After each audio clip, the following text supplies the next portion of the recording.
Presented in memory of Brian Heaney by the Department of History. In memory of my parents, Joseph and Pauline Portnoy, whose social ideals and lives dedicated to their fulfillment inspired my wish to translate from the Yiddish the memoirs of the sublime fighter for human brotherhood Vladimir Medem. Introduction. Preface 1. Between Two Worlds 2. The Little Christian 3. At Home 4. The Mitzinickel 5. My Mother's Illness 6. Music 7. My Earliest Political Impressions 8. Summer Life 9. I Attend the Gymnasium 10. Galanyevica's House 11. My Comrades 12. The Close of My Childhood Years 13. My First Literary Setback 14. My Brother-in-Law's Abba 15. Books, Questions, Mood 16. A New Friend 17. A Little Jewishness 18. Theater 19. Beneath the Pines of Home 20. On the Threshold 21. Kiev 22. My Mother's Death 23. My Second Year at the University 24. We Strike 25. Back Home 26. Yom Kippur 27. Gershonai and His Circle 28. I Begin My Activity 29. The Movement 30. In Digassen, Tzu de Mosri 31. Sproutings of Bundist Thought 7. 8 Vladimir Medem 32 The Hospital 180 33 Those Shining Days 186 34 The Arrest 191 35 Behind Bars 196 36 Before My Escape 202 37 Beyond the Border 206 38 Alone Abroad 213 39 The Burn Colony 216 40 Iskra 224 41 Bundism 232 42 My Life in Bern 237 43 Clarence 243 44 The Leckert Story 248 45 My First Summer in the Mountains 253 46 The Anarchists 257 47 Burn Once More 260 48 The Kishinev Pogrom and Its Aftermath 265 49 The Fifth Congress of the Bund 272 50 Brussels and London 283 51 The Zionist Congress at Basel 292 52 Geneva 299 53 Slavek 305 54 The Small Town Semi Side 310 55 The Amsterdam Congress 318 56 Gapon 329 57 On the Eve of the Revolution 335 58 October Days 344 59 Before My Departure 356 60 Return to Russia 360 61 December Days 368 62 Abroad Once Again 380 63 Nash Slovo 385 64 The Lemberg Congress 391 65 In the South and North 399 66 Kovno 407 67 The London Congress 414 68 Another Trip to Finland 436 69 Downhill 440 Contents 9 70 St. Petersburg 450 71 Once More Abroad 455 72 The Kaplinsky Story 467 73 Two Congresses 471 74 Vienna 481 75 Back to Russia 495 76 The 10th Pavilion 501 77 Inside Deepest Russia 510 78 Orel 515 79 Smolensk 520. 80 The Forgotten Ones 527. 81 Mokato 536. 82 Sentenced. 542. 83 The Machine at Work 545. 84 Touch and Go 548. 85 Freedom 563 Index 567. Introduction.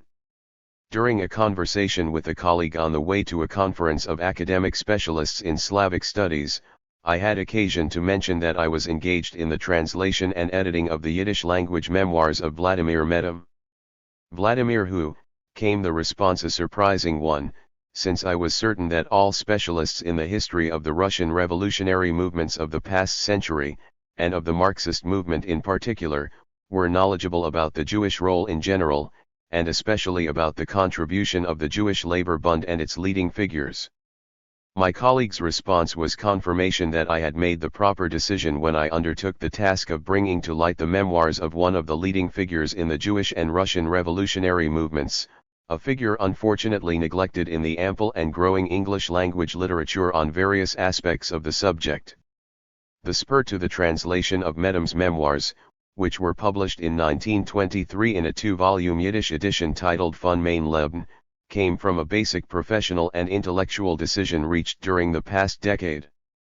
This decision was compounded of two elements: a determination to concentrate my research and writing efforts on the Jewish role in Russian and Eastern European social movements, and to utilize, in the process, the grossly underutilized if not wholly neglected sources substantial, often indispensable in the Yiddish language. Hence my initial plan to embark upon the translation of a work from the valuable store of memoir literature in Yiddish. But why Medem, and not one of a score of other individuals whose memoirs in English would also enrich the literature and help round out the picture of the Jewish contribution to the movement for political freedom and social emancipation in the Tsarist prison house of nationalities? Because Medem had become a palpable 11. Vladimir Medem 12. Presence in my consciousness. Because the name and face of Medem had etched themselves in a special way in my memory. I had seen Medem's face among other memorable figures of labor and socialist history hanging on the classroom walls of the Yiddish secular schools of the Workmen's Circle, the Jewish labor fraternal order built by working-class immigrants and dedicated to the preservation and perpetuation of the social ideals which constituted the spiritual baggage of those immigrants: Freiheit, Gleichheit, Unbrüderlichkeit. I had absorbed this trinity of ideals as a pupil in the elementary and secondary schools of the Workmen's Circle, toward the upbuilding of which my parents had devoted decades of untiring, selfless effort. In that inspiring corner of the world of our fathers, a world and a corner illuminated so memorably in Irving Howe's book, I learned about the dedication to those same ideals of the Bund in Tsarist Russia and independent Poland. Indeed, veterans of the Bund, of which Medem was one of the earliest leaders and a seminal figure in the development of the Yiddish schools in Poland, had been largely instrumental in launching that particular school movement in the United States. During my childhood and adolescent years of intense social awareness, I had also heard and seen the name Medem in connection with an extraordinary institution, the renowned Medem Sanatorium located in the vicinity of Warsaw. Before it was consumed in the Holocaust, together with all of its youthful residents, the sanatorium, in its pleasant bucolic setting, was the salvation physically, morally, and culturally of thousands of Jewish children. It had been aptly named when it opened 3 years after Medem's death, for one of his most distinguishing marks was an abiding concern for the total well-being of the children of Jewish poverty. I was one of the fortunate American children who listened with awe to the reports about the work of the Medem. 13. Introduction. Sanatorium, and derived particular satisfaction, when, together with my classmates, I would solicit funds for its upkeep. But I was unfamiliar with those details of Medem's life which had made him a legendary figure in his own time. Indeed, the inscription on his tombstone in the Workmen's Circle Cemetery in New York, where his mortal remains are interred, quite appropriately, next to those of another lover of, and one beloved by, the Jewish common folk Shalom Aleichem reads, Die Legend von der Jiddischer Arbeiterbewegung. And the more I progressed in the translation, the more intrigued I became with that life so multifaceted, so multicolored, so profoundly integrated, so sentient and utterly humane, the more I came to appreciate why Medem enjoyed the admiration and love of Jewish workers and ordinary folks mentioned in New York, in Poland, in Argentina, and the world over, and why they were plunged into the deepest sadness upon receiving word of his untimely death in New York while on a fundraising mission for the relief of the masses of Jewish poor in Poland. For having learned by then, from his memoirs, of Medem's origins, of his return to the Jewish people, they mourned him as a Tzedek, a righteous convert, the rare designation for those more than nominal converts to Judaism whose fidelity and dedication to the Jewish people are of an exceptionally high order. It was no formal conversion, but a gradual ethnic homecoming, as he explains, in which a major factor in his shift from a Russian, nominally Christian, environment to a wholly Jewish one was the direct influence of the Jewish workers' movement. Yet a strange one was Medem. At the very time that a growing number of assimilationist Jewish intelligentsia were joining with their non-Jewish social kindred to move into the radical and liberal groupings within the Russian body politic, Medem, who had 14 laid down the burden of the cross and should logically have joined the movement of other intelligentsia, deliberately chose to take up the mountainous burden, as it were, of the Star of David. His awareness of the sufferings of the Jewish proletariat, thrice oppressed as Jews, workers, and non-great Russians, and his conviction that the Marxian socialist road would lead to the emancipation of the Jewish masses together with the oppressed non-Jewish peoples of the Russian Empire, became the dynamic underpinning of Medem's thought and conduct. And the building of a political movement whose Weltanschauung represented the integration of Jewish and democratic socialist ideals became Medem's lifelong passion. That movement was the Bund. The territory of the Bund, its rayon, was the Pale of Settlement, a vast geographic indignity juridically confining, constricting, and daily humiliating over 5 of the 6 million Jews within the Russian Empire. Cataclysmic forces were at work within the Pale, shaking the old and shaping the new in Jewish life. The problem of primary concern to the Bund, the shift in allegiance to a revolutionary socialist movement on the part of the Jewish proletariat, involved substantially greater upheaval in the lives of the recruits than had the shift of the leaders from populism to Marxism. The Jewish worker had placed his hope in God, in the Messiah, in Rothschild, in all manner of good and pious people, but not in his own powers, wrote a Litvak, pioneer publicist of the Bund and one of the small company of so-called semi-intelligentsia which opened the road to the masses by hastening the transition to Yiddish in the educational and agitational work of the organization. Having waged and won the struggle with himself with his own passivity and fears, the worker found himself engaged in struggle with family and the communal establishment, both religious and secular. The Jewish worker, turning revolutionary, was proclaiming his repudiation of a system of institutionalized timidity and artful obsequiousness, justified by the pillars of the Jewish community as the best means of averting the wrath of the regime and officialdom, nakolstvo. The prayers of the rabbinate for the health and welfare of Nicholas II, its self-serving genuflection before the Jewish bourgeoisie cast with all the vulgarity of the parvenu, its concern. 15. Introduction. For the preservation of social distinctions in the very synagogue itself, all these exacerbated the hostility between plebeians and clerical leadership. The synagogue itself became an arena of conflict. There were additional struggles in the economic, political, and cultural spheres, against the efforts of Christian workers to freeze Jewish proletarians out of mechanized factories, against the manifestations of anti-Semitism of a more violent nature, against the nationalist Polish Socialist Party and the cosmopolitan assimilationist Polish Social Democrats, against the Iskra tendency in the Russian Social Democratic Workers' Party, against Jewish groups of various kinds, Zionists, liberals, assimilationists, Hebraists, creatures of Zubotov's police socialism. In the struggle for Jewish hearts and minds, the Bund found itself engaged at an early date in a particularly stubborn confrontation with the Zionist movement. The rise of both movements at almost the same time was a reflection of the spirit of national self-awareness, modernism, and secularism sweeping the Jewish arena. While Zionism drew on deeper well springs of inspiration in Jewish history, Bundism responded to the pressing needs of the Jewish masses in the here and now. The encounter between these two forces in Jewish life involved a variety of aspects and elements: Yiddish versus Hebrew, secularism versus clericalism, uncompromising political struggle against the Tsarist system versus adaptation to it, or, in the manner of Herzl, direct collaboration with it in an effort to have the regime disgorge its unwanted Jews, economic and social conflicts of Bundist workers against Zionist employers, and finally, the belief that Jewish emancipation would be a concomitant of the freedom of all oppressed nationalities in a democratic Russian socialist society, versus the Zionist view, which, in its unalloyed disdain for the diaspora, equated Jewish freedom and emancipation with the territory of Palestine.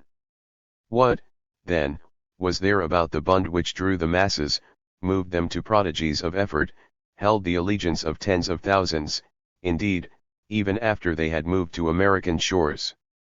Parallels from the ample store of Clio spring to mind. The Bund combined, at once, an active belief in the aforementioned, prophetic millennial ideals of freedom, equality, and brotherhood. In fervor and self-sacrifice, its youthful adherents evoked an image of the ancient Maccabees and the later Marranos, fiercely loyal to the Jewish nation and tenacious in holding to the faith. Finally, like latter-day Carbonari, their fellowship of the hunted provided them with the spur to bear the conspiratorial life with fortitude. They wore their membership in the underground movement like a badge of honor. News of the Bund's founding in 1897 spread swiftly. Committees and groups of the Bund arose in various cities and towns of the Pale like mushrooms after a warm rain, recalled John Mill, one of the leading pioneers. Greetings came from foreign social democratic organizations. Voruders, official organ of the German party, alluded to what was very much on the minds of the Bund pioneers, when it wrote, "In the birth of the Jewish Labor Bund we perceive the first step toward the creation of a union of the all-Russian proletariat, an all-Russian workers' party." And verily, within 6 months, the efforts of the Bund without which the new party could not have been created when it was were crowned with success. Of the 9 delegates who gathered in March 1898 for the founding of the Russian Social Democratic Workers' Party, 3 were from the Bund, including the only worker present. It was more than coincidence that the birth of the RSDWP took place in Minsk, a stronghold of the Bund and temporary seat of its Central Committee. The class-conscious Jewish workers were giving tangible expression to their internationalist ideals. It was in the city of Minsk, his hometown, that Medem entered the life of the Bund in 1900. An aura of romance, mystery, and fascination enveloped the personality of Medem from the beginning of his organizational activity. The people in the Bund movement had an insatiable curiosity about his origins and evolution.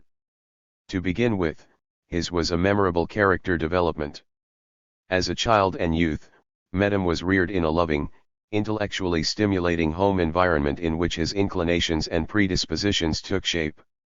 These were in turn refined and filtered through a maturing mind and mellowing spirit, until they flowered in the abiding traits of the man.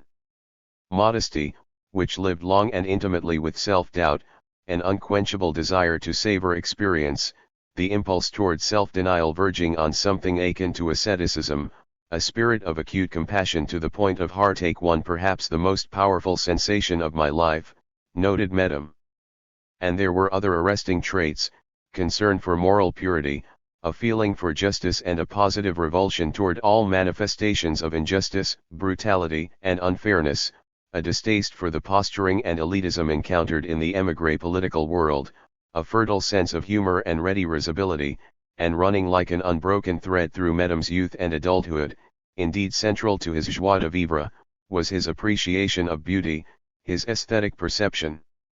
Medem swiftly became a party activist, i.e., a full-time party worker and local leader in Minsk. The activity, he recalled, proceeded with zest and freshness and total dedication. I truly reveled in the sensation and derived great pleasure from it. But the Jewish revolutionary movement was more than a socialist movement, it was a social movement par excellence, imbued with a strong personalistic character. At the organization's ineffable Vecherenkas, Medem would give voice, in brief inspirationals, to his inner feelings and his hopes for the movement. They were elevated feelings and hopes, derived in no small measure from the character and spirit of his comrades the Moishkas and the Hillels. The qualities Medem most admired in others were often his very own or those to which he aspired. Thus an older woman comrade was compassionate, an endearing personality of extraordinary kindliness who carried a distinctive mark of asceticism, of selflessness and moral purity. Emotion and sentiment alone, however, did not exhaust the quality of Medem's fidelity to the Bund. There was also a vein of iron in him, traceable perhaps to his proud, aristocratic Russian background. In defense of the party's rights and interests, in the striving to achieve a socialist society, struggle was necessary. The nature and the outcome of the struggle would be influenced by two factors, the organized structure of the Bund and its ethnic character. With respect to organization, the outstanding feature and greatest pride of the Bund, observed Medem, lay in its genuinely democratic, mass character, and its steady orientation toward the masses. But the truly distinctive nature of the organization was its singular, its unique, character as a Jewish revolutionary workers' movement to which adherents were drawn by two separate but qualitatively equal motives and impulses, class feeling and consciousness of being a Jew. The segregation of the Jewish people within the Pale had established at once the preconditions for a Jewish proletariat and a Jewish Marxist party, and the basis for a national program of the Bund consistent with and reflecting the multi-ethnic character of the Russian Empire. The critical point is that the RSDWP, at its inception, had acknowledged the distinctive character of the Bund and its role as spokesman for the Jewish proletariat within the empire. But it was precisely against a growing threat to this very character and role of the Bund that Medem was sounding the alarm and the need for struggle. The RSDWP was in a parlous state. Destroyed on the leadership level shortly after its launching, it represented an organizational ideological vacuum which Lenin, Plekhanov, Martov, and a handful of others were preparing to fill as early as 1900, with the launching of the newspaper Iskra. An elite group, in short the MRA group, was seeking to erect a new party from the top down. Medem's fear of the consequences of such a trend had even taken shape in a dream, the fear of a self-appointed intellectual vanguard minus a following, a staff without an army. A workers' movement cannot be created from the top down, must arise from below. From the bottom up, said Medem to a group of comrades in the summer of 1900. The task of the leadership intelligentsia is only to illuminate this massive current, to remove obstacles, to help, to serve. This was central to the prevailing philosophy of the Bund. The broad working masses were still far removed, not only from revolutionary consciousness, but even from simple political interest, explained Medem, adding, "Moreover, the intelligentsia was impatient." The 19 Introduction. Intelligentsia is ever impatient. It balked at taking, step by step, the long road of the working masses. While Medem was fully preoccupied with political problems, he lived in the shadow of a personal tragedy. He had contracted an incurable illness, nephritis, while at the University of Kiev. But a reserved Medem makes only passing references to it, and generally dismisses it with an air of nonchalance. It was at the university that Medem had received his baptism under fire, as it were. 1899 was the year of large-scale strikes and demonstrations in Russia's universities. Together with hundreds of others, he was expelled and arrested, and sent home to Minsk under police supervision. His political activity was a guarantee that he would again be arrested. He was, but by a meticulously executed ruse, Medem succeeded in escaping abroad. Instead of 5 years in eastern Siberia, there opened before him 5 years of unexampled freedom and fulfillment in Switzerland, the classical land of political asylum and the magnet during those halcyon days for thousands of Russian Jewish youth, students in particular, craving freedom and educational opportunities. His destination was the Jewish colony at Bern. It was Minsk or any Eastern European state writ large, and its political component a kaleidoscope of radical and revolutionary groups and Jewish factions, a picture of the Russian underground movement on a broader and infinitely freer canvas. He entered a warm and congenial environment in which he came under the wings of dear, devoted people. Good friends, intimate friends. Medem swiftly rose to a position of leadership in the Bund's many-faceted operations, and in this febrile society, with its mass of people thrown together like so many berries in a basket, Medem reciprocated the warmth and loyalty of scores of friends and party comrades with a vast love and affection of his own. For the denizens of the colony, politics superseded academics. The fires of partisan struggle, he recalled in memoirs suffused with nostalgia about those early days, raged furiously and without cessation. There were SDS, SRS, and SSS. On the turbulent political waters, the Bund had to negotiate its way, above all, between the Scylla of Zionism, which at that early date seemed to offer a utopian formula and escape from the categorical imperative of struggle at home, and the Charybdis of Iskra with its unrealistic gospel of ethnic assimilationism and its politics of monolithic centralization. Medem began early to sift out his feelings about the big and medium-sized political guns. His emotions ran the gamut from awe and admiration to disdain and contempt. And the youthful, still somewhat naive Marxist enthusiast experienced something of a rude awakening when he looked upon the faces of revolutionary titans and saw egg on top of the warts. Medem was not impressed by Lenin when he went to a lecture of his in Bern. From what I had previously heard about him, I envisaged a towering revolutionary, both important and imposing. But what I saw was an animated little individual, with a clever face but not an intelligent one. He was reminiscent of, the comparison sprang instantly to mind, a crafty Russian grain dealer. He spoke smoothly and with a quiet, dogged forcefulness, drilly, without embellishments and without enthusiasm. Surface mannerisms, of course, were of less concern to Medem than the content of Lenin's program and the politics of Iskra. Medem drew together present and future in offering a composite picture of both. Lenin brought to bear two major qualities of character, observed Medem, an imperious will and a pronounced distrust of people. With respect to the former, he had all the earmarks of a born dictator. As to his second trait, notes Medem, he doesn't believe you. When you speak to him, he looks at you with his small eyes in a kind of sidelong glance and with a cunning, devilish smile, as if to say, there's not a word of truth in what you're saying. Oh well, go on, me you won't deceive. These two traits of Lenin's were strikingly reflected in the spiritual face of Iskra, observes Medem, adding, and the organizational plan of Iskra that was 100% Lenin. In building the party from the top down, and bypassing the local leaders and working masses, the handful of émigré Iskrists would thus assure their hegemony in the party from the outset, and Lenin would assure his domination over that handful. 15 years before he became dictator of Russia, says Medem, Lenin had already established a miniature dictatorship within the limited confines of an illegal party. The memoirs also provide an opportunity to measure Medem against Lenin in a broader sense, in their contrasting personalities, on the score of their distinctive chemistries. Although political activity was the dynamic core of Medem's life, he was anything but a political animal in the manner of a Lenin. He apologized to no one for his romantic and sentimental inclinations.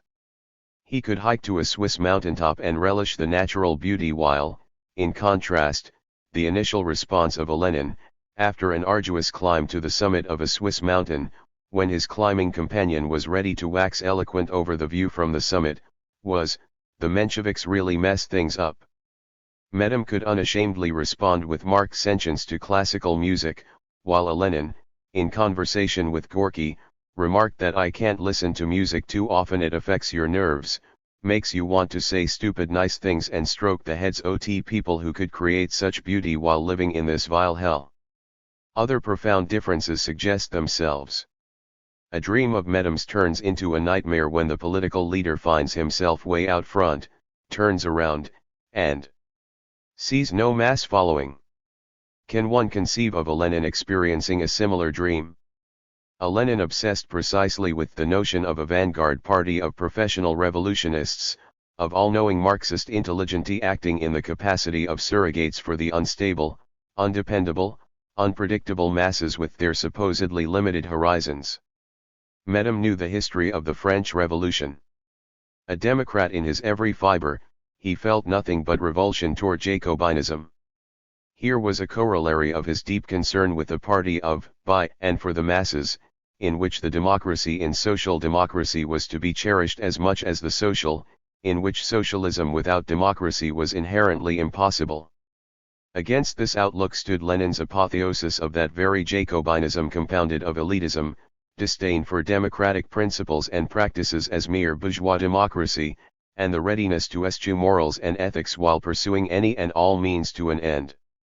Then there was Medem's agony over the sufferings of the Jews, tangible, identifiable victims of pogroms, of other forms of anti-Semitism including discrimination on the part of Christian workers, yes workers, all this in stark contrast to Lenin's preoccupation with theoretical abstractions and categories, to the extent of minimizing the seriousness of anti-Semitism and even rationalizing small-scale pogroms because of the ostensible lack of class consciousness among non-Jewish workers. Here, in Fall Tet, was the nub of the matter. For Lenin, the overriding concern was with the emancipation of humanity and the proletariat, while the personal and ethical components were central to the socialism of Medem and the Bund.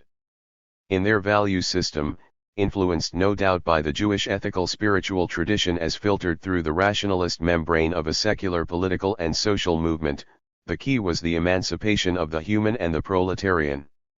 The difference was made clear in an intellectual encounter between Medem and Trotsky, an ally of Lenin in the Iskra struggle against the Bund. In the wake of the Kishinev pogrom in 1903, Medem embarked on a far-ranging lecture tour on the subject of anti-Semitism. It included a heated debate with Trotsky in Karlsruhe, one of those hours-long affairs beloved of the émigré disputationists. Trotsky's feisty character rose to the surface after Medem dared to direct some caustic remarks at the Russian Social Democrats, the Iskrists, for having constantly neglected the important task of fighting anti-Semitism. Trotsky advanced the standard Iskrist view that fighting anti-Semitism in particular was unnecessary, that a rise in the general awareness of the broad masses would obviate the need for making the Jews a special subject of discussion. Small wonder that Medem was deeply pained by Trotsky's bland argument from theory and not from life. Against the background of the Holocaust and the shocking unconcern of the civilized world, the reader is moved by Medem's references to Kishinev and his poignant aside. The report of the Kishinev slaughter filled everyone with horror. In trying to recapture those days, one is struck by how tremendously callous and apathetic people have become since then. Nowadays hundreds of thousands of Jewish lives are snuffed out in terrible pogroms and nothing happens, the world remains calm and indifferent. But at that time people had not yet become accustomed to such things. The gruesome event literally shook the world. While the Bund reacted to Kishinev with the swift and effective organization of Jewish self-defense bodies capable of offering impressive resistance to the pogromkaki, Lenin and the Iskra group were preparing a political pogrom of sorts against the Bund. The Second Congress of the RSDWP met in London in July 1903. Medem was a member of the scandalously underrepresented Bund delegation. It was the moment of truth for the Bund. The rigging and manipulation by Lenin and Iskra of a compact majority made the result a foregone conclusion. Where the Bund was concerned, all Iskrists, the future Mensheviks and Bolsheviks, were granite hard. The men who were impatient to give history a shove through the instrument of a super-centralized vanguard party could not abide a democratic mass party like the Bund, with its insistence upon a federated RSDWP reflecting the ethnic realities of Russia. The demand of Iskra was, assimilate or get out. When the Bund was defeated on the decisive issue, the reaffirmation of its status as the social democratic organization of the Jewish proletariat, with no geographic restrictions on its sphere of activity, and as the exclusive representative within the party of the Jewish proletariat, it announced its withdrawal from the Congress and the party. We had taken our step with a heavy heart, recalled Medem. Unity was to us a sacred thing. But fanatics of a barracks centralism had desired to suffocate the Bund we wished to live. The London Congress was not the last encounter between Medem and the RSDWP. As a delegate to the International Socialist Congress at Amsterdam, Medem fought stubbornly for the Bund's place in the Russian Socialist Sun. In 1906 he represented the Bund at the Stockholm Congress of the RSDWP, which voted to reopen its doors to the Bund. The revolution of the year before had generated a groundswell of support for social democratic unity. Ironically, it was Lenin, the eternal vote counter and now interested in stealing a march on his Menshevik rivals, who favored the Bund's admission. With a flexible memory, it was easy to forget about his earlier clamor against Bundist separatism, chauvinism, nationalism. By 1907 Medem was sharing the spotlight with Lenin on the presidium of the party's Second London Congress. Medem recalled the Amsterdam Congress of the International with particular delight. It was his first involvement on a new plane of socialist organizational life, and he was spellbound by the famous personalities and proceedings alike. His characterization of George is a literary gem. The impression made upon him by that legendary figure of international socialism is one, wrote Medem, which will not fade from my soul as long as I live. He was a human personality of genuine historic greatness. From his new base in Geneva, where Medem had moved in connection with his work on the Bund Committee abroad, he followed with rapt attention and a growing sense of frustration the stirring developments of Russia's sublime fifth year. The discomfiture of Medem and his comrades in emigration over their inability to play a part in the transcendent events grew steadily. It reached a climax in October when the Bund's Sixth Congress convened in Zurich just as the revolution mounted to a crescendo. The counter-revolution, attended by a wave of pogroms, followed swiftly. Numbers of Jews on the periphery of the movement abandoned their socialist ideals, others rallied to the party of Zionist socialists, a movement built in Medem's words on a foundation of despair. Medem hastened back to Russia at the first opportunity. Moving are the passages in his memoirs dealing with his reflections at the moment of leaving Switzerland and Europe, a moment of stock-taking and a broadening of his outlook on life. The preceding part of his life story, he observed, dealt largely with social matters, his personal life was subordinate. Those were years rich in substance, colorful years. If for no other reason than my having journeyed about a great deal. One obtained an abundance of impressions in the social sphere, and I had innumerable personal experiences. The lovely mountains engaged my being profoundly, a substantial part of my soul remained among the beautiful Swiss lakes. With eyes and ears wide open I absorbed the new and the beautiful. My whole attitude toward life became permeated by a certain artistic element, endowing even pain and suffering with a luminous blossoming of beauty. And transcending books, paintings, and music, there was the most consequential, people living human souls who unfolded before me, who lived with me and with me drew upon the timeless treasures. Those were rich years. I said farewell to them in a mood of subdued sadness. But the time was right for saying farewell, not only from an external standpoint because of the events in Russia but also from inner considerations. The trials of living had multiplied during the recent past. There were many serious personal matters. A great weakness had set in. It was time to write finus to the 4-year period. And I craved change. I knew that the life awaiting me in Russia would be hard and somber. But it was necessary, I simply had to plunge into a new current. Medem's life in Russia did indeed have its hard and somber aspects during the years of revolutionary ebb.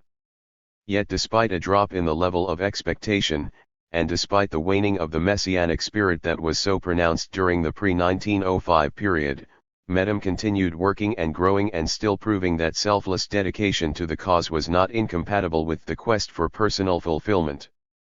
The years were interlaced with joy and sadness. Pleasure and spiritual satisfaction were derived from such experiences as the spectacle of revolution triumphant in Vilno, in the course of which Medem addressed a tremendous mass meeting in the city circus hall, far-ranging lecture tours, the peculiar sense of liberation on simply leaving Russia, writing for and collaborating with comrades on the Bund press, a reunion in the warm and intimate home of a sister, hearing Russian as only Muscovites can speak it, visits to cities at home and abroad to drink deeply yet again at the fountains of culture.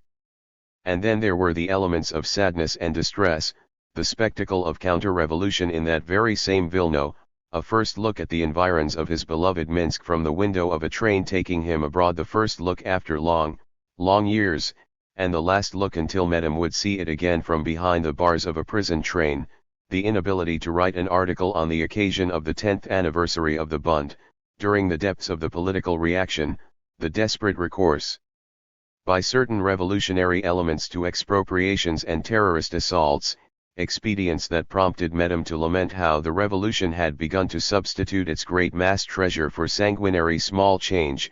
Rosa Luxemburg in action at the London Congress of the RSDWP in 1907, where her inveterate hostility to the Bund, so typical of the assimilated Jews in the movement, led her to skirt the thin edge of anti-Semitism in order to score a polemical point.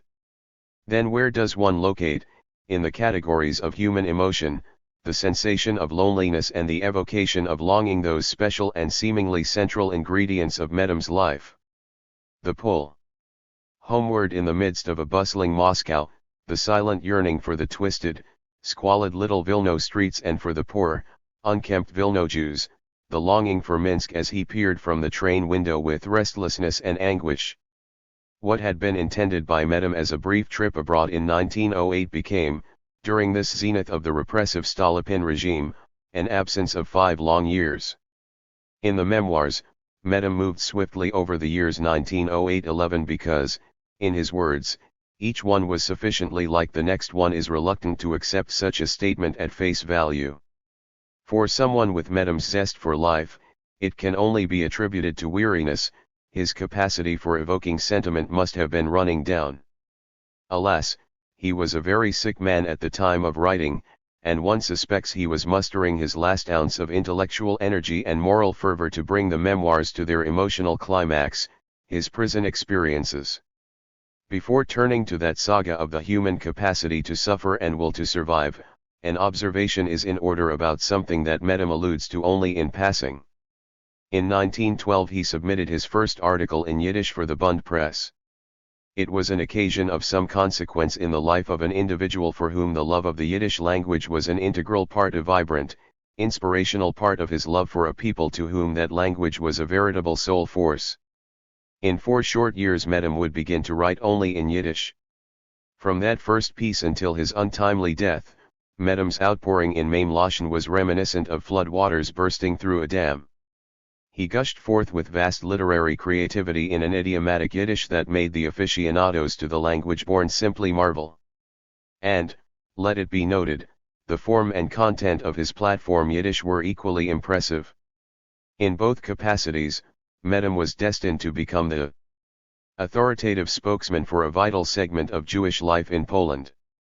For reasons not wholly clear, Medem returned to Russia in 1913, the occasion of the tercentenary of the Romanov dynasty. It was a time when rumors were rife about a possible amnesty. He was not unaware of the danger of arrest. Medem was back on Russian soil in the month of June. 5 days after his arrival at his brother's home in Kovno, he had the sack on his back. There commenced a 25-month period of imprisonment which became a torment of body and soul, as Medem was moved, in shackles, and in a seemingly endless shuttle, from Warsaw to Orel to Smolensk and back to Orel. Living as he had been from the beginning with knowledge of the pitiless verdict issued by the physician, death from uremia, Medem in prison had to draw upon his last reserves to remain alive. The nature of this experience, its moral and spiritual impact, amply explain why Medem felt impelled to devote a number of his most vivid chapters to his prison odyssey. Indeed, both his earlier and later incarcerations were the subject of moving descriptions of Tsarist prison life, of the systematic humiliation, brutalization, and degradation of human beings. Yet Medem never became brutalized himself, never lost the capacity for sympathy, for gratitude, nor the ability to respond in a sentient way to gestures of human kindness even by those from the other side of the barricades. Despite his own sad situation, Medem was capable of studying and reacting sardonically on occasion to the behavior of others who shared his fate. The prisoners were being readied for shipment to another place of incarceration. Medem looked on with amazement at a wild free-for-all over shackles. A struggle over shackles. But why? Were the people afraid that the iron jewelry heaven forbid might not suffice? Indeed no. There was more than enough iron to go around. It was simply this, everyone sought to grab a lighter piece. But all this was only a depressing prelude. On May 3, 1915, Medem received the final verdict in the Warsaw courtroom, loss of all rights and 4 years of katorga. Here is his reflection upon that moment. So it was all over. I had earlier hoped that I'd wind up with nothing more than loss of all rights and banishment to Siberia. But no, on top of it there came the 4 years of katorga. Actually, one had already reconciled myself to this possibility in advance. I was prepared for any eventuality. Thus I was now quite calm, really quite calm. Perhaps somewhat listless. That, yes, a quiet sadness settled over me, as if a mantle of fog had enshrouded the whole world and life had lost its sparkle, its hues.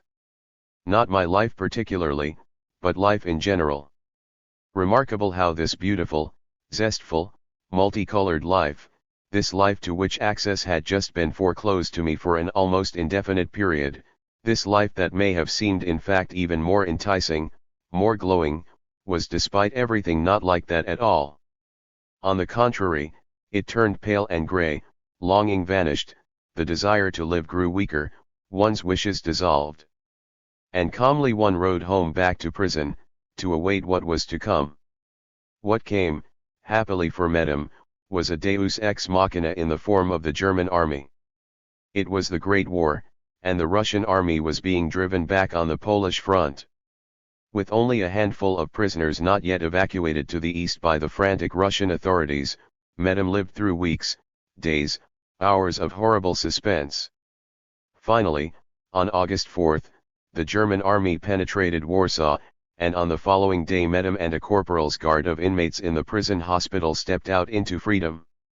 The very title of Medem's memoirs from my life suggests that Medem in no sense intended to write a definitive autobiography. He was, for one thing, too far from his sources in Europe. His wife, Gina, is conspicuous by her absence. Finally, there were 8 remaining years in Medem's life. Although he affirmed that the life he began to lead after 1915 was, in the social and political spheres, richer in content and of greater interest than in all the preceding years, he was reluctant to write about it, noting at the close of his memoirs, the events in which I played an active part are still too fresh, and the time to write about them has not yet arrived. But the angel of death, whose wings Medem had heard rustling above him during the last imprisonment, determined otherwise, alas, when it snatched away Medem's golden pen. It is hoped that the present work from that pen, as noted earlier, will enhance the knowledge of the subject in the scholarly community. Aside from the scholarly community, the English edition of the memoirs should be warmly received by thousands of Medem admirers who were touched by his magnetic personality, or who in the case of the younger generation have come to know and cherish his role in the cause of social justice and Jewish culture. My inclusion of footnotes has been prompted by several considerations: to clarify certain doubtful terms or expressions, to elaborate upon relevant social and political matters with which the reader may be unfamiliar, to shed light upon certain features of Medem and aspects of his life that were either omitted or too briefly touched upon, and finally, to convey a bit more of the zeitgeist which found expression in the memoirs. The New York Times gave Medem's death one sentence in the obituary column, misspelled his name, and simply stated that Medem was a writer on socialism. But he was incomparably more than a writer on socialism. At his funeral service on that cold, forbidding day in January 1923, B. Charny Vladek, managing editor of the Jewish Daily Forward, eulogized Medem as not only the standard of the Bund but its standard bearer, not only a theoretician, a leader in the finest and most beautiful sense of the word. Never, under any conditions, did he think of himself. The Jewish worker, that was his career. And like a mother fighting for her children, he fought for his Bund with tooth and claw, with the last drop ol his blood. with pen and tongue, at congresses and committee meetings, in sickness and in health. He was a man. He was a personality. He was a world. Much, very much will yet be written about him here and abroad. His own memoirs are a worthy memorial to his activity. It is with a feeling of profound intellectual and spiritual satisfaction that I commend these memoirs to the reader.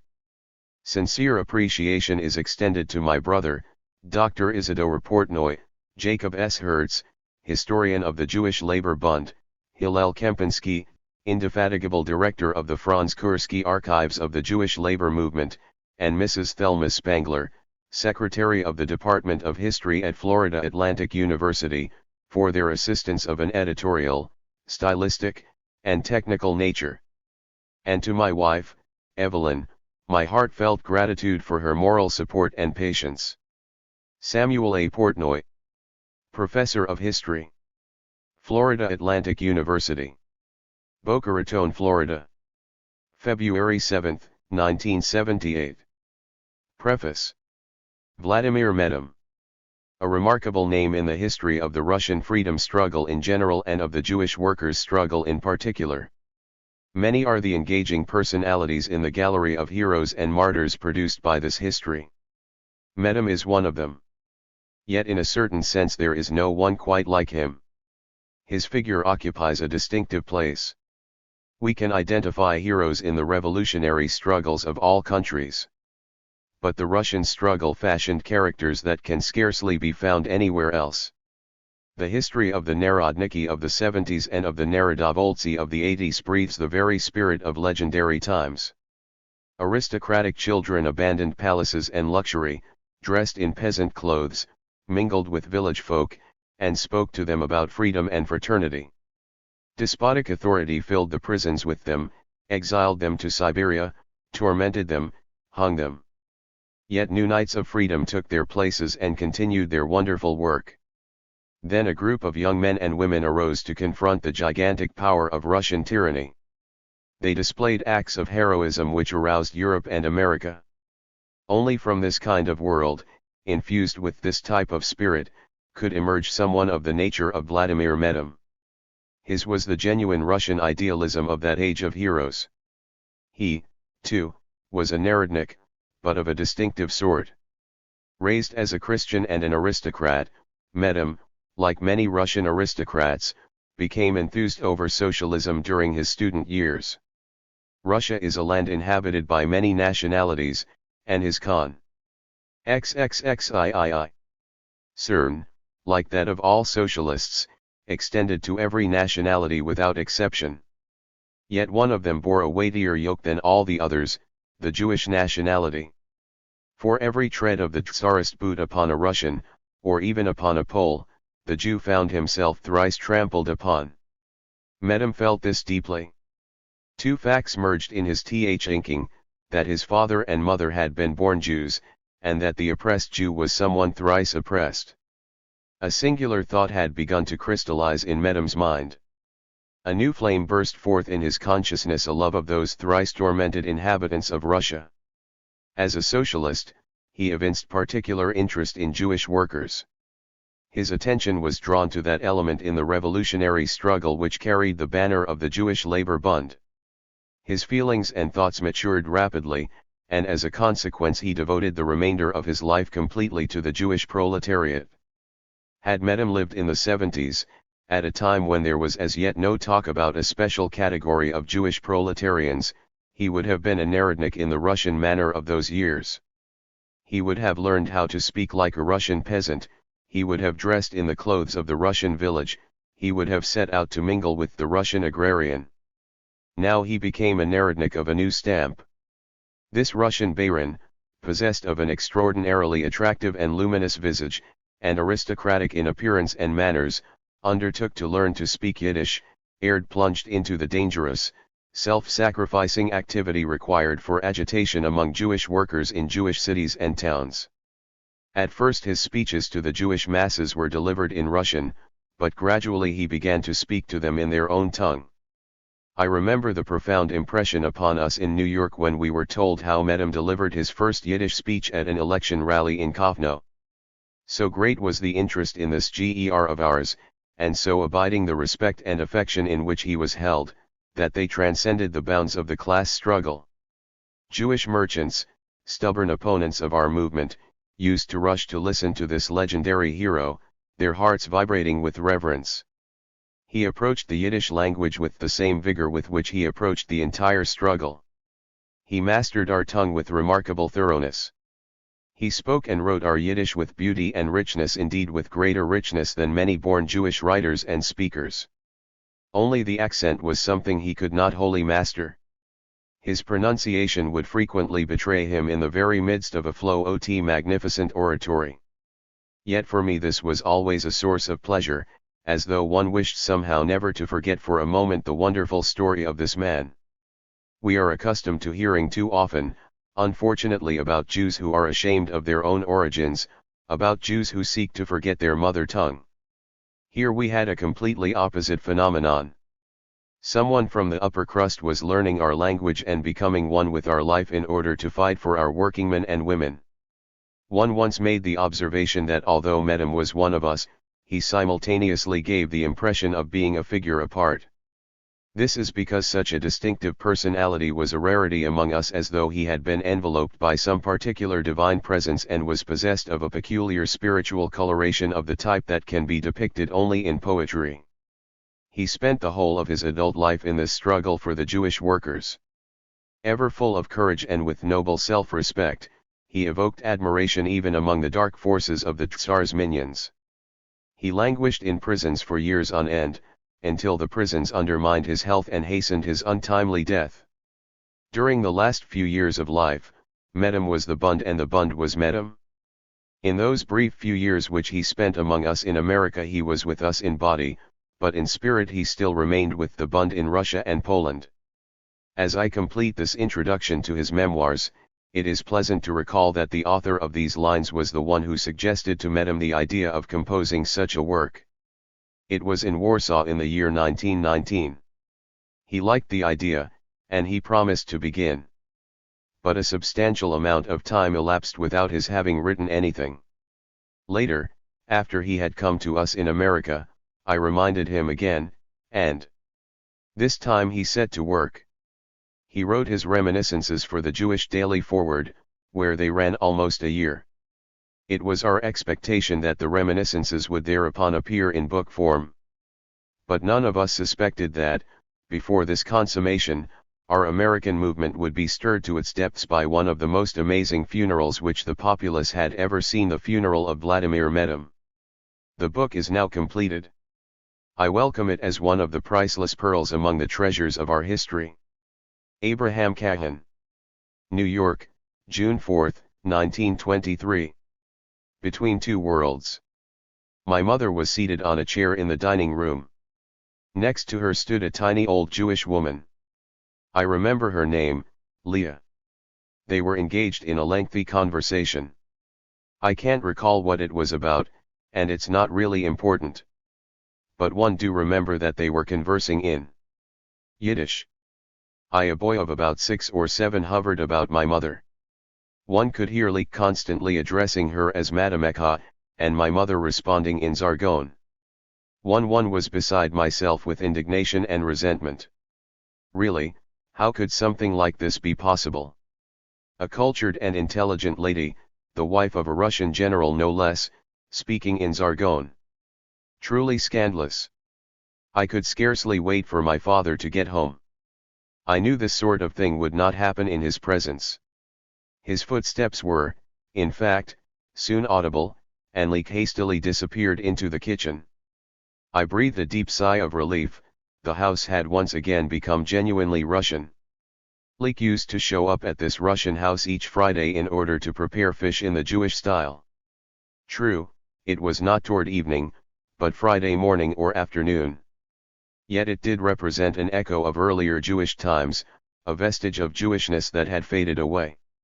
Such traces declined in Yiddish, the language of the Jewish masses in Eastern Europe.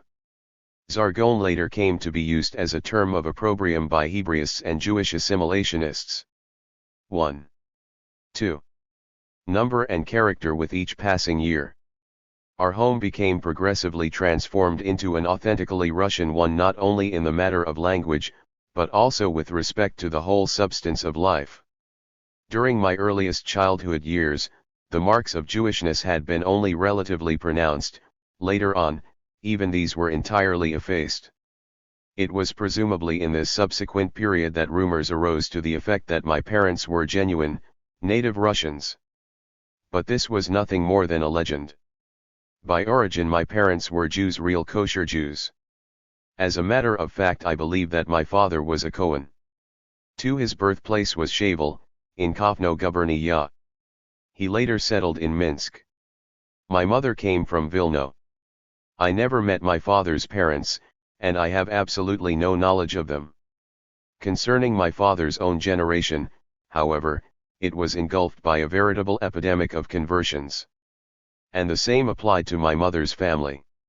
Nearly all of my uncles and aunts had become Christians, and there are already some among the younger generation who are totally unaware of their Jewish origins. To understand what happened, it should be kept in mind that this epidemic among us had commenced, or in any event had been in preparation long before. My father, for example, was born in the year 1836. While still a young lad he entered a Russian gymnasium, and later the St. Petersburg Military Medical Academy. Upon completing the academy studies he became a military physician and moved into a Russian environment as a matter of course. He parted with traditional Jewish life very early, or he may never have known it at all. And to the extent that he did experience any impact of Jewish life, it was borne on markedly assimilationist winds. This was the period of the 60s, the springtime of Alexander II's reign. The attitude toward Jews was liberal, and Jewish society itself responded to it with a passionate urge to coalesce with the Russian people. The typical Jewish intelligent three considered himself a Russian. And what was there to bind him to Jewishness at that time? Religion. It had run its course. The idea of nationality? It had not yet emerged. So that people became, or at least desired to become, genuine Russians.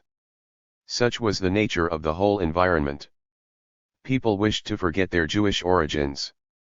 And in fact they gradually did proceed to forget. But then came something of a transition. The political springtime ended. Once again there followed years of reaction, of pogroms and anti-Semitism, especially after the ascent to the throne of Alexander III. And along with the political persecutions, Russian society's hatred of the Jews began to flourish. The situation had changed. No matter how strongly one wished to forget having once been a Jew, the surrounding environment would no longer permit it. The reminder was forthcoming at every turn: you are a Jew. And to the Jew these words were at once accusation, insult, disparagement. It is a disgrace to be a Jew. How shameful that you're a Jew. And one actually did begin to feel ashamed of his Jewishness, ashamed of it and concerned to hide the shame. This psychology of shame over Jewishness, and secrecy about Jewish origins, was highly characteristic of our whole milieu. I still remember it quite vividly from my childhood years. I recall the constant discussions about someone or other: do they or don't they know he's a Jew? I recall that among many of our relatives the very word Jew was trade for, and its use strictly forbidden lest the servant girl, heaven forbid, should hear it.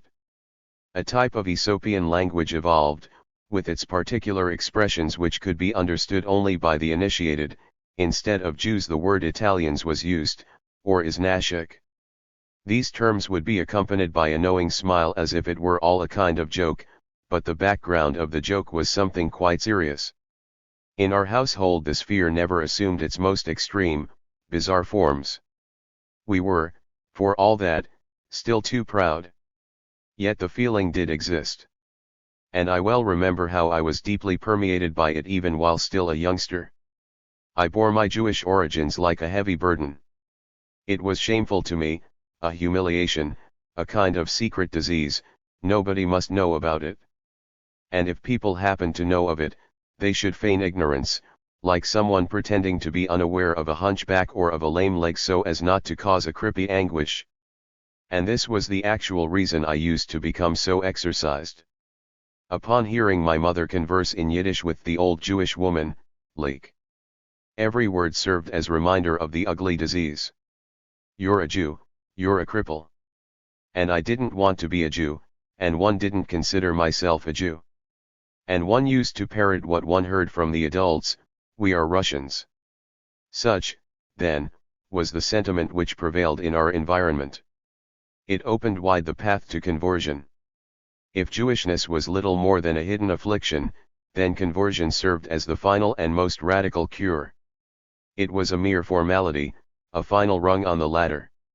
My parents ascended that rung quite late. My father converted when he had already reached the advanced age of 56, and only a few months before his death.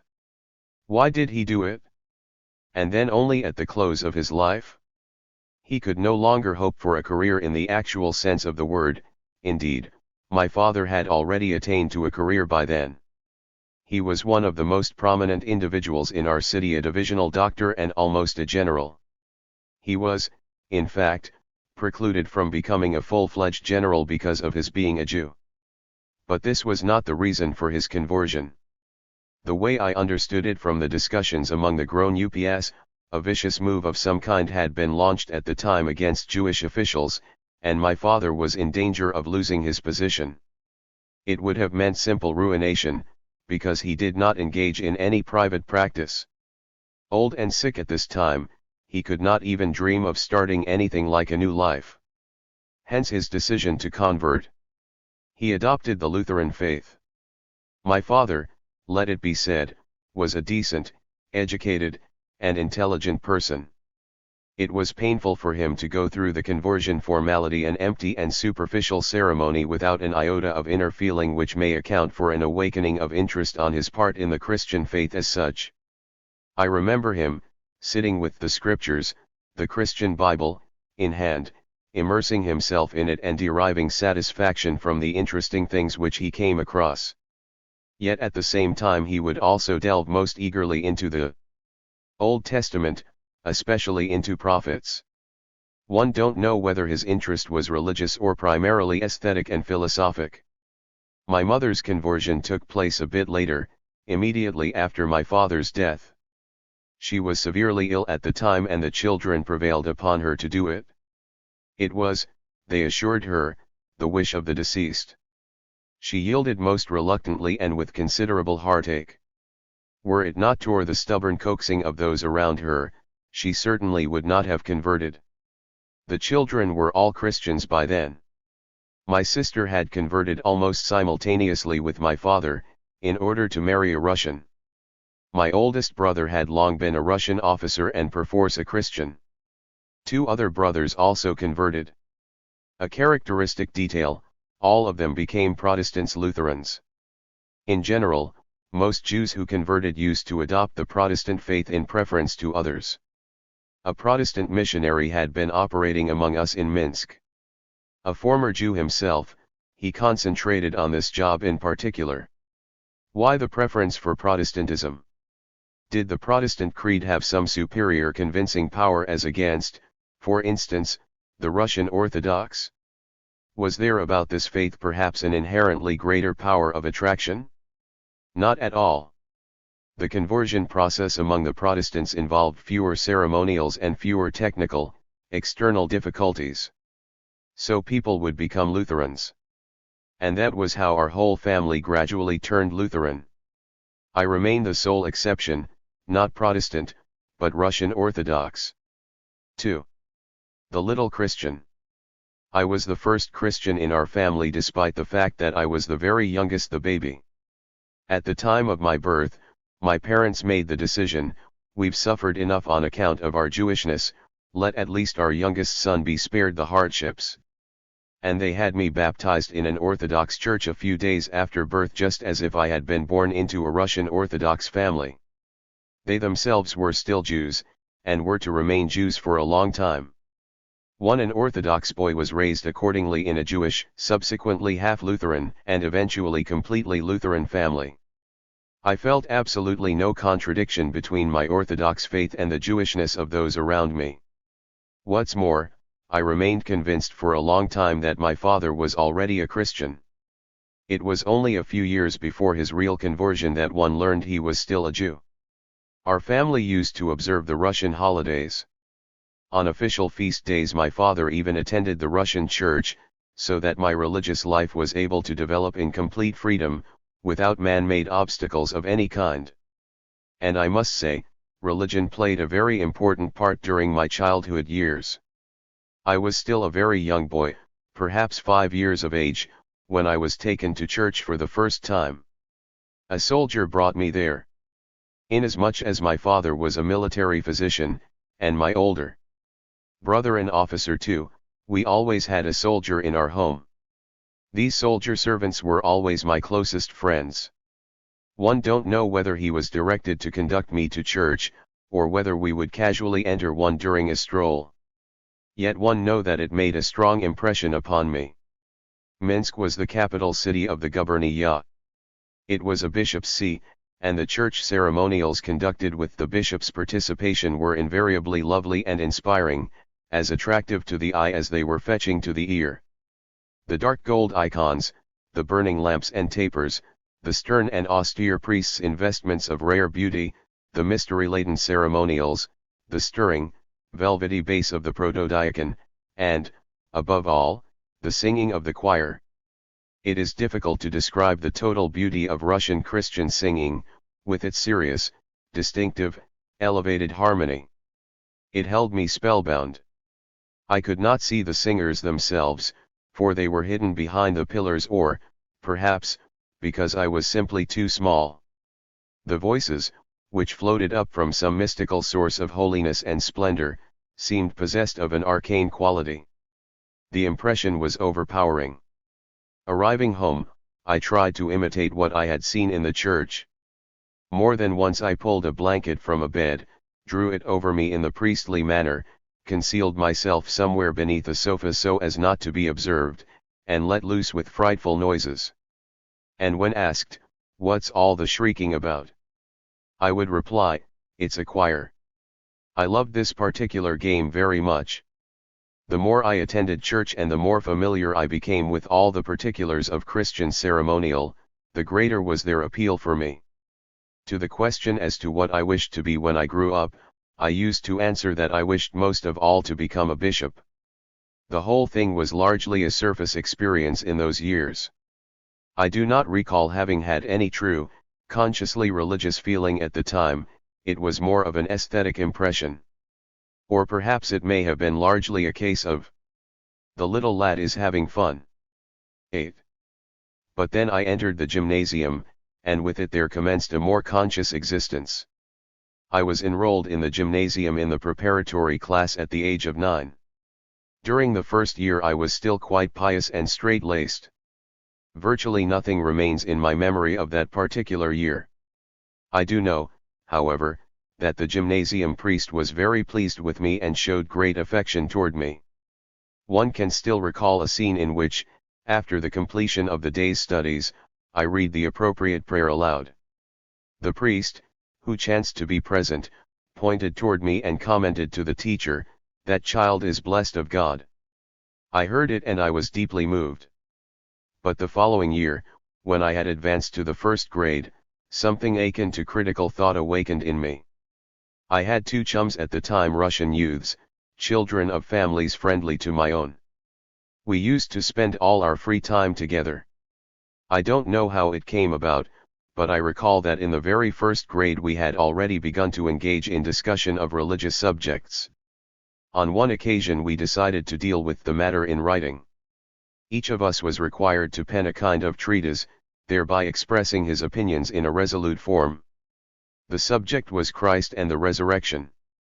I argued that Christ was not God, that he was a human being like all other human beings, that he was born and died like everyone else. But since he was a person of rare spiritual purity and attractiveness, his teachings and memory found themselves, after his death, awakened to new life in the hearts of his disciples. That was how the resurrection ought to be understood. Of my 2 friends, one wrote a brief defense of official Christianity, the other agreed with me. This was my first written disputation. I was all of about 11 years old at the time. Somehow, with that disputation our critical faculties suddenly became exhausted. Then, unexpectedly, and with equal suddenness, we, the two heretics, plunged over to the opposite side. We were seized with a burning, passionate religious faith. We became fanatical Christians. We believed as the simple Russian peasant believed. We took up the whole Orthodox faith in its 9. Every jot and tittle, without doubts of any kind, without criticism of any kind, indiscriminately, non-selectively, the complete works blindly, naively, devotedly. A new content had entered my life, God.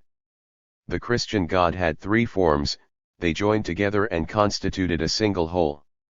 This was the mystical Christian belief in God's Trinity. One offered obeisance to, and quaked in the presence of, the old strict God the Father who ruled over the world and punished the transgressor. I felt myself strongly burdened with sin and guilt. My previous heresy had been, after all, a tremendous sin.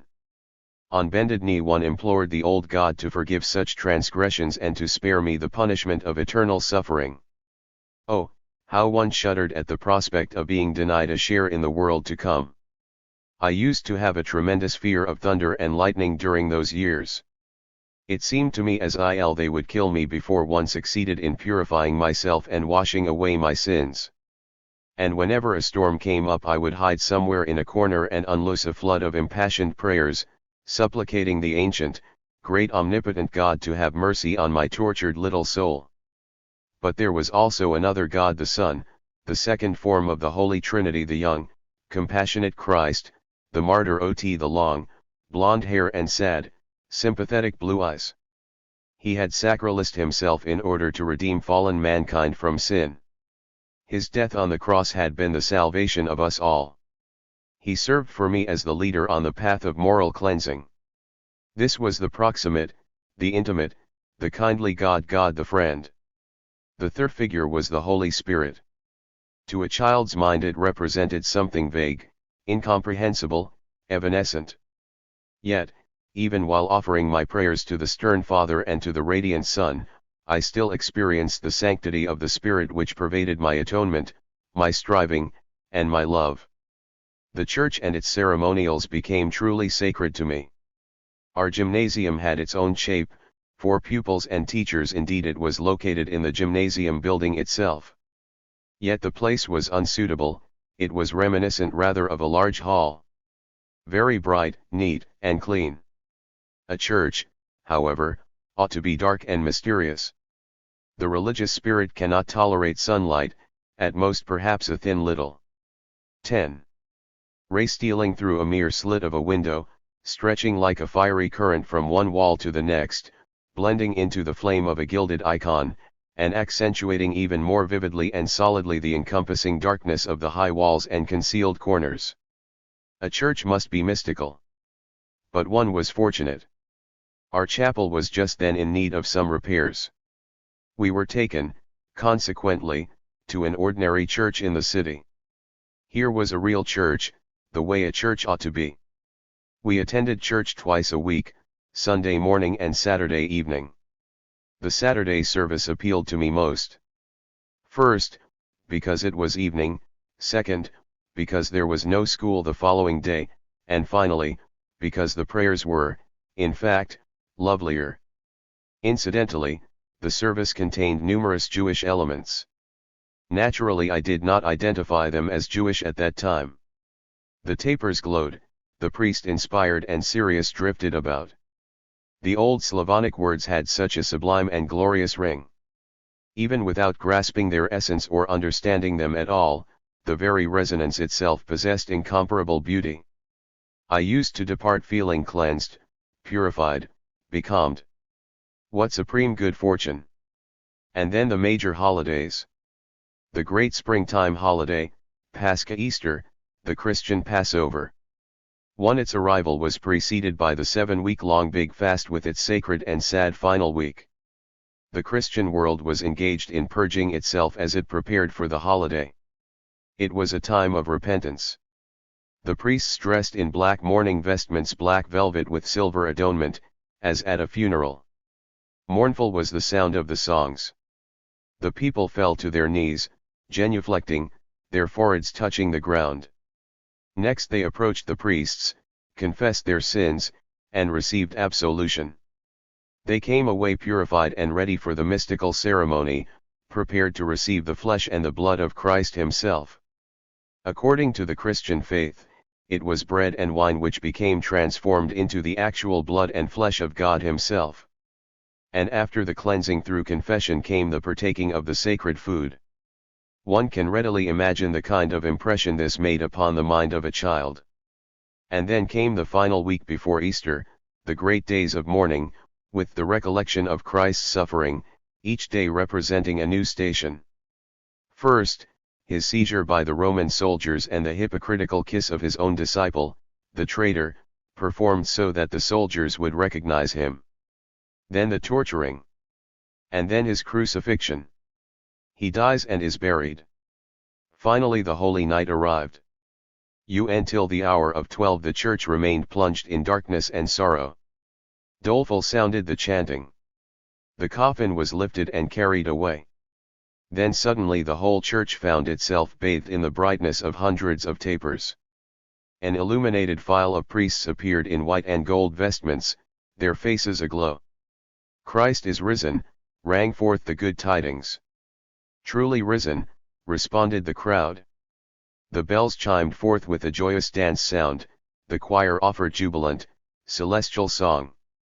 People kissed, eyes glistened, candles glowed. The resurrection. Holiday of spring. When summer came and we repaired to a vacation residence somewhere in the city's environs, we used to pray to our God in the absence of a church and without a priest, in the midst of holy nature's vastness. In the quiet early mornings, the two of us would take to the woods and post ourselves beneath 2 pine trees. At a distance from each other in order not to disturb the isolated communing of a small human with the great God, we prayed not in the formal language of prayer but with our own simple, children's words. From what I can still recall, 30 years later, of my childhood prayers beneath the big pine tree in the woods, I believe that I constantly supplicated God to forgive me my sins, and that was my main prayer.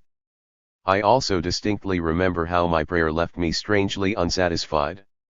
One found myself incapable of investing it with adequate fervor. I was somehow unable to render the phrase "I implore you" with a sufficiently intense quality of supplication. I had a peculiar feeling that it was not the real thing. It was as if someone, seeking to wind a watch whose spring was broken, continued to wind and wind while the watch stem failed to mesh on. 12. The inside, and so was unable to get at the essence of the problem.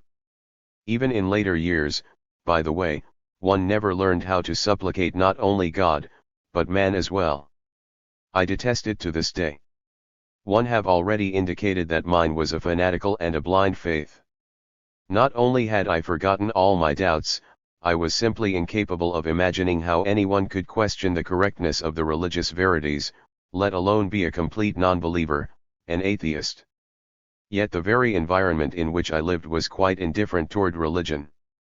I'm not referring to the gymnasium Nakolstvo, with their official observance of the official faith. We found the teachers alien, distant, hostile. The school was no school but a form of katorga. 2. In the spiritual sense it had no influence upon us whatsoever. But at home and in the families of acquaintances there prevailed a non-religious feeling among all the grown ups. This was utterly incomprehensible to me.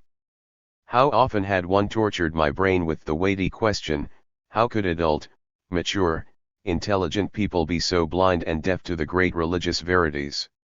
How could it be that individuals, by nature not evil, should not feel within themselves the urge toward repentance, toward cleansing themselves of their sins, toward becoming morally fulfilled and deserving of the life to come? How could people be so preoccupied with the trivial affairs of a petty, mundane existence, forgetting that this particular life is no more than a momentary episode, that after it follows death, and that beyond death there comes the opening into all that is true, great, holy, a share in which must be earned? Anything less would mean eternal pain, eternal anguish, eternal suffering, unlimited and without surcease. In fear and trembling one even posed a question to myself: how will it be when I myself become a grown-up, an adult? Might one not become like all the others? Might not the overwhelming clamor of petty living consume me as well, obstruct my vision, plug my ears, dull my faith, tear from my heart that great love and great dread of a just and stern God? And I answered myself, no, it could not be. For I was capable of perceiving so very clearly, strikingly, manifestly, the dreadful 2. Penal servitude under forced labor conditions, figuratively, unspeakable NRI in pair /I1.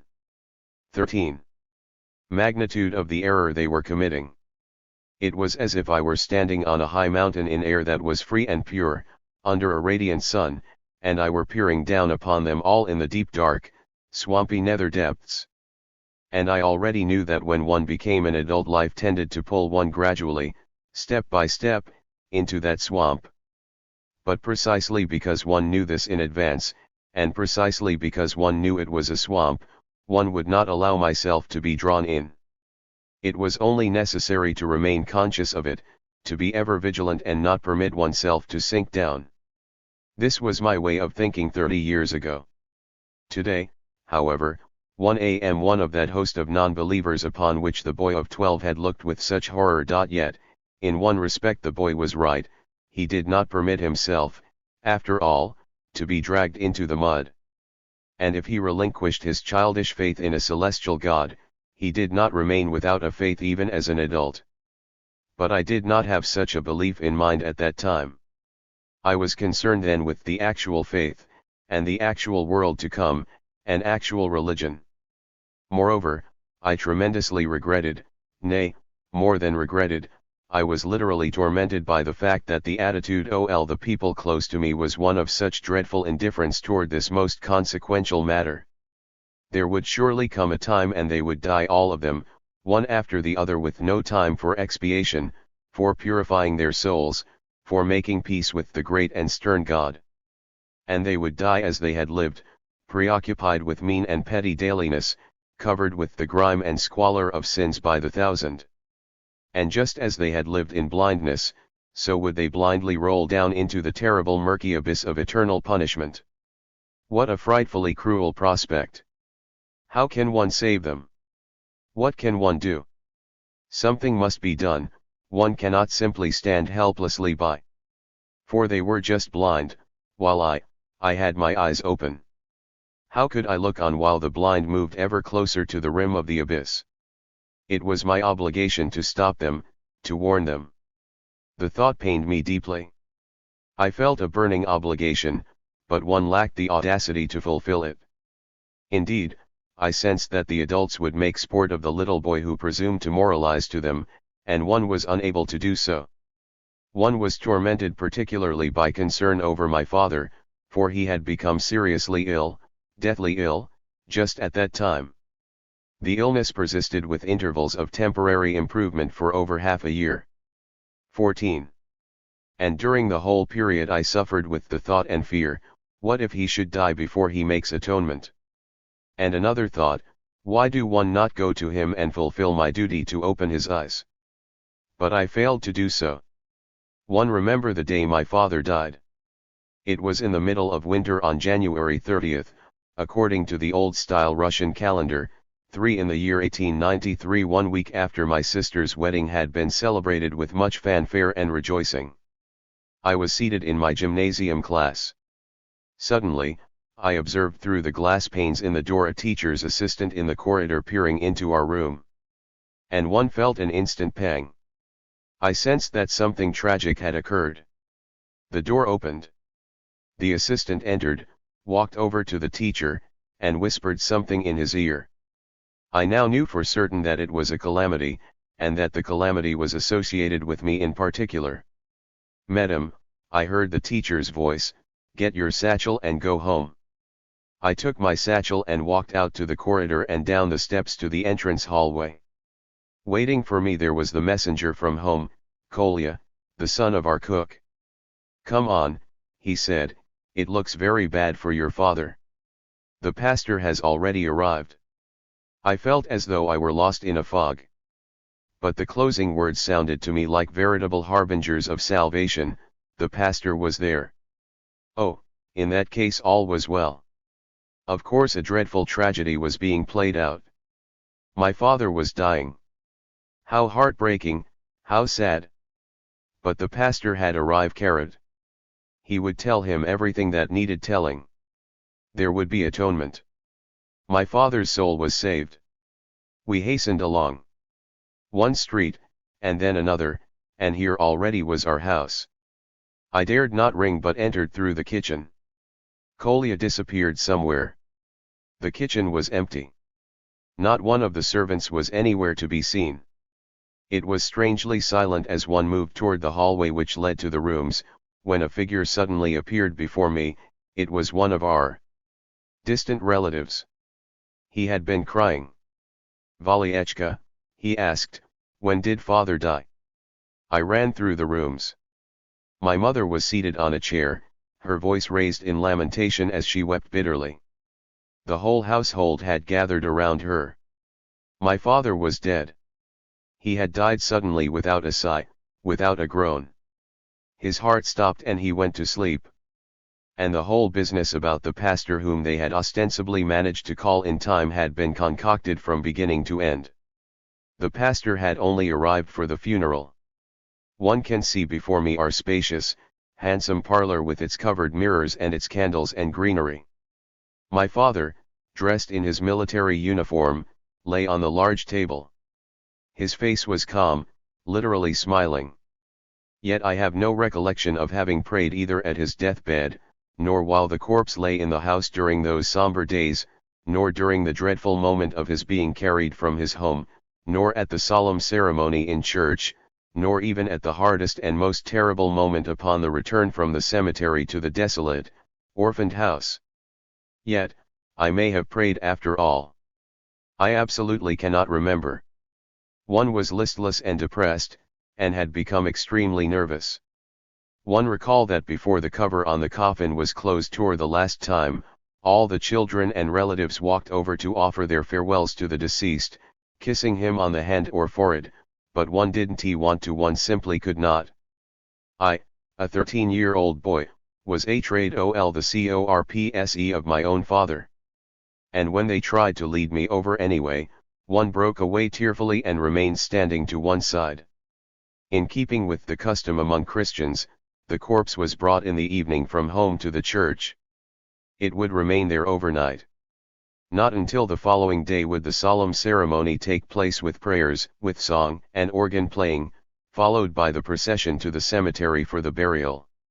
I can still see before me the final, solemn moment of the church ceremony. The pastor chanted the closing prayer for the deceased.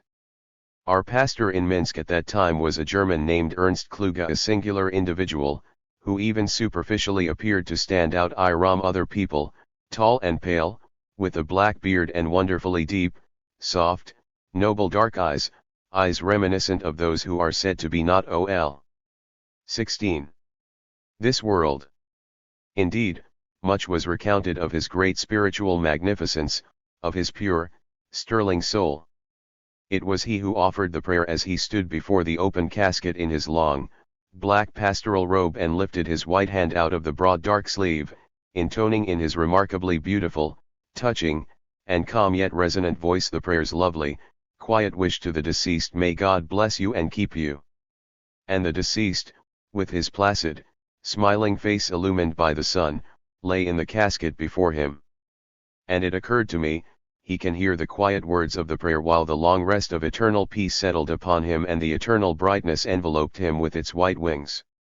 Then we filed out into the street. A large crowd had gathered. And everything was the same as at all big funerals. My fervid religiosity, if I am not mistaken, had already passed its zenith by then, and its downhill course had begun. Gradually, over the next few years, my religious feeling steadily faded away, and the spirit of criticism, of doubt and denial, simultaneously awakened once more. As to how it evolved and what I experienced along the way, No traces remain in my memory.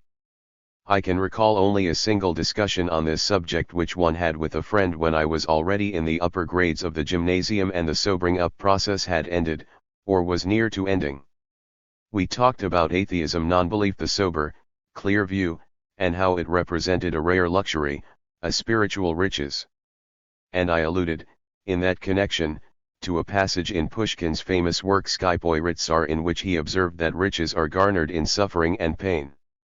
I used the words at the time in the sense that I too had occasion to suffer in the course of creating for myself the luxury ot non-belief. And my friend had consoled me with some words of compassion. Still I cannot remember any real suffering as such.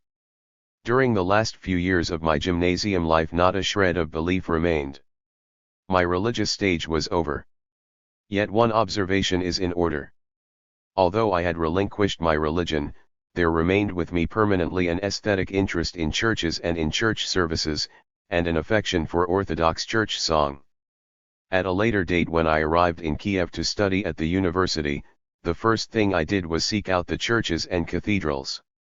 17.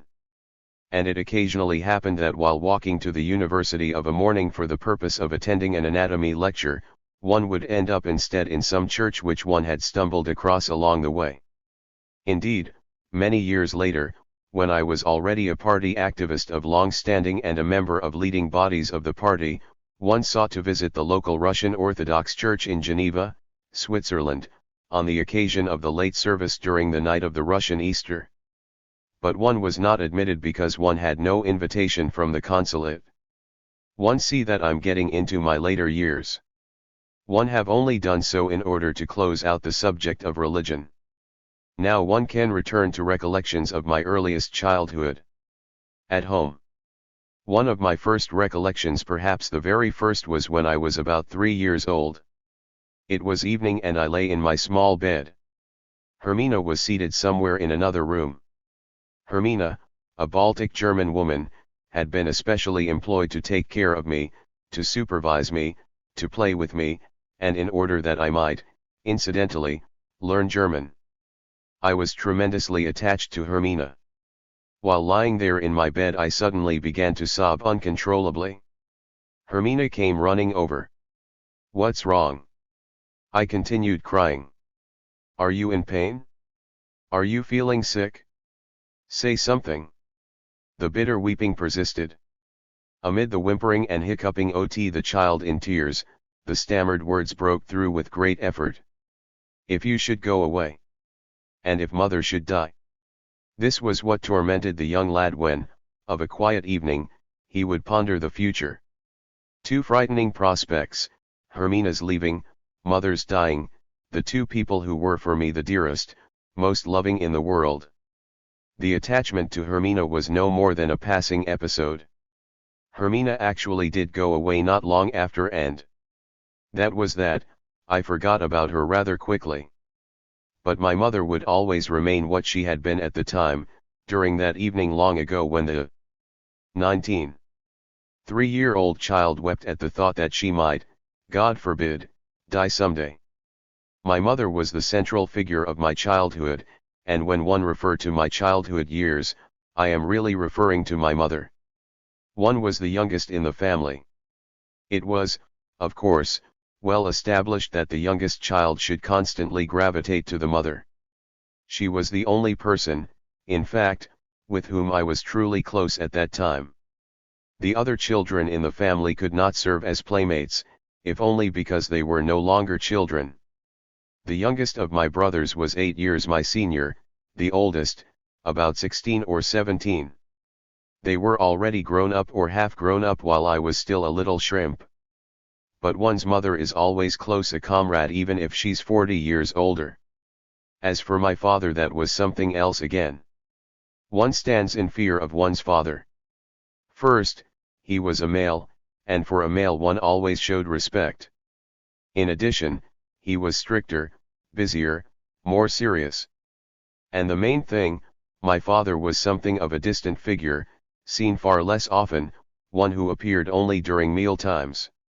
The rest of the time he was either at his post or occupied in his study, into which no one would venture. But when my mother found herself at a loss in dealing with my caprices, there was a final recourse calling upon my father. And he used to come and administer the proper treatment. No blows, heaven forbid, at no time in my life have I ever been beaten by anyone. Rather, he would give me a verbal dressing down, the effect of which was nothing short of monumental. I grew frightened, confused, soft as a kitten, and shed copious tears. In a half hour, my father, moved by pity, would approach me once again and proffer some words of endearment or read me a lovely passage in a book. I knew very well that my father loved me with all his heart and that he was by nature a decent, compassionate human being, and I reciprocated his love, although still fearing him, a fear which loomed like a wall between the two of us, precluding the emergence of a truly ardent and intimate friendship. Where my mother was concerned, however, I felt no fear. I simply loved her, without complications. There were frequent occasions, to be sure, when I grew angry at her, and when, even more frequently, I 20. Sorely tried her with my escapades. But then I would always regret it deeply, and I would promise myself never to cause her any further anguish. But the promise remained. Well, just a promise. And by the following day it was the same story all over again. My mother was an invalid. I cannot remember what she actually looked like before she became ill, yet I know that she had been very pretty. This was how she appeared to me in old photographs. And even in a later picture which has remained in my possession, a picture taken when she was already 50 years old and gravely ill, one could still discern the traces of her early beauty. She was ailing seriously. It was an extremely rare affliction, and carried the Latin designation paralysis agitans. Its first symptoms appeared when she began to find difficulty in walking. Then her hands would start to quiver, not continuously, but only in response to even the slightest exertion. Step by step, slowly yet relentlessly, the illness grew more severe. When I was about 6 years old, my mother was still capable of undertaking a major trip abroad and one to Moscow. But within 3 years a wheelchair had already made its appearance in our home. My mother still managed to walk, albeit with considerable difficulty. Most of the time she had to be moved in the wheelchair. And before many more years had elapsed, she could no longer even stand up. Her illness was attended by great suffering which she surmounted with extraordinary patience, all the while preoccupied with minor and major concerns, always centering upon us, upon the children.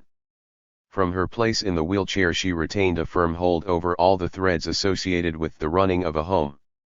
She still remained in charge even later, after my newly married sister and her husband continued living with her. And she maintained the major supervisory role even with respect to the grandchild born a year later. Her wheelchair was the center of the household. And little Valia, as I was called, revolved about her constantly. I was, so to speak, forever under her wing, like in a warm, cozy nest. Thus I grew and took note of the life around me. Mine was a respectable and well-ordered existence. My parents, 21, could claim no wealth of any kind. Yet my father did hold 2 fine positions, one as a military physician, the other as chief medical officer on the Libo-Romny Railroad, whose main terminus was in Minsk. His salary was not especially large, but the cost of living was very low in those days and we lived rather well. We always had a pleasant, sizable flat of 5 or 6 rooms. We entertained numerous guests, and ate and dressed well. And each summer we used to journey to a dacha. In fact, I was born while my parents were staying at a summer residence in Libo. In later years we would regularly spend the summers away from the city, a few times at Muranyov, a summer resort on the Baltic coast, and, among other places, in a village not far from Minsk, and at Druskiniki, along the shores of the Niemen in Grodno Gubernia. Our acquaintances during the early years were largely, if not exclusively, Jews from the affluent and educated intelligentsia of Minsk. An attempt was made at the time, in our home, to organize something like a circle for group reading of the classic works OT literature. I recall an evening when the circle foregathered in our living room. One acquaintance, whose name escapes me, read a selection aloud from Heine or Goethe. I can still see a dignified old matron sitting there shaking her head to the cadence of the poems. It was Pauline Vendroff who, many years later, wrote a book in German titled Memoirs of a Grandmother. The Vendroffs represented one of the most intellectually brilliant families in our city. The children of this elderly lady subsequently acquired considerable renown. The son, Semyon Vendroff, is a well-known historian of Russian literature and author of the massive biographical dictionary of Russian writers. The oldest daughter, Zinaida, is also prominent in the field of Russian literary criticism, and another daughter, Isabella, became a talented pianist. There was something markedly characteristic in the fact that within this circle only German authors were read, and only in the German language. German served as the vernacular, so to speak, in the genteel intellectual environment of our city. But the environment generally was assimilationist through and through. One can recall aloof physicians, a journalist, and so on. In addition, my mother's parents used to drop in on us. They also 22. Lived in Minsk, in a flat of their own. They still observed Jewish customs, I believe, and maintained a kosher kitchen. I felt a deep love for my grandfather, who was an exceptionally warm-hearted individual, and I still remember well how his trimmed mustache stung my face whenever he kissed me. My grandmother was a sterner type, though her relationship with me was also decidedly pleasant. Whenever she came to see us, she would invariably present me with a large copper coin which she used to pull out of the substantial black leather purse she always carried with her. It seems to me that even in our home, at least in the earlier years, we were not totally indifferent to the Jewish holidays. I have no personal recollection of this, but I did find an allusion to it in a diary kept by one of my brothers. After describing a certain event, he observed, "It was on the eve of a Jewish holiday, our rooms were being cleaned. I was all of 2 when the big pogroms took place in southern Russia.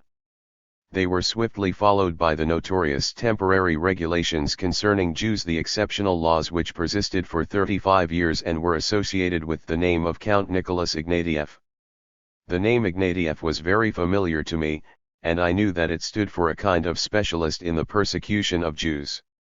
We used to have a little dog at the time named Zhivchik. Once, while we were walking in the city, I remember how Zhivchik had angrily leaped upon a Jew. Terribly upset over it, I gave the dog a piece of my mind. Zhivchik. You cur. You Ignatieff. I must have been no more than 4 at the time. The child's turn of phrase evoked much laughter. It made the rounds and was cited as an example of the sort of cockham little Valya was. The Mitsunik v. Truthfully, however, I was far from a sage. Able, yes, I learned to read, for instance, in just a few days, literally while playing. I had received a new set of blocks on the sides OT which were printed the letters of the alphabet. One would arrange them in the forms of words, and I soon had the thing down to a system.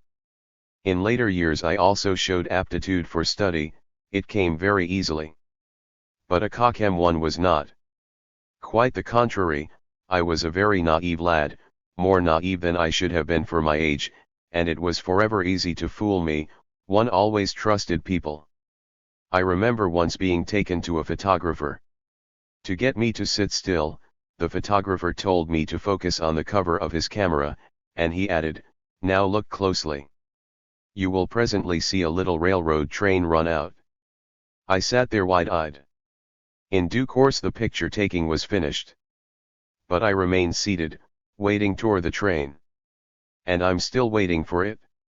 On another occasion several childhood friends came to visit me. They were supposed to depart by evening, but under no circumstances would I let them leave. Finally, the oldest of the boys said to me, "Watch, I'm going to take this box and insert this piece of paper in it. I will now shut the box and place it here on the dresser. If you go to sleep right now, you will find, when you awaken in the morning, that something remarkable has happened, the piece of paper will have turned into a piece of real gold. One believed him and went to bed. When morning came I leaped up and found the sorry bit of paper. These are fairly minor and trivial episodes. Still, they in particular have remained, not without reason, etched in my memory over the course of 3.5 decades. They were, presumably, not isolated incidents, but rather frequent occurrences which were intimately associated with the whole of my life at that time.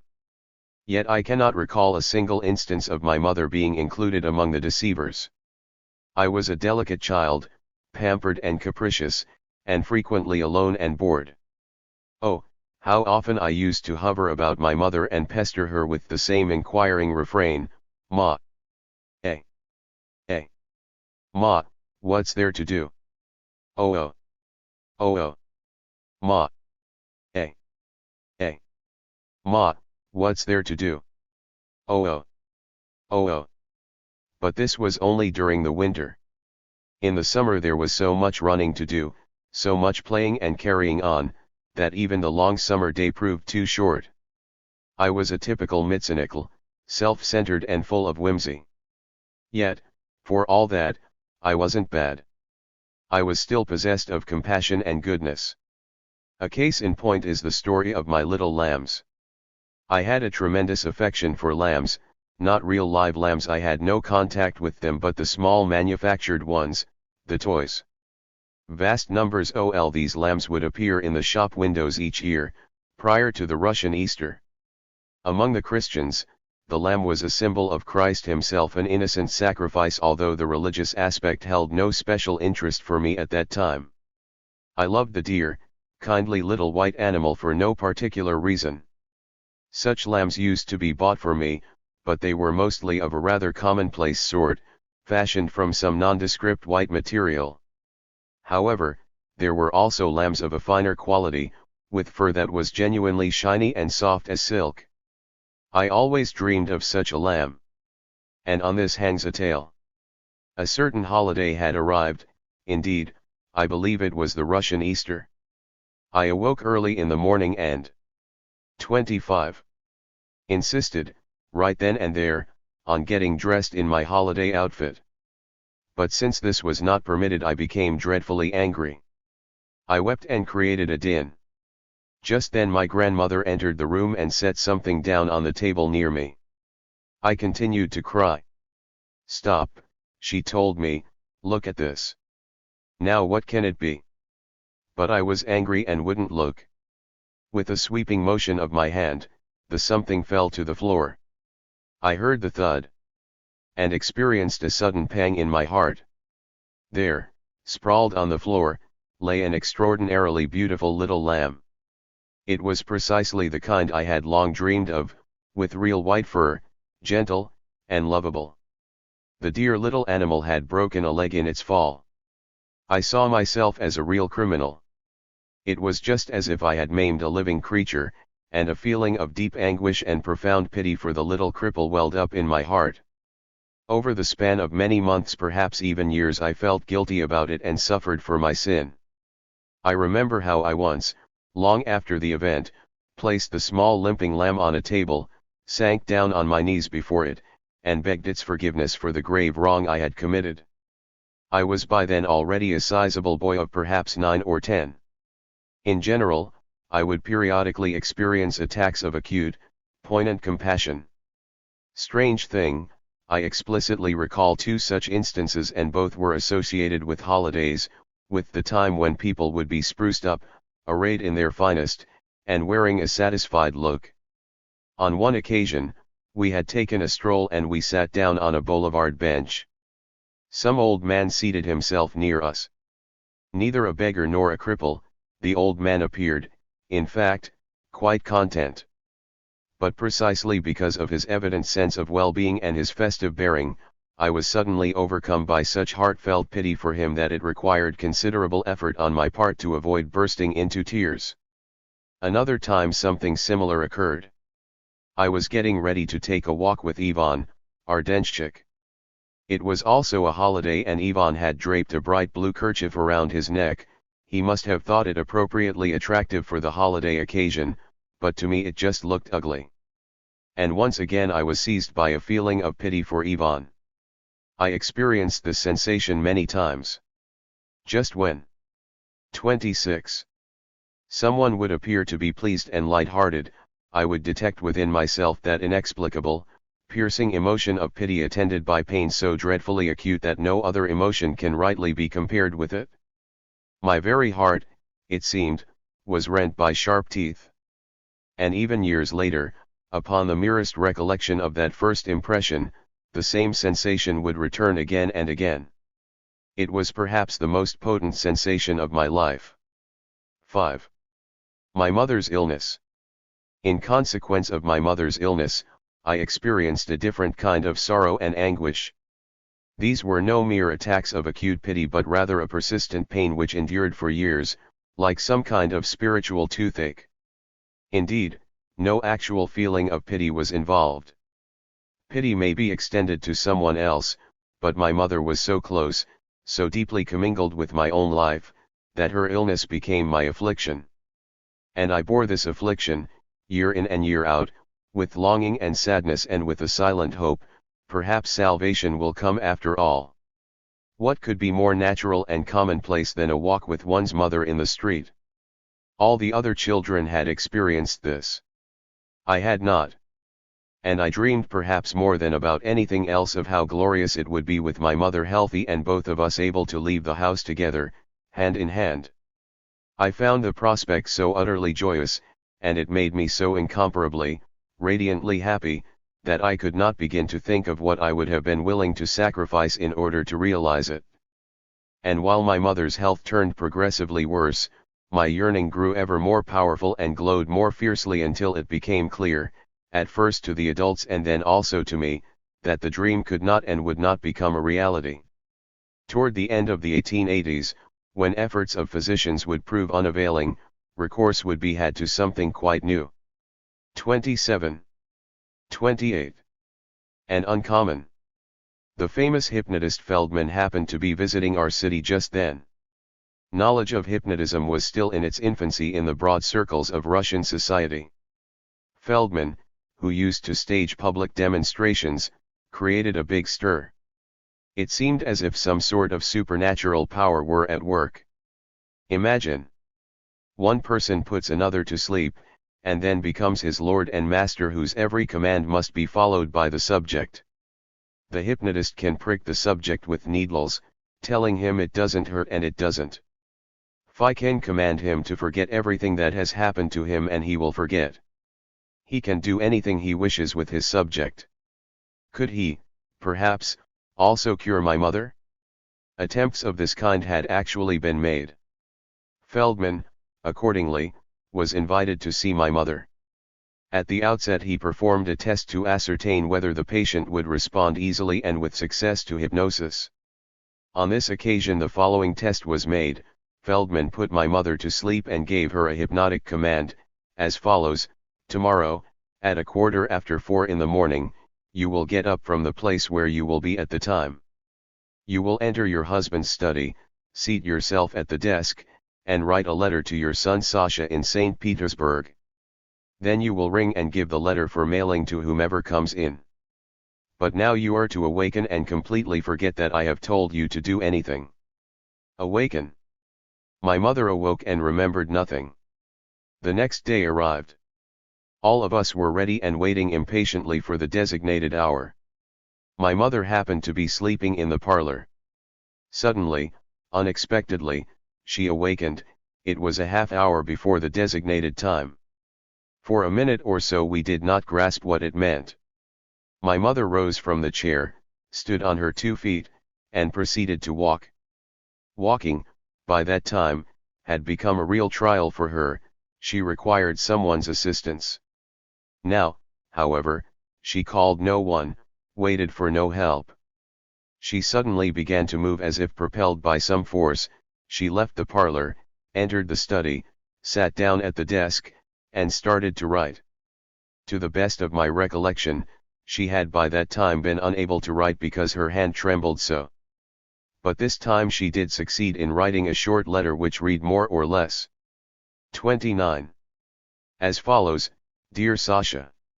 Come home immediately. I wish to see you. Then she rang the electric bell which was located on the same desk. It had been arranged in advance that I, instead of the servant girl, should wait in the adjacent room and enter as soon as I heard the ring. I went in. My mother handed me the letter and told me to take it to the post office. Then, pale and exhausted, she lay down on the sofa and fell asleep. The test had succeeded brilliantly, and it was decided to proceed with the curative treatment itself. I vividly recall the evening it commenced. I had no separate room of my own at the time. My bed was located in my mother's room. It was a fairly large room, divided in half by a long heavy curtain. One part represented a kind of small parlor, the other part was the actual bedroom containing our two beds. My mother, the hypnotist, and several other persons were in the parlor. But one was not allowed to stay. I was told to go to bed. One moved behind the curtain. Sleep, of course, was out of the question. One was tremendously excited. There, just a step away, behind that very curtain which one could touch with my hand, something awesome and tremendously important was about to unfold. Everything hung on its outcome. For me its importance was greater indeed than anything in the world. My ears were attuned to the slightest rustle. I could hear the calm but firm voice of the new miracle man. The great transformation, the tremendous, shining marvel was at hand.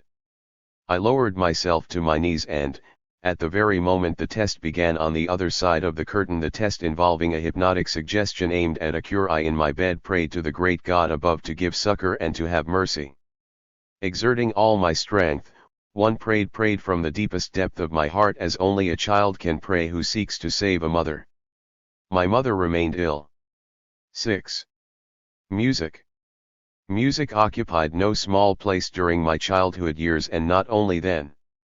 I have already mentioned our vacations at places like the seaside town of Mranyov, and Druskinaki, where summer visitors were provided with a large park in which an orchestra performed twice a day. I used to seat myself in the front row right next to the orchestra and drink in every note. My memory of Druskinaki is particularly vivid in this connection. I well recall the conductor and how he stood on the podium facing the audience. I can still see his face and prominent gray-black beard. Seated immediately in front of him, I would hold a small stick in my HHND and conduct in time with him. To this day I can still remember the complete melody of one of his own compositions which he used to play at the time. It was called the Druskinaki Mill. Music also filled an important place in our home. Two of my brothers are excellent musicians. The youngest, Alexander, that Sasha to whom my mother had written the hypnotic letter, was already playing the piano brilliantly as a young boy. He subsequently became a professor at the St. Petersburg Conservatory. Although my oldest brother, Paul, did not become a professional musician, he too possesses extraordinary musical abilities. A talented pianist, he could also play virtually every musical instrument. He had a whole storehouse of instruments, a violoncello, a trumpet, a harpsichord, a 31 small Russian flute, a concertina, anything his heart desired. And he played them all. Paul, incidentally, is also a splendid dramatic artist as well as an exceedingly fine photographer. A number of people with musical talent used to visit us. There were evenings devoted to quartets and chamber music. Well-known artists would sing. It was quite a life. I, too, had a desire to play something. I was still at a most tender age when one prevailed on my family to buy me a small violin, not a real violin, just a toy. Yet from the very outset I was certain one could produce miracles. I gathered up the audience of adults and solemnly proclaimed, "I will play so as to move you to tears." And one began. And tears did in fact proceed to flow, but not from the listeners, they came from me. The violin scratched and scraped. It was a miserable disaster. Nevertheless I did have a feel for music. I was once present at a musical evening during which my brother played a rhapsody by Liszt. One was asked, "How do you like his playing?" One replied, "It seems to me he played it too rapidly." And it turned out that I was right. The grown ups also felt that it had been played too fast. I began to study the piano at the age of 8. My sister was my first teacher. It proved to be a thankless job. I don't know whether it was a case of the music inducing nervousness or whether I was by nature a capricious youngster. But I do recall that my sister experienced no end of difficulty with me. I scrapped with her continuously. I was reluctant to follow directions and indulged in all manner of hijinks. In the end she would drop the whole thing and break off diplomatic relations with me. I, in turn, would feel regretful. What to do? Go to her and ask forgiveness? That I could never do, not under any circumstances. Instead, I used the written approach and sent her little notes. Peace followed and the lessons would resume until another blow-up, with another war, another little note, and another armistice. The realization finally dawned on everyone that nothing could be accomplished with my sister as teacher. There was no alternative but to find an outside teacher for whom I would have the necessary respect. Indeed, a certain military band leader was retained. The man wore a uniform and had an inordinately long mustache. These impressed me, and I, 32, learned. One made fairly good progress, but then came the summer. We left for a dacha on the outskirts of the city, and I began to grow lazy. It's unfortunate that the requisite means were not applied to overcome laziness. I was left alone, and I stopped learning. I deeply regret it. 7. My earliest political impressions. The dominant political sentiment in our home was a moderate liberalism.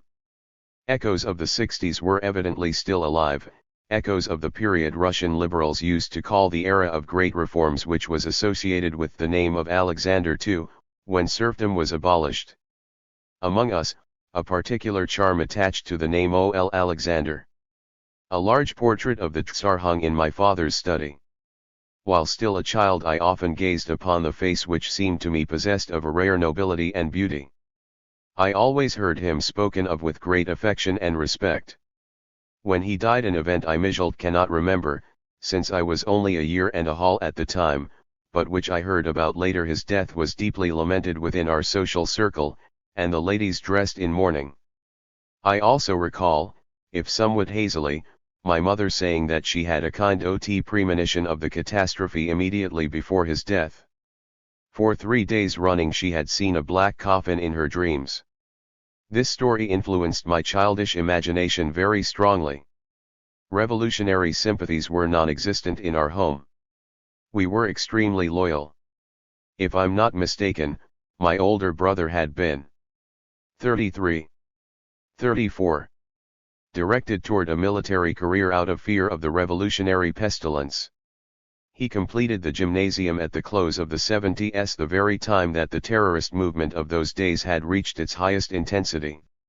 My family had no desire to send him to the university where he might become infected with revolutionary ideas, hence the decision to enroll him in a cadet school. He graduated as an officer and remained one for several decades. I recall an incident from my later childhood, when my youngest brother was in the upper grade of the gymnasium. He had a schoolmate, a certain L, a tall, thin fellow with a peculiar nasal quality in his voice. This chap had presumably been stung by the bug of revolutionism and felt the impulse to engage in a bit of agitation in our home. Aside from the military denshchik, we also had another servant, Lavrenti.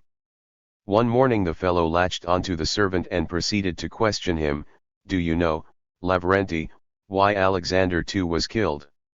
I'm not sure how my father got wind of it, but he promptly learned of the heretical discussion and soundly berated the young man. He was immediately sent packing and forbidden ever to return. With respect to my own thoughts on the matter, a strange notion raced around in my head, that the Tsar had been killed by none other than the enemies of the people, the landowners who were angry with Alexander II for having freed the serfs. And this prompted me also to arrive at certain deductions regarding his hijra, Alexander III. The year was 1887. We were spending the summer in Druskanaki and I had become friendly with a lad of my own age whose name I can't remember. He was the son of a Russian engineer. One day I felt a desire to engage him in conversation about politics. I had heard something somewhere about a new reform of sorts on behalf of the peasants which, though regarded as a necessity, had not been implemented. Accordingly, and with an air of great authority, I informed my friend that the Tsar would most happily have carried out the reform, but was unable to do so out of fear of being killed just as Alexander II had been killed. The lad told his father about the conversation. The father grew terribly frightened. What kind of talk is this? Talk about killing the emperor, no less. So he hastened to complain to my father and a considerable uproar followed. I received a sharp rebuke and strict orders not to meddle in politics. And I did, in fact, leave the Tsar alone. 8. Summer life. I always loved summer best. Summertime that was really living, winter was largely an interlude between summers. And even now, while I'm in the process of refreshing my memory and looking back at the road I have traversed, I see before me, first of all, those few dozen summers. So supremely vivid, bright, and colorful, each with its own physiognomy, each with its special configuration and distinctive charm. They were life's visible milestones, and the gray winters were little more than passages between, monochromatic and monotonous. For a child, the summer was ever a time of new impressions, a richer, more interesting existence. To begin with, one traveled, indeed, by train. Naturally one stood at the window. In Russian railroad cars, a kind of wide pipe ran beneath the windows. I used to perch myself on a section of pipe so that my head reached just to the window ledge. And there I would stand and peer out, gazing interminably at the new, wide world. As I have indicated previously, we used to travel to various places, to the sea, to the Niemen River, or simply to a village. In fact, I spent 3 whole summers at the seashore. But little has survived in my memory, and when I do recall something, I'm not quite certain whether it was real or whether I saw it in a picture. One thing however remains clearly etched in my memory. It was July 15, 1888. July 15 was Saint Vladimir's Day as well as my very own. 35. 36. Personal holiday. And that year it also happened to be quite a special holiday, a general holiday. It coincided with the 900th anniversary of the day Prince Vladimir baptized the Russians in Kiev. The holiday was accordingly commemorated with parades and ceremonials, and the major ceremonial involved the blessing of the waters. This observance traditionally occurred once each year, on January 6, the day of Christ's baptism. As a remembrance and symbol of the day, a cross would be dipped into the water, thus sanctifying it. Then the crowd would be sprinkled with the water. Believers used to pour the water into flasks and take it home. The ritual was always conducted along the river bank. Because of the winter and the frozen river, a sort of window used to be hacked out of the ice and the cross dipped into the water. The service began with a massive, solemn procession from the cathedral. Soldiers were arrayed on the streets and music played.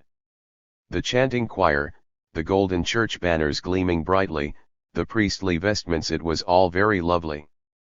But on this occasion the whole affair was conducted in a special way. It was summer, there was no river involved, and in the absence of the little window chopped from the ice, the priest's golden cross was lowered into the vast, sweeping, boundless sea. One was tremendously impressed. Here was the sea, no less, being consecrated. The very thought left me genuinely spellbound. The proceeding had something biblical about it, a quality reminiscent of the earliest days of creation when the Spirit of Almighty God hovered over the dark waters. I sensed most vividly the power of that Spirit, the power of holiness. Above, shone the sun, below, the broad waves unfolded, and the sea rustled and murmured quietly and calmly, like a vanquished lion stretched prostrate at the feet of its lord and master.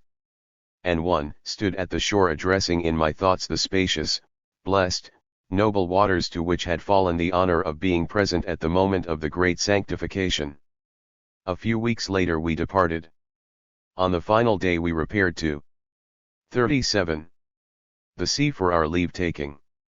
It was a stormy day, a harbinger of autumn. We ascended the long, high, wooden pier which reached far into the water. We cast a few small coins into the sea, as was the custom, and made our adieus to it.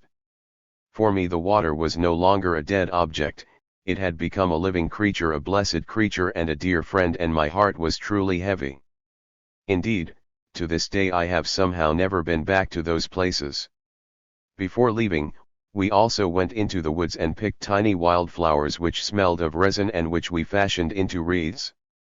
Already in those days I found parting with summer deeply painful.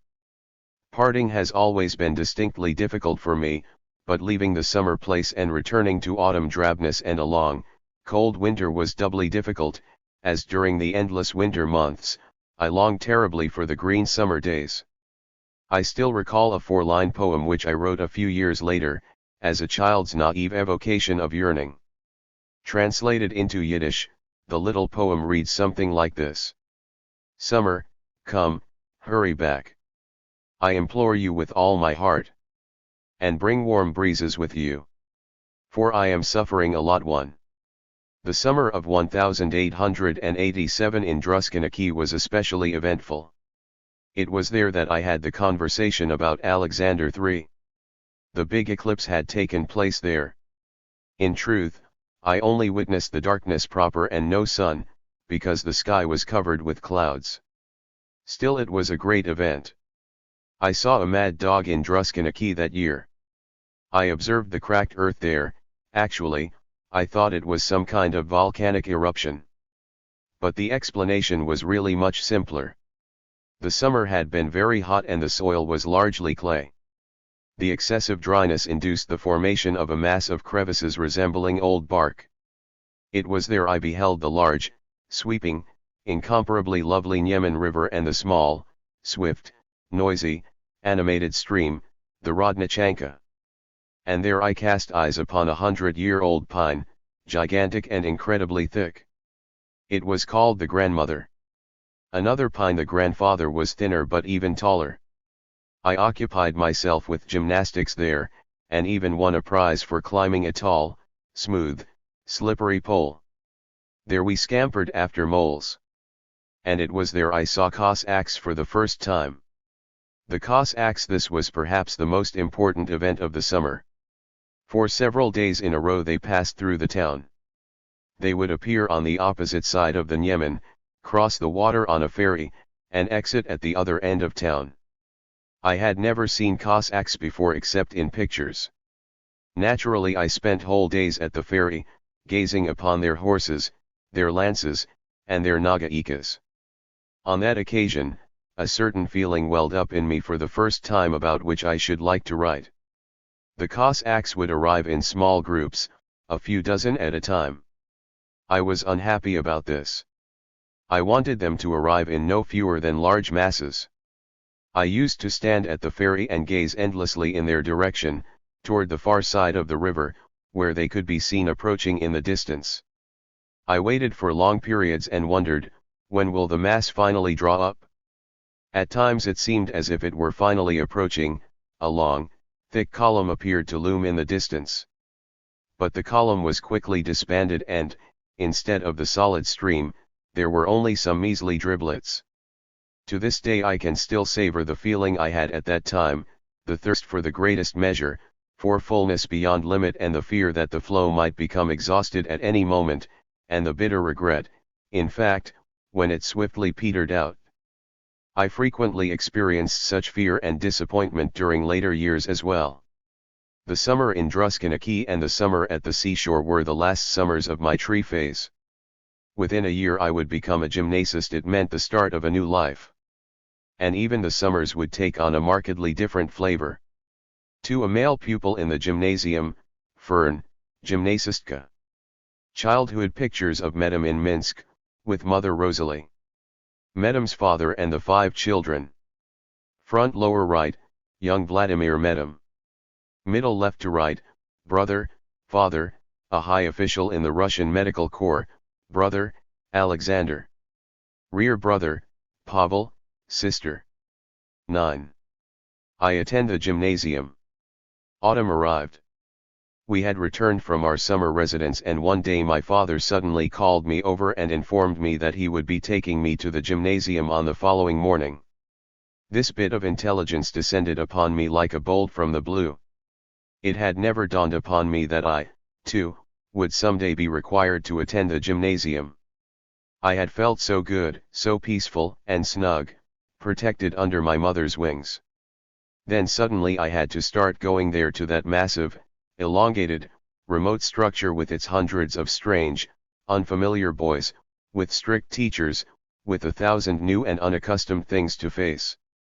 Hardly a bold lad from the start, I was seized by something akin to terror. My father personally escorted me to the gymnasium that first day. The school year had already been underway for a few weeks. One don't know why I was late in enrolling. I was conducted, together with my father, not into the classroom, but into the teacher's room. There were no tests whatsoever. The priest simply asked me about a certain prayer. I did not happen to know it, and he directed me to learn it. This was the occasion of my first misunderstanding. The priest had said to me, "Memorize this for the coming class." One thought, now that's a strange individual. What indeed could this be, his assigning me something now for the coming class? There's all of a year until the coming class. So of course I didn't learn it, and course the priest asked me for that particular prayer on the following day. I was utterly confounded. It turned out that what he had meant, 39, 40, was not the following year but the next class lecture. My embarrassment was intense. In general I felt somewhat less than blissful during the first few days. One of the main difficulties was that I, unlike the other boys, was not yet wearing the prescribed regulation clothing. All the boys were attired in black and gray cloth jackets, long trousers, and gray military overcoats with silver buttons.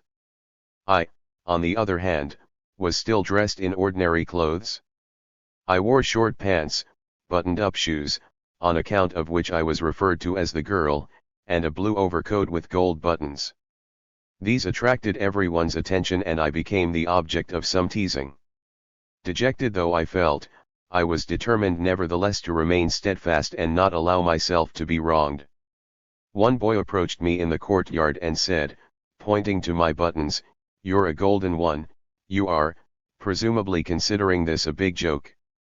But I retorted instantly, in the spirit of tit for tat, and pointed to his buttons, "And you're a silver one." One considered my response an even bigger joke, and I was very proud of it. As I have already noted, I was not one of the world's great cock-homum. During the early days I found myself extremely bewildered.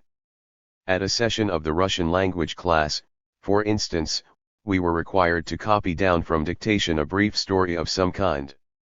I was so confused that the words recited by the teacher reached my ears all jumbled together in a strange sort of mishmash, and the Lord only knows what kind of outlandish things I recorded in my copybook. But this didn't last long. I took myself in hand very swiftly. After all, I did possess some considerable abilities, and in short order I became the leading pupil in the class. Nevertheless, during the whole 9 years I attended school, the gymnasium remained a real affliction, a form of divine punishment, and not only for myself, but for all of us. The one-time Russian gymnasium was no true educational and instructional institution in the modern sense, but a kind of state administrative agency in which the overriding concern was a military-type discipline. Most of the teachers were individuals totally lacking in pedagogical ability, thoroughly devoid of any love of their calling or of the children, and without any broad outlook and fundamental education whatsoever. 41. Just officials. Nothing else. We had no love for them. Quite the contrary, they were our enemies, our oppressors. We were their slaves. Our city was part of the Vilno school district. The district had a reputation throughout Russia as the harshest and most rigorous.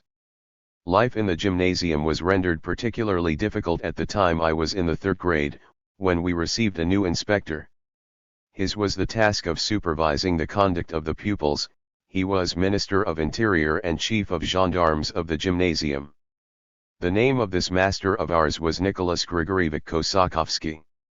He was not very old and he was extraordinarily handsome. His voice was mild, his movements soft, his eyes dark and velvety, reminiscent of a large black tomcat. He was the terror of the whole gymnasium, literally the bane of our existence. The rules of the gymnasium were weighted down with all manner of proscriptions, and he enforced them with cold, dry iron precision. We knew that he would never forgive a thing.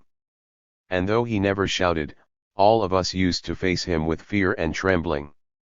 We despised Kosakovsky from the depths of our hearts, and he surely knew it. In later years, after my completion of the gymnasium, he became a district inspector. He traveled throughout the provincial cities administering the examinations, and he was especially concerned with asking the kinds of questions that were beyond the capacity of even the best and most capable pupils. A large number of young people fell victim to his cruelty. He literally shattered their lives. Not until many years later was the background to this cruelty exposed. After his death, a sensational article about Kosakovsky was written by a prominent Vilno neurologist who had previously treated him. It created a big stir.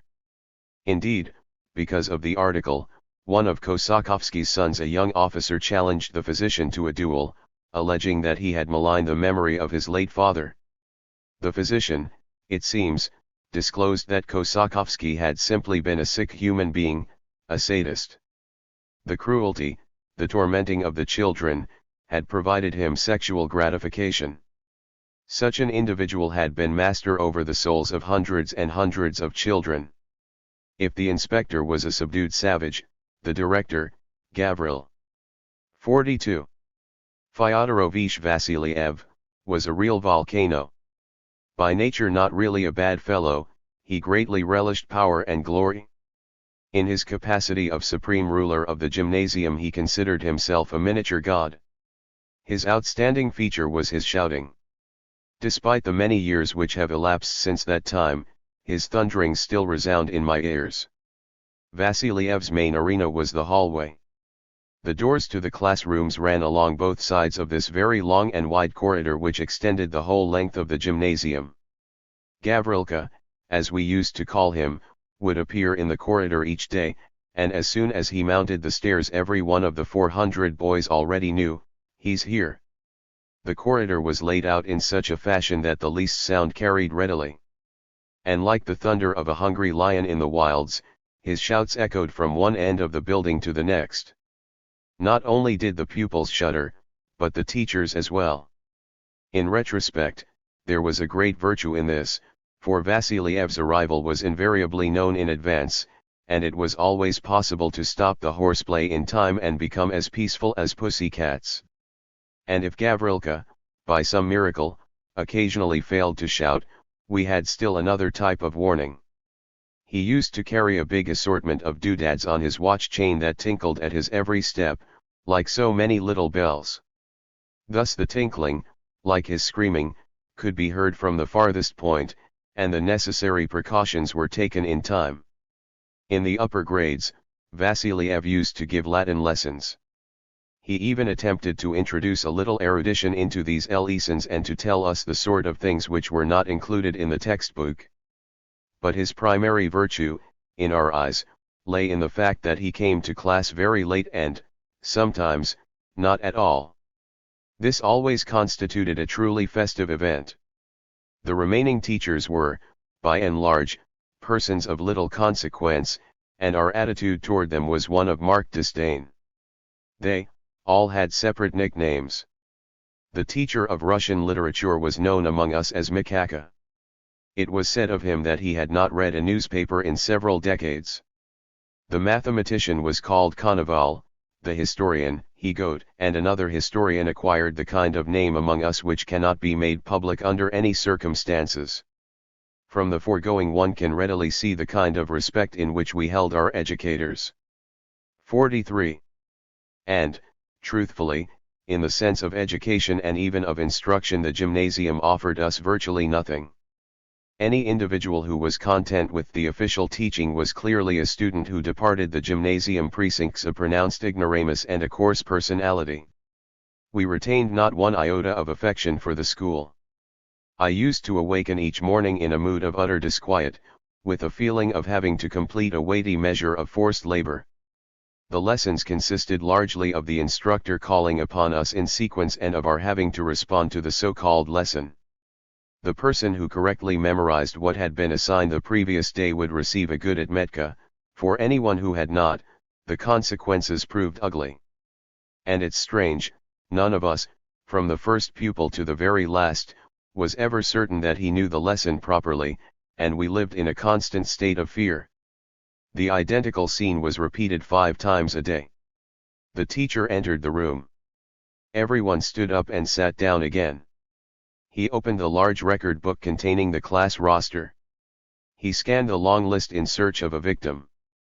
There followed a tense moment while 30 lads, with bated breath, sat waiting for him to call upon someone. They engaged in various calculations. One teacher followed the alphabet, hence it was possible to know presumably where one stood, and to maintain the requisite calm. But no, from time to time he intentionally called a name out of alphabetical order, and the results would be unpleasant. Another teacher used to scan the room and simply select people at random. This compelled everyone to remain on tenterhooks. And we continued in this state for the whole hour, just waiting impatiently for the ring of the large bell in the corridor which would announce an end to the fright and the gloom. And if a boy happened to own a watch, he became the continuous object of whispers from all directions that conveyed a single question: how much time is left? How much is left? Until the bell, that is. Ours was a real prisoner's mentality, the mentality of individuals constantly waiting for their freedom, counting the years, the days, and the minutes remaining until salvation. In the very same way that we counted the minutes until the end of each lesson, we also counted the hours remaining until the end of the school day, the days left until the Sunday break, the weeks until the more important holidays, the 44 months until the close of the school year and the lengthy summer vacations. And hovering over all of these was the ceaseless longing for that distant, so very distant, bright and beautiful day when all the suffering should finally come to an end, when one would be parting company for good and all with those detested walls, and walk out of the prison into the wide, free world. Our attitude toward our teachers was that of prisoners. We looked upon them as our oppressors. Deceiving them or causing them aggravation was considered a worthy act. This was precisely the soil from which the earliest feelings of comradeship and unity sprouted among us. Having emerged out of such unhealthy ground, these feelings at first evoked grave doubts in me, and even a degree of resistance. I remember once taking a walk with my brother Alexander, who had completed the gymnasium during the very year I moved up from the elementary school to the first grade. While conversing on various matters, he undertook to enlighten me about the precepts of comradely morality. If something should happen in class, he said, if someone has been cutting up, has done something that's forbidden, he must not be exposed under any circumstances. Should you be questioned about it by the teacher, you must say that you know nothing at all. Otherwise you're a squealer, a fiscal, a sucker, and that's the most shameful thing and the greatest sin.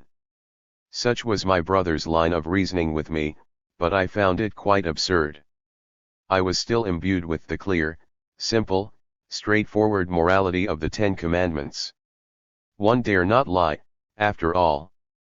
And truly, how can anyone deceive someone else, be he even a teacher? It's just plain ugly.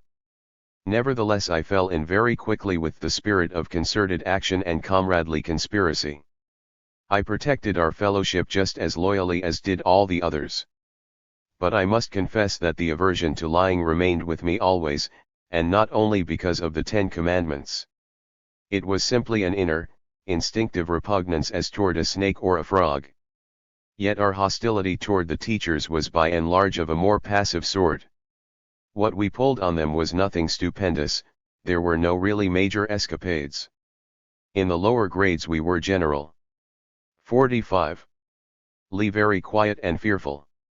And if, in the upper grades, a little bottle of whiskey was sometimes brought into the classroom, or if a card game took place under the table while a lesson was in progress, well, this was the very most we allowed ourselves within the four walls of our prison. The barracks discipline oppressed us with all its massive weight, preventing even the birth of a really audacious thought. The atmosphere was stifling, initiative was paralyzed. In the gymnasium we simply pined away. And even beyond its four walls, out on the street, we were in constant danger of falling into the hands of our dear custodians, if the button on a coat were unbuttoned, or if someone set out from home a half-hour late. All these were crimes that demanded punishment. Our real lives were at home. 10. Galinevika's house. While I was moving up from first to second grade in the gymnasium, my father rented a new dwelling. It was nothing like the previous one, and life in it took on an altogether different appearance. Our former apartments had in fact, also been quite respectable, but the new one was genuinely lordly. It was Galinevika's house. Galinevik had been the Golova of Minsk, and very rich. His brother inherited the house upon his death, but didn't care to live there. He moved into another house, a small one, and he put the large house up for rent. It was later purchased by the succeeding mayor, the wealthy Polish Count, Chapski. It was one of the loveliest houses, if not actually the loveliest, in all of Minsk. Through the main gate one entered directly into a very large courtyard which resembled the courtyard of an aristocratic estate, as wide and spacious as a whole city square. In the middle of the courtyard, directly in front of the house, stood a small circular garden planted with lovely roses. It was flanked by two tiny houses, the residences of the gardener and several officer acquaintances, and just beyond the little garden, facing the gate, sprawled the large, attractive wooden house in which we lived. It included a magnificent ballroom with a beautiful parquet floor of genuine oak, a rarity in those days, a large dining hall, an attractive study for my father, and a 46. 47. Whole series of bedrooms. The house contained a variety of hallways, as well as little chambers with nooks, stairways, a bathtub, and other amenities. The ground even had an orangery. True, it was virtually bare, only a single lemon tree remaining from the old days. From the ballroom, one could walk out onto a veranda that was extraordinarily wide and long. Steps ran down to a spacious garden. The garden was a veritable delight. One section was planted with the loveliest flowers. The gardener maintained a greenhouse there. Another section was filled with fruit trees. And a third was just a park. The total area extended a great distance both in depth and breadth, and covered virtually a whole city district. It was bordered on three sides by no fewer than 3 streets. One side of the garden ran the length of Lake Swiloks, on the far side of which was located the large city park, the Gubernatorski Sad. Seated on our veranda during summer evenings, we could hear the music from the city park and observe the fireworks. One may readily imagine the degree of pleasure that a youngster would derive from a house and a courtyard of this kind, and above all from the beautiful, spacious garden within which one could do so much running and playing. When a friend would come over, there was an opportunity for games. If no friend showed up, there was the cook's son. In any case, I could always count on my good and devoted friends, our dogs. We had no fewer than 3 dogs at that time. There was an old dog we inherited from the former housekeeper, a large, magnificent Newfoundland named Tumri.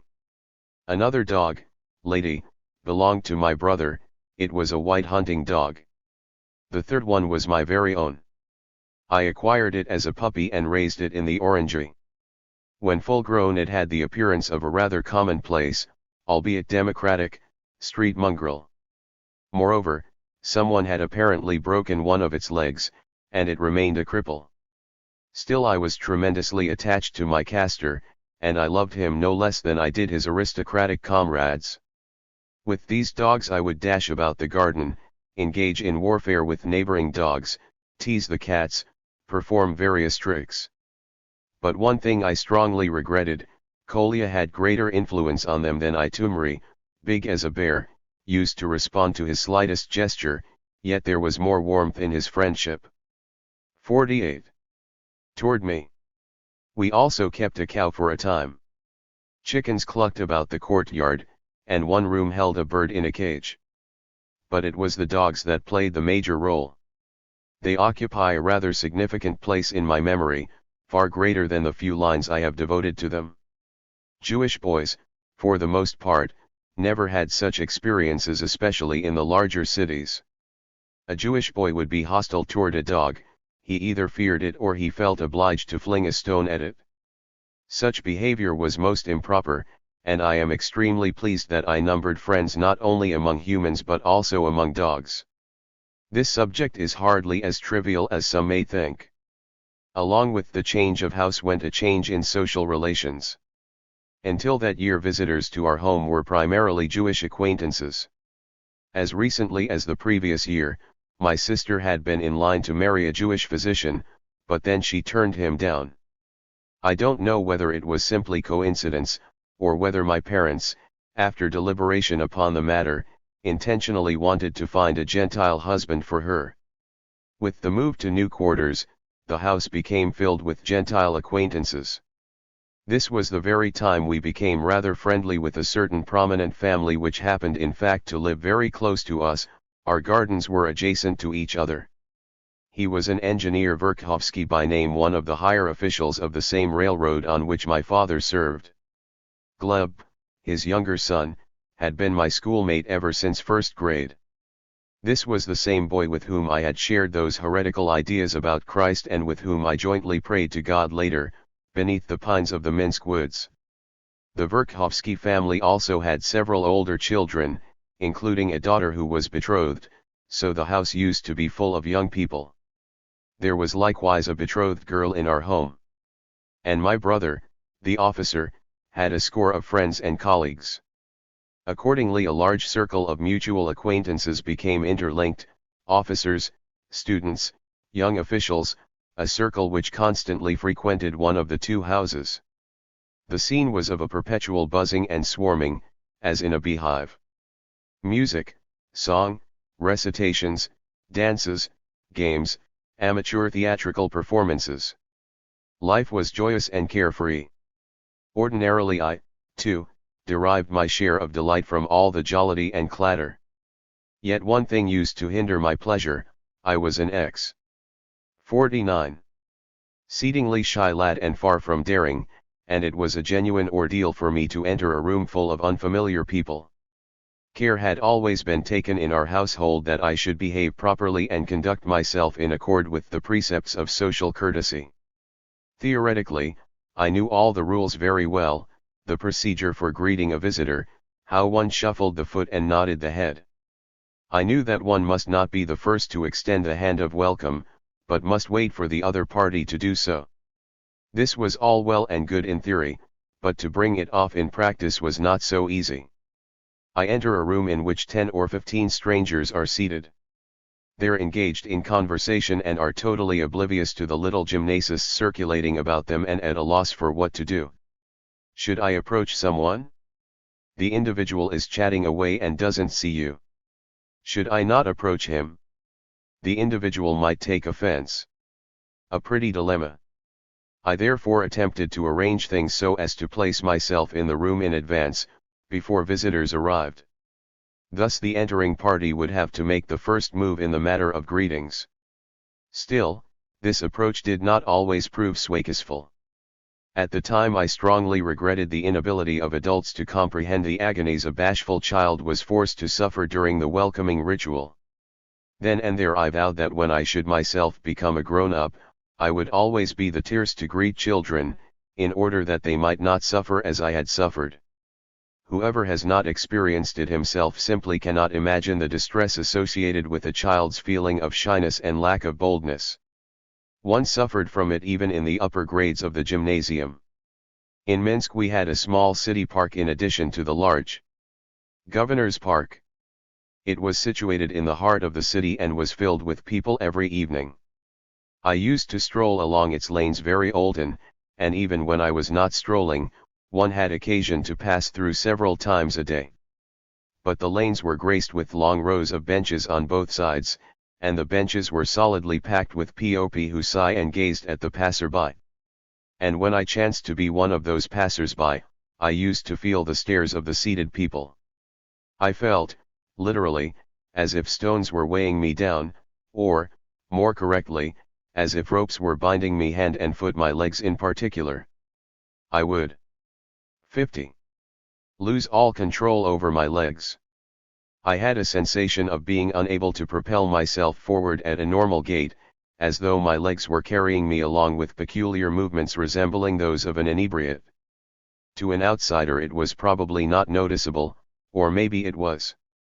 But inwardly I had the feeling of physical constraint and awkwardness. In later years, as an adult, I recall an incident during which I observed a little girl walking across the courtyard.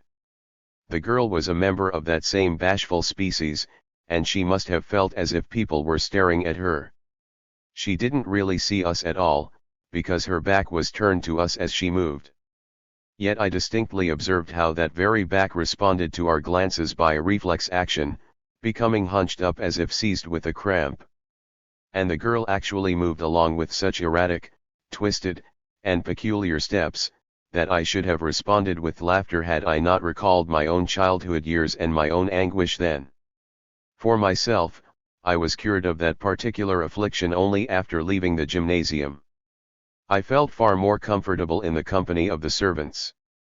I spent a lot of time with them, and most willingly. And I believe they also had a liking for me.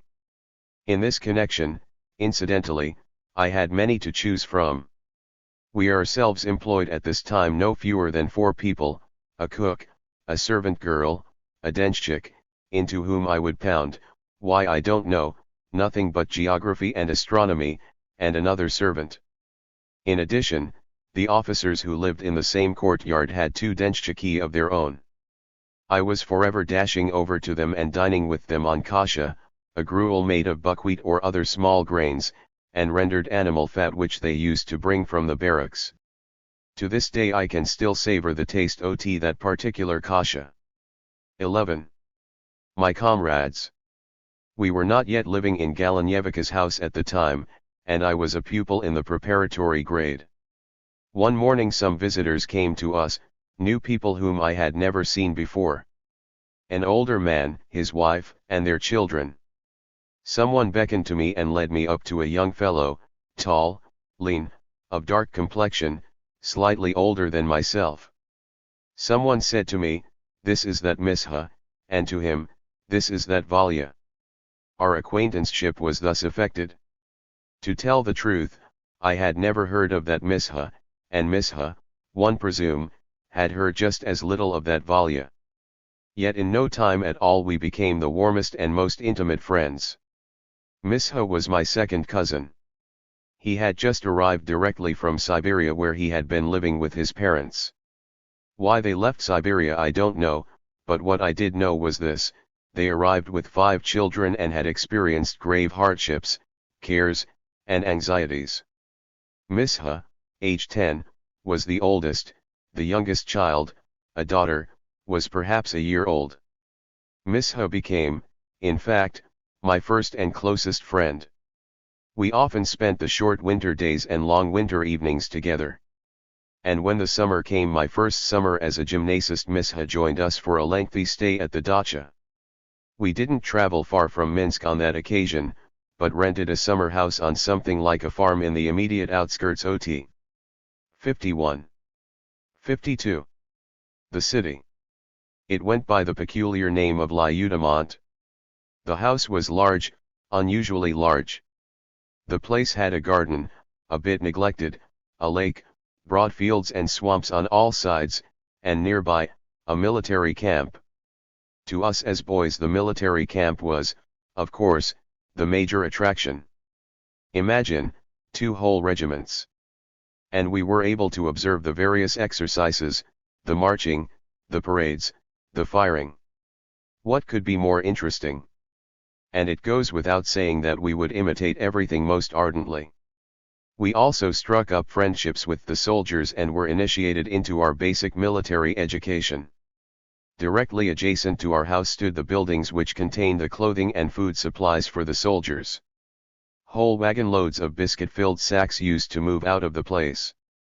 The two of us were forever hanging around, and were occasionally treated to the soldiers' delicacy. Anyone who has ever served in the Russian army will doubtless recall those biscuits, black as pitch, encrusted with mold, and tough as granite. It was utterly impossible to bite into them in their dry state, hence the need to soak them first in water. And we would actually soak the biscuits in water and gnaw away in the full spirit of self-sacrifice. And we loved it. The main thing, I suppose, was not the taste itself but the sensation of eating real soldiers' biscuits, the very same biscuits eaten in war. It made you feel like someone special, like an adult. Incidentally, I recall in this connection how I once considered the particular manner of an individual's eating as a sign of adulthood. I'm not referring to deportment at table, but to the notions of the mouth proper. While still quite a youngster, I used to observe that among adult males the mouth moved during eating in a vertical direction, from the top down and from the bottom up. They ate, as it were, from the heights, while I, for instance, used to eat transversely.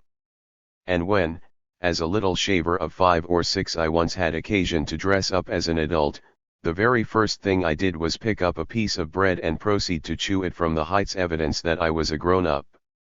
Playing soldier, this is the kind of disease to which every child succumbs, like measles. I experienced the other diseases as well, indeed, measles, too, and collecting postage stamps, and playing fireman.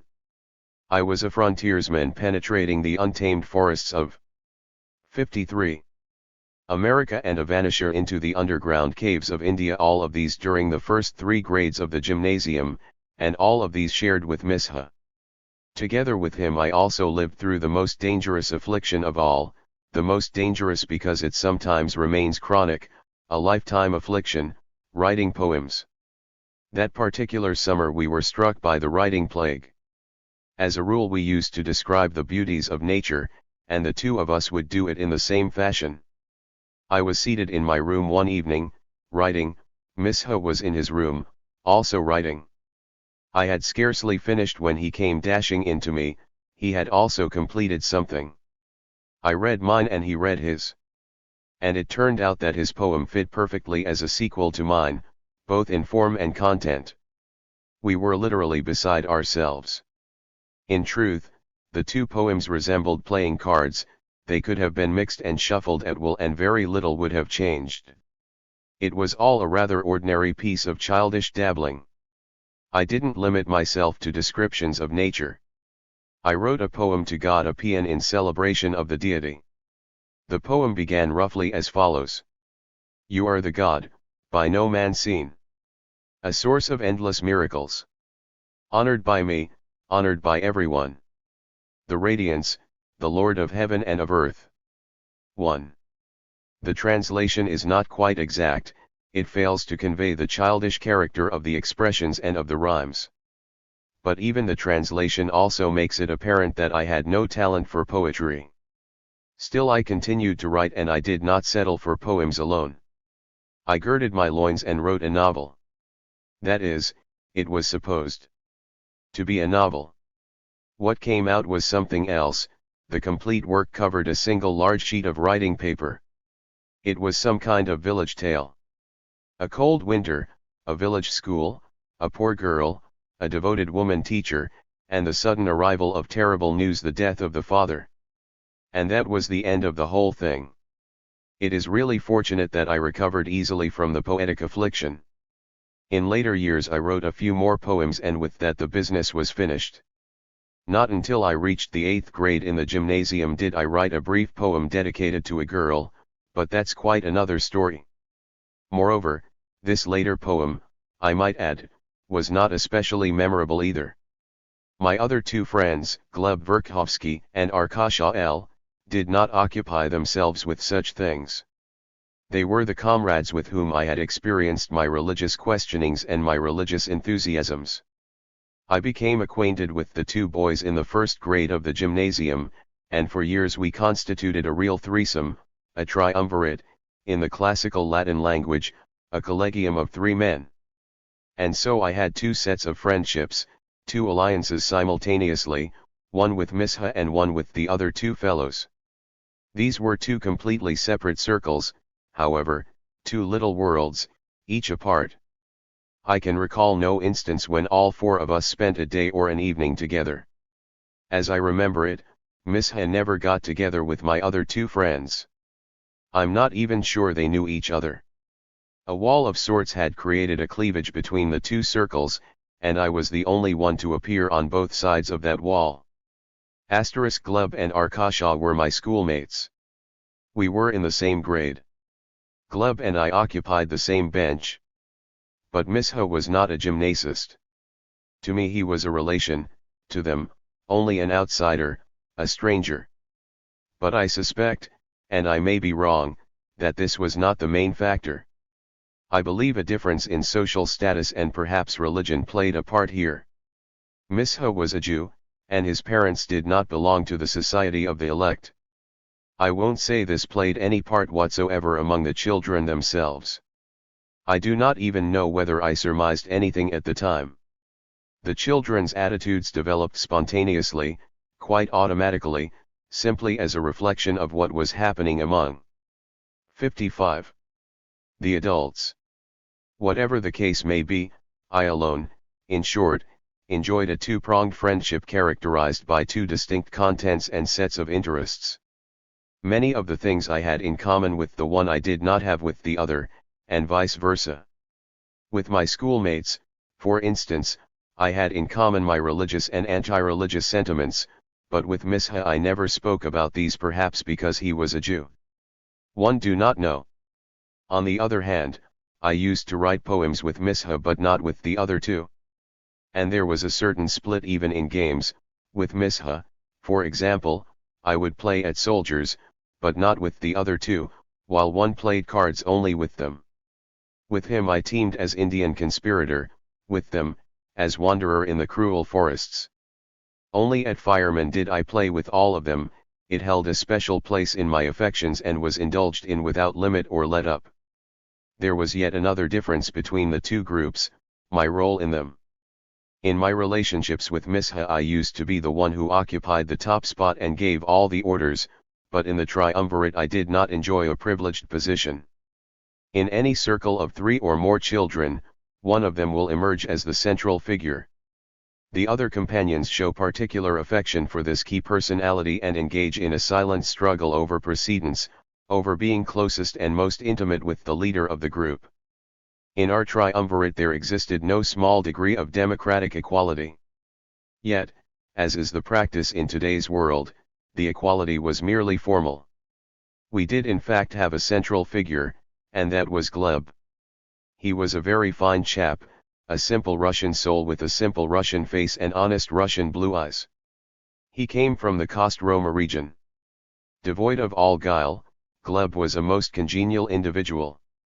And the principal thing was that he displayed the wholeness of a healthy, simple nature, of a healthy, tenacious stock. We, Arkasha and I, were of a different breed. Arkasha was by then already more urbane, a city type. There was a quality of Jewishness in him. It was even bruited about town that his father had actually descended from Jews, although the person in question emphatically denied it. Among us, Gleb became the bride, so to speak, which accounted for the existence of a feeling of jealousy between the remaining 2. Well, I cannot speak with certainty about Arkasha, but as 56. For myself, I was envious, and it was for me a source of deep regret when the scales of Gleb's friendship would tip more strongly toward the other side. In connection with this, I lived through one of my most bitter childhood disappointments. Something had happened which gave rise to a clash between Gleb and Arkasha. and I mean a dispute that became truly heated and was followed by a complete refusal of the adversaries to speak to each other. The state of war lasted for weeks. I was not mixed up in the controversy, I remained neutral and maintained the most cordial relations with both of them. Actually, the affair had one primary virtue as far as I was concerned. I became the exclusive friend without any competition. Nevertheless, I decided that I must resolve the controversy and proceeded to develop a complete strategic plan to that end. I toyed with the plan for a long while and dreamed of a lovely, pleasant outcome. Suddenly, one fine morning I learned that the two characters had flagrantly deceived me. They had, it seems, already concluded peace on their own well before, and only maintained a pretense of hostility in my presence. Behind my back they had been meeting in the friendliest fashion, laughing at my expense, and at my peace plans. I do not know why they did it, one only know it came as a terrible blow to me. Not because the hostility had ended, quite the contrary, one myself had wished to see the war ended. But that my best friends had deceived me, made a comic figure of me, secretly held me up to scorn. This was a source of deep chagrin. And although we still continued to be good friends, the incident left a profound scar upon my childish heart. 12. The close of my childhood years. At the end of the year 1893 I moved into the 5th grade of the gymnasium, the beginning of the upper classes. It was the end of my childhood. One would not have felt it quite so strikingly perhaps had it not coincided with a catastrophe which occurred during that very year, an event that constituted a turning point in my life. My father died. During the final months, when he was already acutely ill, my father spent more time at home, and I used to see and hear him more frequently. He was an intelligent man and well-read, and when one of his older friends would visit him I happily listened in on their serious conversations. A certain elderly Jew used to drop by at that time, one remember him from those years and also from later on. One don't know if he's still alive. If he is, he would be an old man of 80 or more. He was a prominent figure in Minsk, a certain J. Hervik. He held an official government position entitled Scholarly Jew assigned to the governor of Minsk. Hervik was, at the same time, a teacher of Jewish religion in both gymnasiums, the one for boys and the one for girls. The 57, 58 whole city knew him. His reputation in radical circles was not good. Yet it was always interesting to spend a few hours with him in private conversation. The discussions turned on various subjects, philosophy and religion, Jews and Christians, literature and history. I can't recall their actual content.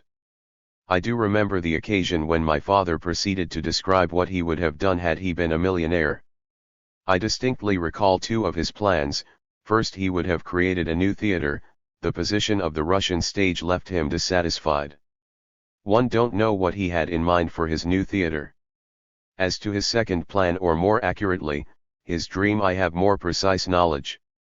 I would erect, he used to say, a new church, a temple of a new type, incorporating neither priests nor ceremonials, with religious sentiment induced only by appropriate music and song. This would have constituted the totality of the service. My father's attitude toward Jewishness I still do not know. I presume he was an assimilationist. Yet he apparently did have a spark of Jewish feeling within him. I remember his description of this minor, yet characteristic, incident. He had been traveling on the train, first class, as was customary. A certain Gentile was seated in the same compartment. A conversation ensued. The Gentile happened to be a rabid anti-Semite. He detected nothing of the Jew in my father, so he proceeded to ventilate what was on his mind, and to berate the Jews. My father let him have his say to the end, but at the moment of departure he announced, with a calm smile on his face, "You ought to know that I too am one of those of whom you spoke. I am a Jew." The Soyn Yisroel became greatly embarrassed.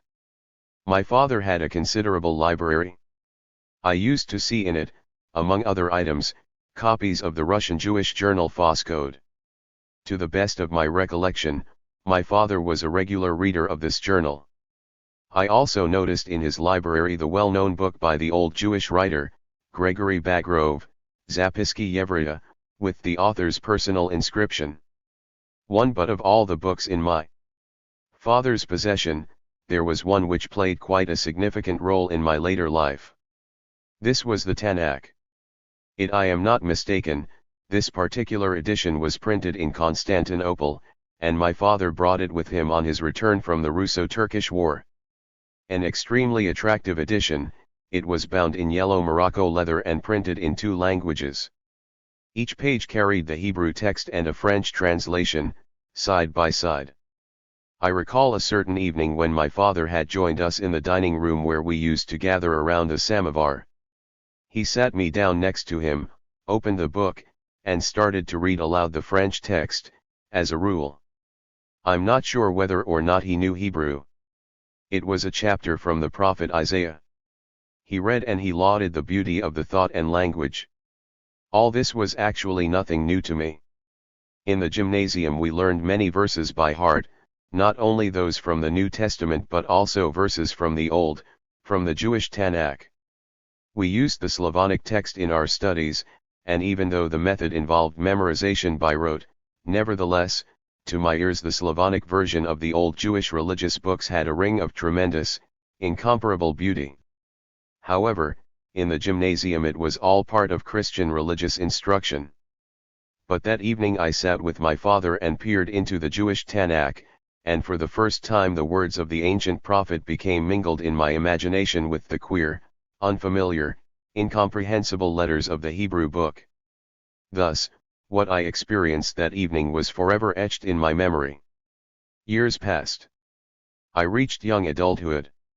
And when my interest in Jewishness awakened, my father's old Tanakh came to play a large, perhaps the major, role. I developed an urge to read the text of the venerable book, not in a French or Slavic translation, but precisely in the Hebrew original. And the book in which I first began to master those quaint, incomprehensible Hebrew letters was that Constantinople Tanakh of my father's, in the yellow Morocco leather binding. But that came much later. My father died and I was left with a feeling of severe guilt. People invariably have such feelings upon the death of someone close. We imagine that we have neglected to fulfill our obligation during the 60 individual's lifetime. We imagine that we have failed to offer timely displays of merited love and warmth. And the feeling tortures and torments. Because it's too late, because it's in vain. Still fresh was the recollection of how my father used to come to me bringing some kind of gift. To this very day I remember one particular time most vividly. It was the morning of Easter Sunday. He came up to me while one was still in bed and gave me a little purse made of mother of pearl.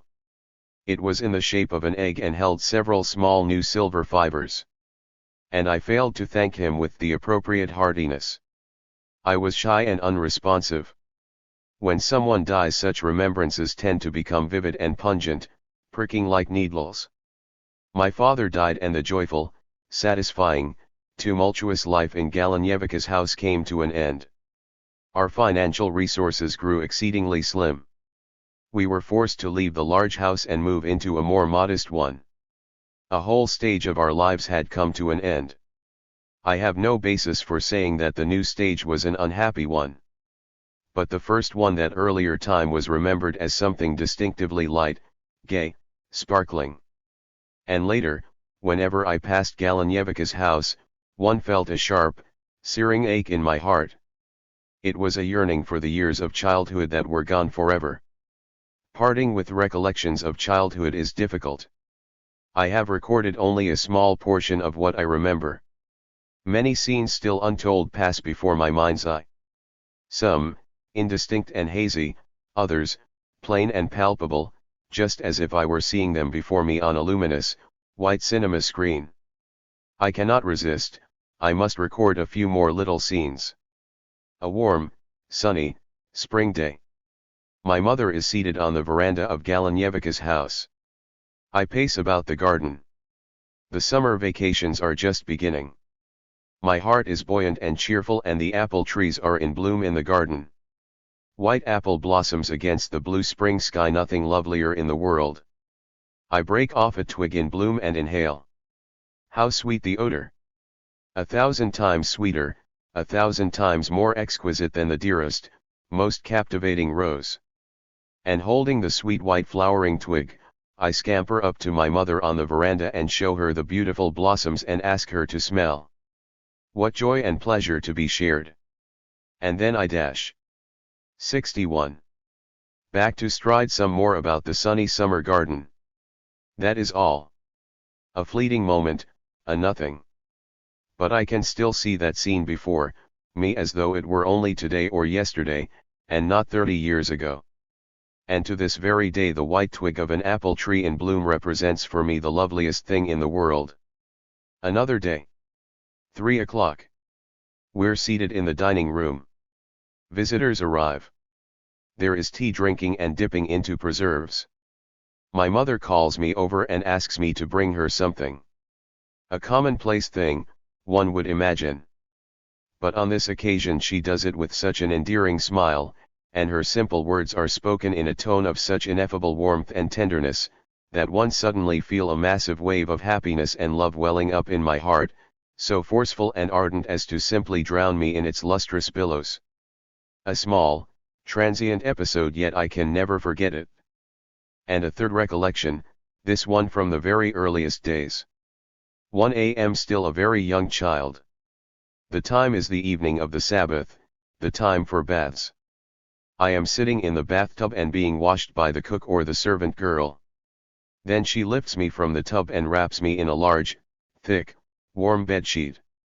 She wraps me up completely, from head to toe, so that I should not catch cold, and carries me thus enfolded through the hall, past the other rooms, and into my bedroom. She lays me down in the warm, familiar bed and covers me with the warm blanket. Tucked in, I close my eyes and fall asleep like a bird in a soft nest with the soothing sensation of warmth and well-being. Such was my childhood. My father died in midwinter, and my mother became gravely ill. Abed with a high fever, she wrestled with death. Not until the end of winter did she recover. The large house which had once resounded with gaiety became desolate and sad. Life turned quiet and somber. Especially trying were the long, interminable, winter evenings. All of us would seat ourselves around the samovar in the big dining room. A large hanging lamp shone above the table.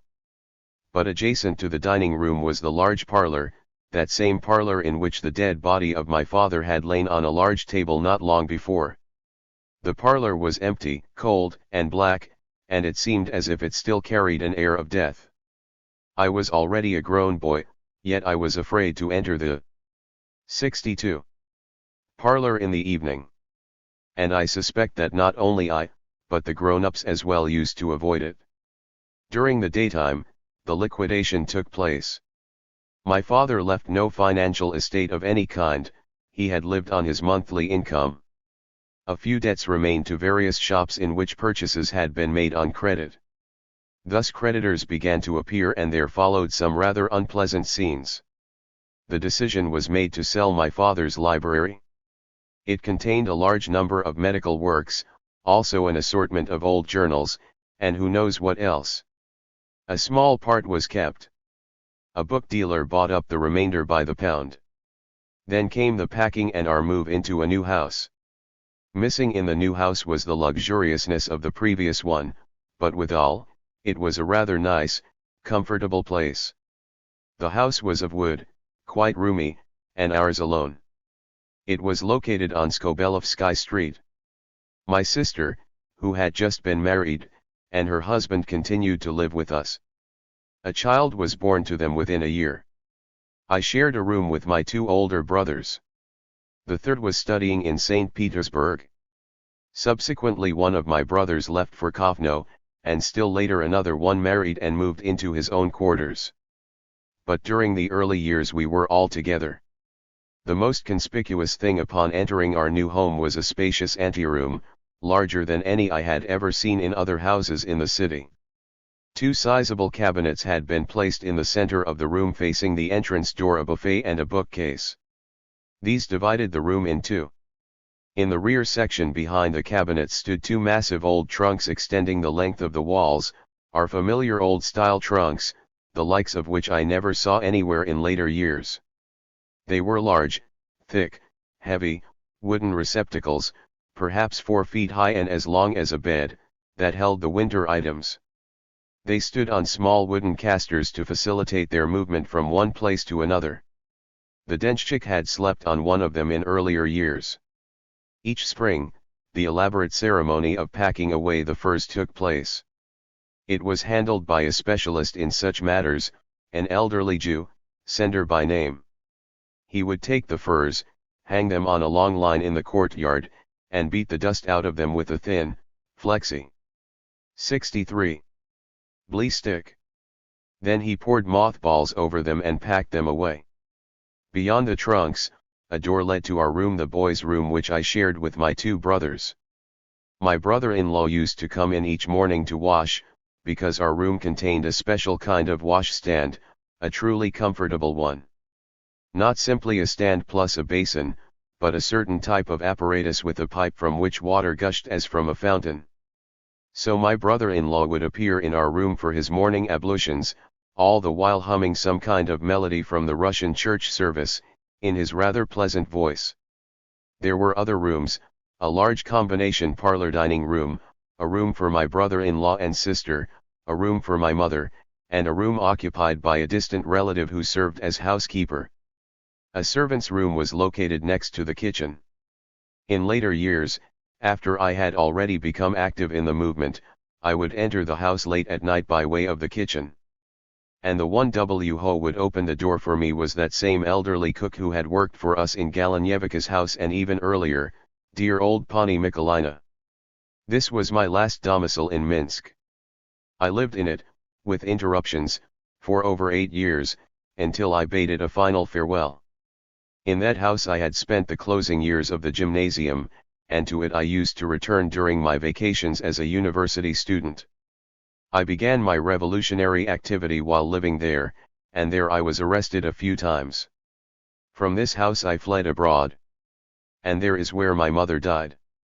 We quickly grew accustomed to the new house. It was a cozy place and we came to love it. And gradually our life at home again turned spirited and joyful. To be sure, things were not as hectic as at Galanyevika's, but life was pleasant enough. Living in one place for 8 years is no trivial matter. I developed a really close attachment to the house on Skobelovsky Street. When, in subsequent years, the circumstances of life were to carry me to the distant outland and I would feel a powerful longing for home, it was a longing not just for Russia, and not simply for my native town, but precisely for that house which was to me the focus and the embodiment. 64. Meant of home and youth. And when I learned, after I had already left, of the family's departure from the old nest and its relocation in some new and unfamiliar house, I really felt for the first time like a truly homeless wanderer. My most beautiful dream that I would someday return to the place where I spent the radiant years of youth had come to naught. One had lost my home. 13. My first literary setback. The old-time Russian school was, in a certain sense, a kind of upside-down phenomenon. Individuals who later became significant Russian writers had a reputation of being very poor pupils in the gymnasium, and they encountered the most pronounced difficulty in of all things Russian language and literature as it was studied in class. Conversely, where a pupil was highly successful and rose to the top of the class, it was an indication that he would have no aptitude in life for anything and was destined to become an average, run-of-the-mill individual. Happily, I was unaware of this singular maxim during those years, else I should have fallen into the bleakest pessimism. For I had, in fact, done well in my studies, indeed, I was for years the leading pupil in class. And I had the greatest success in none other than Russian language. I would be called upon, even publicly, at the evening literary gatherings sponsored by the gymnasium, to give recitations from the works of the Russian classical writers, and my written work was frequently held up before the class as a model. There was no limit to the number of actual fivers which used to descend upon me. By fivers I don't mean, of course, the coin, I refer to the class. 65. 66. Room grades denoting pupil achievements.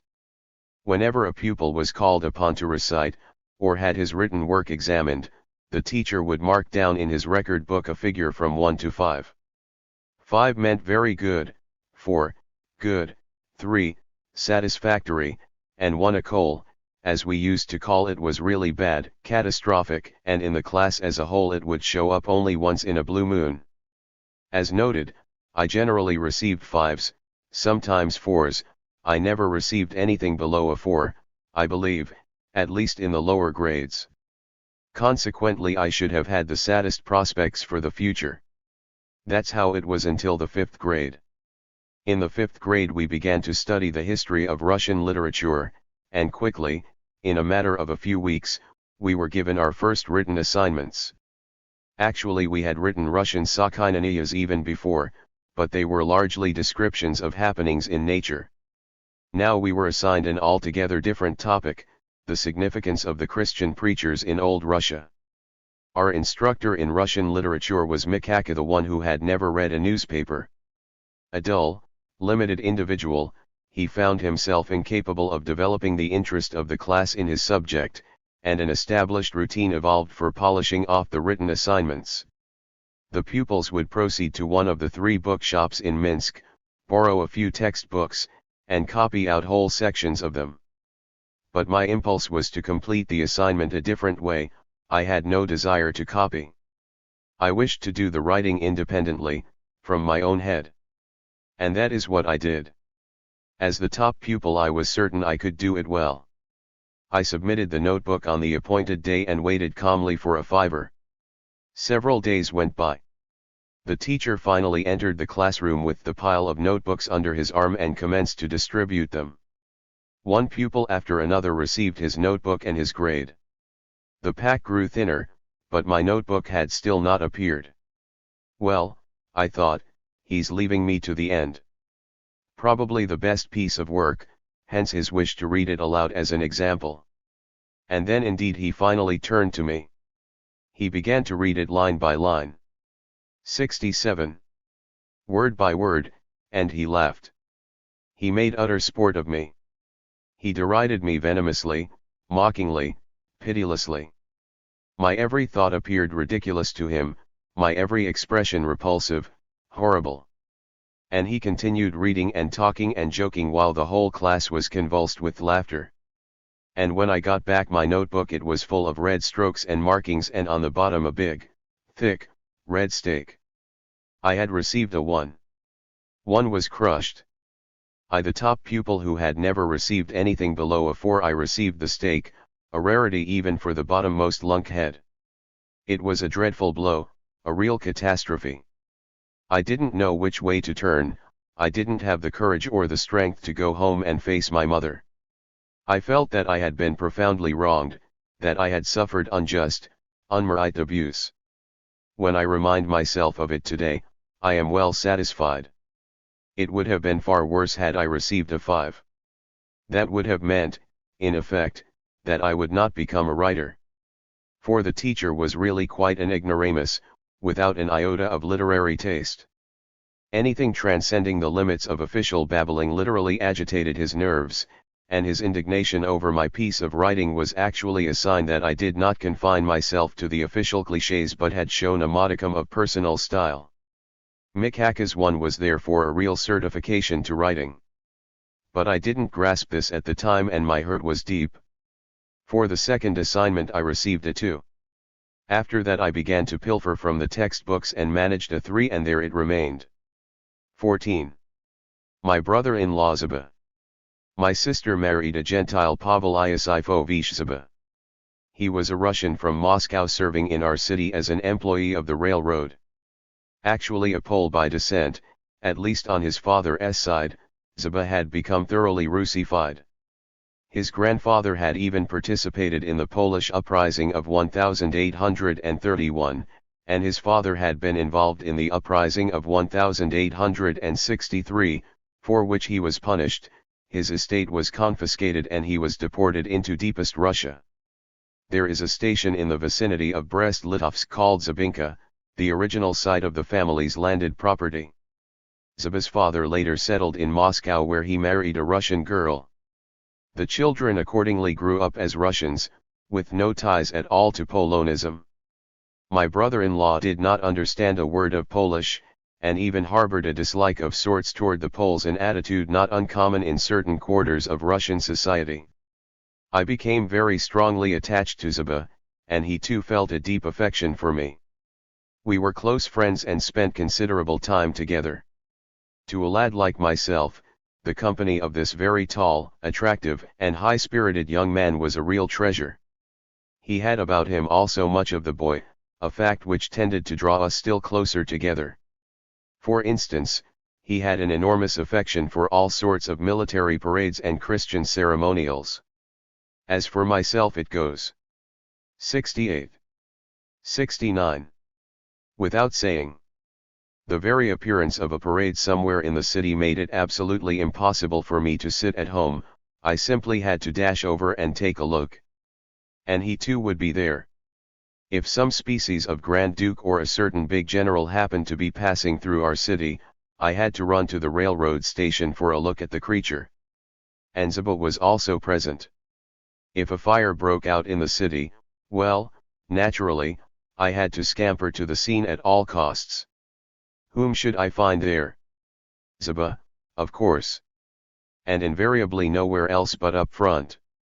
I, a little gymnasist, was denied such a singular honor. Poor me, I was compelled to drift about behind a chain of police and soldiers, among the common herd. But Zaba passed through everywhere, and nobody interfered with him. How did he manage this? There was nothing to it.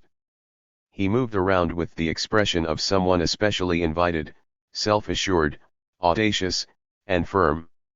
Tall, and with an imposing figure, he sported a hat from a uniform. That was all he needed. Thus, during a parade, he would post himself next to the Grand Marshal, no less, at a fire, alongside the chief of police, and at a church service, cheek by jowl with the governor. When it turned out that I too might benefit from his privileged situation, I seized upon the opportunity with the greatest of pleasure.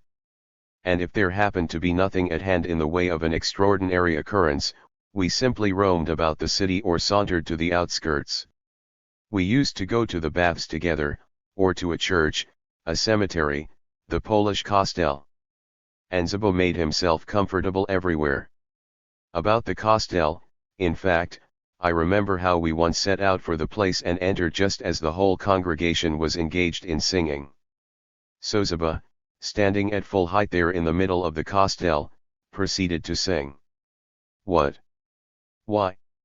Without recognizing or understanding a single word, he sang, for no particular reason, as though he had been a denizen of the place for decades. I was utterly abashed, and it was all I could do to pull him out into the street. We once climbed to the roof of the big Orthodox cathedral, the Sobor. What drew us to the roof? The church was in the process of being completely rebuilt, and a high wooden scaffolding had been erected on all sides of the structure while the work was in progress at the top. Of course the whole church was surrounded by a fence and 70. No one was allowed to enter. But Zaba was nothing if not audacious. He went in without asking anyone, and I along with him. We crawled up to the very summit and inspected the work, while the people all around us assumed we were some kind of nakolstvo or supervisor and treated us with the utmost deference. Zaba felt like a fish in water. We reached the roof just as a worker was engaged in setting golden stars into the blue tin of the cupola. Zaba stopped right next to him, looked on a bit, shook his head, and issued a command. Insert those stars more thickly. That was my brother-in-law. I myself was far from daring, and his resolute demeanor impressed me tremendously. Besides, it was a delight just to spend time with him. We talked about thousands of things and sang without let-up. There was always singing in our home. Zaba, my older brother, and I know standing up and singing for a special purpose, but singing simply for its own sake, a purely casual thing. Zaba would be seated and suddenly break into a church melody of some kind, or into a folk song. Which meant, of course, that I had to chime in with the second voice. When my brother happened to be present, he promptly joined in as the third voice, and there would be a whole trio making music. Zaba had a pleasant voice, we other two had no singing voices at all. Yet we sang, and it gave us great pleasure. But the principal result of my relationship with my brother-in-law was an interest in political matters. My brother-in-law was a liberal. In later years he moved still further to the left. In 1905 he was to become the leader of the great railroad strike in our city of Minsk. He was arrested on that occasion, tried, and sentenced to 2 years in a fortress prison. But during his earlier days, Zaba had been a more moderate individual, a liberal and a constitutionalist. Deeply interested in politics, he undertook to awaken a similar interest in me. I had, as a matter of fact, already begun to delve into newspapers. Indeed, what I used to read were not the political articles, but other items, easier ones. Zaba drew my attention to the fact that the most important part of the paper was neither the feuilleton nor the story, but precisely the lead article, the editorial. Hence, I really tried to read the editorials, but 71. Comprehension was difficult. Some years later I came across an unforgettable expression in a fictional story, voiced by an ordinary person who had undertaken to read the political articles in the newspapers. I cannot begin to understand them, he said. They seem to be a continuation of something earlier and I don't know the beginning. Such was also my impression. Names, words, and events which had gone before floated about in dizzying profusion, no attempt was made to explain, on the assumption, perhaps, that the reader was already knowledgeable. But one was not, and I hadn't the vaguest notion of what it was all about. Like a pupil who has missed his class lessons over a period of several months and who returns to find his classmates discussing a variety of things with which they have become familiar in the interim, but which are so much totter one to him. Those political articles were totter to me. Moreover, the Russian press during those years of harsh, relentless censorship, maintained a studied vagueness, so that a degree of acumen and reading between the lines was required in order to grasp meanings. A tepid, liberal newspaper, Novosti News, used to come to our house. Exceedingly cautious, it completely omitted all reference to matters of Russian politics. The editorials were engaged in advice to the outside world. One day it was concern over Italian finances, the next, English colonies, and the following day a ministerial crisis in France. The whole business was absolutely incomprehensible to me.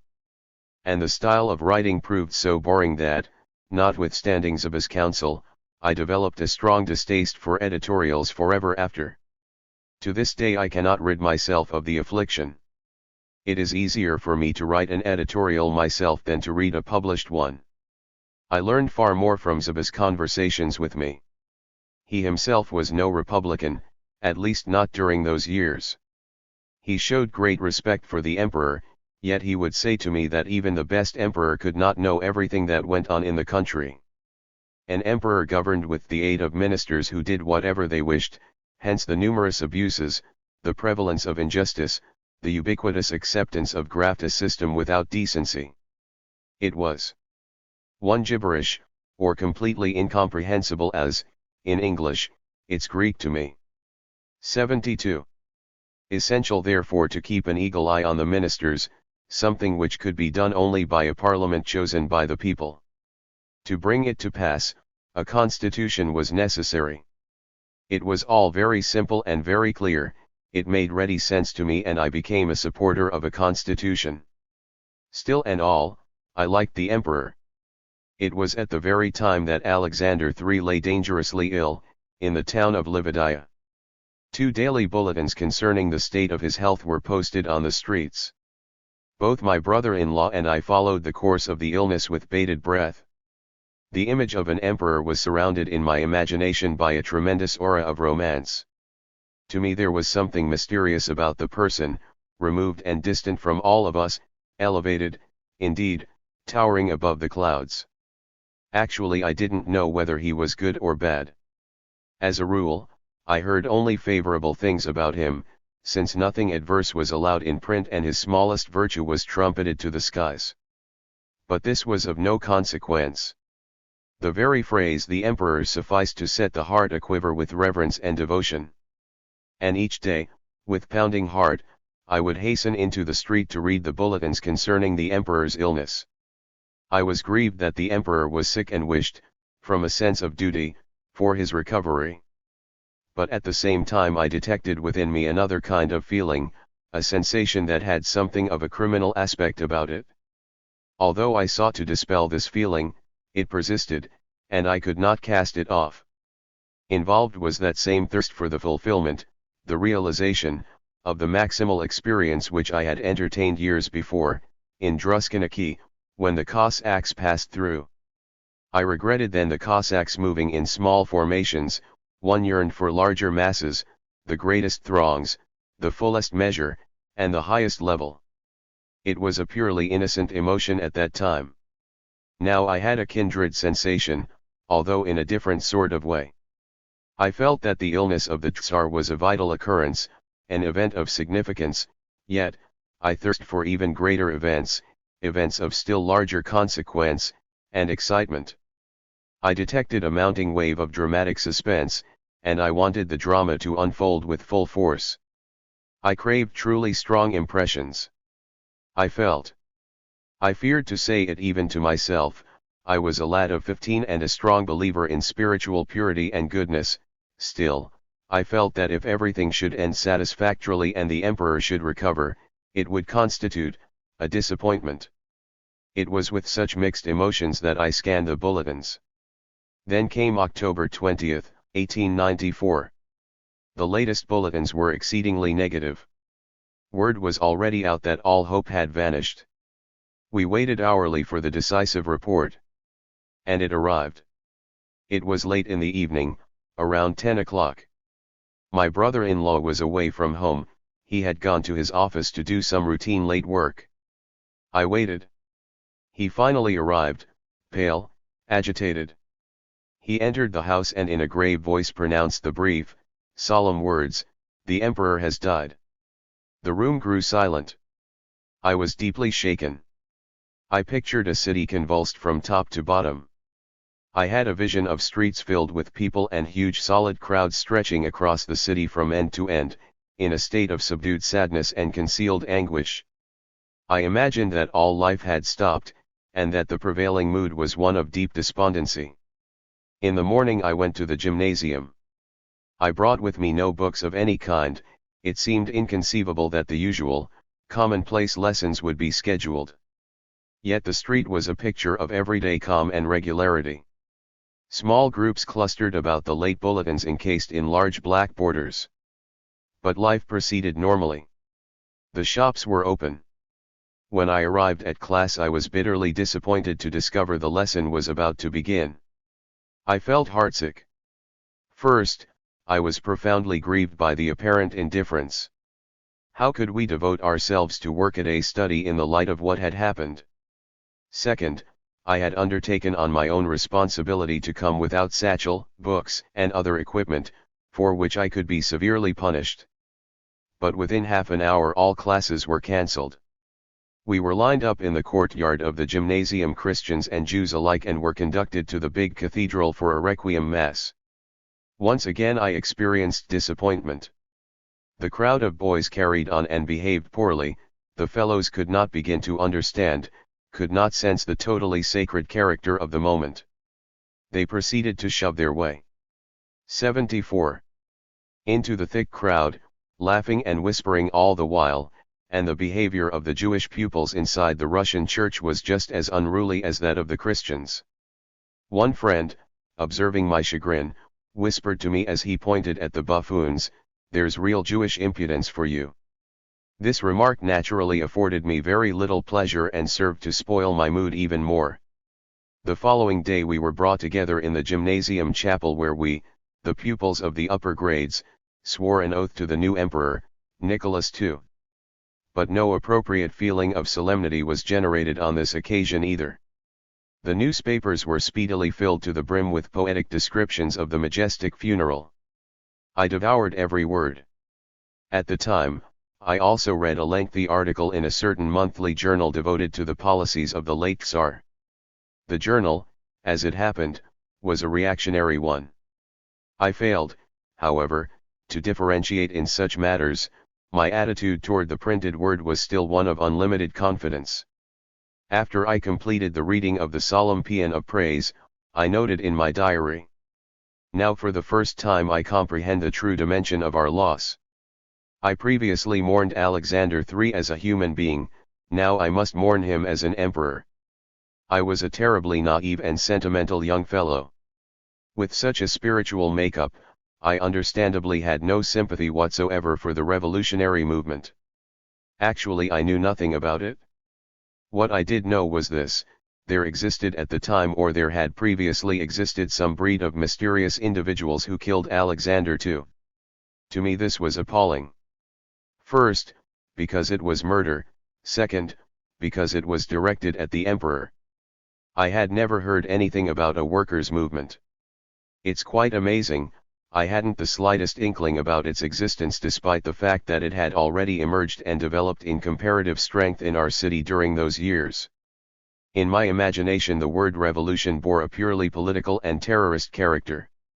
I had no idea that it had any relationship with the social deprivation of impoverished masses.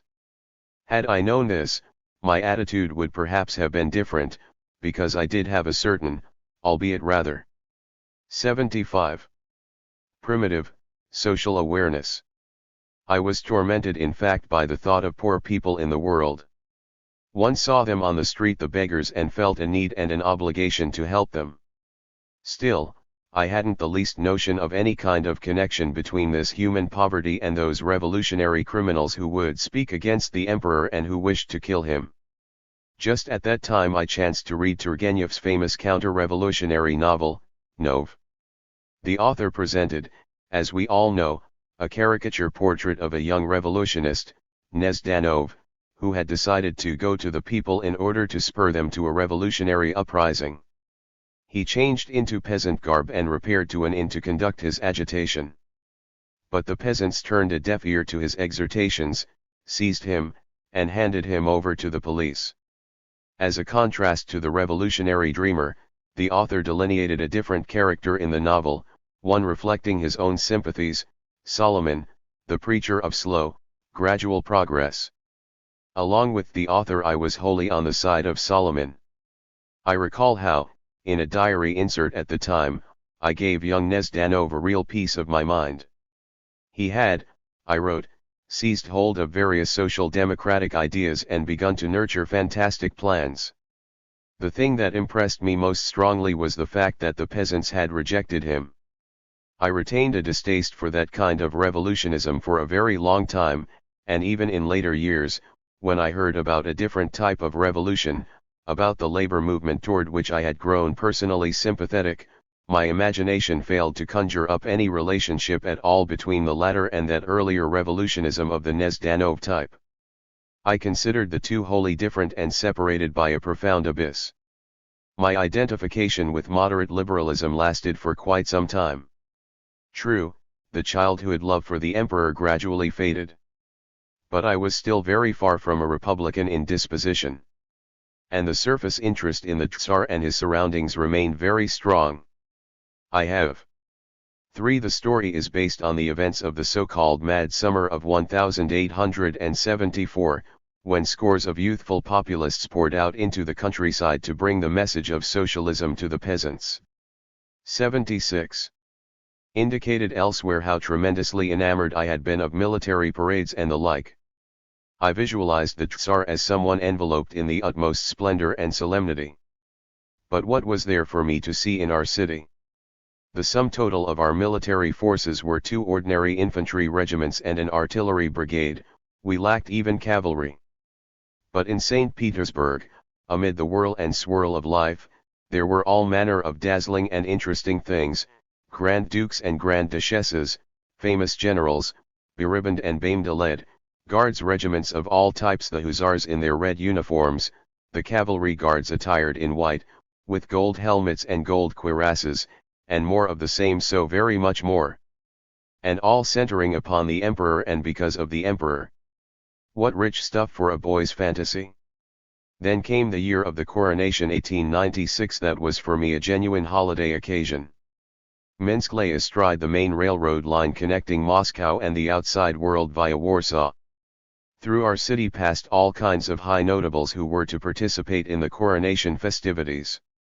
The station was located some distance away, near the very outskirts of the city, but I, sparing neither time nor energy, was constantly on the run to the station, and spent hours there. Entranced, I beheld scores of big shots, important people. I saw the Bulgarian Prince Ferdinand and the present King of Sweden and a high Spanish representative. They were accompanied by splendiferous Russian Guards officers, while from Warsaw came substantial deputations of the local Guards regiments. One devoured it all with my eyes, it was sheer ecstasy. Coronation Day in Minsk proper was celebrated with an especially large parade. My brother-in-law and I, without a by your leave, as was Zaba's wont, climbed way up to the city clock, whence we observed the ceremonial march, sounded the clock bell, and shouted hurrah. All this was no longer done out of enthusiasm but in a spirit of plain frivolity. I was already 16 years of age. I had a habit of daydreaming. I would quietly begin to fantasize about something, the fantasy would grow and progressively expand, as one experienced a whole sequence of events with the greatest clarity and in the most elaborate and transparent detail. My dreams in those days were military monarchical dreams. I imagined myself as a 77 military figure, serving in the Guards. This is not to say I really seriously entertained such a plan, heaven forbid. I merely dreamed it. I was arrayed in a beautiful uniform with equally lovely sword and spurs, and, riding on my horse, I was the very picture of a dazzling officer. And then something happened, the very emperor himself gazed at me, I performed a favor of sorts for him, whereupon he took a liking toward me, called me over, and asked, "Pray tell, what do you think of my government? How's life in my country? And what shall I do to set everything aright?" And I, Vladimir Medem, proffered the emperor a reply that was both clear and daring. I said all that had to be said, and I became his advisor. To make the reason for my interest in things military a bit more comprehensible, I should note that one spent a considerable amount of time around a military environment. For several summers in a row one visited my brother in military camp near Bobruisk, and stayed with him through the summer months. Indeed, I even participated twice, no less, in a formal military march of my brother's battery from Bobruisk to Minsk. The march lasted 10 days. I traveled on horseback through fields and woods and villages, by an old dirt road harking back to the days of Catherine II. I lived the real military life. During those journeys across the fields on the beautiful tall horses flanking the heavy artillery pieces, I remember how we used to encounter peasant wagons along the way, with their small, pathetic horses. I would gaze down upon them from the height of my saddle and feel proud and strong. Yet it was something more than mere pride, it was the sensation and consciousness on my part of being a tiny element in a great, powerful collective, that force which was moving together with me in closed ranks, with swords, with artillery, hundreds of individuals forged into a single mass. And I must say it was a rather elevated feeling, this constituting an integral part of a mass force. In later years only the content changed, the feeling itself persisted. 15. Books, questions, moods. I had an unfortunate habit. Instead of reading books I gulped them. I would flip the pages, cast a fleeting glance, capture the essence of a page in a few seconds, and resume leafing. This method enabled me to read a lot, but remember very little. Actually it was not reading at all, but merely a superficial nibbling. Things changed somewhat after I moved into the upper grades. I got hold of a book on the subject of how to read books. It pointed out that it was necessary, in order properly to digest a book, to read it all of 3 times in a row, each time paying attention to something else, the first time to general content, the second to the idea, the third to the form. In any case, I was duly impressed. This does not mean I undertook to carry out these prescriptions to the letter. However, I did attempt not only to examine the books, but to study them as well. And I had occasion, at the same time, to familiarize myself with more serious works. The first book of this type contained the writings of Vissarion Belinsky, the great Russian literary critic, on Alexander Pushkin and other topics. Anyone familiar with Belinsky's writings knows that they do not possess a narrow, merely literary character. His writings had a veritably encyclopedic 78. 79. Quality brilliant, thrilling, youthfully vibrant, passionate, from which sprouted the most sublime and profound thoughts touching the diverse branches of human life and the many-sided human spirit. Belinsky literally awakened me. It was precisely as if a door had opened to me, as if a curtain had been raised. And I saw before me questions. Questions, questions, and more questions.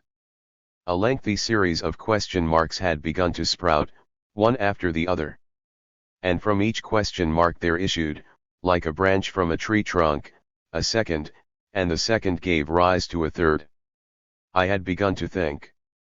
From Belinsky himself I was unable to discover the answers, he merely provided the spur.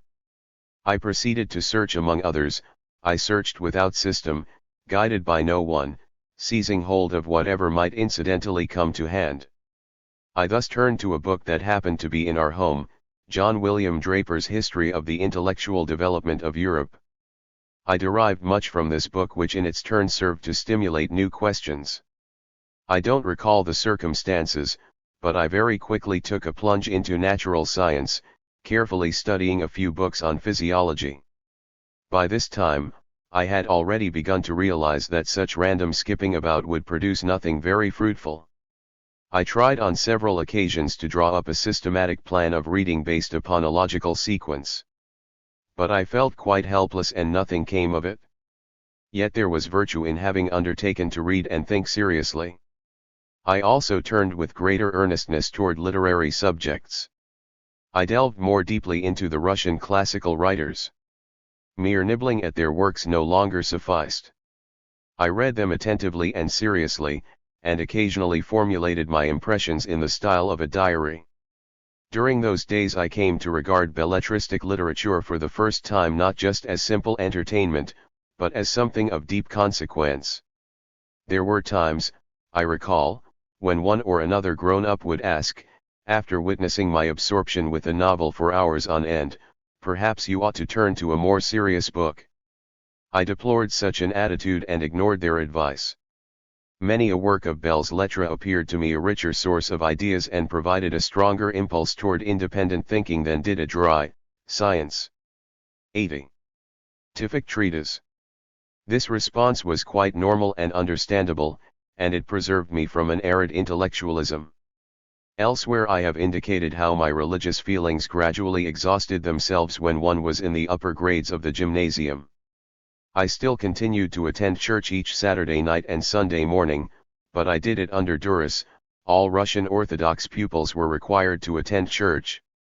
A stringent checkup was conducted and punishment was meted out to anyone who failed to show up. This involved real suffering in the upper grades. I used to be dreadfully bored, it took so unconscionably long. To pass the time, I occupied myself with arithmetic. I used to multiply large numbers by heart. The lectures on religion in the upper grades were excruciating. We received a new priest at that time, Father Yuriskevich. He was destined to play something of a role in Russian political life about 10 years later, as a deputy in the Third Duma, where he belonged to a faction of moderate reactionaries, the so-called nationalists. A fairly intelligent person, he used our class lessons as an opportunity for conversing with us on various subjects, Topics both religious and political. I sat in the front row, virtually under the eyes of the priest. He often stared at me while he spoke, and I received an impression that he would have liked to hear my opinion. But since I considered everything he said to be false and decadent, I dared not speak. Instead I sat there with eyes downcast, gritting my teeth, in silence.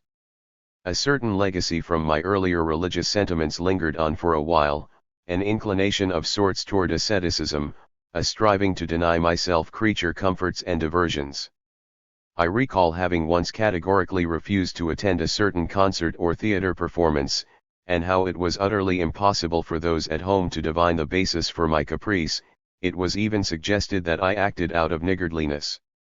Actually, I was simply behaving in accordance with the notion that I had no right to entertainment. For the rest, one cannot say whether it still represented an echo of a religious tradition or whether it was the initial awakening of my social conscience, a sense of justice forbidding light-hearted enjoyment while there were people in the world suffering from poverty and want and denied all pleasures. In any event, it turned out to be only a transient episode. 81. But another feeling persisted much longer, my concern for moral purity. Although I wouldn't know today just how I envisioned such purity at that time, I did know then. And I staunchly believed in it. One can still recall this infantile example. From time to time one would walk up to a mirror and seek to ascertain, after peering into my own eyes, whether they still revealed an expression of a pure and virtuous human spirit.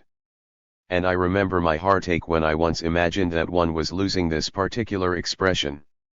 16. A new friend.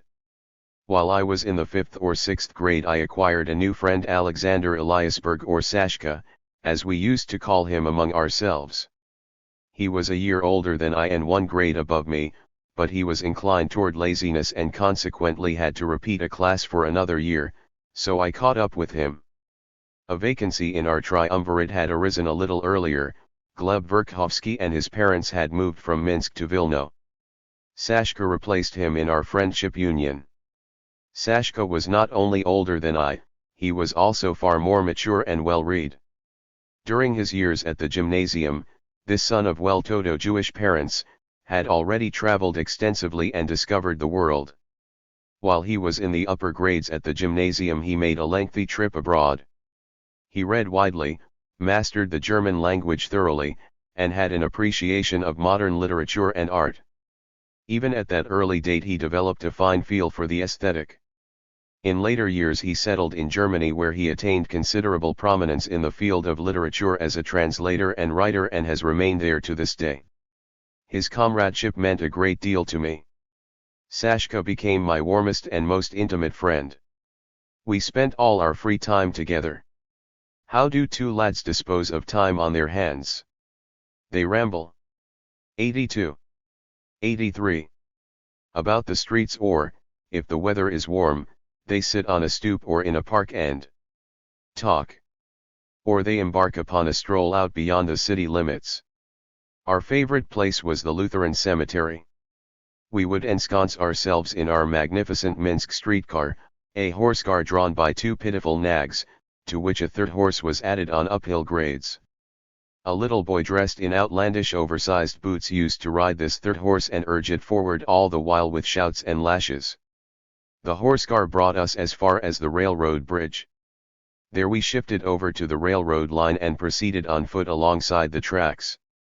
Sauntering by the tracks was actually one of our most beloved pastimes in Minsk.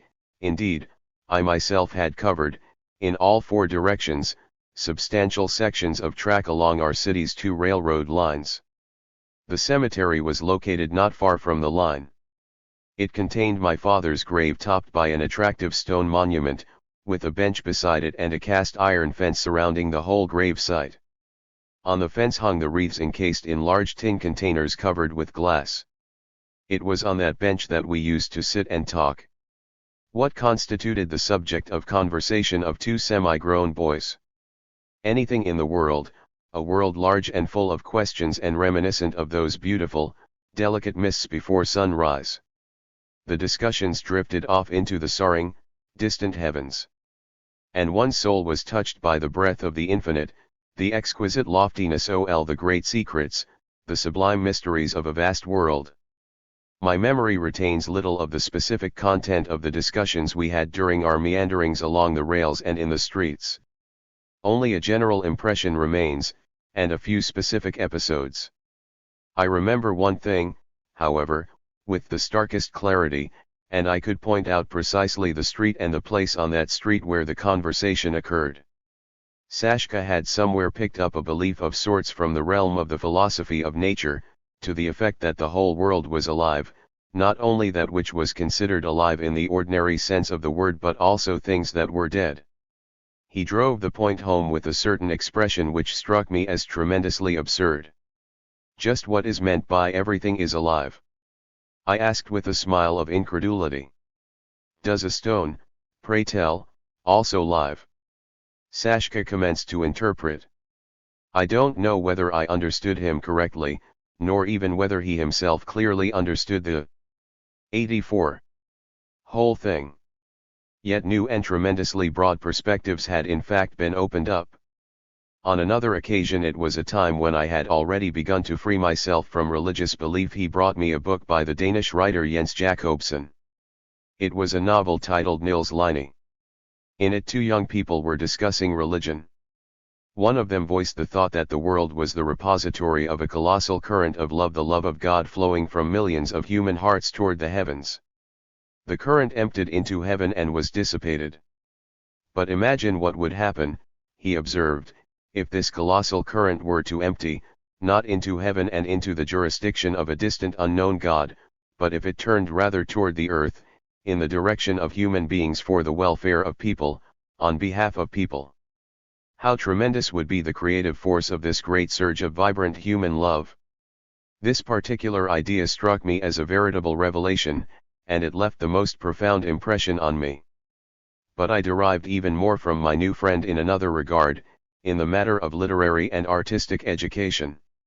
It was a time when literally scores of new works and new authors and all manner of beautiful things revealed themselves to me. Sashka's leading author, his most beloved, was Heinrich Heine, and this identical love soon infected me. Small wonder, youth must become enamored of Heine because his works represent the very essence of youth itself. I don't know whether we were affected more by his youthful leaps of capricious, unexpected wit, or by the sublime and fiery passion of a towering human soul. Everything of his afforded us pleasure. I can remember being simply dazzled by a short love poem in which the poet pulled an old pine tree up by the roots, dipped it into a volcano, and wrote with the burning pen on the black night sky, "H's, I love you." Today, I see nothing singular about the imagery, but at that time it possessed an indescribable grandeur and beauty. Another work of Heine's had a truly electrifying effect, the familiar poem about a sad young man seated along the seashore and asking questions about the world, about life, about man's origin and destiny, about the meaning of it all.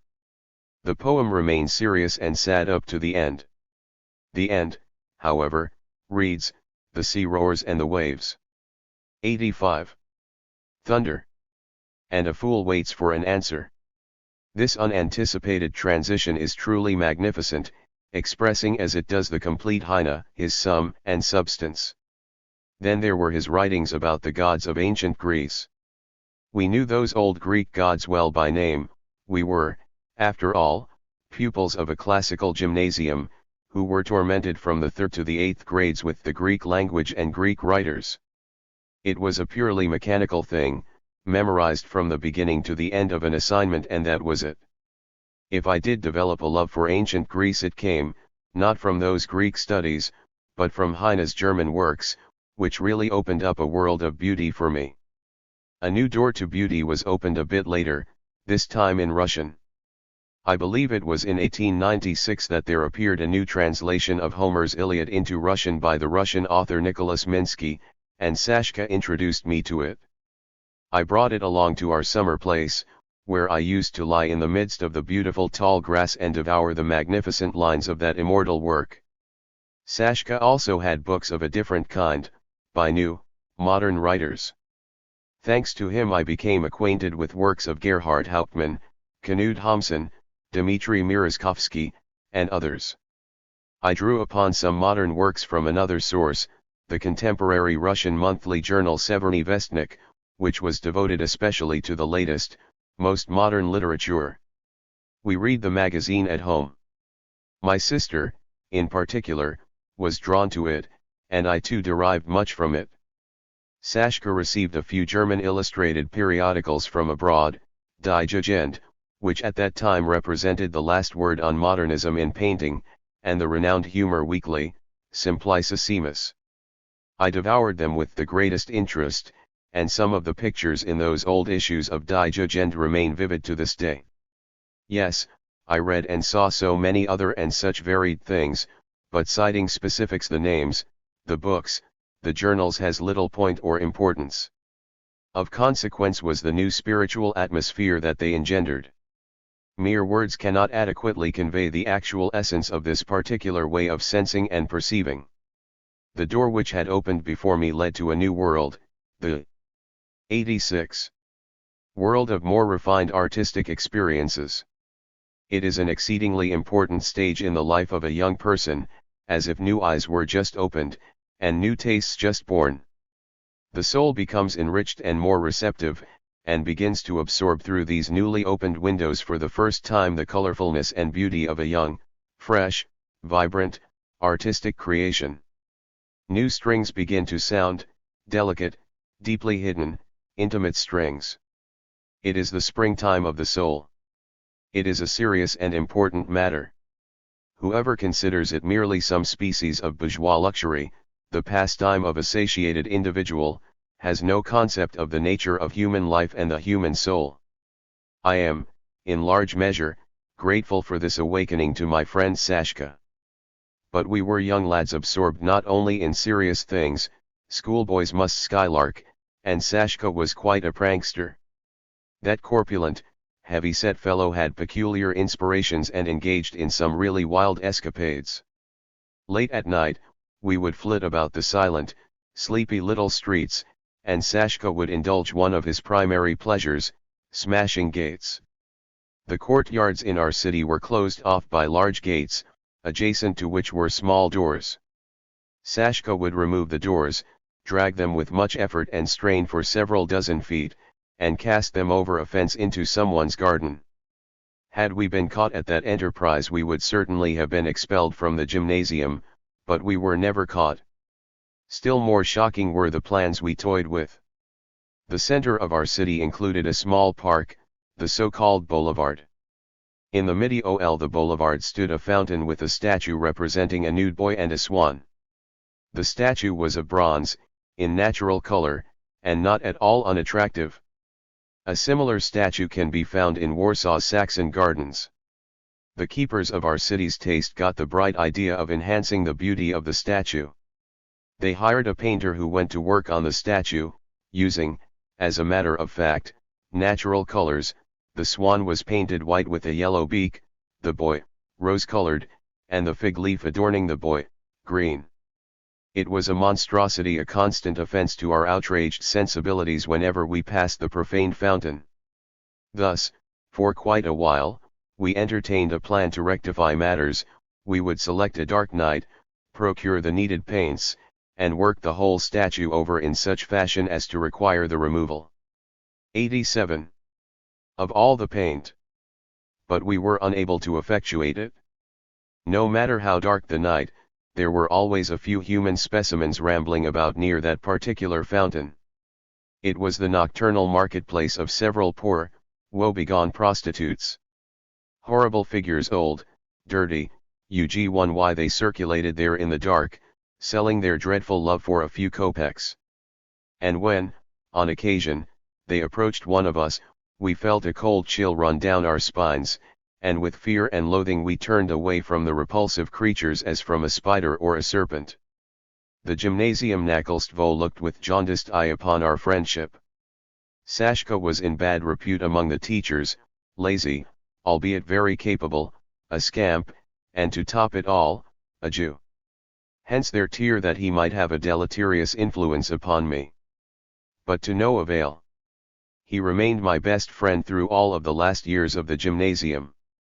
As to the matter of his Jewishness, he was not the only Jew with whom I associated.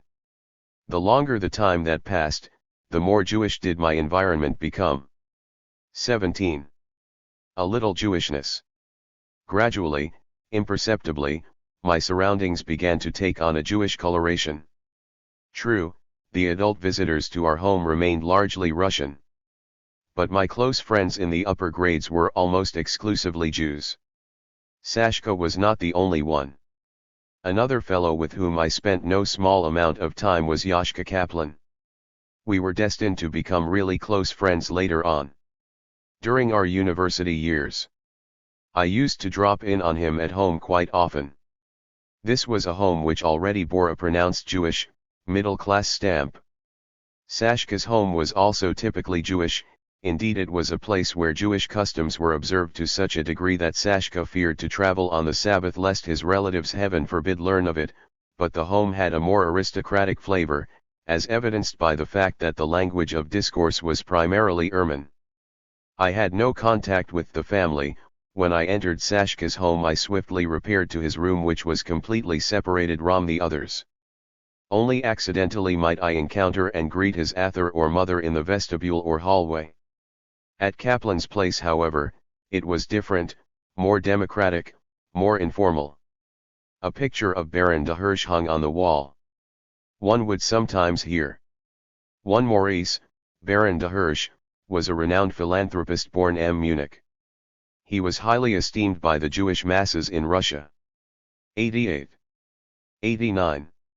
Yiddish spoken. I recall an occasion when my visit happened to coincide with the visit of two of their friends, a young man and woman, who sang Yiddish songs. I believe they were selections from Avram Goldfaden's productions. The Yiddish by that time no longer grated on the ear. There were a number of other Jewish friends with whom I associated and who used to visit me at home. It developed quite automatically. Of the 30-odd pupils in my class, the 7 or 8 Jews were the more intelligent. The intellectual level of the others was rather low. I naturally felt more comfortable among the Jews. My comradeship with Jewish people attracted notice at home. My older brother joked about it good-naturedly. "Go ahead," he would say. "One of your Ginsbergs has just arrived, only I can't tell whether it's Kaplan or Eliasberg." This was meant only in jest. I encountered no interference. I also came to know several Jewish gymnasistkas. The acquaintanceship was established on the street, and it involved quite an experience. There was a custom in Minsk of strolling, after class let out, along 2 streets in the heart of town. Every city boasted such places, specific streets for promenading, the area of leading shops and crowds, the focus of life. This section in our city of Minsk began at the boulevard. A confectioner's shop owned by a man named Schenning was located there. At the intersection of 2 streets, it had long been the sole confectionery in the city. That shop was the starting point. People set out from there heading down Zakharev Street to the next corner, where they made a right turn into the other major street, Governor Street. The strollers proceeded to the end of Governor Street as far as Levin's shop. Then the process would be reversed. And so it went, the crowd shuttling back and forth. The whole business covered about 3 blocks, a stretch which, indeed, came to be known by the names of the Termini. From Schenning to Levin. It was the area where all Minsk congregated, and Jewish Minsk in particular. Movement along the sidewalks became impossible on the Sabbath owing to the crush of the festive crowds. That was where we used to spend an hour almost daily, and where girls of the gymnasium also promenaded. We would move in one direction while they moved the opposite way. The result mutual. 90. Avoidance, but also a mutual eyeing of one another. After completing this routine 5 or 6 times in a row, we headed home. Among the girls, their number included one dark-complexioned charmer who became the focus of our attention. Actually, a few of us already knew her and sometimes approached her and walked her home. But, not I. I was afraid, fearful of being at a loss for conversation. To accompany a girl in a state of total silence would have been scandalous and shameful. So our movements continued in that fashion for a long while, she proceeding one way, I the other, both of us casting glances and finding the time rather well spent. I finally mustered up all my courage, mentally rehearsed a conversation, and introduced myself to the girl. Success. I actually walked her home and stood chatting with her at the stoop. It was most pleasant. One of my Jewish friends, I should add, had been helpful to me in this matter. During that period I had two other Jewish friends of an altogether different type. No gymnasium pupils, they were just ordinary street boys, the sons of a Jewish shopkeeper whose small shop was located in the same courtyard as my home. They would drift aimlessly about the courtyard all day until their mother appeared and drove them into the house. The older one had a peculiar name, Mitchi, the younger one was called Avram Mitchi. I can still hear their mother's strident tones as she called them in, drawing out their names, Mi-ich-he, Avram, I-ich-he. When this didn't work, the father, a small, broad-shouldered, black-bearded man would drag himself out of the shop, and there would issue from his bass voice a peremptory into the house, that was enough to bring them scampering home for study. In a few minutes the little house resounded with the music of Mitchi's studies. I greatly enjoyed the company of those two boys. Although I was already quite grown up, I still found considerable pleasure in children's games like Klipka, Polyanka, and others. And when I grew too big for such pastimes, I turned to cultural work. I started to teach the boys how to read and write Russian, and I also undertook to teach them some of the decencies. Like most Jewish boys, they were very dirty and bedraggled, especially the younger specimen. Hence my request that they show some concern for cleanliness. When 91. This proved unavailing, I would take scissors in hand and cut and clean Avramitchi's jet-black fingernails. Thus I found myself increasingly associating with Jews. Yet under no circumstances can I say that I myself had already begun to feel like a Jew and to regard myself as one. One had not yet begun to confront at that time the question of my own Jewishness, and not even after the first sizable clash in our city between Christians and Jews. It took place, I believe, in the year 1896, around the Passover season. The two of us, Sashka and one, happened to be wandering about the streets at the very time a report was circulating through the city of an encounter between Jews and soldiers in the market square. We headed in that direction. The clash itself had already ended. It involved some kind of confrontation between a shopkeeper and a group of soldiers who sought to abuse him. Other Jews took the side of the shopkeeper, the soldiers had their supporters, and a real Donnybrook ensued. By the time we arrived the shops had closed. The Jews were standing about, pale and distraught. Whole detachments of soldiers, weapons in hand, paced up and down, casting eyes in all directions and fearing a possible attack. They had evidently been warned that the Jews wished to stage a pogrom against them, hence the desire on their part to counter with a threat against the Jews. I observed members of one detachment slamming the bolts of their rifles and shouting at the top of their lungs, "Load rifles! Load rifles!" Another detachment suddenly charged down the length of the street, as in an assault. I still recall, vividly, seeing a soldier in the rear rank bending down while on the run, seizing a stone, and hurling it through a window. The pane shattered. The sound of breaking glass produced an instant response of screams and weeping from the Jewish women and children. I left the marketplace in a state of shock. It goes without saying that I was wholeheartedly on the side of the Jews. Another clash erupted, not a physical but a social one, so to speak in the gymnasium itself. Our gymnasium was generally a place where one did not feel any atmosphere of overt anti-Semitism. The teachers were rather decent. 92. Among the pupils, Jew hatred manifested itself very rarely. True, one recall one instance in which a pupil from an upper grade suddenly approached me and said, "Medem, zhid parketai." But such cases were rare. The first real clash occurred when I was approaching the end of my gymnasium studies. It had been customary for the students themselves to decide the sequence of the final examinations. The matter was not complicated, details were generally agreed upon with ease. But one issue evoked considerable disagreement. The Gentile pupils had, among the several subjects, an examination on religion, the Jews did not.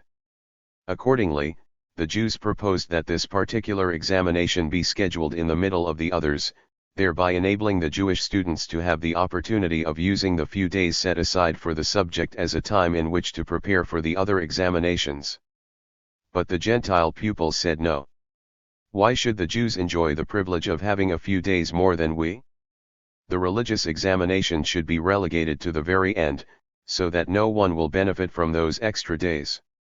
This was hardly a comradely gesture on the part of the Christians. Why should they really have cared if the Jews might benefit from the few days? There was nothing in the nature of competition about the examinations. No harm whatsoever would befall the Christians should a Jew successfully complete them, especially since the doors of all universities were open to Christians in any case, while a Jew had to complete the examinations very successfully in order to qualify for entry into the University of St. Petersburg or Moscow. Still, they remained adamant and succeeded in their wish. The disagreement between the two sides grew sharp and assumed a highly passionate ORM. Two distinct factions took shape in the class, a condition which almost led to the complete rupture of relations between their members. 3 Gentiles lined up with the Jewish faction.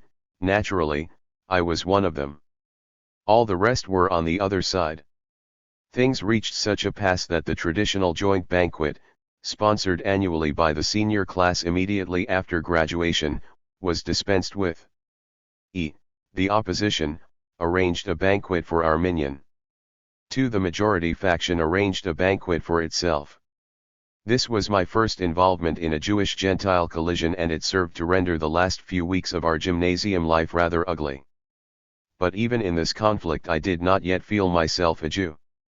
One had joined with the party which, in my opinion, had justice on its side, and that was all. 18. Theater. Minsk had a theater I used to attend. And when a boy attends the theater he gets caught up in the theater madness. This was certainly true in my case. Love for the theater literally pervaded the atmosphere in our home. One have earlier described my father's dream about a theater of his own. My oldest brother had impressive dramatic talent. He even entertained the thought for a time of exchanging his military uniform for the role of professional actor.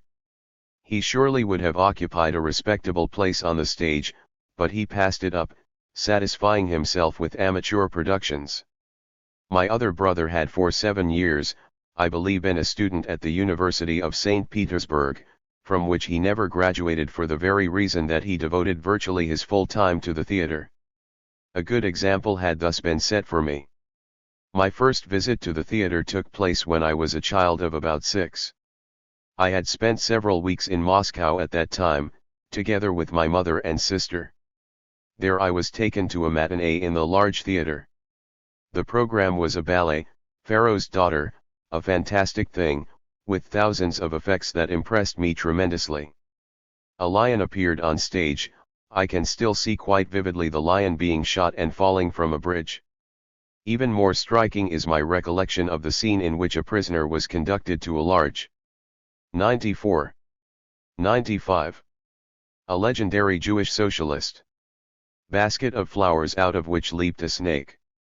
The snake bit him in the chest and he fell dead. Then there was a monkey and a black prince and a girl who hurled herself into the Nile River, and similar things. It was unadulterated pleasure. After that I didn't set foot in a theater for a long time, although several minor amateur performances were presented in our own home, on one occasion especially for children. And I also acted. Then came the great day, with the building of a genuine, permanent city theater in Minsk. Opera was presented during the very first year. The season opened, as was the custom, with the famous classical operas His Tsar. Today, in view of its content, it can no longer be presented. This is a great loss from an artistic standpoint, because of the incomparable beauty of the music. But another production had a greater impact upon me: The Demon. That this old opera by Anton Rubinstein is far weaker musically hardly fazed me at all. The importance lay in the content and in the external aspects, i.e., the demon, the angel grappling with the demon and driving it off, the Caucasian mountaineers with their dances and battles. All of this was vastly interesting, and I became a fiery partisan of that particular opera. I would argue with my friend Gleb and seek to convince him that the demon was unexcelled for interest. He countered with the opinion that Faust was even more beautiful, Faust who in the first act turned from an old man into a youth, a rare feat. But I would rejoin that the demon, at the opera's end, went to hell, something even more thrilling. In general, the total image of the demon impressed me tremendously, and I sought to ape him. In Act I he stood on the mountain and damned the world. So I climbed a mount in our garden, struck the corresponding pose, and sang in the deepest possible voice, "Hated world, accursed world." Then a dramatic troupe arrived and I witnessed a historical drama called Vasilisa Milentova. I imitated Tsar Ivan the Terrible with his pointed staff which he drove into the feet of his intimates. These were all childish amusements. I was about 12 or 13 years old at the time. In the upper grades things were different. One had already begun to familiarize myself with dramatic literature, to read a 96. Little Shakespeare and a little about Shakespeare. A superficial, childish interest in theater steadily gave way to a genuine concern. I began to comprehend and to appreciate this art form as such. My colleague, in this regard, was Yashka Kaplan. I used to sit with him on a bench in the Governor's Park and recite whole passages from Hamlet and other works, or, in fun, engage in extensive dialogues, singing a lot opera. It's hard to tell which one of us sang worse. Naturally, each of us dreamed a bit about becoming an actor. During those years I participated in a number of amateur productions. But I was comparatively modest. Almost all young men ordinarily dream about such heroic dramatic roles as leading lover or leading tragedian. I had no such ambitions. I warmed to the roles of humorous oldsters, and performed them well, I believe. In those years the theatre boasted a famous Italian actor named Rossi. I had heard and read about him, especially about his rendition of Shakespeare's King Lear, a play which always possessed a special attraction for me. Posters suddenly blossomed on the streets announcing a guest appearance by Rossi in Minsk and, indeed, his presentation of King Lear. I don't know whether everyone has had this kind of experience, but I believe it must be fairly common, to wake up one morning, open one's eyes, come alive again, and grow suddenly aware of a special joy coursing through one's soul. Something long awaited is imminent. In the midst of the drab sequence of colorless days, a spot of brightness is shining somewhere, whether far off or near, it is still in the future. And from this point there radiates such light and joy as to suffuse one's very soul. Awaiting the great celebration, it appears to represent the approach of a supreme moment of one's life, endowing the coming days and weeks with a fullness of meaning and content. At that time, this was for me the anticipation of Rossi's coming. I awoke early. It was still dark. A vision unfolded before me of long hours of oppressive suffering at school. Then suddenly my soul brightened and I felt buoyant and joyful. A sense of expectation quickened within me, there was something to look forward to, Rossi was coming. Incidentally, a secondary prospect was also in the offing just then. 97. A legendary Jewish socialist. A concert featuring the young pianist Joseph Hoffman had been announced. He was very famous in those years, and remains so to this day. I awaited him with exactly the eagerness that one did the Italian tragedian. The denouement was disappointing. Hoffman came, I heard him, but one failed to derive the extraordinary raptures I counted upon. Why? I really don't know. Hoffman was certainly not at fault. Presumably I was not capable of adequately receiving musical impressions that evening, Such things do happen. But as regards Rossi, he never showed up at all, and one was destined, in fact, never to see him. Along with the love of theater, I also experienced the gradual development of my critical faculties. The renowned Adelheim brothers were the first to elicit critical resistance from me.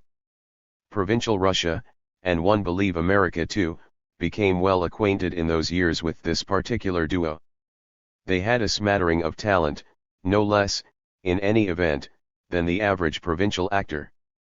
But for someone of more highly developed artistic taste, their old-fashioned style OT acting, their shouts, and their cheap effects were simply intolerable. At the same time, there arrived in Minsk a Ukrainian troupe, headed by the famous actress Zankovitskaya, that was of an entirely different school. These people were not only vigorous and healthy talents of consequence, their acting was unaffected, sincere, and realistic. Accordingly, I had a basis for comparison. My sympathies were wholly with the Ukrainians, and I resolved, then and there, to do a whole article on the subject for the small newspaper which used to appear in Minsk. I actually wrote the article. In it I counterposed the two species of actors, one which sees in the play nothing but a medium for declamatory effects, the other which strives to embody living human types. To an actor of the latter category, a monologue or dialogue on stage is not a device for revealing pride in the sound or flexibility of one's voice, but represents an attempt to give expression to the words appropriate to the individual whom he is supposed to. Beneath the pines of home. The winters were thus solidly filled, school, books, friends, theater, but summers were of an altogether different order. Summer meant woods and fields. From the time we left Galanyevika's house until my completion of the gymnasium, I spent not a single summer in the city. For 2 summers the first stayed with my brother at military camp, and during 2 summers all of us occupied a dacha on the outskirts of the city. Even while we were living at Galanyevika's and had access to the large garden, I still managed to visit a summer residence FOT weeks on end. Indeed, during ordinary times in the city the woods beckoned constantly, and I happily retired to them. It took roughly 3/4 of an hour to go from our house to the nearest lorist. I had to cross open fields under a scorching sun, but this didn't stop me. There is a certain power that draws one farther and farther, a compelling force that will not let go. One used to tread the silent trail through the woods, beneath the old, tall pines, or follow the railroad track hemmed in by 2 high walls of green those same familiar pines again. It was a case OT walking without design, OT walking for the sake of walking, OL being driven by an inexplicable something into an ever deeper penetration of the verdant sea of trees. I walked for the sheer 98. 99. Joy of it. I would stop briefly at a railroad guard's house for a glass of cold milk, and for a healthy chunk of black peasant bread baked on oak leaves. How tasty it was, savoring of the most exotic delicacies.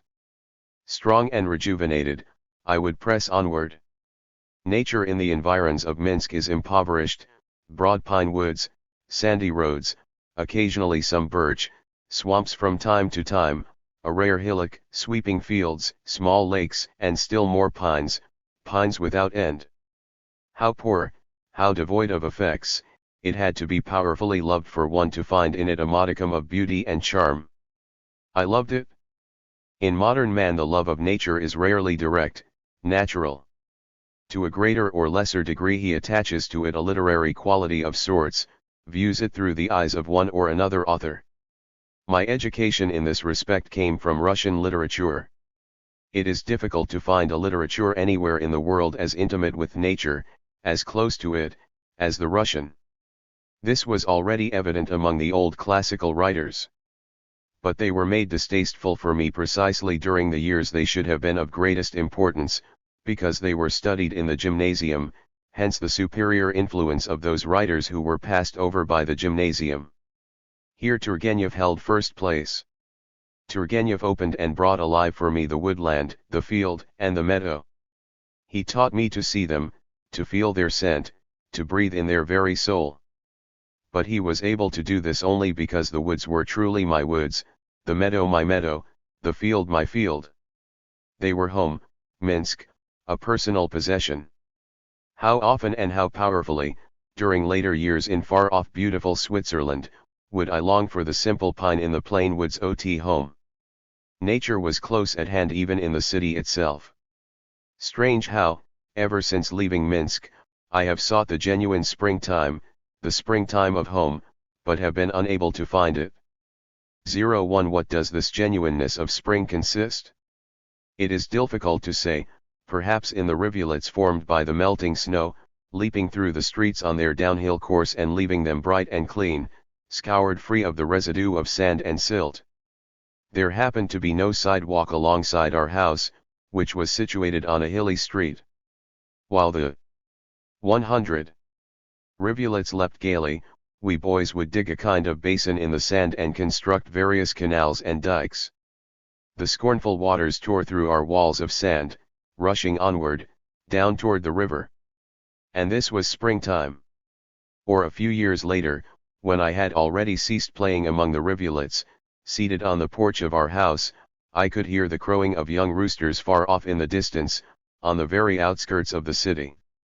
All winter there had been no sound of them, now they were crowing a singular noise from their unfledged little voices. And this was springtime. Then came the Passover season, and warmth, and the changeover into spring clothes. The sun shone, the streets were strangely dry and clean, not the dusty streets of summer but a special quality of dryness, a festive, sunny dryness, the first after the snows of winter. And this was springtime. And then the examinations, when one had to sit and study all day. The month of May departed and the lilacs stopped blooming, and spring was over, but it had been. Never, while abroad, did I see such springs. Or was it perhaps not spring at all but youth? 20. On the threshold. We moved up to the 8th, the last grade in the gymnasium. And just like prisoners serving out the final months of their sentence, we waited for the day of our liberation. The day moved steadily closer, another month, another week, and we would be rid of the despised gymnasium, freedom would come. Freedom would come. But then what? One was, after all, entering the grown-up stage, receiving a certificate of maturity. Next comes the need to select a path in life. But whither the path? This much was clear and self-evident. From the gymnasium one moved on to the university. Yet, here was the rub, it was necessary, while still a callow lad, to select and promptly a profession, a lifetime occupation. The Russian university had no procedure, for instance, like that in the American college, where students are required to embark upon definite professional preparation only after having obtained a general education during the first few years. The Russian university was divided into 4 sections, faculties, strictly separated from each other, indeed separated from the very first day of study. Each faculty had its particular subjects, each led to a specific profession. A youth of about 17 thus found himself standing at a crossroad, faced with having to decide the question early. One found myself torturing my brain even before I had finished the gymnasium. What shall I become? 101. 102.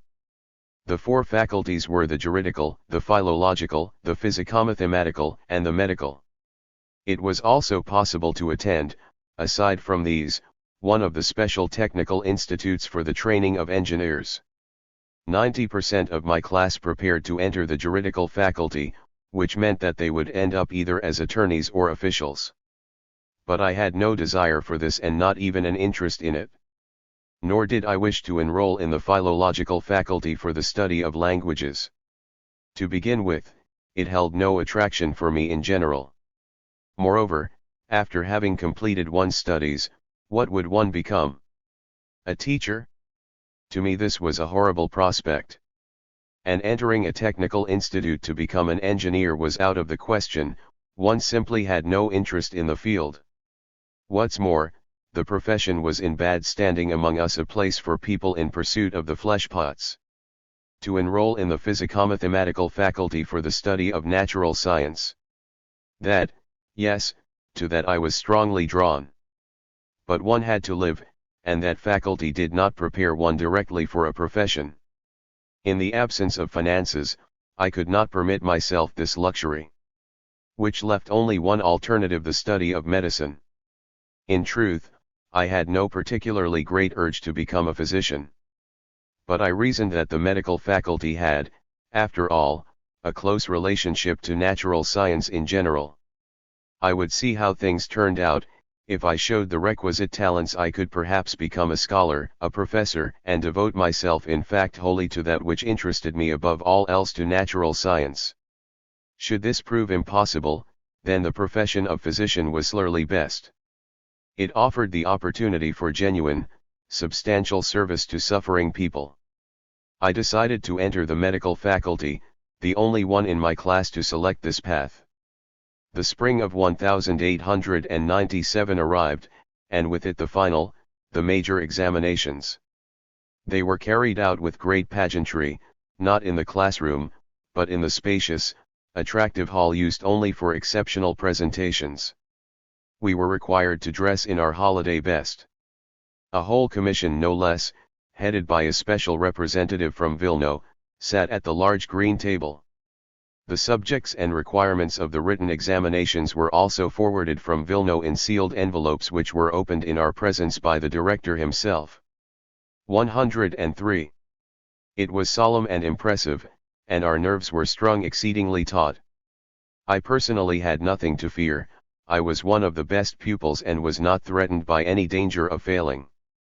Only with respect to Russian literature did I find myself still in a state of some turmoil. It was not wholly precluded that Mikaka might dignify me with an ugly little trick at the last moment. But everything went off without a hitch. The honor of the gymnasium required that someone should finish with a really fine certificate and receive a gold medal. One was the first and the most suitable candidate for these. In order not to spoil the perfect certificate, I received a 5 even in Russian literature. But not everyone had such good fortune. Remember one pupil in our class, a fellow somewhat older than the rest of us, who was no great expert in Greek. The examination, moreover, had dragged on all day, and the fellow happened to be among the last. It was already close to midnight when his turn came. He was completely shaken after a whole day's wait and the great strain on his nerves. When a variety of questions were put before him, he was unable, alas, to come up with the correct answers. So he was given a mark of 2. Verily, not knowing Greek grammar was ot course proof perlect of immaturity. In short, he tailed, according to the practice, a 2 in any subject was sufficient to deny anyone the certificate. He would have to repeat the grade for another year. It isn't difficult to imagine the catastrophic nature of this experience. The individual is already standing at the threshold hoping to become free, to be rid of the despised gymnasium within a few weeks, then a few days, when, suddenly, everything comes to naught. One is forced back to the confining study bench for another long, interminable year. The young man pleaded with the teacher for mercy. He cried like an infant, but to no avail. Nakolstvo remained unyielding. How can one adequately describe the hate and anger that welled up in us against those wooden souls with the golden buttons, and particularly against the teacher of Greek? I returned home utterly 104. Crushed. On the following day I could not study. Instead of preparing for the other examinations, one fled into the woods, way out beyond the city, where I collapsed in the grass and lay for many hours, overcome by that feeling of dull weariness and indifference normally brought on by a great misfortune. The gymnasium was really making sure that our parting impressions of it should be even uglier and more unpleasant than they were. The final day came at last. We polished off the last examination, received the certificates, and, barely out of the hall, proceeded with dispatch and trembling to rip from our caps the hated symbol of our enslavement, the 2 silver leaves with the letters MG in the center. Then we rushed home to change into civilian clothes.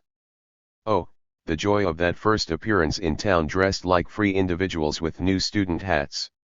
We were liberated people, without fear of the accursed inspector.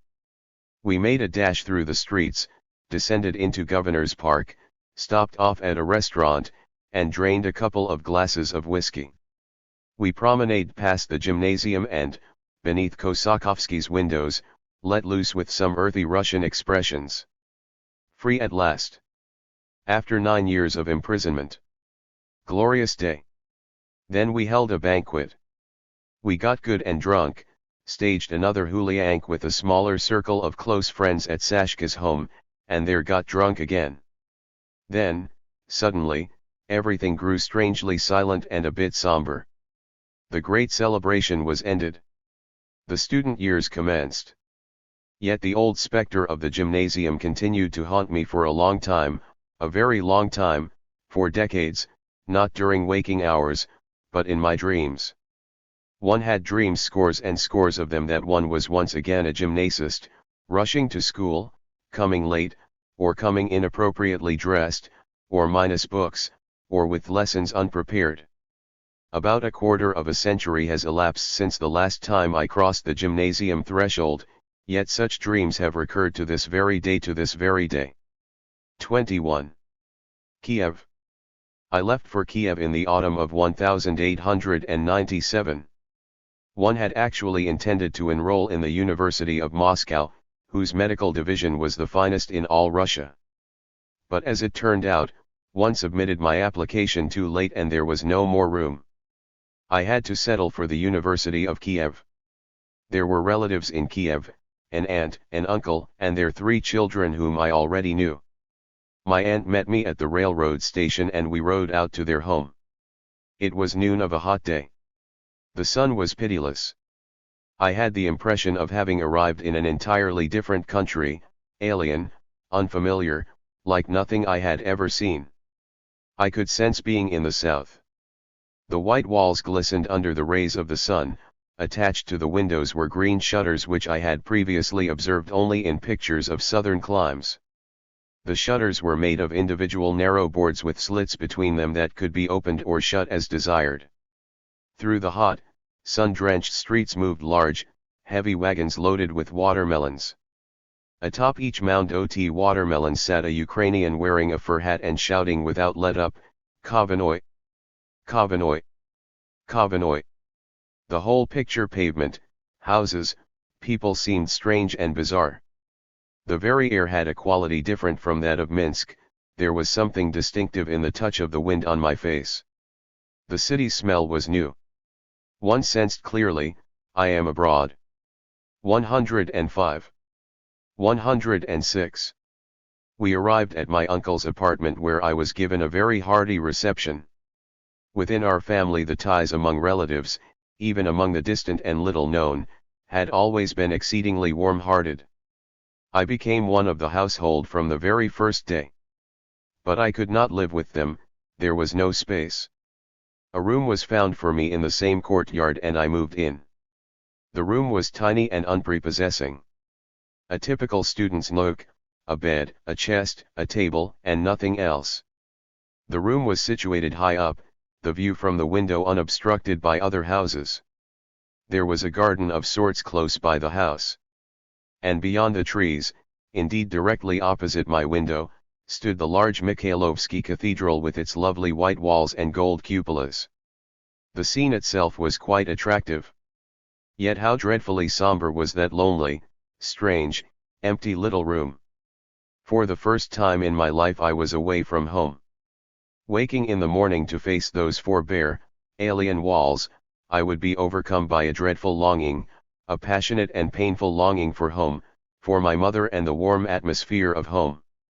It tugged at me with tremendous force, it tormented and tortured.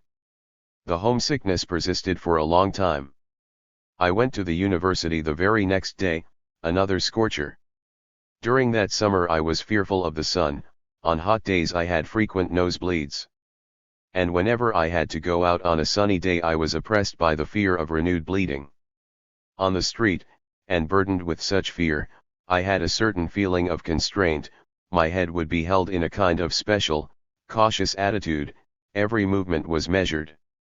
The sun's heat and fear of the sun itself affected my very brain, enveloping it in a kind of haze. Such was my condition upon arriving at the university for the first time. Aside from this, there was the general state of confusion induced by all the new impressions, and the fact of being green and bashful. I entered on the ground floor, where I found only clothes racks and coats. As I proceeded up the stairs toward the floor above, I encountered students, heard voices. There should have been nothing unusual in that. But the thought suddenly struck me, those were the 107 old students, while I was completely new. Did I have the right to walk into their midst? I stopped, ashamed to inquire, and I returned home. One felt that I had been in something resembling a dream state, at least that's how one imagine it now. I finally entered the sanctum sanctorum and began to attend lectures. Still, owing to my unfortunate shyness, I experienced great discomfiture. One was all alone. Actually, several schoolmates from Minsk, including also my good friend Yashka Kaplan, had arrived together with me. But all of them had reported to the juridical faculty while I remained isolated, among strangers. I made no acquaintances, and would not dare to approach anyone with a question about anything. Helpless and groping in the dark, one attended the lectures without eagerness and with diminishing frequency. Furthermore, the lectures were very boring and really not worth attending. For the rest, there existed an old rule: the incoming student does not occupy himself with learning during the first year. The first year is for enjoyment. Learning would come later. My environment aside from my family relations consisted of those few schoolmates and the Minsk Landsmannschaft. The student body was already organized at this time, not all of it, but the better part. And the cornerstone of the organization was represented by the Landsmannschaft. The university was a center which drew masses of young people from far and wide and from a great variety of cities and towns. Thus every fair-sized city, or a whole region, was represented by a Landsmannschaft. In Kiev we had a Landsmannschaft representing Kiev itself, and also one Lorkerson, Chernigov, the Crimea, etc. There existed, in addition, a special Polish organization which was under the influence of the Polish Socialist Party. The Landsmannschaften were generally nonpartisan. Their functions were quite varied. They concerned themselves with mutual aid, with education, and with special student matters. They also doubled as instruments for political action whenever it was called for. The Landsmannschaften were illegal and met secretly in private homes. But, in special cases, they were instrumental in convening large mass meetings in the university proper. This was done without permission, and the university Nakolstvo was helpless in the lace of it.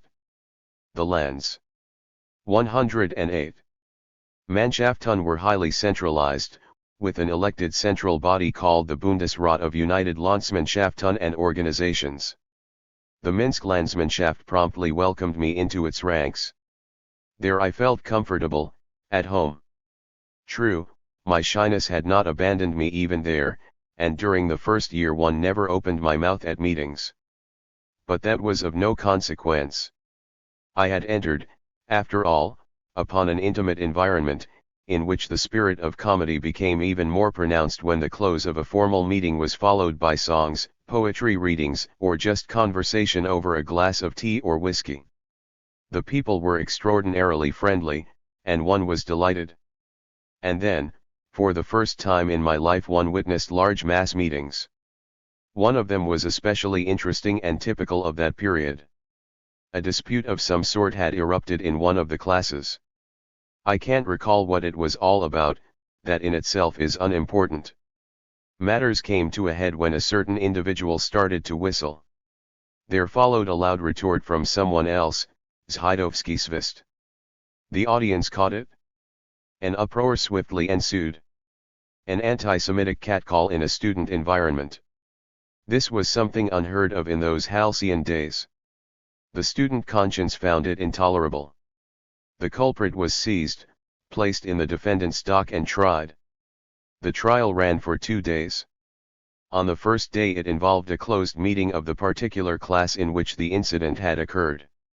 The following day a mass meeting of the whole university was convened. There were angry speeches. The young anti-Semite received his due. The Russian student body of those days was marked by great beauty and nobility of spirit. Another big meeting had a more pronounced political character. A monument had been erected in Warsaw honoring the great Polish poet, Adam Mickiewicz. The Kiev Central Council of the Landsmannschaft arranged a large gathering for the purpose of demonstrating the solidarity of the students with the oppressed Polish people. This was the first time I heard oppositional political speeches. It was a solemn and beautiful moment. The speakers included representatives of various nationalities, Russians, Georgians, Armenians. A number of Jews also spoke, but not as representatives. 109. Of the Jews. The last speaker was a Polish socialist. He delivered a strikingly revolutionary speech, inspired and forceful. For reasons of caution he concealed himself behind a bench, so that he could be heard but not seen. A score of Polish friends, proud, attractive youths, sat around him, a living wall to conceal him. One gazed upon them with respect and admiration.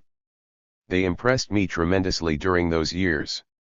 One loved the Poles. A few Russian patriots, future Black Hundreds, one also tried to address the meeting. A small minority, they were incapable of spoiling the pleasant mood. The meeting closed with an appropriate resolution which was transmitted to Warsaw. The whole event had an unforgettable impact upon me. The first year as a university student ended very quickly. Actually, it was not really a year but only a few months. During the month of January I came down with typhus. After a few weeks in the hospital, one went to stay with my aunt. By the time I recovered it was already spring and the end of the school year. I returned home for the summer vacation. My mother's death. We set out for a summer residence a few versts from the city. We had scarcely arrived when my mother became seriously ill, growing weaker with each passing day. 2 doctors came out from the city day after day, only to nod their heads. Even they were at a loss to identify her condition. It was an ominous sign, and hope of a cure steadily diminished. The catastrophe drew nearer, with slow but steady tread, the fearful spectre of my mother's death, that which had made me shudder in my earliest childhood. The spirit of imminent death pervaded the house. I would head for a small woods not far from our dacha and wander aimlessly beneath the trees. The dread, solemn strains of Beethoven's funeral march rang in my ears. Death was standing at the door.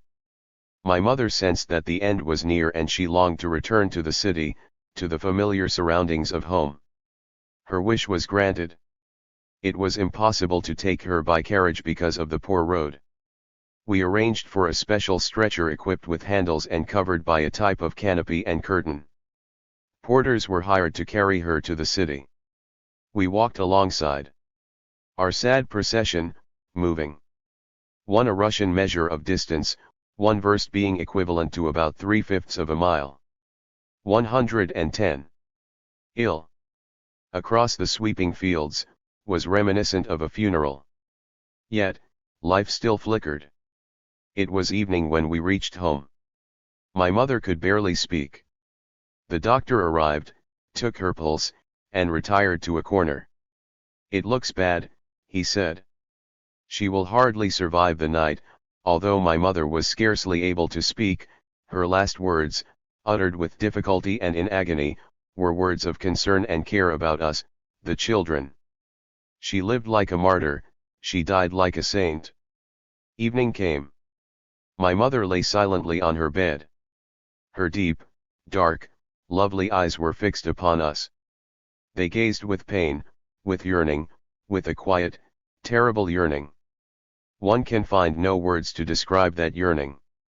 In his verses in prose, Turgenev offered a picture of someone in the throes of death. Something fluttered and beat in the depths of his eyes, like the wing of a bird brought down. That is it. The Germans have a colloquial expression, to suffer death. A famous German author once used it in describing the death of his mother. She had suffered death silently and calmly. But nothing in the world can compare with the fearful suffering of a soul compelled to part with life. Death came in the morning. My mother, till asleep, ceased to breathe. Her face relaxed and turned marble white and comely, as in the beautiful years of youth. The quiet death of someone beloved is like a solemn religious observance. And whoever stands as a silent witness beside a deathbed must feel the sacredness of death. The accumulated love a while time wells up from the heart like a wave. The vast love and the overwhelming, eternal gratitude. Then comes the immense, numbing weariness that settles upon the brain like a grey cloud. The dull weariness of overwhelming misfortune. My mother is gone. It had come to pass, the loss of what was dearer to me than anything in the world. And life continued. 23. My second year at the university. The summer ended and one returned to Kiev. I went back with the resolve to abandon medicine and transfer to the juridical faculty. It was a course of action that had been strongly urged upon me at home throughout the summer, primarily because of my poor health.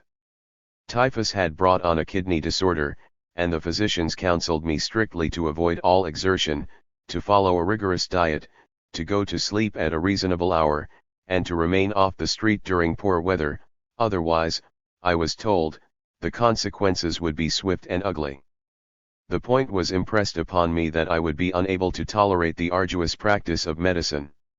Still I resisted for some time, and I don't know whether I would finally have taken the proffered advice had it not been for the intervention of someone who had great influence upon me. I refer to Gregory Gershoni. Gershoni had just then arrived and settled in Minsk. It was during the early months of 1898. He appeared at our home soon after his arrival, and became a frequent visitor and close friend of the family. He was in fact a distant relation on my father's side. I used to visit 112, 113 Gershoni almost daily, and spent many hours with him. He too urged me to give up medicine, first, again because of my poor health, and second, because of another consideration. He observed how the student environment had awakened in me a certain interest in public life. "You probably wish to participate in communal activity," he said to me. "The medical faculty will not offer you any preparation for this. You will, however, obtain such preparation in the juridical faculty. It's the natural road to a political calling. Look at European life and you will see that the majority of significant political leaders are, in fact, lawyers." This was an important, and influential, motive. But at the same time there was something else which influenced me. One had become greatly disappointed in the power of medical science. My mother's terminal illness, the helplessness of the physicians, their inability to discover the precise character of her illness, let alone to overcome it, all of this served to prejudice me strongly against the whole physician's craft. Hence my decision to drop medicine. I traveled to Kiev with my friend Yashka Kaplan. We rented a small room not far from the university, on Kreshchatyk, Kiev's main street. We roomed together the whole academic year. Student life was homey, cheerful, and absorbing. A student was a privileged individual in those days, treated with cordiality by the whole surrounding environment. Even the police showed great respect toward him. If the years of the gymnasium were filled with a longing toward the day when freedom from the hated school yoke would finally be attained, the feeling in the university was precisely the reverse. I anticipated the end of my magnificent student years with something like dread. Real life would then begin, difficult and colorless, with its sorrows, anxieties, and hardships. One obtained my earliest notion of social democracy at this time, and witnessed with my own eyes a number of social democratic activists, thanks to my roommate and through his intercession. During the spring, while I was still sick and abed at the home of my relatives, Yashka Kaplan used to visit me and we would chat. A casual reference was made to social democracy, and in connection with it Yashka mentioned the name of Karl Marx. One had not the slightest inkling yet about Marxism. But I had heard that 114. Marx by name had written a book titled Das Kapital. My friend's remarks, accordingly, were somewhat difficult to comprehend. What, pray tell, is the connection between Marx and social democracy? I asked him, adding, the socialists are opposed to capitalism while Marx, in fact, wrote a book about the development of capital. The two don't jibe somehow. No, replied Yashka, that's not how it is. True, Marx did indeed write about capital. But he showed that evolution leads with historical necessity to the condition wherein capitalism, after reaching its highest stage, must of itself lead to its own opposite, to socialism. Socialism is its natural continuation, its consequence. Yashka explained it to me in a few brief words. I grasped the sense and essence of it then and there, in a split second, and it was a tremendous revelation for me. I had previously looked upon socialists as a handful of dreamers, harboring fantastic plans and seeking, by artificial means, via bombs and assaults, to bring about some sort of overturn. Now I suddenly learned of the existence of a totally different type of socialism, no fantasy, no dream, but a necessary and meaningful outgrowth of the whole of human development. It changed my entire attitude. I quickly felt that it was something which had to be welcomed and acknowledged.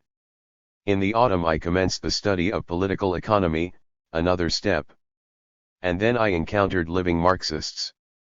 My friend Yashka had established contact with the local activists. By the middle of the academic year he was already involved with their circles. In the beginning, our apartment was used for party purposes. On one occasion I returned home and found a stranger in our room, a Jewish man of about 30 with a dark beard. He was seated at the table, head resting on his hands, asleep. Yashka arrived a bit later. The man awakened and they began to converse. There were allusions to unfamiliar names, including the name of some sort of Bund. To just what it was one did not know, nor did I know the identity of this individual. But one grasped that something was afoot which involved forbidden revolutionary matters. It was only years later, in Switzerland, that one came to know the man and to learn who and what he had been. He was Mark Wilder, an old Bund militant, who had earlier worked in the illegal print shop in Bobruhe Square. Die Arbeiterstimme, the central organ of the Jewish Labor Bund at that time, was turned out. The sweeping arrest of the Bund leadership occurred during the summer of 1898. The members of the Central Committee and the print shop were seized. Mark Wilder eluded arrest. At the time one first saw him in Kiev he was living under a pseudonym in a small town not far from Kiev, where he directed the operation of an illegal print shop of the Russian Social Democratic Workers' Party. 3. He would visit Kiev periodically and use our apartment as the place of rendezvous with a representative of the Kiev Committee. This particular representative was also a frequent visitor to our modest quarters on Kreshchatik. He was destined to become famous in Russia many years later, after the Bolshevik Revolution of 1917. Many a street in Petrograd and in provincial districts bears his name. He was murdered a few years ago in Petrograd by an opponent of Bolshevism. This was Michael Uritsky. A small individual, physically short, indeed tiny, with a trace of a mustache. Uritsky had a peculiar gait. He waddled from side to side, rolling from one foot to another. He spoke extraordinarily softly. He would sit down at the table with my friend and proceed to speak in his near whisper. His words gushed forth in a torrent, without let-up. It was just like a string of tiny round beads. Many things were beyond my comprehension at that time. Yet I recall how he used to speak about contemporary Marxist writers. So-called legal Marxism had, a few years earlier, blossomed forth in Russia of all places. Prominent social democratic figures had rushed into print in the legal press and other literary media and mounted a struggle against the Narodniki, the old-time socialist current OT Russian populists that still remained from the 70s. Adapting themselves to the conditions of censorship, the legal Marxists were compelled to speak with half a mouth. But the audience had learned well how to read between the lines, and their writings had tremendous success. The writers included George Plekhanov, Lenin, Julius Martov, and many others. One learned about them from Uritsky's conversations, and read many of their writings. It was a time, as already noted, of intense ideological struggle between the Marxists and the populists. The populists did not believe that capitalism would be able to develop in Russia, they based everything upon the peasant. The Marxists, on the contrary, sought to prove that Russia would follow the same course as Western Europe, and that the bearer of the revolution was the working class. Frequent discussions took place in Kiev, where both tendencies were strongly represented. Yashka once invited me to such a discussion. One don't know whether I understood much of it at the time. One recall how one man, a Marxist speaker, kept harping on a certain letter by Edward Bernstein. I had not read the letter and did not know who this Bernstein fellow was. Then I recall how one particular populist, with long unruly hair and a massive beard, became terribly agitated, shouting and demanding a reply to the question, is a village carpenter a proletarian or a non-proletarian? I personally had previously harbored certain sympathies for the populists. The whole of Russian literature on which I had been nurtured was permeated with sympathy toward, and interest in, the peasant above all. Talk about the worker was rare. Populist sentiment, accordingly, had the character of a natural tradition. But the heavy blows of Marxist criticism gradually demolished that tradition. As early as the summer, while I was still in Minsk, Yashka had 117 suggested that one become a dedicated activist and take a circle under my wing. The proposal struck me as rather quixotic. How could one? One had scarcely come into possession of a few words about socialism, and I should go to work already? Impossible. I still had numerous doubts. While still feeling my own way in the dark, and without the slightest preparation, was one, in such a condition, supposed to go out and teach others? Number one had too great a sense of responsibility and too much modesty for such a step. I emphatically refused.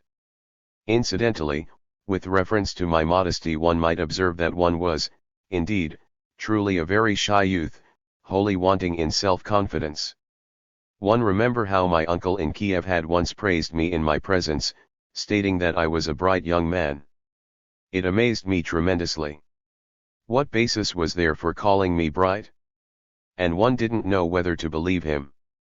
Yashka had bought himself a civilian coat and a big black fur hat, and dashed off to the circles while one remained on the sidelines.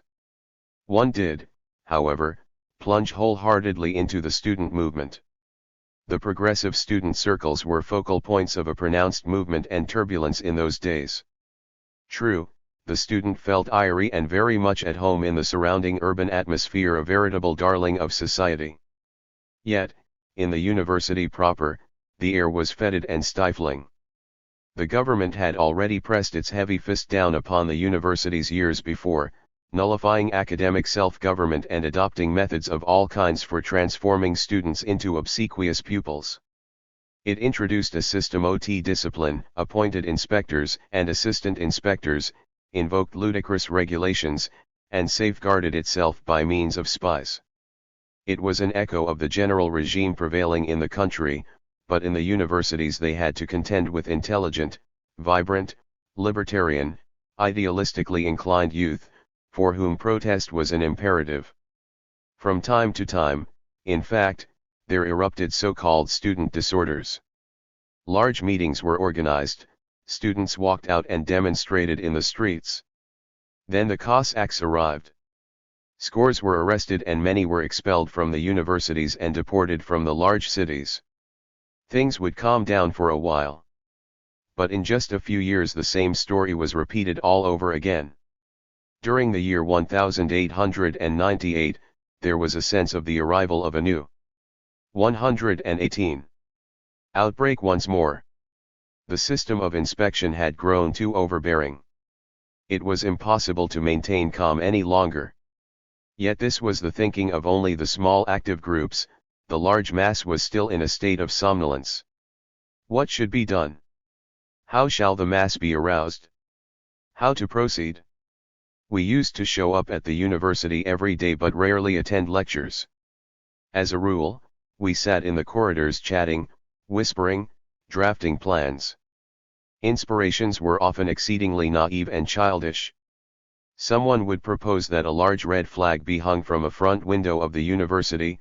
The police, unable to tolerate this, would arrive to establish order. But there existed an old tradition that forbade the police from transgressing, by their presence, the university's precincts. Thus, if they should in fact appear, it would give rise to great turbulence. The students would not be at a loss for an appropriate response. Such plans used to surface during our conversations, but they were largely in the nature of sport and no one actually took them seriously. The real impetus came from St. Petersburg. 24. We strike. Once a year the universities of Russia customarily organized their own celebrations. Each city would set aside its own day for the event. In St. Petersburg the observance fell on the 8th of February. The University of St. Petersburg arranged the usual pageant in 1899. It took the form of a large solemn gathering, an official convocation, with official visiting dignitaries, official sermons, and so on. But after the convocation the students filed into the streets. It was in no sense an organized demonstration, the crowd merely left the building and poured into the streets in solid numbers. Yet this act itself, the movement in a compact mass, was a crime. Police and Cossacks swiftly appeared. During those years students enjoyed an almost privileged status, and commanded a certain respect. In the event of a demonstration, police or Cossacks would of course be called out, the demonstrators would be surrounded, led off to jail, and finally released. Still, lords were made to be courteous and to avoid inciting the throng. This time, however, it was different. The Cossacks set upon the crowd quite unexpectedly. Raising their terrible nagaikas above the heads of the festive youths, they commenced to beat them fiercely, pitilessly as only Russian Cossacks could. 119. 120. A storm of indignation broke out in St. Petersburg and spread with lightning swiftness across the whole of Russia. Delegates from the St. Petersburg student body fanned out to the universities in the provincial cities in order to arouse a general protest movement. The provinces responded at full blast. Kiev was the first. The Student Central Council called a gigantic meeting in the largest auditorium of the university. The St. Petersburg delegate, a tall, swarthy young man with a deep, pleasant, unruffled voice, delivered a report to us on the events in that city. He spoke calmly, deliberately, and to the point. Yet the whole assemblage throbbed with indignation. And with a great surge of enthusiasm the Kiev student body resolved, we hereby launch a protest movement. As already noted, student protests were nothing new in those years, but on this occasion they assumed an altogether novel form and character. It was decided to call a strike. In later years the strike would become virtually routine. Indeed, as a form of political protest and political struggle it emerged as a daily phenomenon. Actually, although the strike was something quite new on this occasion, there had been previous discussions about strikes, about workers' strikes. St. Petersburg had experienced such large-scale workers' strikes only a few years before. But those strikes were of a purely economic nature. A political strike was a generally unknown entity. It had been attempted only once, in a small, far-off country, in Belgium, and the number who knew or heard of it was small. Thus we, the young students, were the ones who mounted the first political strike, in the year 1899. I don't know how we hit upon this particular idea. New and significant ideas invariably come to light suddenly, their origins unknown. It may have arrived at the time, ready-made, from St. Petersburg. In any event the new step had been taken. The large meeting had no sooner ended than we proceeded, the chairman leading the way down the long corridors of the university, determined to translate our resolution into action. Lectures were still in progress in various halls. The announcement of the freshly adopted decision was made to the students. The professors, willingly or unwillingly, ceased lecturing. Things continued in this fashion day 121. After day, and not without occasional clashes thanks to the presence of a group of active strike breakers. Highly repulsive characters, they voluntarily dubbed themselves nationalists. Such people were unquestionably found at a later date in the ranks of the Black Hundreds, a movement which actually flourished so strongly in Kiev. One despised them wholeheartedly, and came to regard the very word nationalist with genuine horror. Those gentlemen were stubborn opponents of the strike. At one point they even barricaded themselves in a lecture hall and a clash almost followed. But their influence in general was slight, and they were looked upon as scoundrels. The strike lasted for months. It was a vibrant, fascinating period. I found myself drawn into the very hub of the movement. One had gotten rid of my shyness by then. True, I still did not dare to step forward at large meetings, but I was no longer afraid to speak up in the Landsmannschaft, where they elected me to the Central Council. I thus entered the circle of leaders. The council used to meet daily. Its sessions extended late into the night. We deliberated on the existing situation, and measures were adopted for maintaining the spirit of the crowd at the appropriately high level. We issued a daily hectographed bulletin which carried the latest reports on the course of our struggle. The whole of student Russia was on strike, approximately 30,000 persons. From time to time we would reconvene the large meetings. Those were truly festive occasions. To comprehend the utter charm which a mass meeting held for us during that period, one would have to transport oneself back to the spirit of those years long gone. The very word Skodka carried magnetic power. There was something genuinely beautiful and engrossing about the whole experience. I can still remember the large lecture hall with its long benches arranged in semicircular rows, one row above another, all the way up to the balcony, like a giant amphitheater, and the place filled to capacity by 1,000 strong, all youthful, vigorous young people, brimming with enthusiasm and completely serious. The seriousness of tone was characteristic of those assemblages. There was never any buffoonery, never any laughter. It was altogether inspiring, and made 122. The more memorable by a score of gifted and interesting speakers. Many of the personalities still loom vividly before my eyes, many of the voices still resound in my ears. There was one, Nosalievich, the best chairman we had. Pale, suffering from a lung affliction, he had a gentle, sickly, colorless voice, yet, that voice had about it a certain quality which actually enabled it to be heard in the farthest reaches of the hall, and which endowed it with the capacity to penetrate souls deeply and endearingly. A special magic lay in the movement of his hands. Nosalievich was able to calm the whole audience with a solitary gesture. He held it spellbound, directing it as a conductor would an orchestra. Then the speakers.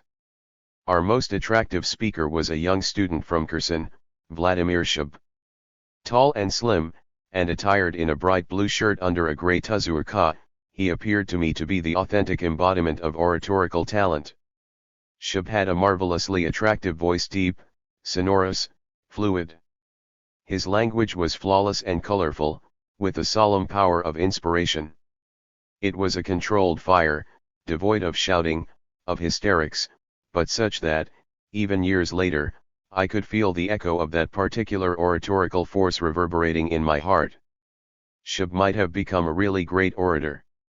What happened to him I do not know. Still on the scene in those days was the old guard, i.e., the older students in the 5th year of medicine who were treated with the greatest deference. One of their number served as chairman of our Minsk Landsmannschaft, Yakov Frankel.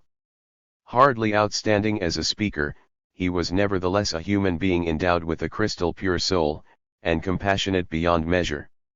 We came to regard him as someone almost sacred.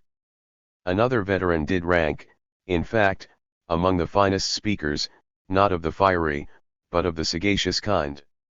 Small in person, with a strangely wrinkled face, he was all brain, a truly Jewish head. Whatever he said was unalloyed gold. His name was Angeles. He is no longer alive. Many other engaging personalities made their appearance on the platform, one cannot enumerate them all. The Kiev student body was very high on self-esteem, and there was really something to be proud of. Things proceeded in this fashion week after week. At first we were left undisturbed, our adversaries were satisfied merely to keep us under surveillance. We knew this, although it concerned us very little. 123. We used to arrive at the university daily in order to counteract any attempt to break the strike, with its consequent effect upon the crowd. But gradually the broad mass did begin to waver, while the Nakolstvo simultaneously hit upon an idea. One morning we arrived at the university to find the gates locked. The university had been shut down. This was a severe blow and a danger. The university was, after all, the only place where we could meet with the broad mass of students and keep it under our influence. True, we were linked to the chosen leadership through the network of Landsmannschaften, but they constituted only a minority. It was essential to remain in continuous contact with the general, unorganized student body. This opportunity was denied us by the closing of the university. Clearly, special means would have to be adopted to rekindle their rebellious sentiment. We resolved to take to the streets. We called upon the organized element to gather at the entrance to the university, to assemble there and not to disperse. Arresting us meant inciting the mass. We would then gauge our subsequent moves. The decision was reached during the late hours of the night. We didn't manage to notify everyone. Only a few hundred persons showed up. But this was sufficient for the police. The military quickly appeared. Soldiers arrived at the spot in long columns. A command was heard. The columns split, elements moving to the right and to the left, forward and to the rear. Within a few minutes we were surrounded on all sides by hashing bayonets. Still, the military behaved quite decently and beat no one. The ring was closed, and we were led off to prison. One was under arrest for the first time in my life.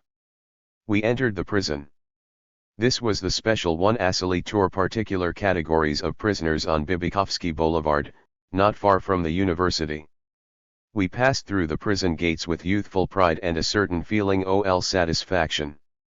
Our hearts pounding, we scanned the thick walls, the bars, the new, strange surroundings. That particular prison had been completely empty at the time, and we settled down to a rather cozy existence. There was no question of a strict prison regimen. We carried on to our heart's content, we sang, played, and spent the time in good-humored high spirits. So passed the last day. The next morning there began a tension-filled period of waiting. 124.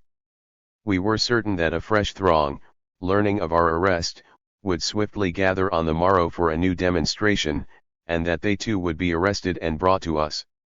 Our impatience grew with each passing hour. It became progressively quieter in our cells. As we sat and waited breathlessly, we cocked our ears for every sound that penetrated to us through the prison gates from the city beyond, from freedom. Then suddenly we heard it, a bustling, a stir, keys clanging, voices shouting, footsteps resounding on the stone floor, and a new wave poured in upon us. Hundreds of fresh comrades. Naturally, everything grew livelier and still more joyful. And thus we served out the second day. The visits of the high muckamucks began in the evening. General Nowitzki, the famous Kiev gendarme, was first to arrive. An attractive man, with a head of gray hair and a dark mustache and a big fool. He addressed the prisoners, delivering the kind of speech which elicited from us paroxysms of laughter. Among other things he advanced the view that the street demonstrations were greatly to be deplored because of the possibility that there might just happen to be sick and pregnant women on the street who might become frightened and suffer terrible after effects. Obviously such talk failed to move us, and Nowitzki was compelled to exit without having achieved any results. Then the governor of Kiev, Trepov, arrived. He delivered no sermons but merely asked to speak to a delegation from our group, with which he proceeded to haggle. He promised to free all of us without reprisals on condition that we promised to desist from further demonstrations. One don't know what came over our delegation, but it made the promise. True, it was given with mental reservations and various quibbles, yet, in essence, it represented the required promise. When we learned of it we grew exceedingly indignant. A big meeting was promptly called in the prison yard. The air was filled with arguments, charges, and countercharges. But the die had been cast, the reply had been given. Most of the crowd took the side of the delegation. We were compelled to leave the prison whether we wished to or not. We did so with considerable heartache. Upper right, Medem at age 17, center, as student at University of Kiev, lower right, expelled student, lower left, as demigrant in Geneva. 125. The university remained shut. In any case, the academic year was drawing to a close and it was clear that the strike would not be broken by the time of summer vacations. Indeed, the number taking the examinations really came to no more than a mere handful of characters. Meanwhile the big cleansing commenced. Students were expelled en masse and ordered to return from Kiev to their home cities. New groups of returnees moved out daily, and each day brought with it farewells to good friends and comrades. I was still untouched, and was quite unhappy about it because I had not a stitch of work to do. There was little with which to occupy oneself after the university closed. Consequently, we drifted aimlessly about the city and its environs. Kiev, the parks, the Dnieper, the surrounding countryside was in fact a city of superb beauty. Still, I was bored. Moreover, to remain passive and immobile when all of one's own were being punished and sent away was highly unpleasant. But there was no cause for concern. The sending away proceeded according to system, first the upper classes, then the lower. I just happened to be among the lowest. My turn finally came. One morning, an Okolotoknik appeared before me and served me with the notorious Prakodinwayi Sviditelstvo, which affirmed that I was obliged to depart from Kiev within 24 hours and return home to Minsk pod Nadzor. And I rode home. 25. Back home. Dismissed from the university and ordered back to my place of domicile, I thus became a resident of Minsk once again. I was no longer a schoolboy, a gymnasist, I was a student, one and, what's more, an expelled student, a sufferer. This was an assured admission ticket to the company of intimates in the radical and socialist circles. And one drew close to them very quickly. My friend Yashka, who could most readily have helped me gain entrée there, was absent from Minsk. He had actually been sent out of Kiev a few days before me, and to Minsk, in fact but Yashka was promptly arrested and was returned to Kiev to prison. He remained there all summer. I had another comrade from Kiev, however. He too came from Minsk but graduated from the real shul too rather than the gymnasium. He studied at the Polytechnicum in Kiev, and he also belonged to our group there. We were drawn to each other and became fast friends. His name was Ilyusha Vilenkin. Through him, I also established a close friendship with someone else, with one. The term student referred specifically to individuals enrolled in the universities. 2. The secondary school whose curriculum, stressing subjects other than the classics, did not prepare its graduates for matriculation in the traditional university. 126. 127. Yitzhak Tiamin. Tiamin was not only substantially older than either of us, but he was far better read and had experienced much more. He had already been to America and to Switzerland, had seen the world, spent time in prison, and enjoyed a relationship to the movement. At that particular time he happened to be taking no direct part in the movement. One believed Tiamin was at odds with the organization on certain matters, a fact which drew him to us even more strongly, for we were not inside the movement either, but were still floating around the periphery. Hence the three of us floated around together. One cannot recall why one, for one, had not yet wished to enter the organization at that juncture.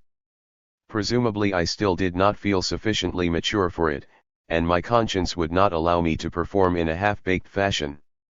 Yet the desire to do something was still present. A fantastic idea took shape among us, to publish a workers' paper, an illegal one, of course. It was a foolish notion. The three of us. Tiamin was the only one who could write. Ilyusha had never written anything, and the totality of my literary productions at that time consisted of a manifesto to the student body written in Kiev wherein I proposed some sort of plan for reorganizing the student organization. The manifesto had been considered by the Central Council and turned down. Nevertheless we resolved to issue the newspaper, and what's more, completely on our own, without the knowledge of the city organization. We embarked upon the planning stage. Now that the editorial staff was already perfected, the sole difficulty centered on the question, how shall the paper be printed? One morning Tiamin said to me, I've spoken to a certain worker he will provide us with the necessary technical assistance. Let's go see him. So we set out. It was the first time in my life that one visited a worker's apartment. My attitude toward the workers was a highly romantic one in those days. The concept worker was shrouded in my imagination with a kind of mystical veil. After all, the worker was the bearer of the revolution, he came from the class that must free the world, he was the oppressed, suffering, fighting hero, the Prometheus in chains. One felt within me a singular kind of regard for this species of human being. 128. Encountering a figure on the street with work-blackened hands, one would step aside and make way for him, in a childishly demonstrative gesture of respect. And now, for the first time, I was on the verge of meeting that enigmatic personage, indeed in his very home. How terribly interesting! One pictured myself being conducted somewhere along a dark, run-down street into a grimy, unkempt building. Imagine my amazement and even disappointment when I entered a room that was not a whit more impoverished and in no way worse than the kind of student's room in which one myself had lived in Kiev. It was light, clean, attractive, decently furnished, and not at all proletarian, but reminiscent rather of the intelligentsia. The occupant of the room, Grisha Shuknovich, was in fact one of the more highly skilled craftsmen, a locksmith in a large factory. During our lengthy conversation it became evident that he was readying an apparatus for us on which to run off the paper. It was not intended to be a true printing facility, it was a hectograph. We warmed to the plan and requested Grisha to proceed with its execution. But the whole thing fizzled out, the paper never saw the light of day. It was just a youthful fantasy. Simultaneously, we agreed to embark upon a thorough study of political economy, and to do so, indeed, as a trio. We procured books and decided to compose research papers. Tiamin was supposed to write the Firestone, which he actually did. But with that our collective learning came to an end. Our plans had somehow gone awry. Still, each of us continued to study and read separately. *S for myself, that was the summer I turned toward Marx and set about studying meticulously the first volume of Capital. No single book, at least in those years, made such an incomparable impression upon me as Capital. I had already become familiar with the essence of Marxism. Now the whole structure stood revealed before me. I use the term structure advisedly. For me it was a truly glorious and enchanting edifice, erected of pure steel. The iron force, the logic, the wonderful architecture, the rare harmony of ideas, all of these offered me not only tremendously rich food for thought, but genuine aesthetic satisfaction, the kind derived from a masterful work of human artistry. I was able, perhaps for the first time, to 129. Grasp and evaluate the consummate beauty embodied in logical human thought. There was genuine satisfaction in following, step by step, the course of that brilliant system of thought, in observing how one brick was laid upon another, how one part grew from another and became integrated, in turn, into the rest, ideas, thoughts, spreading out and ascending ever higher, toward the ineluctable, solid conclusion.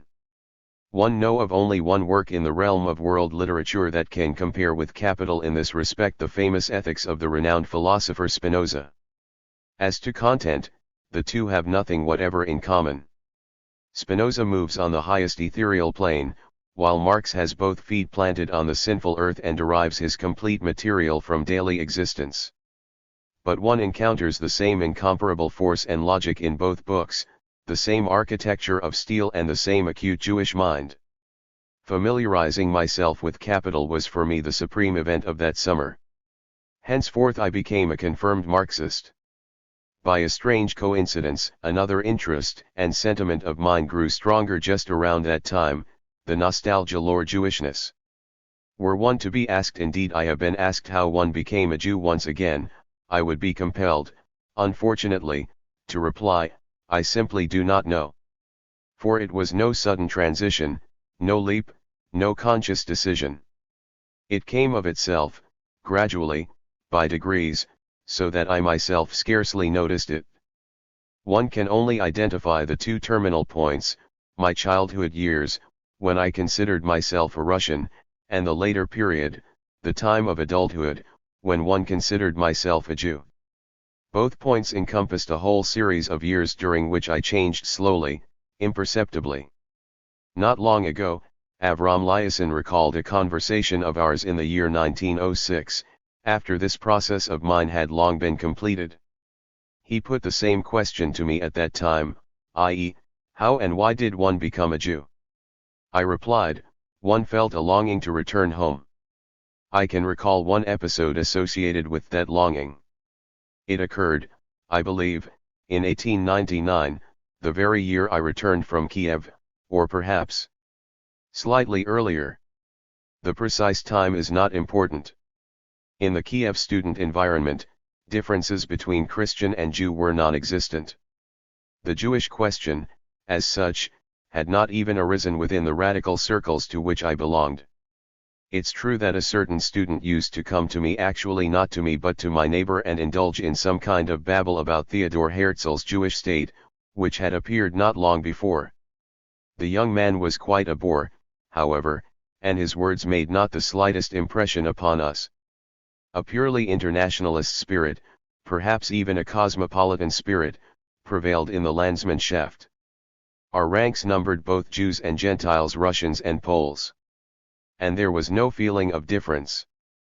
But there did exist within the Kiev student body a special Jewish institution, the Jewish Students' Dining Facility.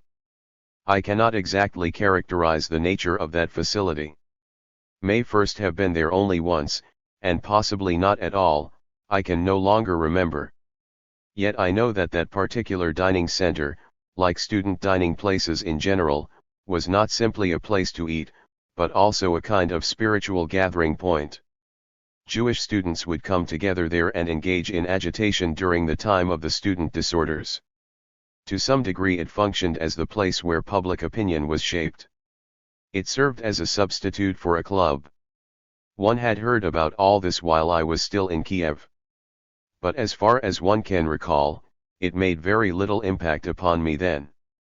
However, a bit later, after arriving back in Minsk, I reflected upon that specific matter with a kind of deeply felt regret. The feeling was almost one of envy. One thought, here were my Jewish comrades who had an association of their own aside from the general student one, while one had none. It was as if one were standing before a closed door behind which all was congenial and warm. I suddenly felt homeless, and was seized by the craving for a home. And that home was Jewish life. The sensation of envy signified that one was still outside the fold, it was an indication that I had as yet no feeling of being a Jew. Yet it expressed simultaneously an awakening desire to become one with those to whom I felt myself drawn. This is all one can remember of that moment. But something else had occurred around that time. 131. Developed an urge to study Hebrew. This particular notion was not, as one might think, an echo of that, longing to go home, to which one have alluded above. It was of an altogether different order. The interest I developed in the Hebrew language was not national in character but aesthetic. I had a desire to read the Bible in the original. The Bible was for me, however, not a special Jewish book.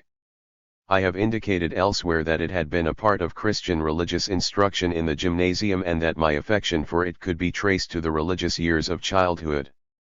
Religious feelings had long since departed, but the interest and love for the old book remained. The thought suddenly struck me, how nice the biblical words must sound in their own language. Why this thought should have entered my head just at that time one cannot say, but that's what happened. I recalled the old Constantinople edition of the Bible from which my father had read me chapters of Isaiah. The Bible had begun to assert a tug, hence my decision to undertake the study. There was no need to look for a teacher.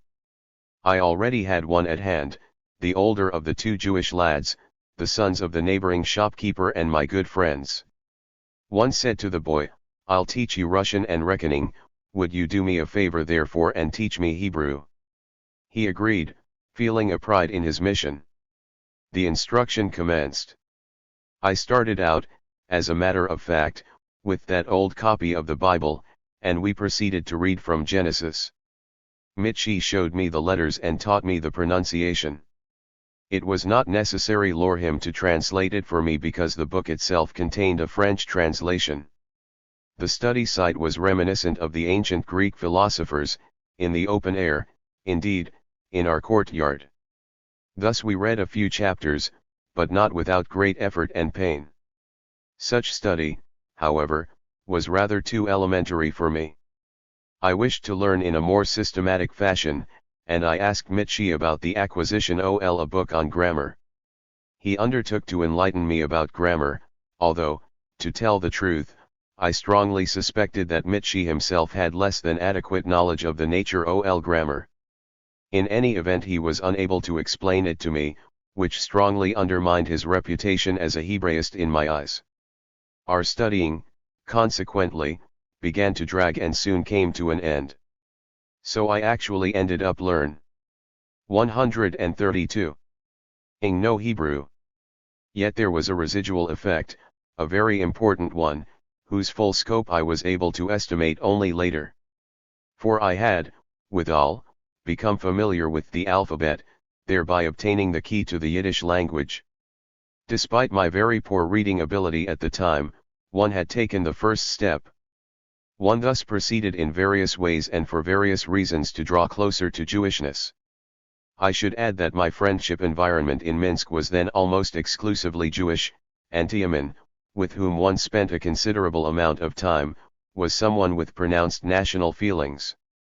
He came from a traditional Jewish family and was very familiar with Jewish life. I suspect that my friendship with him also had a certain influence upon me. Tiamin loved Jewish life, and love has contagious powers. Aside from the foregoing, an additional major influence should be noted, the direct influence of the Jewish workers' movement, to which I soon adhered. But that came somewhat later. 26. Yom Kippur. I anticipated arrest throughout the summer. Arrests of the leaders of the student organization had already begun in the spring. I knew I was also on the list, but I had no idea why I, for one, should be left unharmed during the whole summer. It was not until autumn that I was apprehended and taken to prison in Kiev. The moment happened to coincide with Yom Kippur and Tiamin, and I attended the synagogue together. One remember that particular evening very well. I had earlier been sauntering aimlessly about the streets. Minsk was a Jewish city. The shops were closed. The streets were empty, dead, a passerby was a rarity. But one figure did become etched in my memory, a strange-looking officer of the so-called Grodno Hussars, a cavalry regiment of the Russian Guards stationed in Warsaw. He was attired in a quaint uniform I had never seen before, a bright green coat, raspberry red trousers with silver stripes, and a lengthy sword which dragged along the pavement. He walked down the empty streets, his figure serving only to accentuate the city's extraordinary holiday appearance. One could sense, amid the grey dusk and the overpowering silence, that this was not a day like any other. Then one met Tiamin and we set out for the synagogue square. One had already been to a Jewish house of worship in Kiev on several occasions, but that was the large, new-style synagogue, with 133, 134 European trappings, a choir, and wealthy Jews in top hats. Now, for the first time, I entered a genuine old-fashioned synagogue. At first we visited the large synagogue. I was instantly overcome by a new and unfamiliar atmosphere, with all its distinctiveness and its enormous power of enchantment. The synagogue differed markedly from a Russian church, whose large, immobile, solemn audience was accustomed to stand silently, where all the reciting and singing were done exclusively by priest and choir on behalf of the congregation, and performed in harmoniously disciplined, measured tones. But here I entered upon a boiling, seething sea. Hundreds upon hundreds of worshippers were engaged in prayer, each individual imploring his God forcefully, loudly, with passionate urgency. Hundreds of voices soared heavenward, separately, each for itself, without coordination and without harmony. Yet all of them flowed together into a single gigantic, surging current. Weird as it may have sounded to European ears, it was nevertheless tremendously impressive. There was an extraordinary enchantment about the whole thing, the rapture that is always inherent in a great mass soul aflame. Then we went on to another, smaller, house of worship.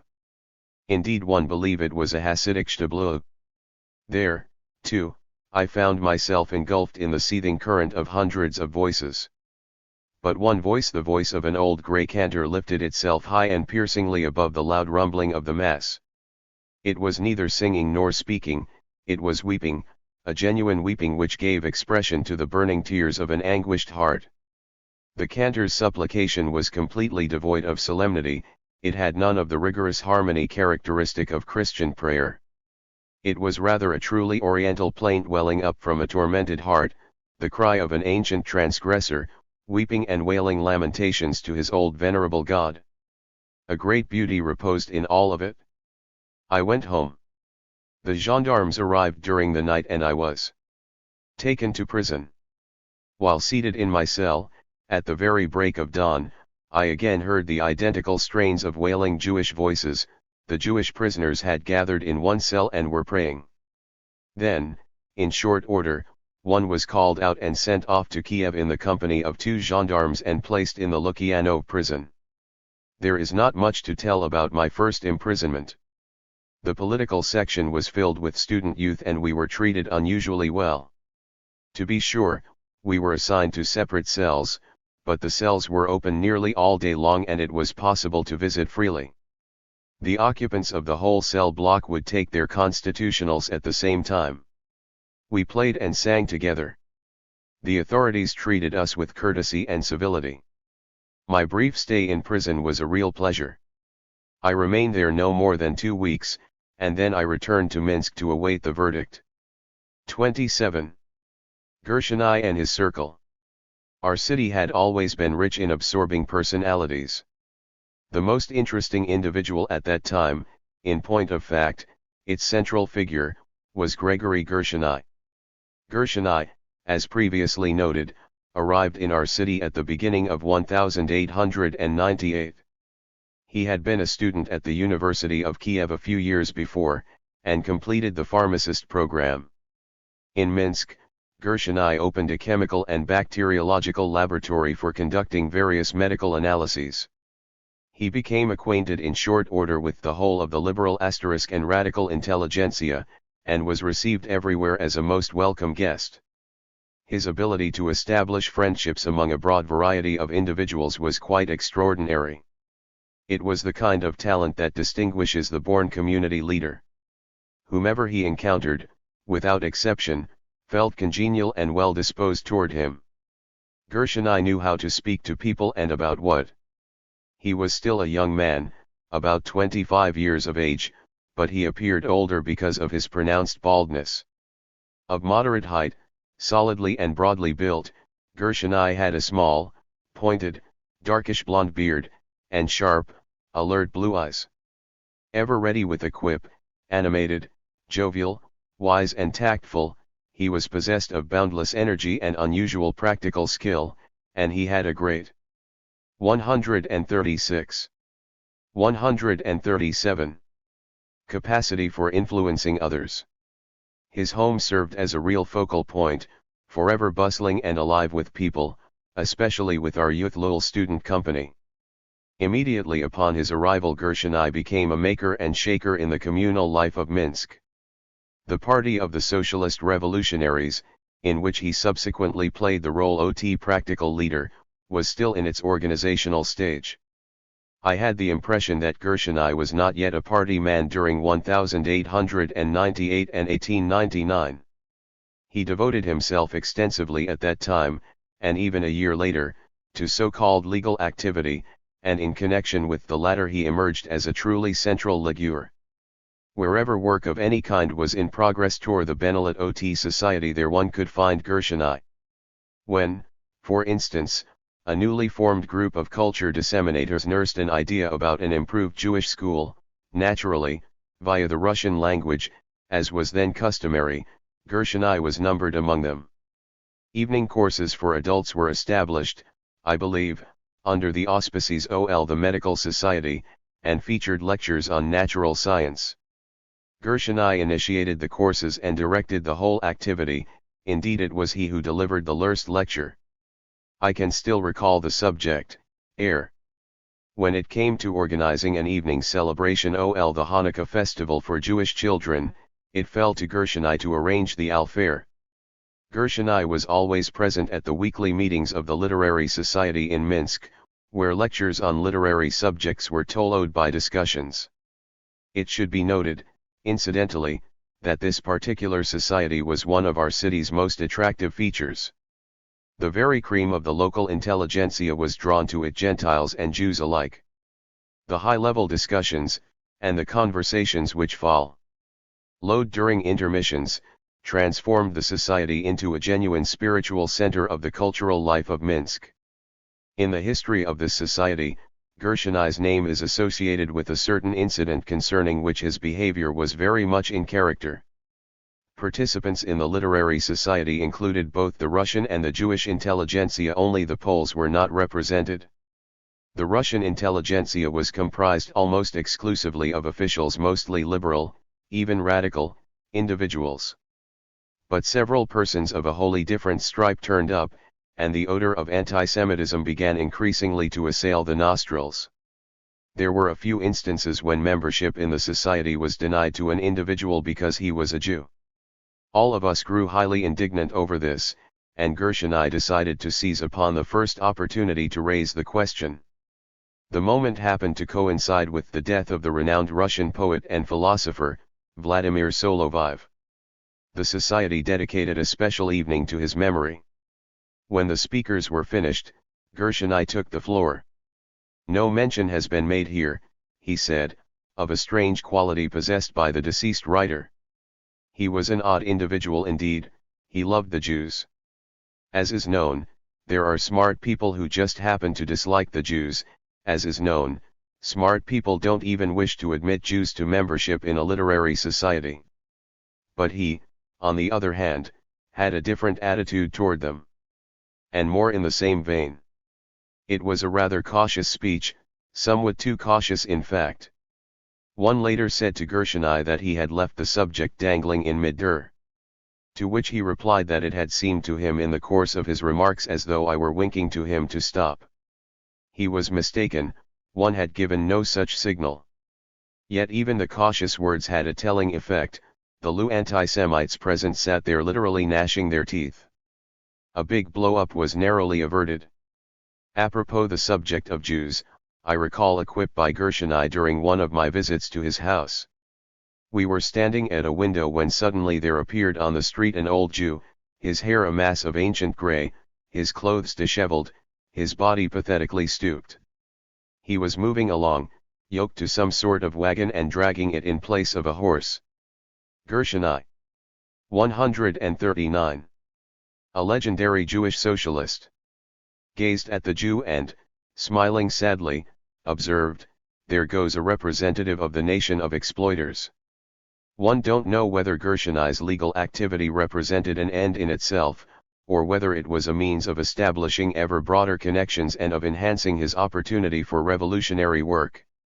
During his final year in Minsk it had become apparent that he was involved in some kind of underground activity. As a matter of fact, he had never confined himself to the strictly narrow legal channels even before. Gershoni used to help the local movement, the Red Cross, or the student enterprises whenever and in whatever way he could. In the course of the year 1900, however, one clearly sensed that his activity had come to center about a new party. This was the period when a whole array of interesting personalities had begun to foregather at Gershoni's house. Preeminent among them was Babushka Breshkovskaya. Gershoni's older brother, Victor, a physician who likewise settled in Minsk at that time and also became one of our close friends, said to me one morning, "You are going to become acquainted shortly with a truly rare individual, an old woman revolutionist of the 70s who experienced katorga, returned from Siberia, and is now here. She's the type of person one encounters perhaps once in 100 years." He was speaking of Catherine Konstantinovna Breshkovskaya, the famous babushka, or, as she was subsequently called, the grandmother of the Russian Revolution. I actually met her at Gregory Gershoni's a few days later, and thereafter I encountered her at his home week after week. A handful of select members of the radical intelligentsia would come together there on a specific evening each week for a glass of tea and discussions of the major questions of society and the revolutionary movement. Babushka was invariably present. A remarkable, a singular woman. We were already familiar with her life story in broad outline. We knew of her place among the earliest pioneers of the socialist movement. The time was the beginning of the 70s, at the inception of the memorable movement, Lo. 140. The people. Scores of young Russian intelligentsia had surged out to the villages to spread socialist ideas among the peasants. This was the birth of the movement of the so-called Narodniki, the populists. And Breshkovskaya was one of the first. Then came her arrest, long years of imprisonment, the famous trial of the 193, the harsh verdict, additional long years of katorga, and Siberian exile. By the time she finally returned to European Russia after several decades had gone by, she was already an old woman, a grandmother, a tall, attractive figure with a gentle, intelligent face, and white hair. But Breshkovskaya had a soul that was uncommonly youthful, fresh, and vibrant. Despite her 50-odd years, she was younger than all of us in those days. Peppery, given to hijinks, surrounded by a score of girls, she was the actual radiant center of the whole company. When looking at her it was difficult to conceive that this was the same individual who had been subjected to so much and who had suffered so greatly. Yet she revealed not the slightest evidence of a broken spirit, of weariness, of demoralization. On the contrary, one had the feeling of being in the presence of a strong, healthy soul, of an individual from a glorious generation. Here was one of those true greats whose names become part of history, never to be forgotten. She exuded that human warmth and simplicity that characterized the finest prototypes of the Russian intelligentsia. Wholly devoid of affectation, Breshkovskaya was the essence of simplicity and comradeliness. One recall how a group of us numbering a few dozen, young and old, once spent a New Year's Eve together. The gathering took place in the home of the elder Gershoni. There was food and drink, conversation, and song. My friend Turnin, who was inclined to fall into a state of Hasidic exaltation after a few glasses of whiskey, suddenly rushed up to Babushka and invited her to dance. The old gray-haired woman, her face breaking into a benign smile, rose and proceeded to dance. She danced with such verve that the young women present looked on shamefaced, and felt old and tired in contrast to the white-topped Katerzhanka. Breshkovskaya participated regularly in the political conversations that filled the evenings at Gershoni's. The place attracted a variety of individuals, persons of the old school and the new, old-time Narodniki, young Marxists, and also a segment of youth which had been drawn to the socialist revolutionaries. We would listen to her words with the greatest respect, yet we could not help but feel that here was someone of an altogether different generation. She was unable to understand us, she was still permeated with the ideas of an earlier time, the period when the socialist movement had deified the Russian peasant, regarding him as the expression of the authentic people and the carrier of socialism. We had already arrived at a different conception of socialism. Our attention was directed toward the urban worker, and we based our complete hope on the proletarian movement. Although this was strange and incomprehensible to Babushka, she found it utterly impossible to adapt herself to Marxist thought. I recall a highly characteristic reproach that she leveled against us. "If you think so highly of the city worker," she once said to us, "why do you persist in attending the universities? Why do you remain students? Why don't you become workers yourselves? Go into the factories, wield a hammer, become part of that class you elevate to the very heavens. If you don't, then your devotion to the working class is not sincere, not consistent." The reproach seemed rather odd. To our ears it sounded like a voice from a totally different world. The ideas in question struck us as thoroughly outlandish and antiquated. We spoke an altogether different language, and we were unable to find any common ground. Yet this fact did not prevent us from rendering supreme homage that was nobly merited to a great revolutionist.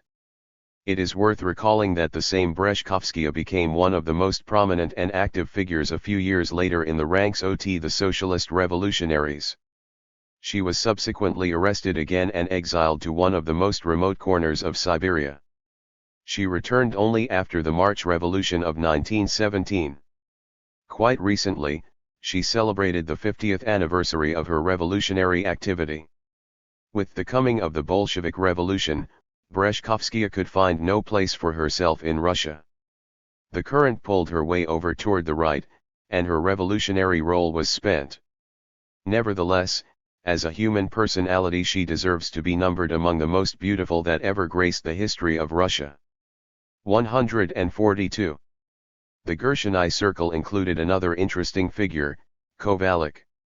An older individual and also a former katorжник, he, like Breshkovskaya, had belonged to the populist movement and had played a leading role in it. I believe that Kovalik was even older than Breshkovskaya, for at the time he entered the movement a few decades earlier, he was already a person, as the saying goes, with some status in society. He held the office of Mirovoi Sudya. Along with Breshkovskaya, Kovalik had been arrested, convicted, condemned to katorga, and exiled to Siberia. He eventually returned and settled in our city. Strong and solidly built, with a prominent head and broad forehead, a round beard, and clear, tranquil, sapient eyes, he was the personification of wisdom. If Breshkovskaya epitomized a great soul force, Kovalik represented the man of intellect. And I must confess that in my lifetime I have met a sizable number of individuals endowed with wisdom, but rarely anyone who might compare with Kovalik. To be sure, he was not one of us either, and our opinions quite frequently differed from his, yet withal he was an extraordinarily sagacious human being. Kovalik was of the silent breed, he rarely spoke up. While excitement, animation, discussion, and controversy swirled all around him, this big, solidly built man, an eternal pipe in his mouth, used to sit silently, unruffled. Only occasionally would he open his mouth and utter a few words in the course of an evening. But those few gently modulated words carried a greater impact than an hour-long dissertation by the most prominent hothead. They were the equivalent of the sudden switching on of an electric light. The question around which the whole argument had been raging was suddenly illuminated in an unusual and unanticipated way, and the whole discussion took a new turn. All the previous talk appeared somehow superfluous and irrelevant. It was truly amazing. A certain Von Kosmolovsky would also show up at Gershoni's place, albeit less frequently. This elderly man, who prominently sported a long beard, was an aristocrat of our gubernia, a follower of Tolstoy who actually looked like Tolstoy. It was said of Osmolovsky that he had attempted to introduce a way of life in his village based upon Tolstoy's principles. The steward on his estate, a man called Solomonov, used to put in an appearance as well. He, 143, was a small, bearded fellow with a large crop of unruly black hair. Also a one-time revolutionary activist, Solomonov had become so accustomed to conspiracy that during his trips from Osmolovsky's village to the city, which took a few hours by train, he would leap from the car before the train came to a halt in order to avoid passing through the station. The weekly get-togethers attracted a number of other persons who were older, and us, the younger generation. The gatherings had no resemblance to real meetings with a chairman and formal procedures for speaking, etc. They were simply visits to Gershoni, evenings spent in tea drinking and conversation that turned largely upon questions of a social and political character. One of the most current topics was, what, precisely, is the intelligentsia, and what is its significance? Another topic dealt with the social forces and political currents in Russia. Yet another, and one which had particular timeliness and significance, involved the subject of terror. This topic acquired its actual timeliness and importance owing to the person of Gershoni himself. As is known, it was Gershoni who became the founder and leader of the terrorist organization of the Socialist Revolutionaries a short time later. While in Minsk, even at that early date, he was already apparently toying with the idea and wished to recruit supporters. Thus, he used to raise the question and we would engage him in discussion. The older people were in agreement with him, he had a few supporters also among the youth. But us Marxists he could not convince. I must point out that Gershoni's basic strength lay not in his capacity for advancing intellectual hypotheses, but in his incomparable practical talents. He was no thinker but a doer. Although Gershoni was a very bright individual, his intellectual prowess appeared the more noteworthy for its practical component rather than for any broad political outlook. I can no longer recall how, during those days in Minsk, he used to justify recourse to terror. But I do remember a conversation with him a few years later, when he already occupied the top position in the battle organization. 3. His argument ran as follows: you repudiate terror because it involves assaults by small groups on individual persons, ministers, generals, and the like. You wish the struggle to be conducted by the mass itself. But this is not always possible. So you call the workers into the streets to mount demonstrations, but they are dispersed by nagaikas today, by swords tomorrow, by bullets the following day. The mass will accordingly find itself either unable or unwilling to demonstrate. What happens then? Is nothing to be done? One say there is no other alternative but to kill the individual minions of the existing regime. This was Gershoni's reasoning. I found his points quite interesting. At that very time, socialist revolutionaries and social democrats were embroiled in a great controversy, the controversy between supporters of terror and its opponents. The opponents contended that terror led to abstention from mass struggle and a concomitant deadening of the mass movement. The supporters, however, denied this completely, affirming rather that they desired terror not in place of mass struggle but together with mass struggle.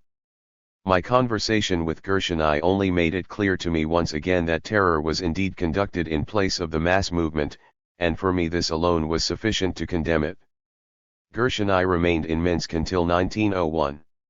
He had been arrested suddenly during the early summer of 1900. During the period in question, Minsk, and the Bund Rayon generally, fell within the jurisdiction of Sergei Zubitov, for the notorious functionary of the Moscow secret political police, the Okhrana. One of his agents, a young gendarme named Girardi, was really shaking things up in Minsk at that time. He would seize people right and left, day and night. And one morning he arrested Gershoni, who, from the standpoint of the police, was surely fair game for arrest. Had he not, after all, been tied up in the life of the revolutionary circles? Worked in the Red Cross? Participated in the spiriting abroad of political escapees? And much more. But Gershoni was an adroit individual, and the police lacked proof. I later learned that he actually had a certain piece of paper concealed at home which was not supposed to fall into the hands of the gendarmes. They failed to find it, however.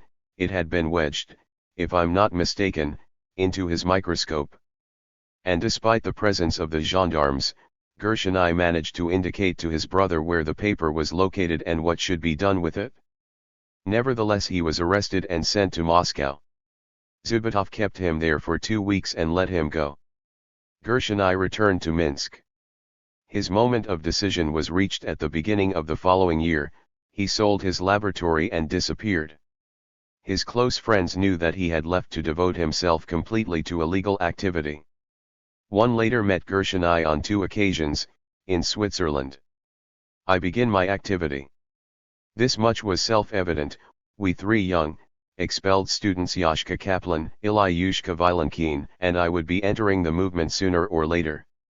We had already savored the taste of social activism, and manifestly our place was in the local movement in Minsk. True, certain doubts persisted. I was still not completely clear as to whether the Russian working class was capable as yet of receiving socialist teachings. But I was sufficiently familiar with the movement by then to be definite about the following. With respect to the Jewish component of the movement, I knew that it represented a fait accompli.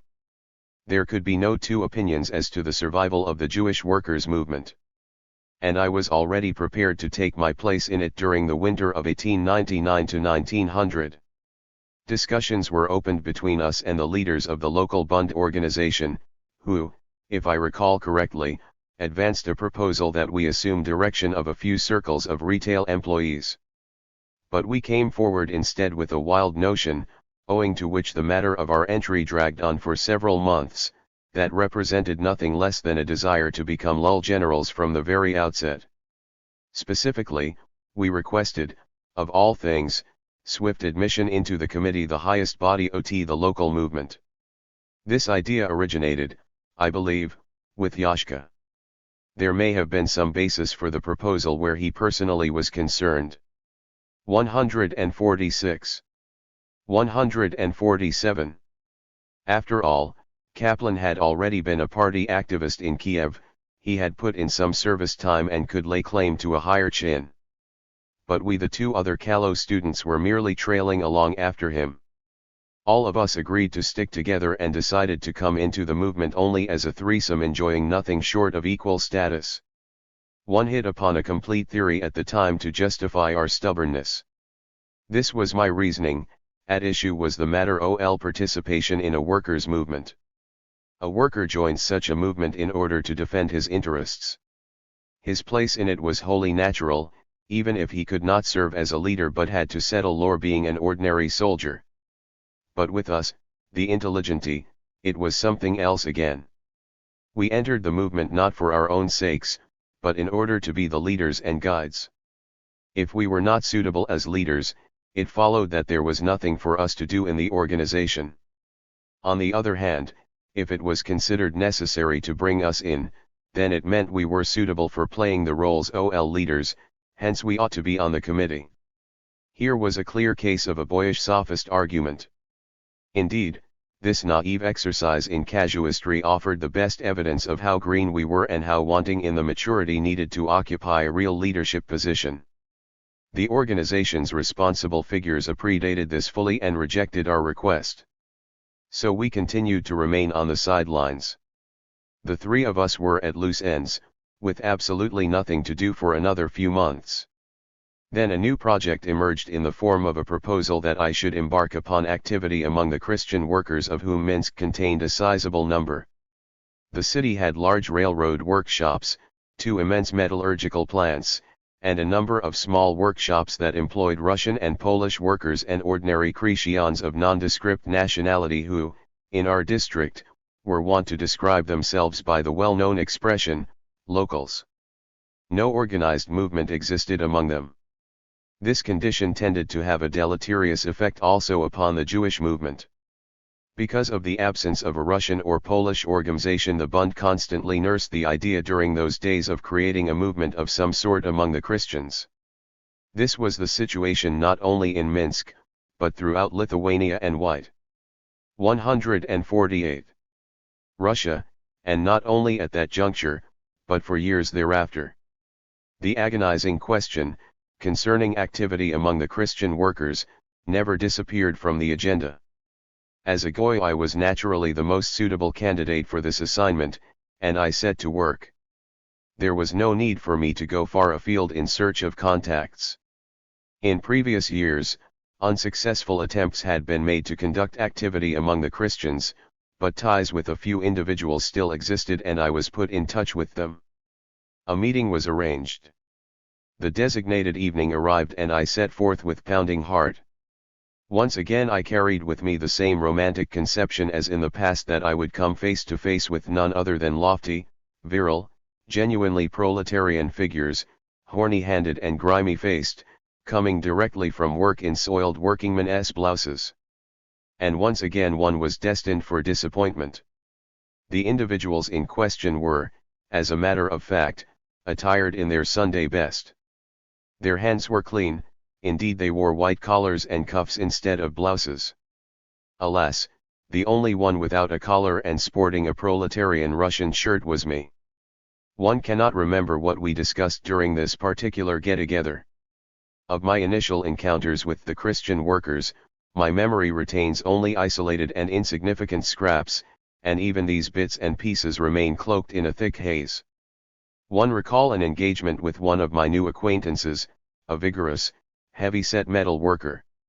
On one occasion I visited him at his home, on another I met him at the Catholic cemetery. Here was an already class-conscious worker, and my task was to invoke his aid in the recruitment of new people. I remember the unpleasant impression made upon me when he suddenly began to converse about a bicycle of some kind that he intended to purchase. How could a conscious worker toy with such outlandish ideas? I thought. Then he took me to meet someone who was not a worker at all but a munitions supervisor in a military establishment. From the supervisor one was passed along to a certain aged Gentile who held a position of subaltern in a courtroom or in some other government institution. Next I ended up in the company of a Pole who proceeded to dilate upon the Polish uprisings and the Polish kings. 149. All of this left me in a state of great confusion. One had pictured the thing in much simpler terms. I would come to the workers, speak with them about exploitation, establish a link, and the operation would be on its way. But it was hardly that simple, and the operation failed to come off. One also made several visits to the home of a railroad worker. His place was located quite some distance away, beyond the Brest station, on the city's outskirts.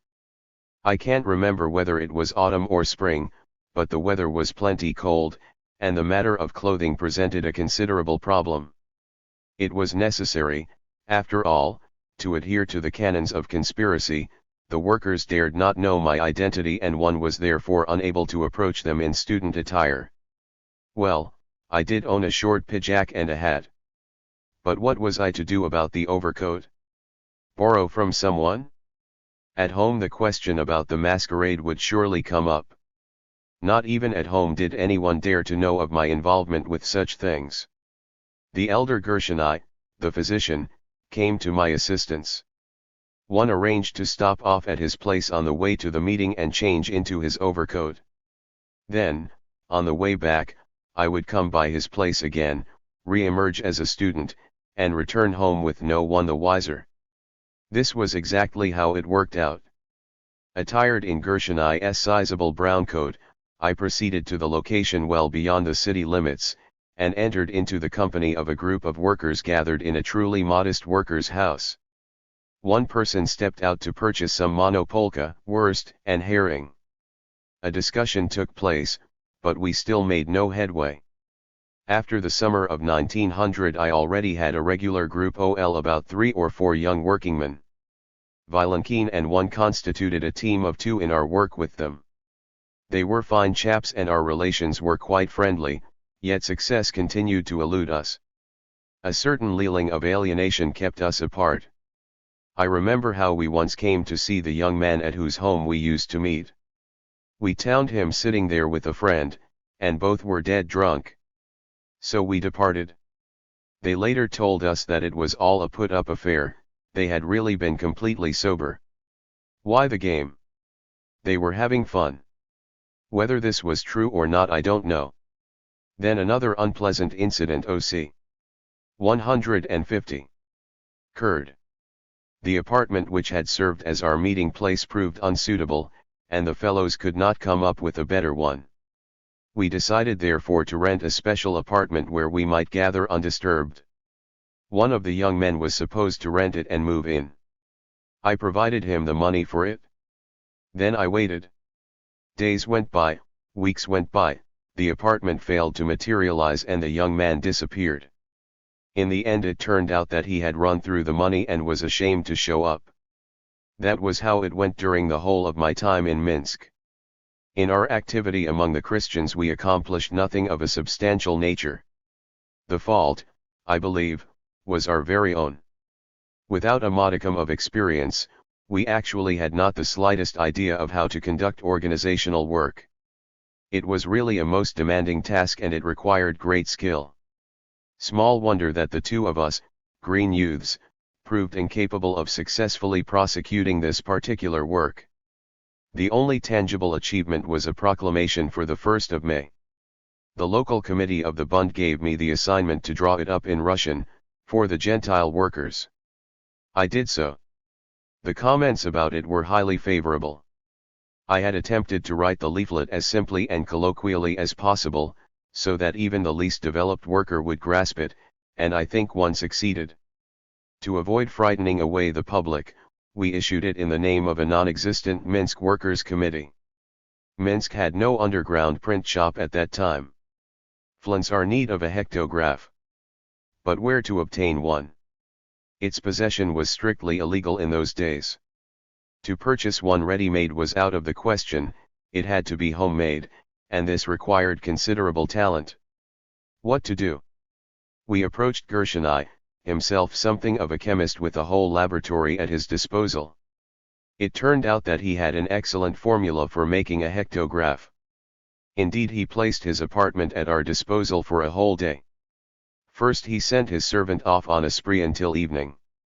Then, under his direction, we processed the hectograph and wrote and printed the sheets. The hectograph proved to be exceptionally good, and we long exulted over the superlative formula Gershoni had given us. 151.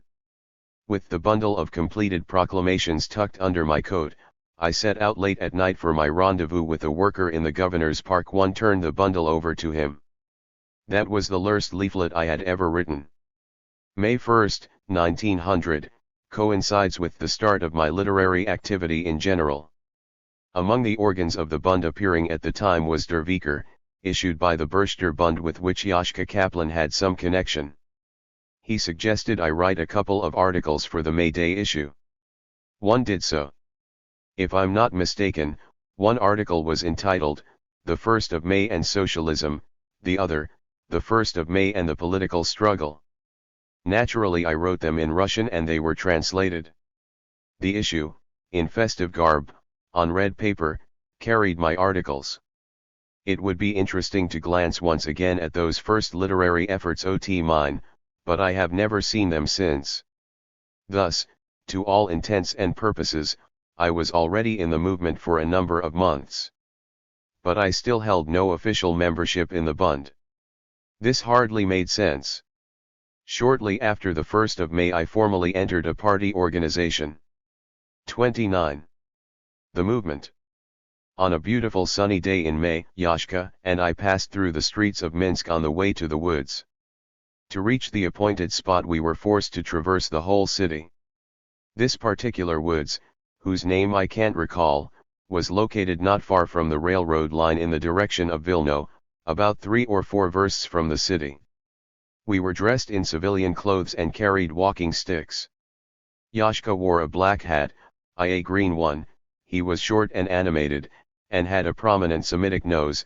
I was pallid and thin, and looked like a Gentile. Excited, impatient, nervous, and curious we were on our way, for the first time, to an official session of the Minsk organization. Only 2 of us, of the trio which we had constituted until then, were setting forth on this occasion. Our friend Vilenkin had been arrested shortly before, and upon his release a few months later he promptly became involved again in political activity. But now, at the very moment of our debut, he found that he was unable to be with us. We finally reached the woods. The representative of the committee opened the session. We had become members of the Razborka. What manner of creature was the Razborka? The appellation was unique to Minsk. The same structure went by different names in other cities: Agitatorskoy Skodka, Center. 152. 153. Organization, and the like. In later years they began to call it the Collective, a title by which it is designated in Poland to this day. The Razborka was the central body representing all segments and groups of the party in Minsk. The entire organization was divided according to trades. Each trade chose a trade committee that provided leadership in the economic struggle. A higher body within each trade, the Skodka, conducted political activity in the trade and also exercised a supervisory role over the trade union movement. In addition, each Skodka selected a delegate to a general city center. This body of representatives from the various trades was the Razborka, which used the power of co-optation at its discretion to add members from the outside. Both Yashka and I were actually admitted in this fashion, since neither of us were delegates nor were we employed in a trade. The Razborka with its several dozen members constituted the local party parliament, so to speak. Another organ was needed, however, an administration embodying the executive power. This requirement was filled by the committee.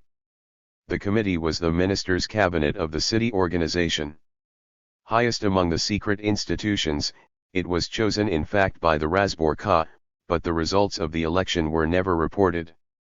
The committee also enjoyed the right of co-optation, of adding to its number a few more individuals drawn from the body of still highly conspiratorial intelligentsi, persons who did not even attend the Razborka. Only a single intermediary was known to be a member of the committee. The identity of the remaining members was shrouded in deep secrecy. This clandestine body used to stir the imagination of the party members no end. I remember how a young fellow once voiced the wish quite seriously that he might live long enough to experience the joyous moment of peeking through a crack in the door at a session of the committee. For the time being we were not admitted into the committee, despite our earlier ultimatum requesting it. We settled for the Razborka. The first meeting of the Razborka that one attended, in May 1900, numbered several dozen persons. They were almost exclusively young workers and included 3 girls. There were 2 somewhat older and already experienced activists, the intermediary Katshi. 154. And Albert Zalkind, the intelligent. I can still recall the subject deliberated upon at that session, a subject, incidentally, which happened to be rather important and interesting: circles or mass agitation. At the beginning I could not understand what all the bickering was about. Some of the people present argued long and vehemently for the creation of circles in which party members would be taught political economy and be provided with the requisite general development. But others emphasized the need to conduct broad agitation among the masses.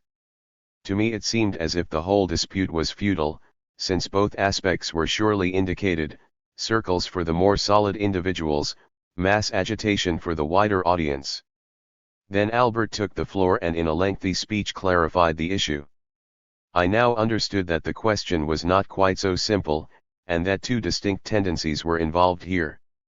Echoes of a conflict associated with the name of a former opposition were apparently still being heard within the organizations of the Bund in general, and particularly among us in Minsk. That opposition had emerged a good bit earlier, as far back as the start of the 90s, at the very inception of the mass movement. Up to that time the circles represented the sum and substance of the movement. Brighter workers would be selected, assigned to circles, and led through a whole course beginning with Russian grammar and conversations in the natural sciences and ending with political economy and Marxism. And that was all. With the subsequent emergence of a mass movement, it was expected of the more intellectualized workers, those already tempered in the circles, that they would take their places among the masses in order to organize and engage in widespread agitation among them, and to offer leadership in strikes. But a number of them balked and refused. Circle activity had made of them something of a caste, and having cut themselves off from the mass, they began to regard it with condescension. Unable to conceive of anything other than the circle as having the least significance, they had come to look upon the circle as an end in itself. This was the original opposition whose resistance was broken after a time. The more dedicated people became agitators and activists among the masses. Still, the old opposition would flare up. 155. Periodically and endeavor to give renewed currency to its distaste for work among the masses. And it was this remnant of those earlier sentiments that became the subject of concern in Minsk just then. In his speech Albert attested to the harmfulness of such feelings, and called for energetic activity among the masses. And the audience responded favorably. From that day forward I became an official member of the organization. One entered heart and soul into the movement. A party activist needs a conspiratorial name. So one adopted the name Michael and a surname Vinitsky. True, it wasn't necessary to have a surname in the company of the Jewish workers, people addressed each other by first names only. But because I was also involved with Gentiles, it was absolutely essential that I carry the added surname, hence one became Michael Vinitsky. I did not specifically select these names out of the clear blue sky, there was some calculation in my choice. To begin with, I wanted them to serve for all occasions. Hence they must be neither distinctively Russian nor distinctively Jewish, but suitable for both a Jew and a Gentile. It was furthermore essential to take into account a small conspiratorial detail: initials had to correspond with the letters on one's boots. Otherwise, someone might get suspicious and the consequences could prove ugly. This was the consideration that served as the basis for my selection of the names. My two friends resolved the matter much more readily, they simply took names they liked. Yashka Kaplan assumed the name Vladimir and Ilyushka Vilenkin became Sergei. Actually, people knew all three of us well and were familiar with our real identities. Our activity proceeded with zest, with freshness, and with joy. Although the times in general were politically dead, there had emerged among us on the political level a singularly attractive and uncommonly large movement. Our force of youthful militants plunged into the work among the masses with total dedication. A wave of strikes began. We conducted recruitment activity on an extraordinarily broad scale. And the number of organized workers reached 1,000. For a city like Minsk, where the total number of Jewish workers consisted of a few thousand, this, especially under conditions of illegality, was a tremendous success. We, the intelligentsia, were precluded from participating directly in 156. The mass agitation. Our contacts were limited exclusively to the activists. Nevertheless, we enjoyed the closest ties to the whole movement. It was a fellowship of lively and warm-hearted young people with whom we swiftly became intimate friends.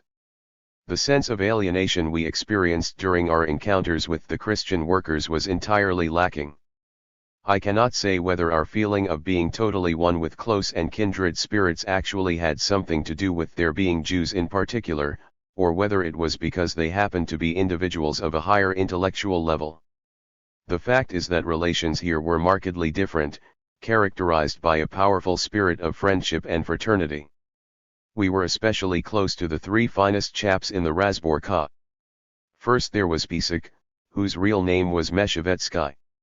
Still a young man of no more than 19 or 20, he had already been in the movement a number of years. He came to us from Vitebsk, where he had been a pupil of Avram Amsterdam, the deceased pioneer of the Bund. A vibrant youth with large fiery dark eyes set in a narrow pale face, Pisek was the embodiment of zeal and drive. He was a supremely attractive mass orator who hurled himself into agitation among the masses with the thirst of a famished desert wanderer lunging toward a source of fresh water. Hillel, a boot stitcher by trade, was the second, slightly older, calmer, more phlegmatic, yet possessed of a rare geniality. In his every word could be detected a pristine and beloved human soul imbued with devotion and seriousness. The third was Moishka, the bristle worker. He was a small fellow and really quite young, even lacking a mustache. More taciturn and matter-of-fact, disinclined toward visible display of enthusiasm, and with a skeptical smile, Moishka was withal a wise and energetic person, equipped with a keen eye and adept in practical matters. He subsequently advanced to the honored position of intermediary between the committee and the Razborka. I can still recall the occasion when about 10 of our closest people came together at a little farewell banquet for one of the comrades. In the course of a humorous speech which I delivered at the banquet, I 157 referred, in fact, to Hillel and Moishka, alluding to a conversation one had had not long ago with an assistant prosecutor who, as it happened, was the tenant in a room in our apartment which we were renting out. This prosecutor who, of course, had no inkling that one was connected with the movement proceeded to unburden himself on the subject of socialists. He advanced the trite observation that all socialists could be divided into two types, first the odious misleaders, and second, the foolish misled. Nothing else. One reported these words to my comrades, and observed, "You can see right here in this small room how we offer living proof of the falsity of that prosecutor's view. Here before us we have Moishka, the wise skeptic, and Hillel, the beloved human soul. The former is not a misleader and the latter is not a fool. Let us therefore be comforted and of good cheer, with wisdom ours, and with devotion ours, the future too will be ours." The banquet in question took place at the home of a woman comrade who was also a most endearing personality. Her name was Meryl. Hardly in the category of the very young, she had a face that was at once serious and stern yet which radiated extraordinary kindliness. Attired in black, she resembled a compassionate nun. She carried a distinctive mark of asceticism, of selflessness, and moral purity. Whenever I encountered her my thoughts invariably turned toward a comparison with the leading revolutionary women of an earlier time, with a Sofia Perovskaya or a Vera Figner. Indeed, there was something about her that called to mind those sublime figures of the Russian Revolution. Although I have only referred here to a few of my comrades, all the others, without exception, were filled with the spirit of dedication. And I must say that these young people, ordinary workers, proved highly intelligent and very knowledgeable both with respect to current practical questions and matters of principle. Working with them was a source of genuine gratification. The type of the professional revolutionist, the person sustained directly by the party, was still rather uncommon at this time. Such persons were, presumably, associated with the Central Committee, but among us in the Minsk organization there was not a single professional. Every activist had to provide for his own bit of bread. When some work was available, he or she could eat more. 158. Regularly, when, alas, there was no work, the activist would have to go hungry. Needs were modest in the extreme. I recall how Pisak, during one of those jobless interludes, calculated that he could manage quite well with a steady income of 3 rubles a month. But he had no such income. Yet, like all the rest, he was energetic and happy.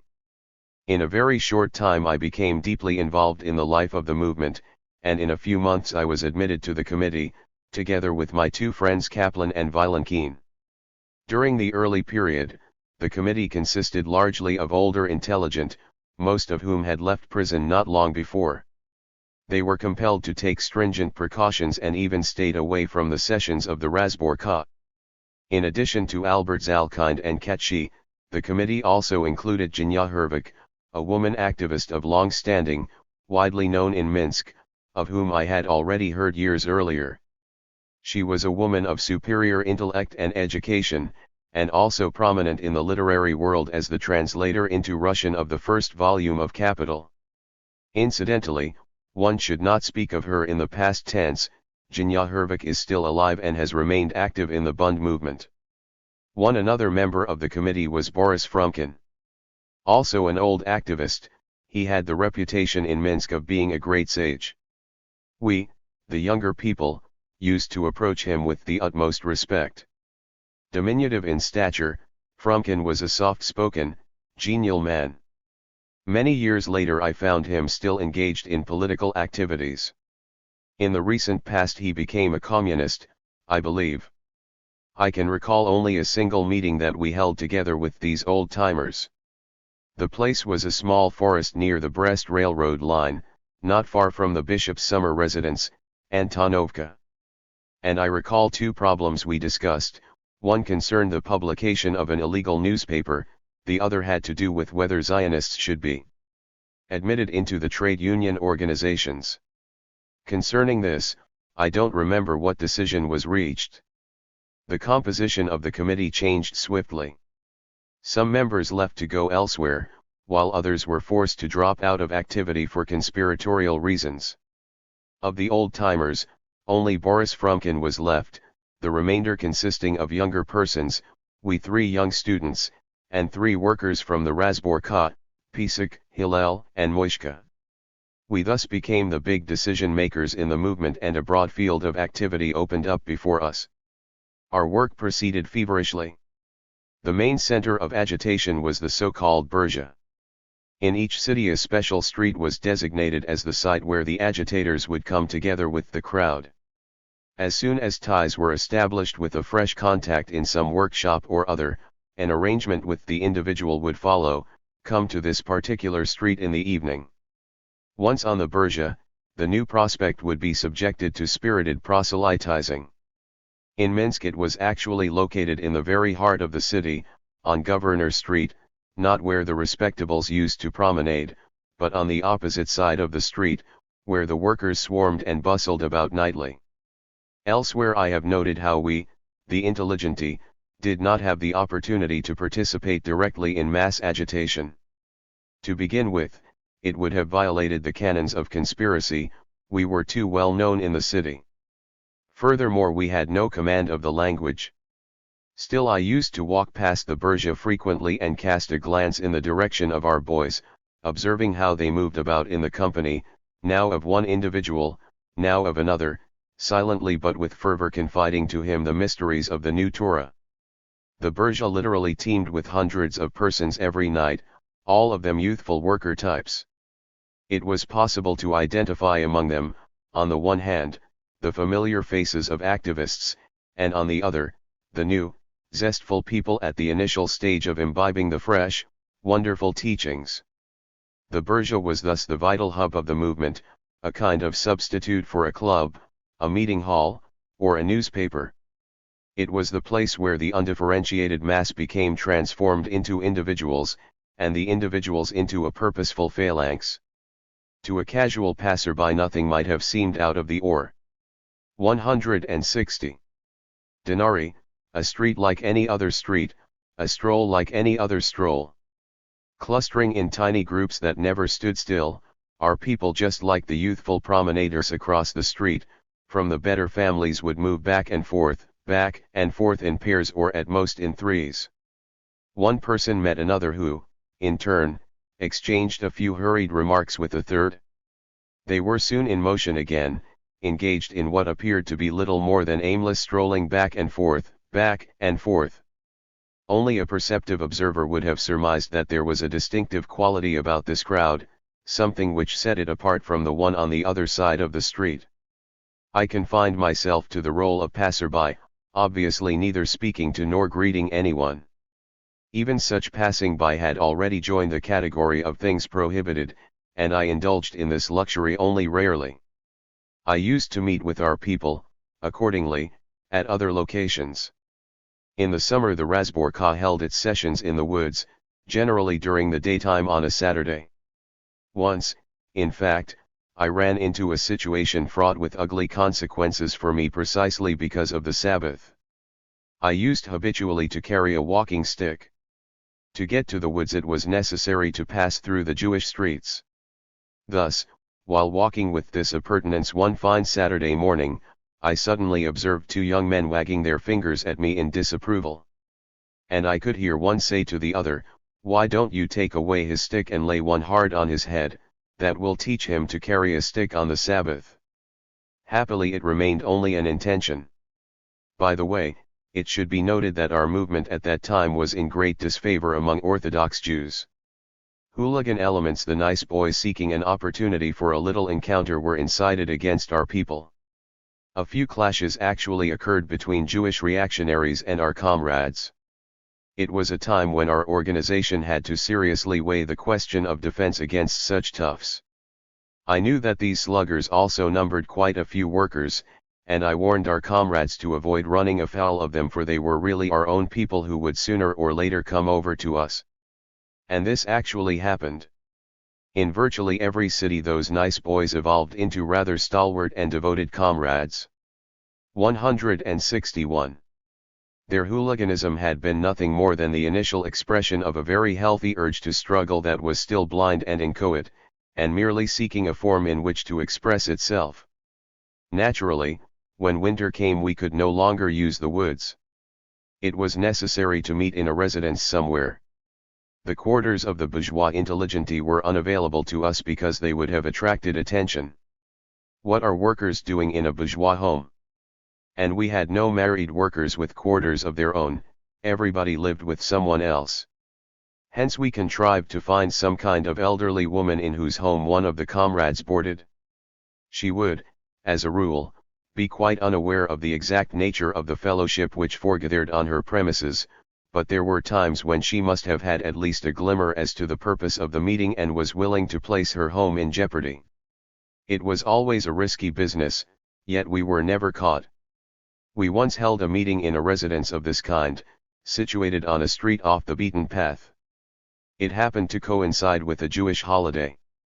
At the height of the meeting the door suddenly opened and a policeman entered. The crowd, however, remained calm.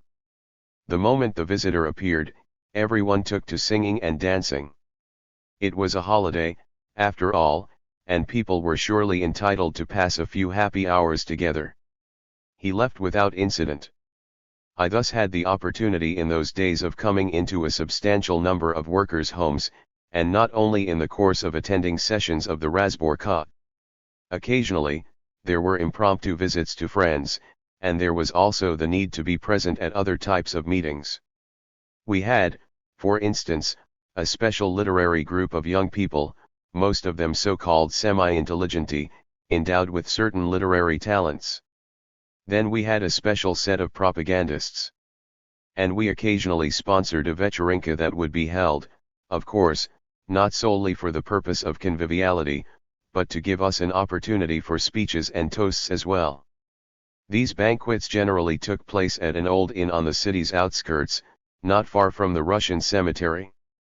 I well remember that inn, a small wooden house with a few small rooms, low beams, several small grimy oil lamps.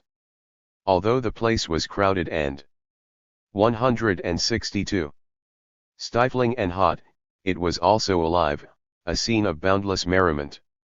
There was conversation and a bit of revelry, but all within bounds and free of wantonness. There were speeches, sometimes brief lectures. Then a little whiskey appeared, followed by toasts. Each toast began with the words, "I drink to the time when." Once, during the same evening that we were holding a vecherinka at the inn, a Zionist gathering, a big legal affair, was taking place in a lovely hall in the heart of the city, which prompted a worker to offer this toast: "I drink to the time when we will be able to assemble in that attractive hall, and when the Zionists will have to betake themselves to the old inn on the outskirts of the city." It was a naive quip and the crowd laughed. Today, in Russia, it has become a virtual reality.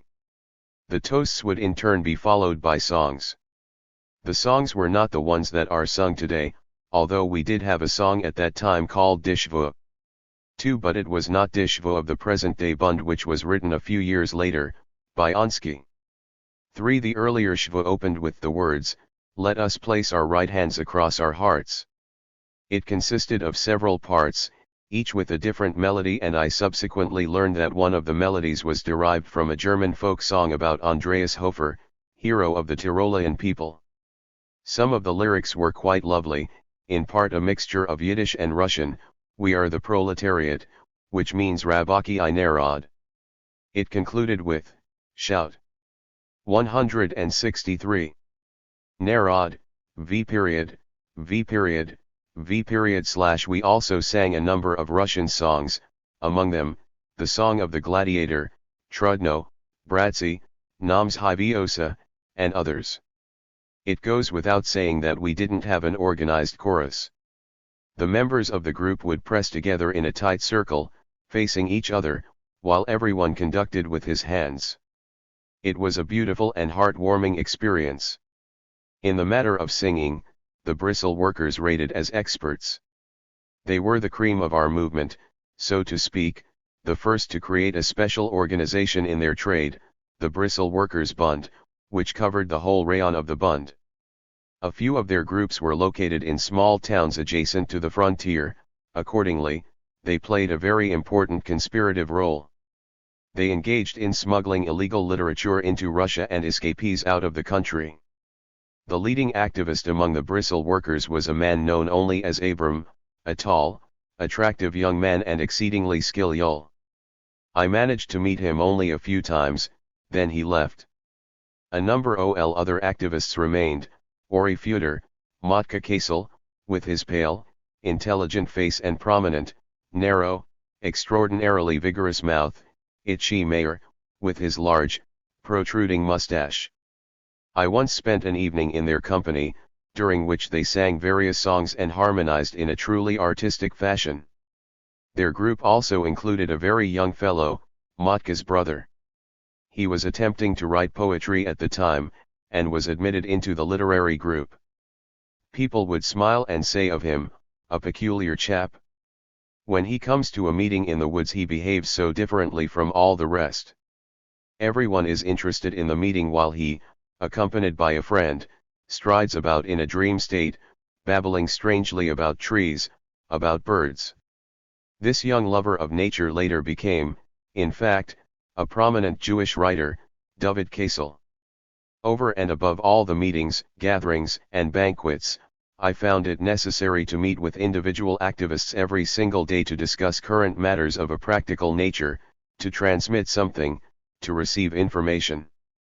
It was customary to meet in tea houses.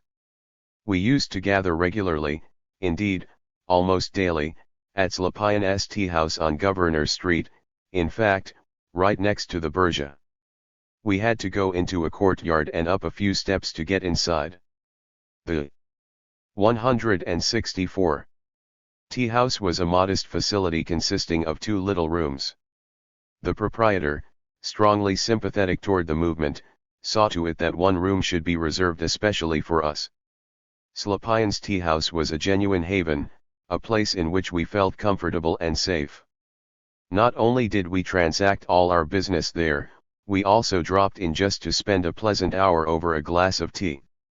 Moreover, we were able to receive visitors from other cities at Slapyan's tea house. Such visitors didn't come to us very often. The connections between Minsk and other cities were poor at that time. Greetings rarely arrived even from the Central Committee of the Bund. True, the rules of conspiratorial practice were adhered to very strictly among us in those days. A single individual constituted the link to the Central Committee, and he kept his role secret even from the other members of our committee. Yashka Kaplan, our Minister of External Affairs, was exceedingly strict in this regard, which accounts for the fact that I did not, for example, have the privilege of meeting a member of the Central Committee during that period. Only once did one meet someone from the Central Committee, yet even he was not a member of the committee but only a messenger who came to report that the Central Committee had decided to set up 2 illegal print shops specifically for the purpose of helping the local organizations in their publishing efforts. He suggested that we make use of these facilities. The messenger was a short man with a tiny beard and soft warm eyes whom I also had occasion to meet in later years. He was known throughout the party as K.M. Tate. The visitors we received at Slapyan's place were not the bigwigs of the movement. There was the time a comrade, a Russian worker, arrived from Kharkov. We had arranged to meet him at the tea house, but for some reason we came late and what we encountered was a scene of turmoil. Our comrades were visibly agitated, whispering and saying something about administering a beating. They had, it turned out, sized up the visitor as a spy, They simply could not conceive that someone with such an obviously Gentile physiognomy could also be a comrade. Another visitor came to us from Homel. A young Jewish fellow, just as young and just as naive as we were then. But we were the representatives of the old and large Minsk organization, while Homel 165 was a small city and its movement was a latecomer. He made a show of great respect toward us and we had a patronizing attitude toward him, the more so when it appeared that he needed a hectograph, while we, of course, had Gershoni's unique formula. We gave it to him, all the while boasting about its singular virtues. The young man hung upon our every word and memorized the formula, and we were all very pleased. Years later we met again and recognized one another. He is living today in Warsaw, and is secretary of the editorial board of Lebensfragen. For this was a period when every city of some size established its local organ, and in the fall of 1900 we began to publish a newspaper of our own. One attempt had already been made in Minsk, before I entered the organization, to issue a publication called Der Minsker Flugblättel. But if memory serves, it ceased publication after the first issue. We later started it up again, under a new name, Der Minsker Arbeiter, and 2 issues appeared during my time there. Naturally, it was a small and rather modest newspaper, a few articles, a feuilleton, a page OT correspondence dealing with local life, and that was all.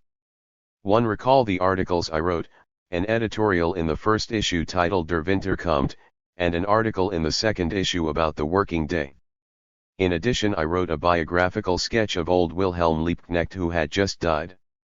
Solomon Rabinovich, a railroad dispatcher and at present a proofreader for the Jewish Daily Forward, wrote a belletristic feuilleton, a tale about a Zionist employer, I believe.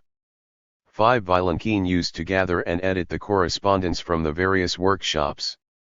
I am not in a position to estimate the literary value of our output, but it afforded great satisfaction to writers and readers alike, and we were wholeheartedly absorbed in the undertaking. The editorial staff, in keeping with tradition, was a collective enterprise. The whole committee examined each item, word for word. I remember a communication that Vilenkin read to us, describing how the employees in a certain workshop had made some kind of demand to which the boss's wife issued some sort of reply. Boris Frumkin, quite a wit, asked of Vilenkin, "Why, pray tell, the wife of the boss? What about the boss? Is he having a baby?" To which Vilenkin, in a state of high dudgeon, responded, "How can anyone laugh and make light of such a serious matter?" There was a story associated with the editorial in the first issue. As a rule it should have been written by the oldest and most skillful among us, Boris Frumkin.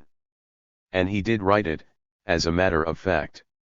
While I cannot recall the exact title or the content, I know it dealt with the tasks of the movement and of the organization. We read the article at a meeting of the editorial staff. I didn't like it. It was not what was called for. How our organization ought to operate and the tasks it should set itself were internal questions, of interest only to the initiated, to those already inside the movement. What we needed was a newspaper for the masses indeed, for those broad masses who were still on the sidelines, still unaware of the movement. For them it was necessary to write differently and on other subjects not about the movement, but about their immediate lives. This was the view I expressed, and the comrades agreed with me. Frumkin's article was rejected. In its stead I wrote the article I referred to earlier, Winter is Coming. In a highly popular fashion, it described the hardships that winter brought to the workers. It concluded on the note that unity was necessary through common effort, in order to win a better life. The editorial in the second issue was likewise of a popular character. I would not have alluded to this minor editorial episode had it merely been a passing matter. But it was not a passing matter. A whole school of thought was involved. 30. In Die Gassen, zu dem Ausrex. I once had a dream that I found myself on the large square in Minsk, the Sobernia Plощad. It was the location of the governor's residence, the courthouse, and various bureaus. An uprising was in progress, the government institutions were to be stormed, and a massive crowd had swiftly begun to advance. I was running in the lead as fast as I could. Then, suddenly, I had a sensation that all about me was emptiness and silence. One glanced around, I was standing alone. The whole crowd had come to a halt far, far behind me. And I awoke. A dream is only a dream. Still it never left me, for the dream was actually a picture, a reflection of reality. It symbolized the dramatic destiny of the one-time revolutionary intelligentsia in Russia. The revolutionary Russian intelligentsia had charged forward more than once to storm the fortress of Tsarist domination, striding ahead under the full momentum of its total energy, and looked about it, it was standing alone. The assault was repulsed, and the fortress held firm. And the huge crowd remained far behind, asleep, immobilized. Plekhanov once observed, signaling thereby the emergence of a new doctrine, the Russian revolutionary movement will be the one in the streets, to the masses. 167. 168. Victorious as a workers' movement, or it will not be victorious at all. This was the cry of the revolutionary Columbus seeing land for the first time after prolonged wandering. This was the cry of the revolutionary intelligentsia beholding finally that mass power to which it could repair and on which it could rely. The carrier of the revolution had been discovered. Nevertheless, for the time being it remained a force on paper only. The Russian worker was still far removed from revolutions, still slumbering. Strikes flared up from time to time, but that was all. Groups and committees would be formed, but they were small in size and without firm, deep-seated ties to the mass. Although the Russian Social Democratic Workers' Party was launched in 1898, it existed years in name only. Here was the phenomenon once more of the intelligentsia and selected individual workers. It was the same troublesome dream again. I delivered a brief talk on that very subject during the summer of 1900. The occasion was a little banquet attended by a group of the closest members of the Razborka, and held aboard a lodka on the lake. We rowed out beyond the city, and my remarks were made as I stood leaning up against an oar. The Russian Social Democratic movement, I said, was in the process of being expanded from the top down. It derived its membership from an elite element, it originated with the intelligentsia. And the intelligentsia deigned to step down to the masses, wishing to transmit its ideas to them ready-made. But this was not the correct approach. A workers' movement cannot be created from the top. It must arise of itself. Tobias, The Jewish Bund in Russia, p. 75 and ch. 7. 169. From below, from the depth of the worker mass and from the life of the workers. In a word, from the bottom up. This is the authentic, the essential, the most tangible movement. And the task of the leadership intelligenti is only to illuminate this sweeping current, to enhance its clarity, to remove obstacles on the way, to help, to serve. Such was my idea. Something like a debate ensued. There were no disagreements about the fundamental proposition, but I do recall a few people arguing that the present movement already did, in fact, constitute a movement from the bottom up. This was the view pressed with particular fervor by Pisak. When we pulled into shore a few hours later, Pisak stepped from the boat and started up a sandy knoll, crawling, losing his balance, falling, creeping some more, and shouting at us with a look of satisfaction, from the bottom up. In essence we were both correct, particularly as far as the Jewish movement was concerned. Two currents could be identified, the ideas of the intelligenti proceeding from above to the masses, and the upward thrust of the masses from the depth of the workers' movement.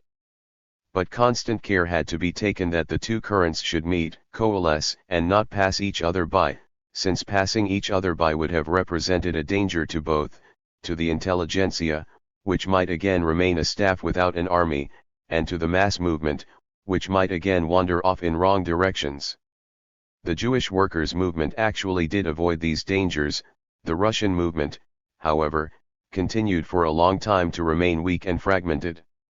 What we discussed on that occasion was an echo of the opinions and sentiments prevailing among Russian Social Democrats. In the ranks of the Russian Social Democrats there existed a school of thought that bore the name economism. The overriding concern of the economists was summed up in the question, what is the best possible way of bringing to life a mass movement among the backward, non-conscious, general run of workers? A brochure titled On Agitation had appeared several years before. It originated, indeed, within the circles of the future Bundists. Its author Alexander Kremer was the most prominent Jewish activist of that 170 period, and one of the founders of the Bund. 3. But the brochure also had a great influence upon the Russian comrades. It served, in fact, as the progenitor of the current of the economists, and contained these words: the mass of the people is drawn into the struggle, not by intellectual hypotheses, but by the objective logic of deeds, by the course of events which impels it to the struggle. Justification must come to be felt at every turn, must constantly bore into the brain of the worker, and be discernible in all of the smallest things. Achieving political power is the primary task of the fighting proletariat. But this task can present itself to the working class only when the economic struggle will patently reveal to it the impossibility of improving its life under existing political conditions, only when the aspirations of the proletariat will come directly up against today's forms of political life, only when the current of the workers' movement will be joined with a political force, only then will the moment of transition from the class struggle to a stage of conscious political struggle have arrived. The task of the Social Democrats is therefore continuous agitation among the workers on the basis of existing practical needs and demands. The struggle to which such agitation gives rise will accustom the workers to defend their interests. It will heighten their courage, create among them a belief in their own powers and a consciousness of the need for unity, and finally pose for them the more important questions that require solution. The thought was clear enough: the workers' movement was born of the day-to-day, specific needs and requirements of the mass. Our primary task was to organize the workers for struggle on behalf of these particular needs, i.e., of their economic demands: increased wages, a shorter working day, better treatment, etc. Only later would the great current of the mass movement, having surged upward from this base, perforce join together with the opposition to the government, and it would become convinced, from the practice of its daily life, that the government is an enemy. Only at that juncture will the possibility have been established of involving the mass in a far-reaching political struggle. But the start had to be made with the initial, the preparatory stage. The reverberations of this idea were felt strongly throughout Russia. Indeed, the origin of the term economist could be traced to this projecting of the economic struggle to the fore. During my period of activity in Minsk, the prevailing sentiment in St. Petersburg was that of the economists, and it was reflected in Rabakaya Mysl, the paper issued by the St. Petersburg Committee. A segment of the Russian activists went somewhat too far. Having begun with the economic struggle as a first stage, they subsequently got carried away with themselves to the point of adopting a truly extravagant idea that the worker should not occupy himself with politics at all, not even in the future. This notion was to be found in a brochure published abroad at the time under the title Credo *, but it was an extreme opinion entertained by only a tiny number. No one among us, among the Jewish worker activists, went that far. The Jewish workers' movement, substantially more developed than the Russian, was even then closer to the political struggle.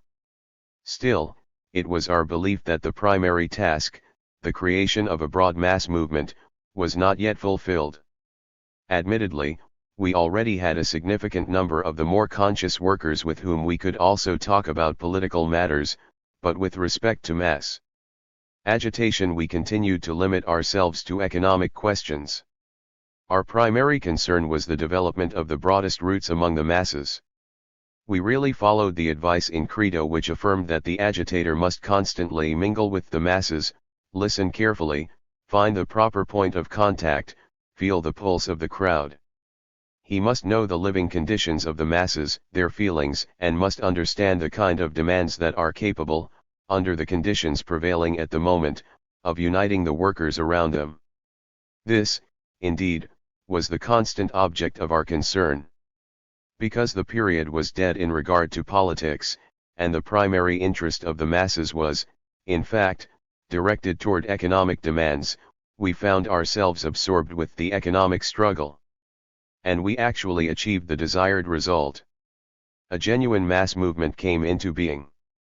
Its content, to be sure, was marked by a certain narrowness, but we consoled ourselves that this was only a transitory phase. Just let the movement exist, life itself would guarantee its subsequent acquisition of a broader and more distinctly political configuration. Ever deeper into the ranks of the mass, always together with the mass.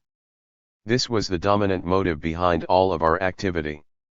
It was not without good reason that we once used to sing with all our hearts the beautiful old workers' song which began with the words, 7a, de gassen, tsu de massen.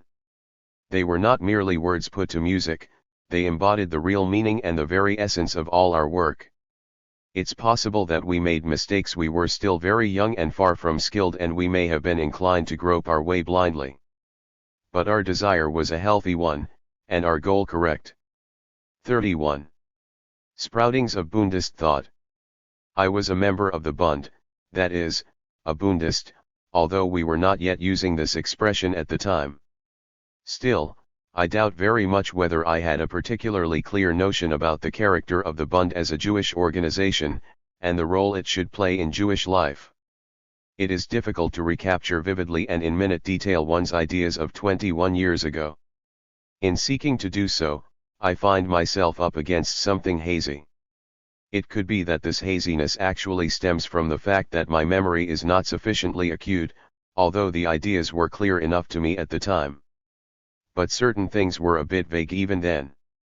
Bundist thought had not yet become distinct and precise, since Bundism as doctrine, as a tendency with a particular vision of Jewish life in general and the Jewish workers' movement in particular, existed then only in its formative stage.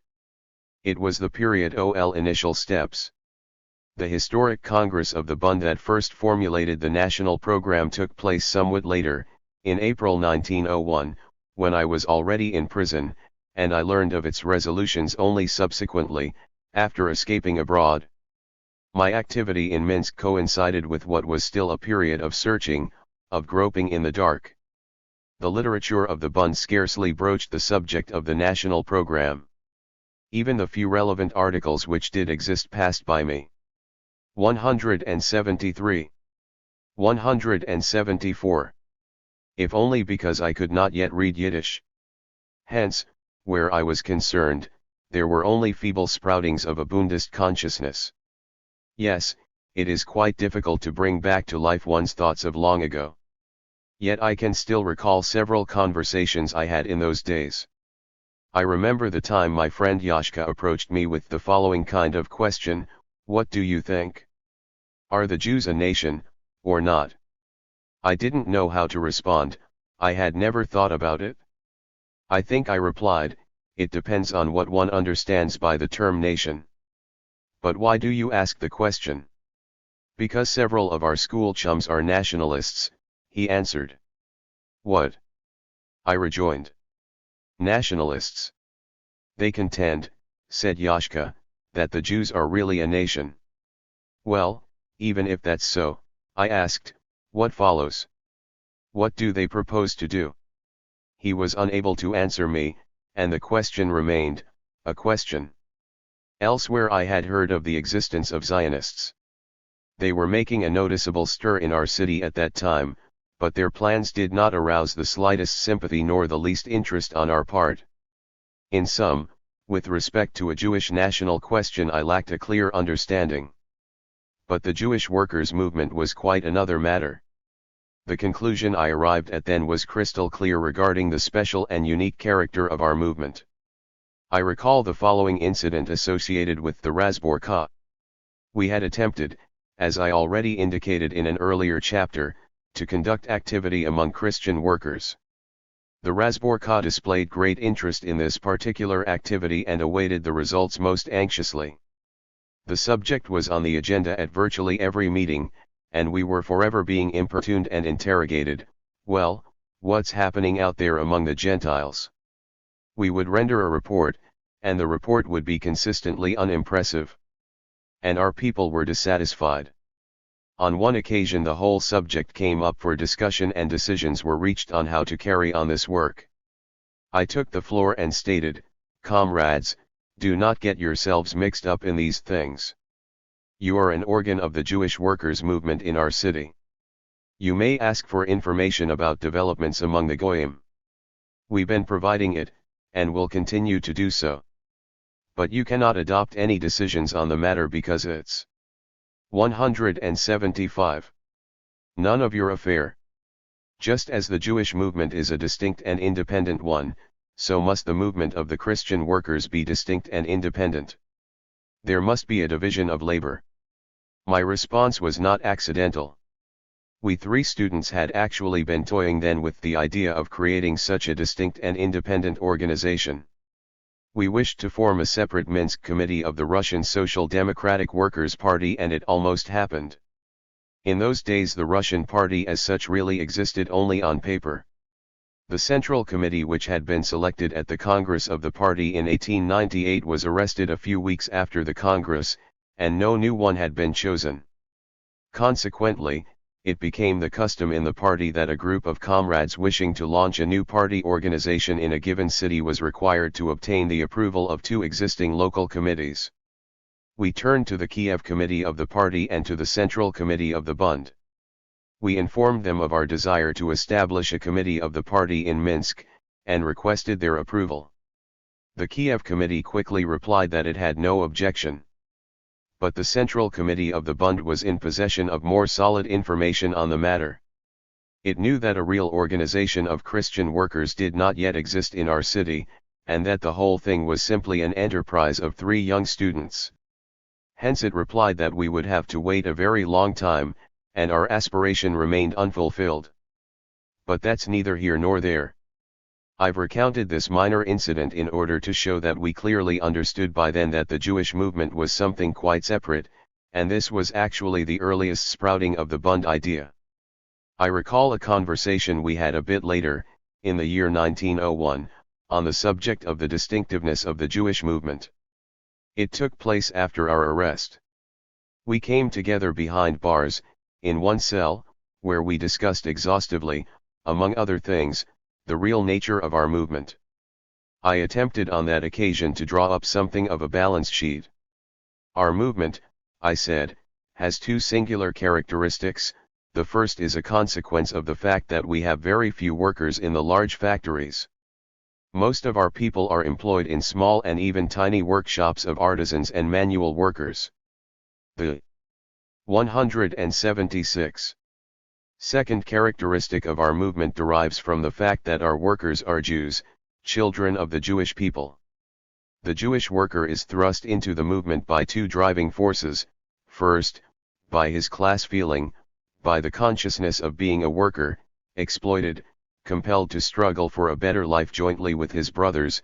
The second force, however, is his sense of Jewishness, the consciousness of being a Jew. Who is to say which of the 2 forces has the stronger impact?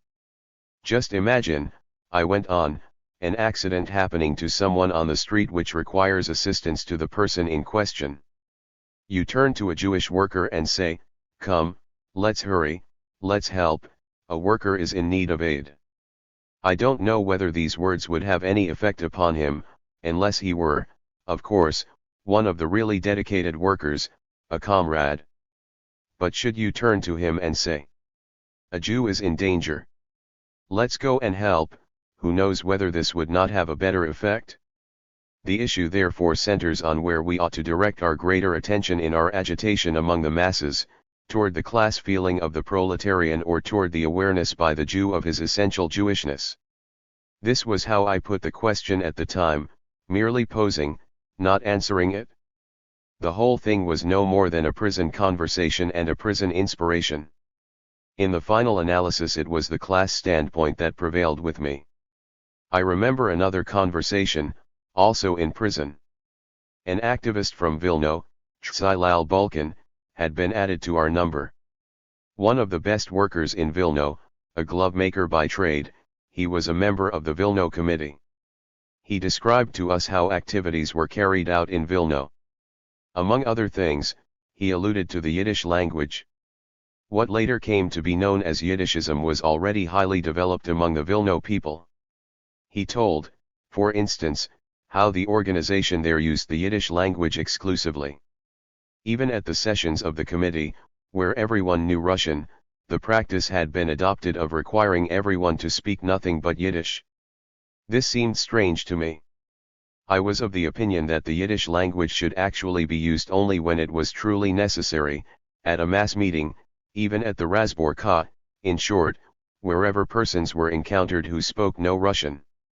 But to speak Yid. 177. Dish at a meeting of the committee simply as a matter of principle, as a demonstration I didn't consider this correct. These few individual episodes are all I remember of our attitude at that time toward the Jewish character of our movement.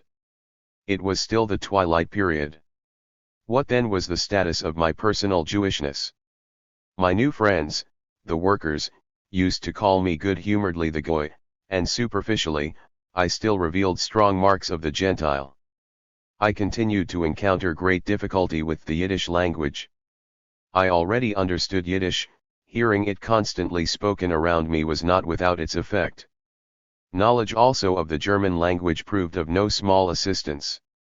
Yet, many Hebrew words used in Yiddish were still foreign to me, and this produced a great number of difficulties.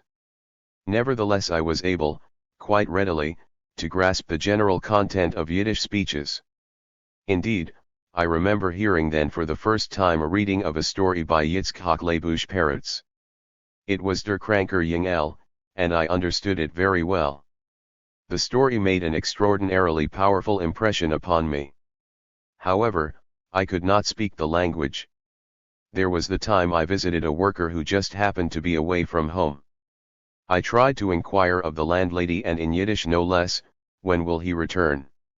One had uttered no more than those 4 simple words, and she detected immediately that a Goy was speaking and responded in Russian.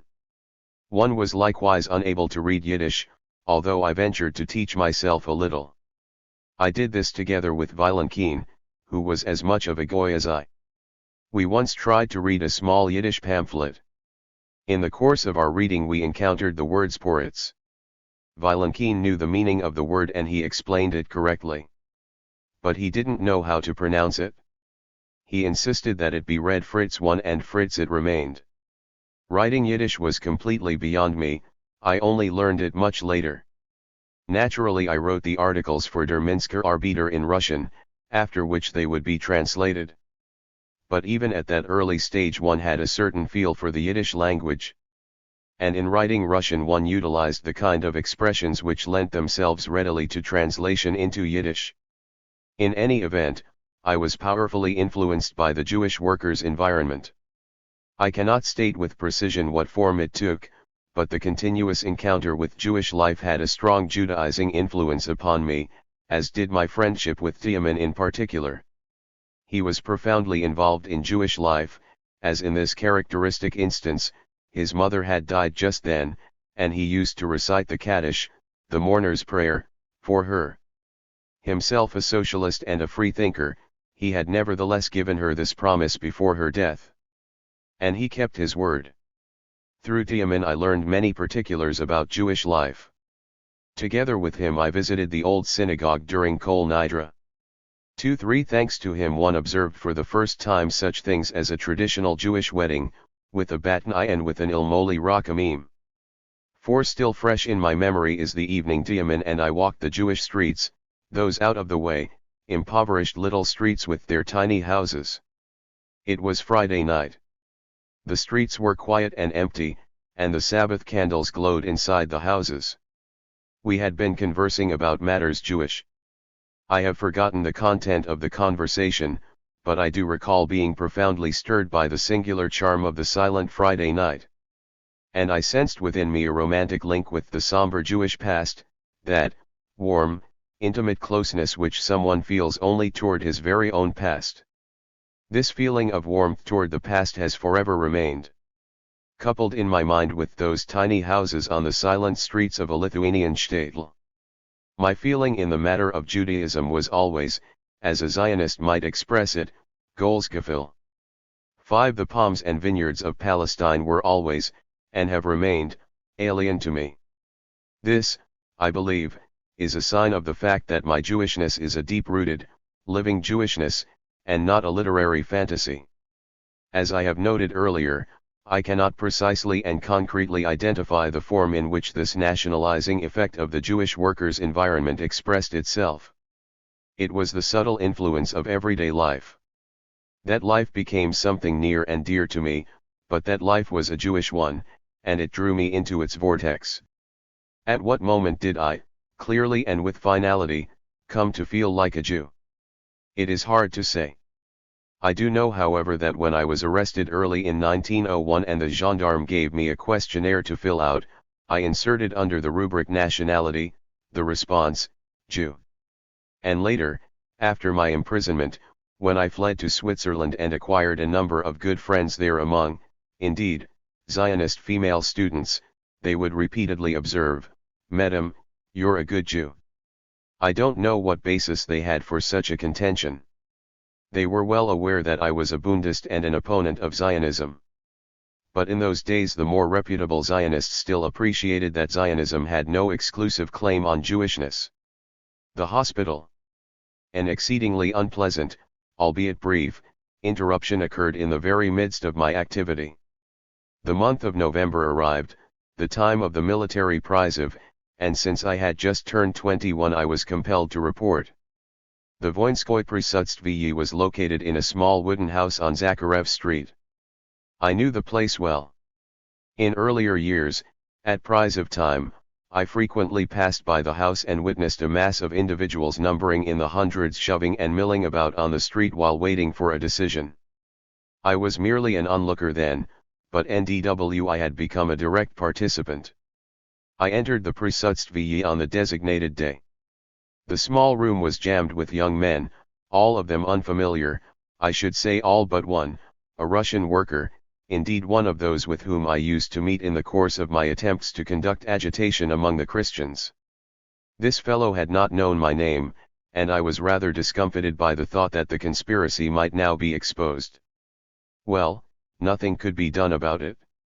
He recognized me, walked over, and proceeded to offer me naive suggestions on how best to escape military service. He mentioned something about holding one's breath in order to induce heart palpitations. I don't know whether this advice stood even him in good stead. I for one made no use of it. Moreover, I was certain they would release me in 180. 181. Any case. There was no need whatsoever for dissimulation on my part nor for recourse to a bribe, something widely practiced by others. I was genuinely ill. After the TYPH which I had contracted in Kiev a few years before, I was left with a chronic kidney ailment, and it constituted quite a sufficient legal basis for being freed from military service. Yet the procedure as such was most painful. The people would be called, one by one, into a separate room in which the commission was seated. Each individual entered the room undressed, naked as the day he was born. He was measured, he was examined, he was pawed, and he then received his verdict. It was ugly and disgusting, and one felt deeply humiliated. But, alas, there was no alternative, it had to be undergone. And I actually went through with it. Kidney disease is an internal condition. It cannot be identified visually and it requires certain tests. It cannot be taken care of directly on the spot. In such contingencies, the individual is shipped off to a military hospital where he remains for a time until a determination is made whether he's really ill or simply malingering, which is what happened in my case. I was sent to the hospital for 10 days. More than 20 years have elapsed since that time. In the interim I experienced plenty of hardships, came to know a dozen prisons, moved by the ATAPE one many times, starved and froze. Yet I must confess that rarely was it my lot to suffer as greatly as during those 10 days of confinement in the military hospital. The suffering was not physical. I was subjected neither to hunger nor to cold, nor was I the recipient of blows, and I had a bed with a pillow and a blanket. And even though my clothes were taken away, and I was given some kind of loathsome prison garb, this too was a minor irritant and hardly the source of my distress. This lay rather in the totally dismal atmosphere of the hospital. For the first time I felt the full weight of the brutal, vulgar, military discipline. For the first time I sensed what it meant to become non-human, of no consequence, a mere ant in the vast uncouth multitude, an ant free to be screamed at, insulted, and abused by any drunken subaltern, and forced to take it and keep silent. I was still very young and still quite pampered by my earlier life, and I found the situation tremendously difficult. But even this was not the worst. The worst were the epileptics. As was customary, I found myself in the section for internal diseases. The ward was fairly large. It held about 20 beds. The main door opened on a long, wide corridor running from one end of the building to the other. In addition, doors on either side of the ward opened on 2 adjacent wards. These wards constituted the section for internal diseases. Elsewhere, down the length of the corridor, there were a number of other wards, for persons with eye diseases, skin diseases, and so on. One section was missing completely in that large hospital, a section for individuals with nervous disorders. Because there actually were such sick people among the young recruits, they were placed with us, in our 3 wards. It was the ghastliest thing imaginable. Epilepsy, at least in its acute, severe form, is one of the most dreadful maladies in existence, or perhaps, this may only be my personal impression. But when I used to witness an epileptic seizure, when the victim, screaming wildly, would fall to the floor and begin to writhe in dreadful convulsions, a look of terror on his face and frothing at the mouth, it made a horrible impression upon me. These were the kinds of sick people with whom I found myself confined for 10 days and 10 nights. We had half a dozen epileptics among us. No words are adequate to describe my reaction upon hearing the frightful screams of an afflicted individual ring out in the middle of the night and the terrible pounding of a human head, a head striking the cold, hard floor. One of the epileptics happened to be lying near me. He was, as a matter of fact, an acquaintance of mine, a schoolmate no less. In his case the seizures came on very infrequently. Still, throughout the 10 days I lived in constant fear and anticipation that the dreadful thing would 183 happen at any moment. Meanwhile I became acquainted with a young cadet who was confined in a different section, on the floor below. From time to time my sick schoolmate and I would walk down the flight of stairs to visit the fellow. I led the way and the epileptic followed. I used to conjure up a vision of him suddenly experiencing a seizure just as we were walking. I pictured him collapsing upon me in the darkness of the unlit stairway, writhing in convulsions while he lay upon me and slobbered over me with the froth from his mouth. The very thought nearly drove me mad. Once I awoke in the middle of the night in response to a noise of some kind and noticed my friend lying on the floor between our 2 beds, right below me, heaving and flailing about. I leaped up in a state of dreadful fright and dashed into the corridor, and continued running as far as I could just so that I wouldn't see, wouldn't hear. But that was not all. One of the epileptics in our ward suffered from an extremely advanced stage of the sickness. His very face was a horrid sight, frightfully thin and pale, with dreadful, insane eyes.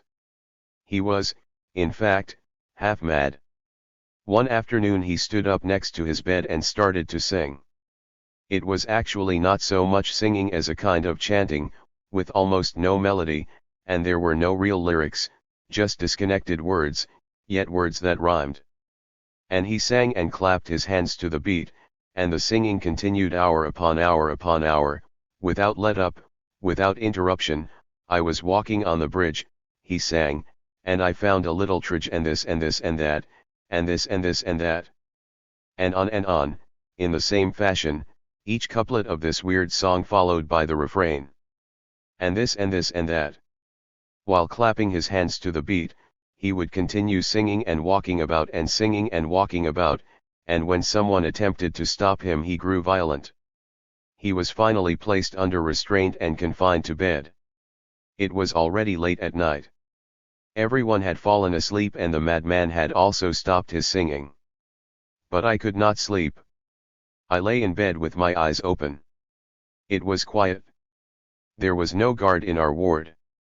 A small lamp was burning, and the outstretched figures of the sick were barely visible. Suddenly, what was that? From a corner there arose some kind of murmur, a hum. 184. Ming of sorts, quietly, scarcely audible. Then it grew louder and stronger and acquired a melody and a rhythm and words, and it turned into a song, and once again that sound reached my ears. And this and this and that, and this and this and that. The madman was back to his singing. And suddenly I noticed that he was getting up. How he managed to release himself from the restraints I don't know. But he arose, stood up on his feet, and began to move. Singing and clapping his hands all the while, he walked around the large room, from one bed to another. Singing and singing. The whole group remained asleep, and I was all alone with the madman. I lay there frozen to the spot, and I shuddered at the thought, what happens if he comes over to me? And he did start toward me. The beds in the ward were arranged next to each other, with heads toward the wall. But they had not been moved all the way up to the wall, a space between wall and beds provided a passageway. And he moved into that very passageway and drew closer and closer, stopping behind my bed, indeed right at my head. I could not see him. I was afraid to budge. I remained absolutely rigid, listening as he stood directly behind me, at my very head, singing and clapping his hands to the rhythm. And the thought raced through my mind, now he's going to seize the heavy copper pitcher standing on the table next to my bed, he need only extend his arm and he's got it, and smash my skull. But I could not move, I could not jump up. I lay there and waited. And, finally, he moved on. And, finally, the people awoke. A guard was called. Again the madman was placed in restraints and put into bed.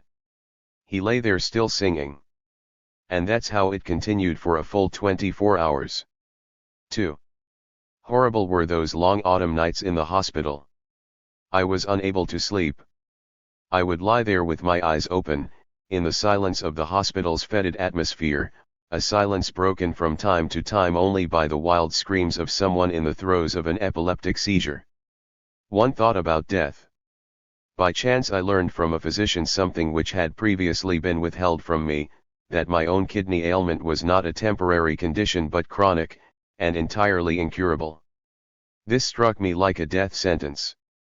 I had already ascertained that one could not live long with a permanent kidney disease, at most no longer, perhaps, than 10 years. And it is readily understandable that the thought of death should have become especially vivid during those sleepless hospital nights, and that morbid fantasies and reflections should have had free rein in my imagination. One could hardly wait for the end of the 10, truly katorjny, 3 days. Before it was all over I had to submit to yet another good fright. The hospital's head physician, who harbored a particular animus toward the intelligentsia, would hear nothing else but that I should go into service. He refused to acknowledge that I was genuinely ill. Never again would I wish to live through those minutes of waiting for the decision, waiting outside the door of the office within which my fate was being determined. In the end the other physicians were successful in reversing the decision, yet I was not freed completely, but merely given an Itzroka for 1 year.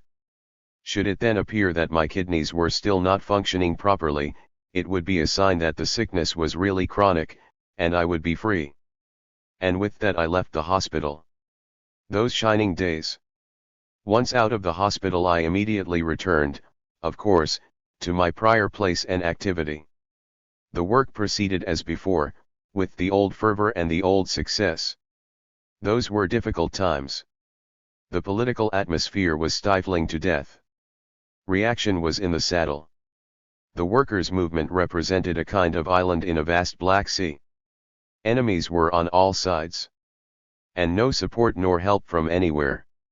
The large-scale peasant disorders were to start only a few years later. The sympathies of the liberal circles would also become manifest much later. In the year 1900 we were all alone, face to face with the cruel foe. The foe was still fearfully strong, and our forces were insignificant. I recall starting out one morning for a meeting of the Razborka.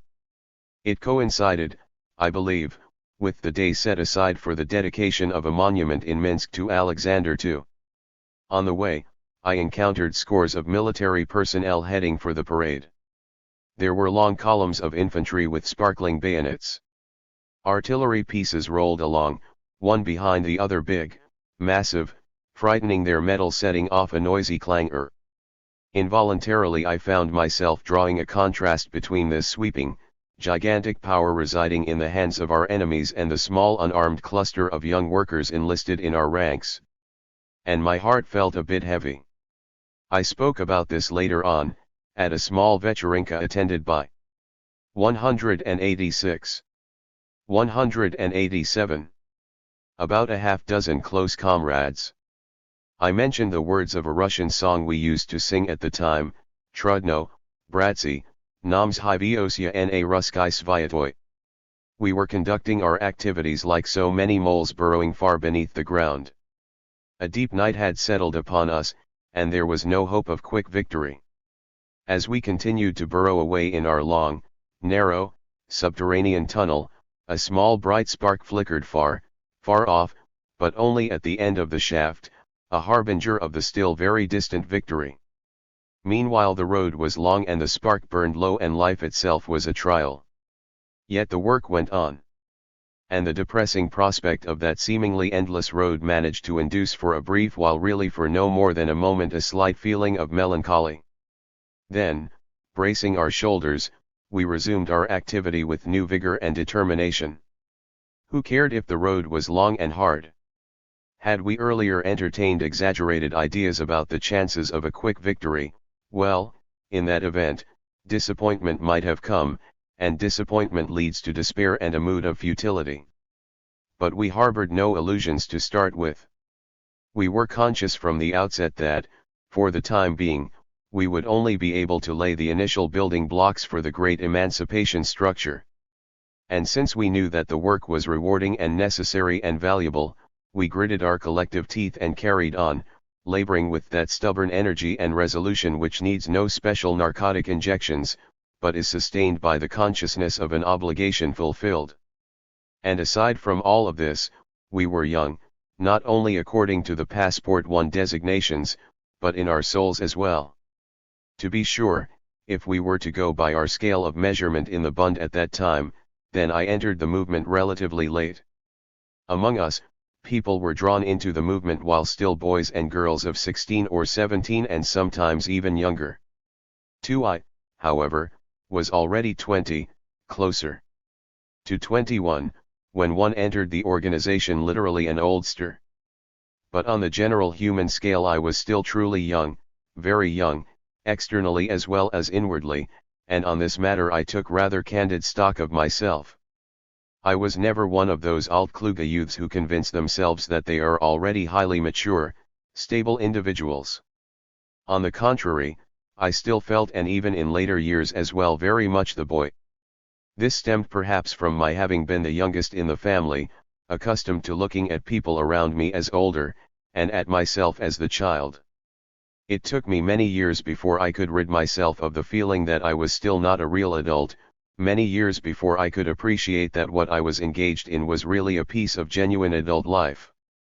This is not to say that I didn't approach my activity with complete seriousness and conscientiousness, but I still remained incapable of regarding myself as a mature personality.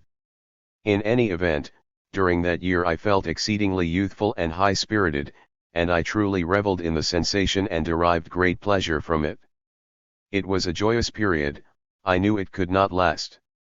I knew that arrest and prison would soon follow, and that the bright and carefree years of youth would disappear never to return. Yet all this lay in the future, for the present things were radiant, there was happiness. I felt within me the force of youth and it provided me boundless gratification. And even the prospect of future storms which might perhaps have had the capacity to envelop me in a light haze of quiet melancholy, proved incapable of subduing the youthful emotion of vigor and joy. I remember a poem that I particularly love. I inscribed it on my photograph which I gave to a close female friend. It's a poem by the well-known Russian poet Peter Yakovovich, an old revolutionary activist who had spent long years of katorga in Siberia. It also happened to be a poem of youth, which explains why I loved it. So, in these bright days at the dawning of our lives, bringing promise of storms and snow, I send you my picture, as to a sister and a beloved friend. Night will come, perhaps without a dawn. And we shall part, and there shall be no return. Oh, then, remember at least, from time to time, with longing in your heart your brother far away. Incidentally, on the subject of friendship, this too represented a lovely page from the years of my youth. There were 3 girls in Minsk, 3 schoolmates, Rosa, Jinya, and Fanya. I became acquainted with them in 1899, just as they were graduating from the gymnasium and we were arriving as expelled students from Kiev. Became acquainted and became fast friends. I am a bit difficult in this respect. I do not readily become friendly with new people.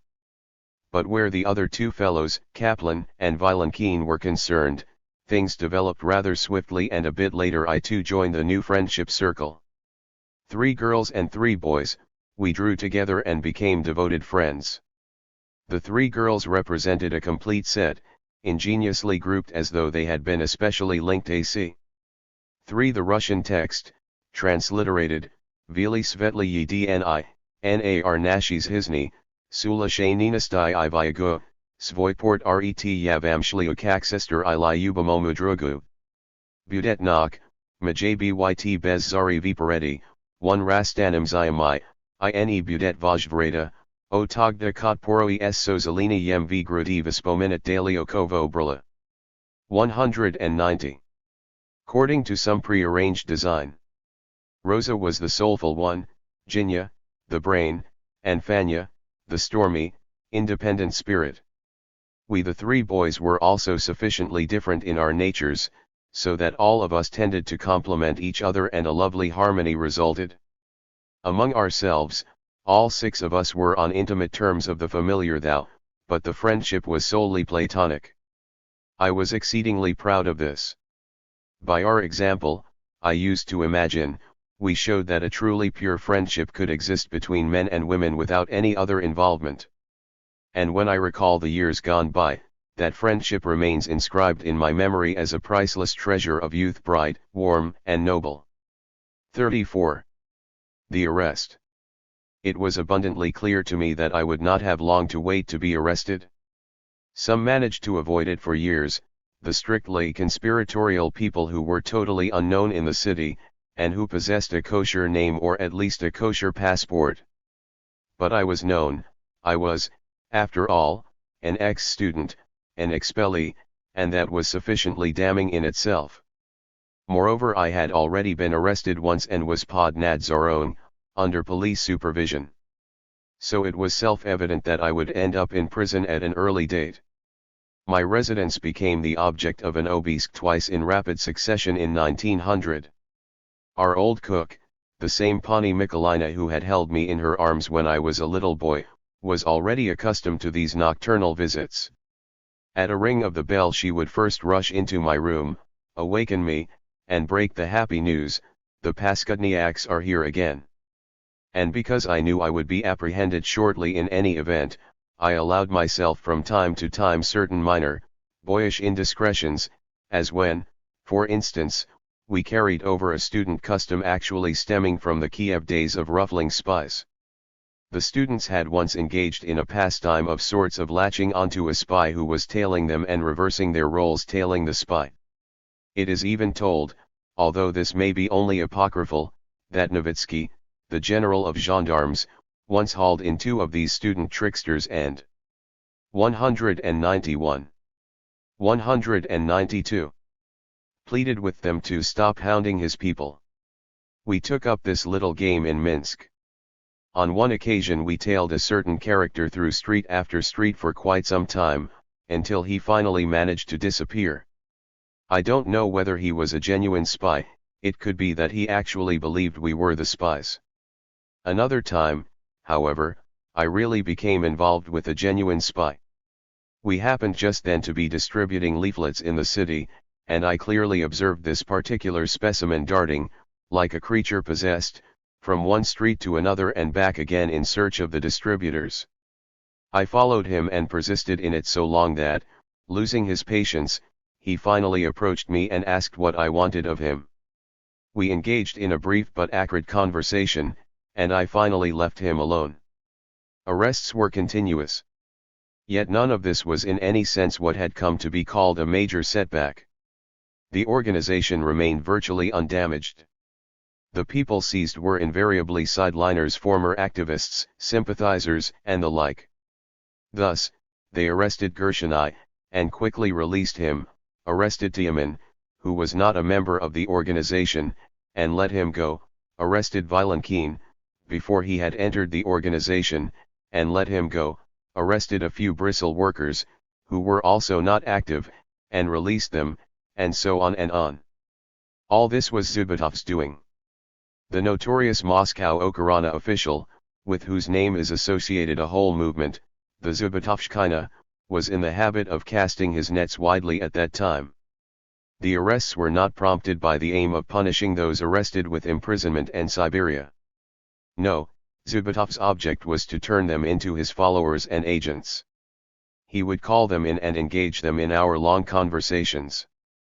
He argued that he was a friend of the workers and of the labor movement and affirmed that the labor movement was good and necessary. It was the interference of the intelligentsia in this movement that was causing all the trouble. The intelligentsia wished to exploit the workers for their own political ends. The workers should not allow themselves to be misled by the intelligentsia, they ought to shuck off the revolutionary fiddle-faddle, and after they had become satisfied with the reasonable defense of their daily, material interests, the government would be on their side, protecting them against the employers and permitting their labor organizations.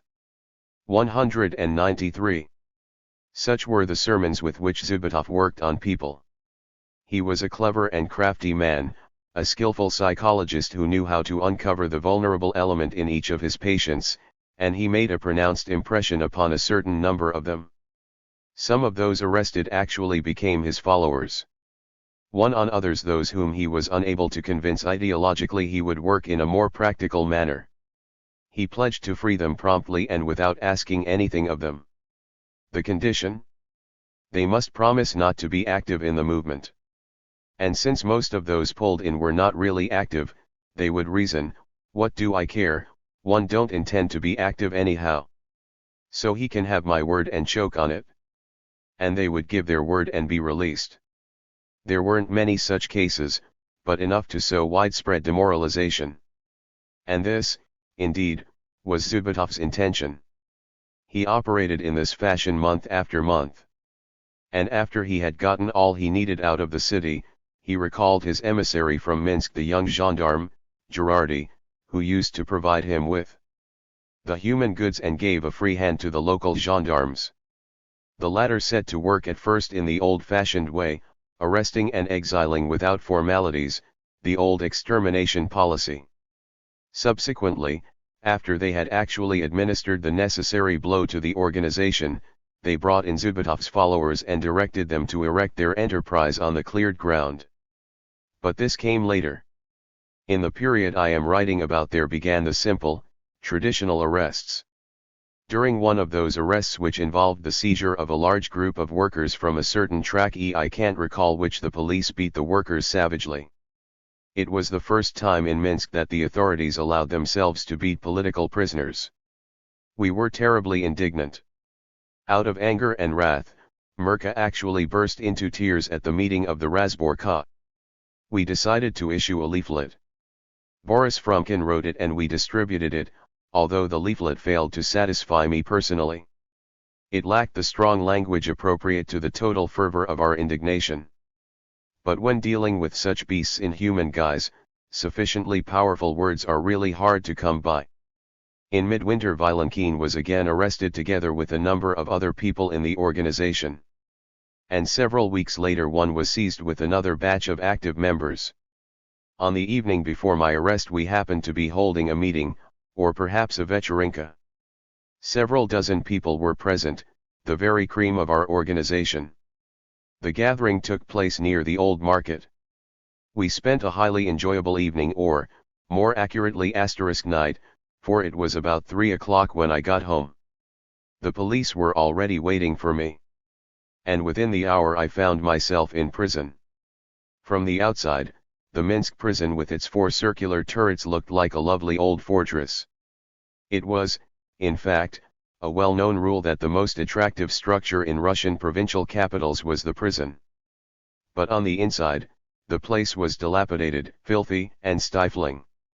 The prisons, at least the old-time ones, had about them a distinctive prison odor, and the odor was the first thing that greeted a newcomer stepping behind those hospitable walls. I was confined to a large cell. I was all alone, as a human, that is.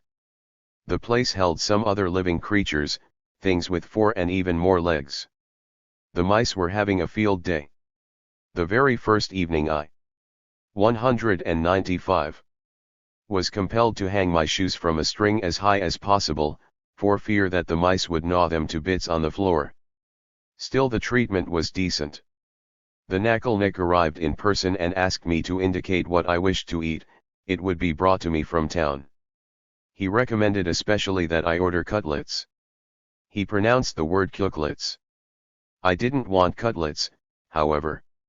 I wanted grib ns. Grib ns, these were among my recent acquaintances. I had never seen them in my home, nor even heard of them. It was after I started meeting with workers that I had occasion to eat them several times, and I became a passionate devotee of this really tasty dish. Thus the first thing I requested in prison was goose grib ns. The prison official stared at me incredulously, but my wish was fulfilled and I obtained the grib ns. Unfortunately there was not time enough to finish them. I spent 2 days all told, perhaps only 1 in the Minsk prison. The practice of transferring political prisoners from Minsk to Moscow remained in effect even after their cases had been shifted from Zubetov back to the Minsk gendarmes. Accordingly, I, too, was placed in a wagon together with 2 gendarmes. By the following day I was already in Moscow. 35. Behind bars. Moscow was the collection point at this time for political prisoners from all the northwestern gubernii and from other regions as well, such as Yekaterinoslav, because the hundreds of one-man cells in the huge Taganka prison were always filled beyond capacity. The newly arrived would be placed in a district police station, an uchastok, so one, too, spent the first few weeks in an uchastok. I don't remember which one it was among the many Moscow uchastki. It was a separate building for prisoners, not very large, about 10 cells off a single corridor, and all the cells occupied by our Minsk comrades. Spirits raw high. True, we were all confined in separate cells and never came in direct contact with each other. But we did manage to converse. As it happened, one of our 2 guards, both of whom were ordinary policemen, simply loved to sleep, and to sleep as in a stupor. He would have been deaf even to the firing of a cannon. This may be accounted for perhaps by his snoring. No ordinary kind of snoring, it was more like thunder. And that monotonous thunder apparently made him totally deaf, so to speak, to any other sound in the world about him. And so we carried on to our heart's content. At first we sang songs, then we advanced to singing whole conversations.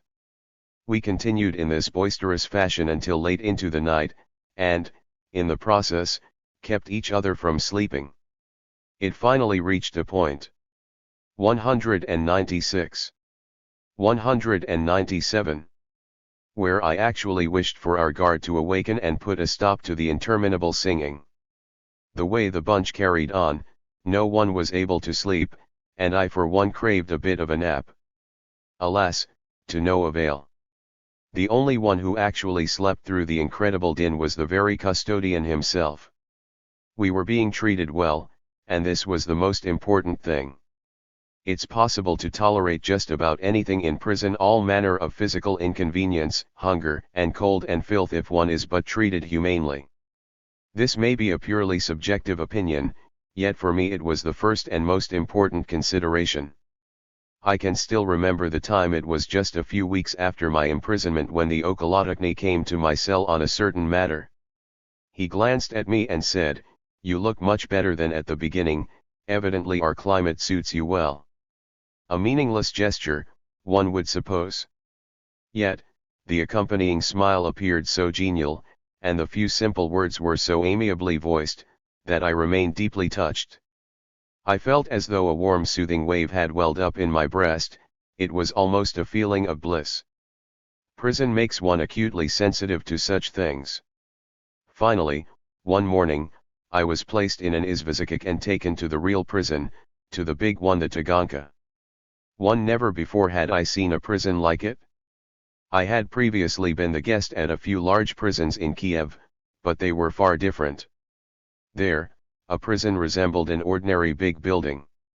On the lower floor one would enter upon a lengthy corridor with cells along both sides, on the floor above, a similar corridor and cells, and so on. But what I found here was substantially different. One entered a large 4-story structure that extended out from a central point into 3 wings, like a hall star, and there were no stories. The topmost balcony was visible from the very bottom. The place resembled a sizable theater arena, only a very long and narrow one. And narrow, iron galleries ran the complete length of those high, long walls, one atop the other, 4 levels in all, if I'm not mistaken. Little doors ranged along each gallery, small, heavy, iron doors, each with a small round eye.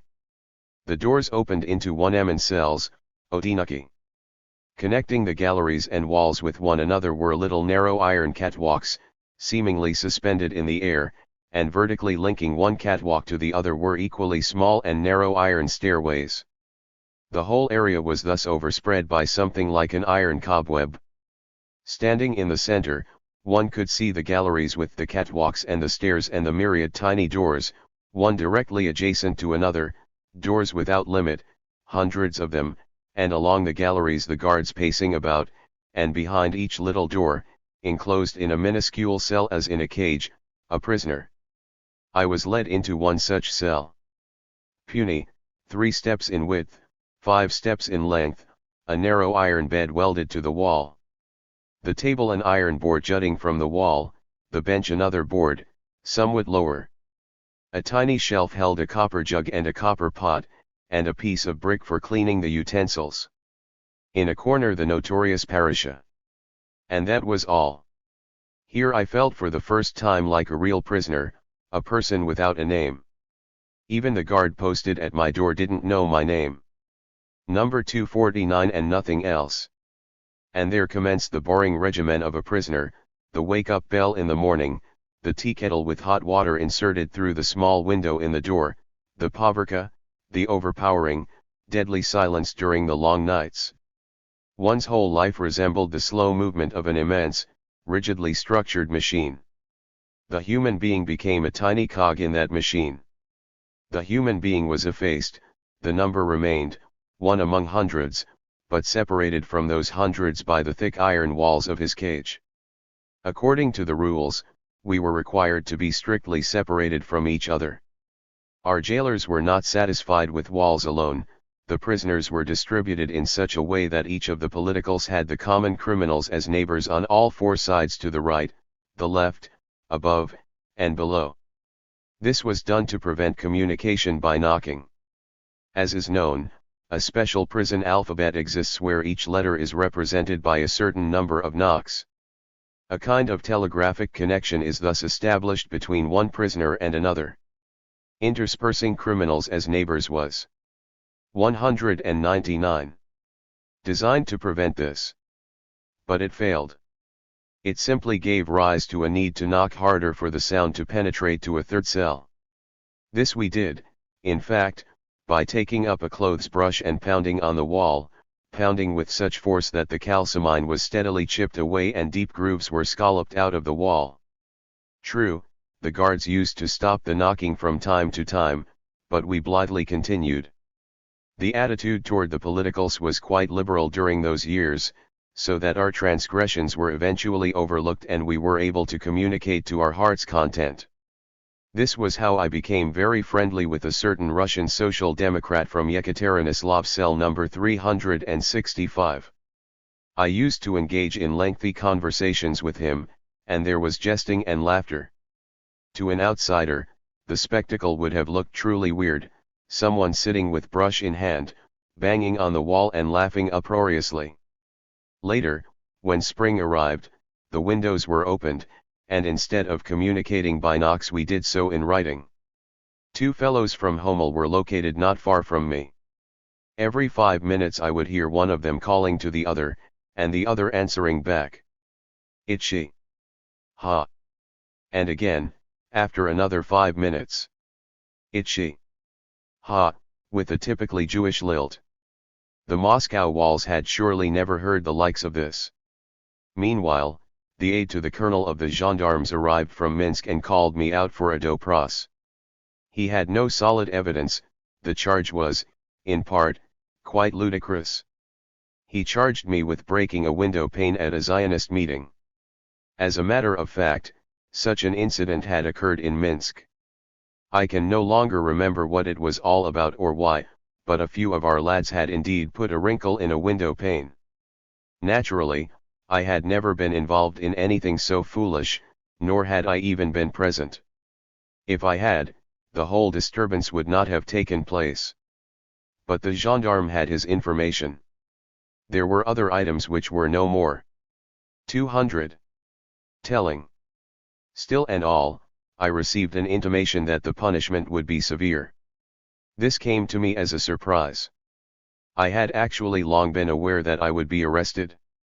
Yet I thought I would be released after a few months and the first time around be placed for several years under police supervision in Minsk itself. I counted strongly on the return to Minsk. It was only a matter of when, whether a few months later or a few months earlier. And my yearning for Minsk was truly powerful, not simply for freedom, but for the very city of Minsk. I was strongly attached to my hometown. Then I was abruptly informed, "You will not return to Minsk, you will remain in prison until the completion of the investigation, after which you will be banished to Siberia." Here was a harsh blow. I must confess that the information struck me as a great misfortune, and my heart grew exceedingly heavy. For the first time in my life I experienced that unique sensation that follows a particularly severe and, above all, an unexpected blow. It is very difficult for me to express in words the nature of this singular emotion, as though I had somehow become severed from myself, as if a mysterious hand ruptured the thread connecting today with yesterday. In ordinary times an individual is conscious, after all, of a distinct union between today and his life of yesterday and the day before. Then, suddenly, one feels the whole I of yesterday departing, being set adrift. The very self has become lost. I am unable to characterize this particular condition more precisely. But it was a most vexing situation, and I felt miserable in the extreme. True, I responded with nothing like despair. And even during the worst moments, I had no regret. On the contrary, I put the question to myself, so arrested? If you were free, would you have done the same, notwithstanding, and knowing how grievously it would turn out?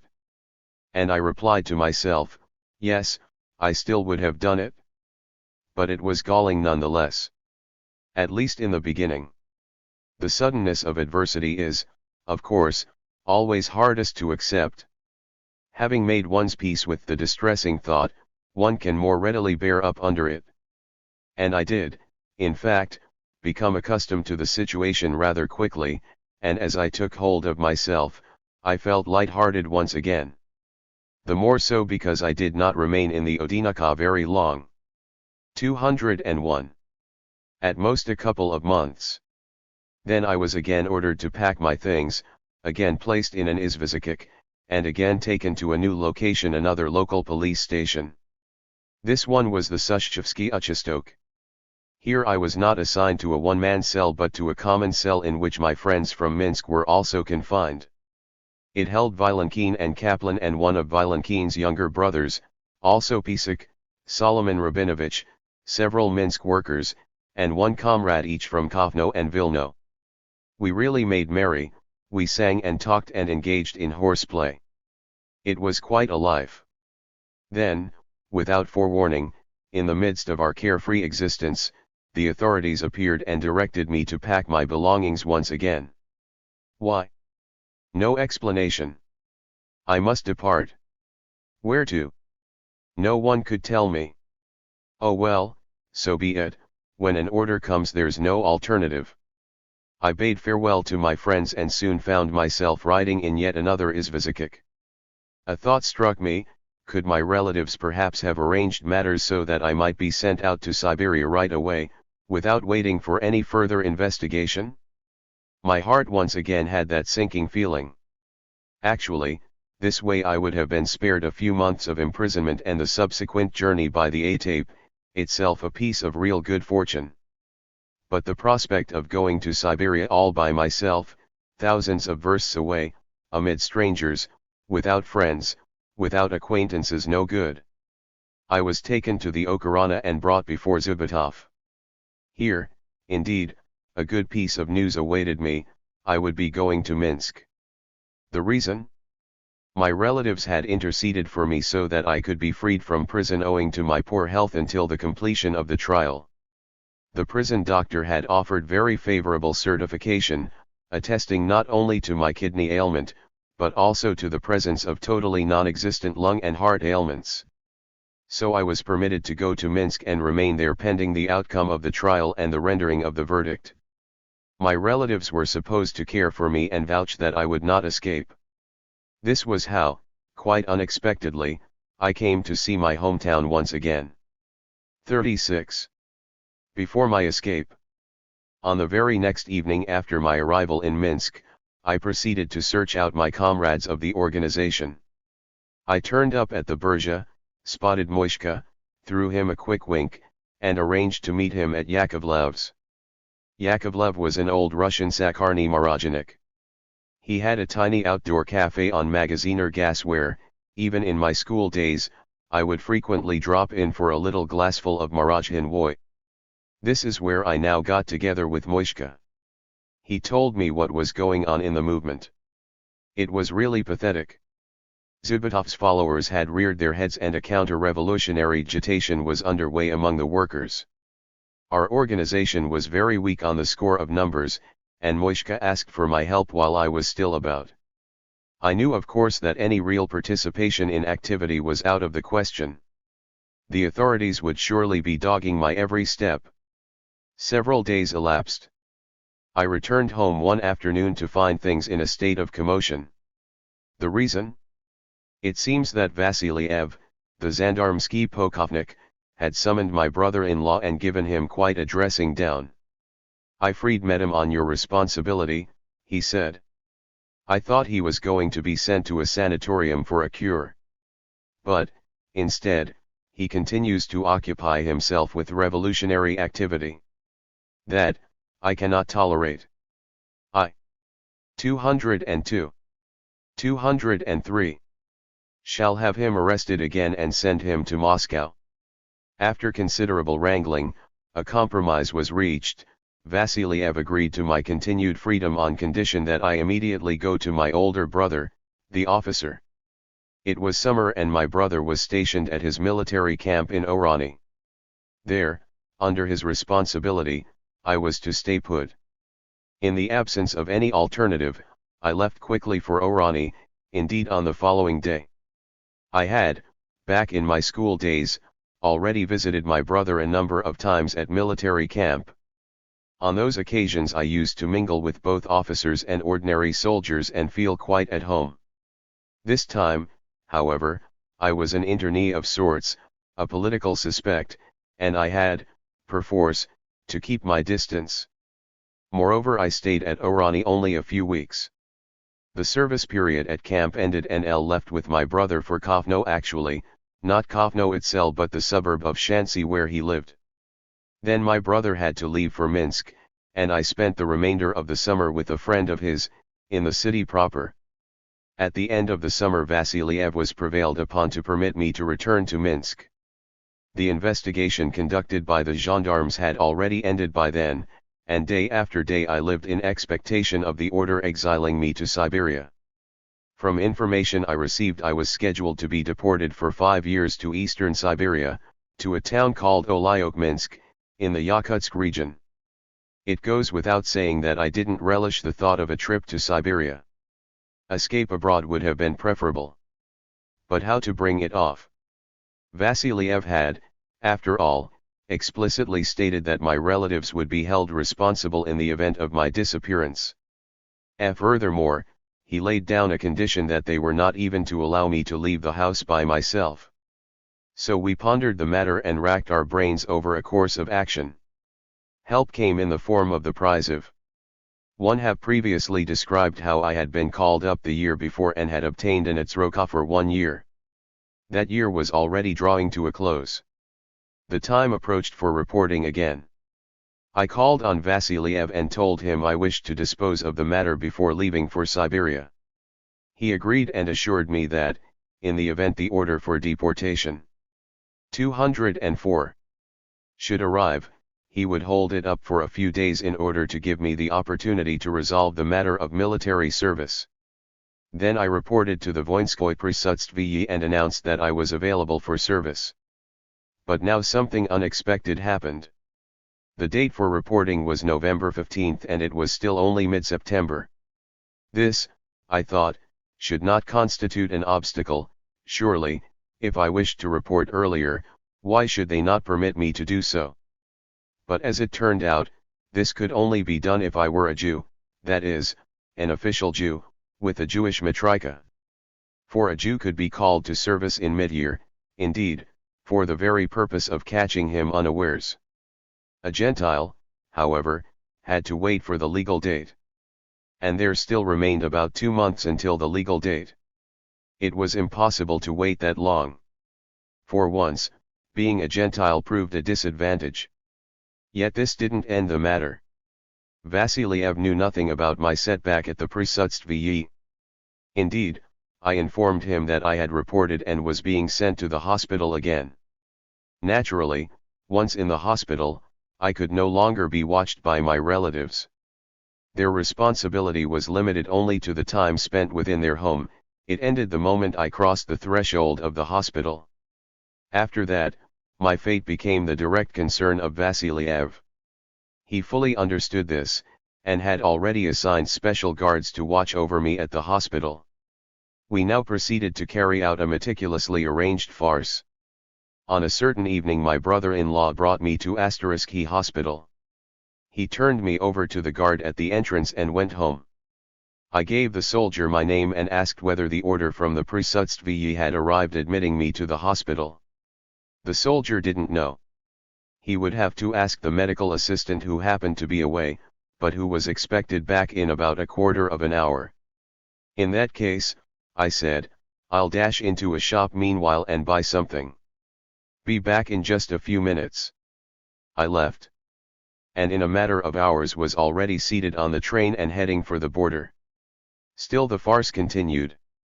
The following day my brother-in-law, bearing a package of goodies, hailed an izvozchik and set out for the hospital to visit me. He arrived, asked for me, and, of course, no one had even heard of such a patient. Absent. My brother-in-law took 205. A legendary Jewish socialist. The package, got back into the same izvozchik, and headed straight for the gendarmerie to see Vasiliev. He entered the colonel's office and immediately exploded, "What have you done with Medem? You promised, didn't you, not to bother him until he would dispose of the service matter. I personally brought him to the hospital and now he's not there. What have you done with him?" Vasiliev was no fool. "I understand the trick," he said. "Medem has fled, and you knew about it?" but my brother-in-law continued acting out the comedy and he did it well. In the final analysis there was nothing they could charge him with. Unable to guard me at the hospital, he was consequently saved from retaliation by Vasiliev. As for me, I was aboard the train and on the way out of the country. 37. Beyond the border. In later years I had occasion to cross the border illegally more than once. I did it, as a rule, with a passport, either someone else's or a fictitious one, but a passport nonetheless, and, with that lovely little document, one could travel in complete comfort. But it was different the first time, when I traveled in the plain old-fashioned way and had simply geschwartzt the border like a smuggler, with all the attendant romanticism and pitfalls. I left Minsk late one evening in the company of a Jewish smuggler who, for a payment of 50 rubles, pledged to get me all the way to Leipzig. Why Leipzig in particular? Because of the series of checkpoints which stretched for some distance inland from the German side of the border, stations where emigrants used to be apprehended. These seizures ostensibly occurred for sanitary reasons. The emigrants, those traveling without a passport as a rule, would be conducted to a bath, cleaned up, confined to a railroad car like prisoners, brought to Hamburg, and there placed aboard ship and sent off to America. For anyone disinclined to go to America, well, it was just too bad, the alternative involved being sent back to Russia. I really had no desire to go to America and no wish, as the saying went, to end up in a bath. Hence the agreement drawn up with the Jewish man whereby he would travel with me and help me avoid the checkpoints. Beyond Leipzig one could proceed calmly, indeed all the way to Switzerland. And my actual destination was Bern. We traveled through the night and all the next day, arriving in Ostrolenko on the following day. Detrained, climbed aboard a wagon solidly packed with Jews, and arrived in the town proper late at night. I slept in a Jewish home, the smugglers, as a matter of fact. That was truly a night to remember. Everyone slept in the same room. And when I say everyone I mean a Jewish family, and a Jewish family that's virtually a whole town. Wherever the eye fell, there lay bedding and pillows and human bodies and still more bedding and more pillows. As to vermin, well, that was understood. And in the center of the room, in prison fashion, a parasha, a large bucket, and open, of course. And the children getting up in the middle of the night. It was delightful. In the morning I was informed that we would resume the journey only after nightfall, so I suffered through a whole day in the house.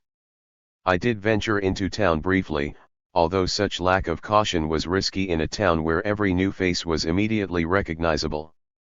Yet, I wished to purchase something for the trip. I had left Minsk with absolutely nothing. I stopped at a store, bought a small basket and a couple of pounds of salami, and deposited the salami in the basket. This was the sum total of my baggage. Back inside the house, I set the basket down somewhere and promptly forgot about it.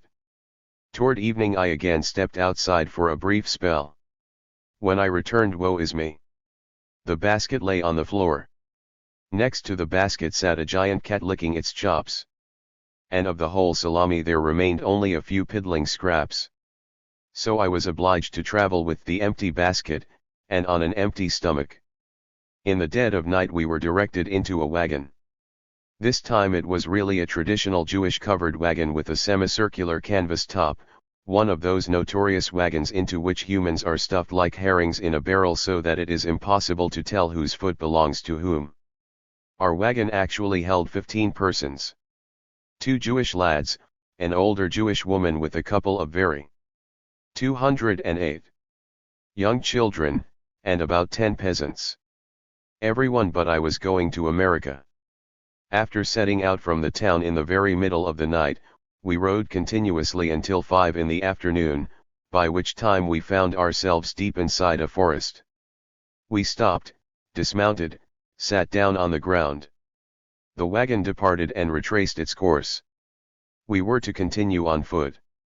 Meanwhile it was still daylight, too early to proceed. We waited.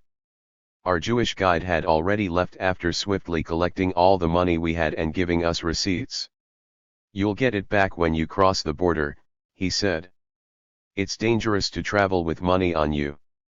A pair of Gentile smugglers stayed with us. Experienced, nimble men with ferocious looks, one was an old fellow, the other young. Suddenly footsteps. Heavy, martial footsteps. A soldier emerged from among the trees. The group became alarmed, but it was nothing.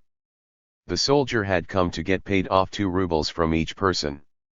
He counted our number, picked up his 2 rubles per head, and left. We resumed our waiting. Night fell and we started to move. I don't know if those smuggler fellows wished to frighten us or whether we were faced with genuine danger. We moved with extreme caution. Lined up in a long column one behind the other, like so many ducks, we were conducted deeper and deeper into the forest. Suddenly halt. Simeon was approaching. All of us dropped to the ground and lay quietly, holding our breaths. A rider could be heard drawing closer and closer, his robust Gentile voice booming out a Russian soldier's song. And still closer he came. But then the song grew steadily fainter, and somewhere off in the distance it was swallowed up in the gentle rustling of the massive dark forest. We rose and pushed on. The border was by now very close. Our guides had already stopped talking. They confined their orders to hand signals. It was deathly still. Then, in the very midst of the tense silence, the Jewish woman's child began to cry. We froze. The smuggler leaped forward wildly, made a threatening gesture, shook his fist, dropped a solid Russian. 209. Curse. Get that mouth stopped up. The child became quiet. We moved forward. Then, quite abruptly, the leader gestured with his hand, "Jump." And we jumped. "Run." And we ran. The forest had disappeared. We dashed across a field pitted and full of mounds. The night was black, the earth was wet and clung to our feet. Stumbling, tailing, rising up again, but propelling ourselves forward all the while in the direction of an isolated house off in the distance and visible by its illuminated windows. Beyond the border at last. We entered the house, sweating, panting, but overjoyed. The worst was behind us. The guides helped set the mood, "Bring on the whiskey. Let's drink to it. We've made it across with luck. Now sit down kiddies and send cards to your relatives telling them how happy you are. Hurry. Hurry. No time to lose. Let them know that we led you well." Then we crawled into an attic and fell dead asleep. Only a few hours remained before sunrise. When I awoke in the morning I was hungry as a wolf. I had gone without food for more than a day. I approached the owner of the house. "What's the chance of a little glass of coffee?" A preposterous request. The owner, a solid specimen of a German with a thick blonde Prussian mustache, did not deign even to reply. Again one inquired. He responded with an uncouth expression, and rubbed it in with the familiar "do too," so I also answered with a "do" coupled with an uncouth expression. We exchanged a few additional sharp words, but no coffee was forthcoming and no bread was forthcoming, and a whole orchestra played in my stomach. Happily, the peasants, the America-bound immigrants, had some dried cheese in their possession, and they gave me a small piece. If not for them I surely would have passed out. Next, a certain Jewish man turned up and began to disperse the money we had relinquished before crossing the frontier. He gave it to us in marks, but he charged us a frightful exchange fee. It was highway robbery in broad daylight. But I stirred up the peasants, an uproar ensued, and the man finally softened and paid out correctly. Then another headache. The man drew from his pocket a batch of soiled slips of paper and handed each of us a sheet. The paper? It was a printed list of stations. What did I need it for? Well, it happened to be the route we were supposed to take in order to avoid falling into a bath. But, I protested, it had been arranged that someone would travel with me to Leipzig. And it was paid for. Alas, to complain was utterly futile. Who's got the time to travel with you? See here, you're well enough to travel by yourself. Another heated exchange. The German butted in. I exhausted my whole supply of German expletives. But my words fell on deaf ears. And there I stood holding the printed list. I would have to travel alone. We remained concealed in the attic all day. At nightfall the journey resumed. The distance to the nearest train station was about 15 versts. I could scarcely stand up. No sleep for 4 days, no warm food for 2 days. Again I approached the German. I can't go on foot, you must get me a wagon. You'll have a wagon. Let's first get away from the village. There's a wagon waiting out on the highway. We stepped outside. Ahead of us was the highway, broad and beautiful, smooth as a tablecloth. I had never seen anything like it. But no sign of a wagon. Where could it be? Don't talk so much. There's no time to lose. You'd better run for it or else you'll miss the train. And we ran. Madly. Whenever a figure appeared on the road, we had to leap from the highway and hide behind trees, then we continued running. A nice promenade. Weary and starved, we covered the 15 versts in about 2 hours, and just barely made it. We could see the train approaching while we were still several hundred steps from the station. Run, kiddies, for all you're worth.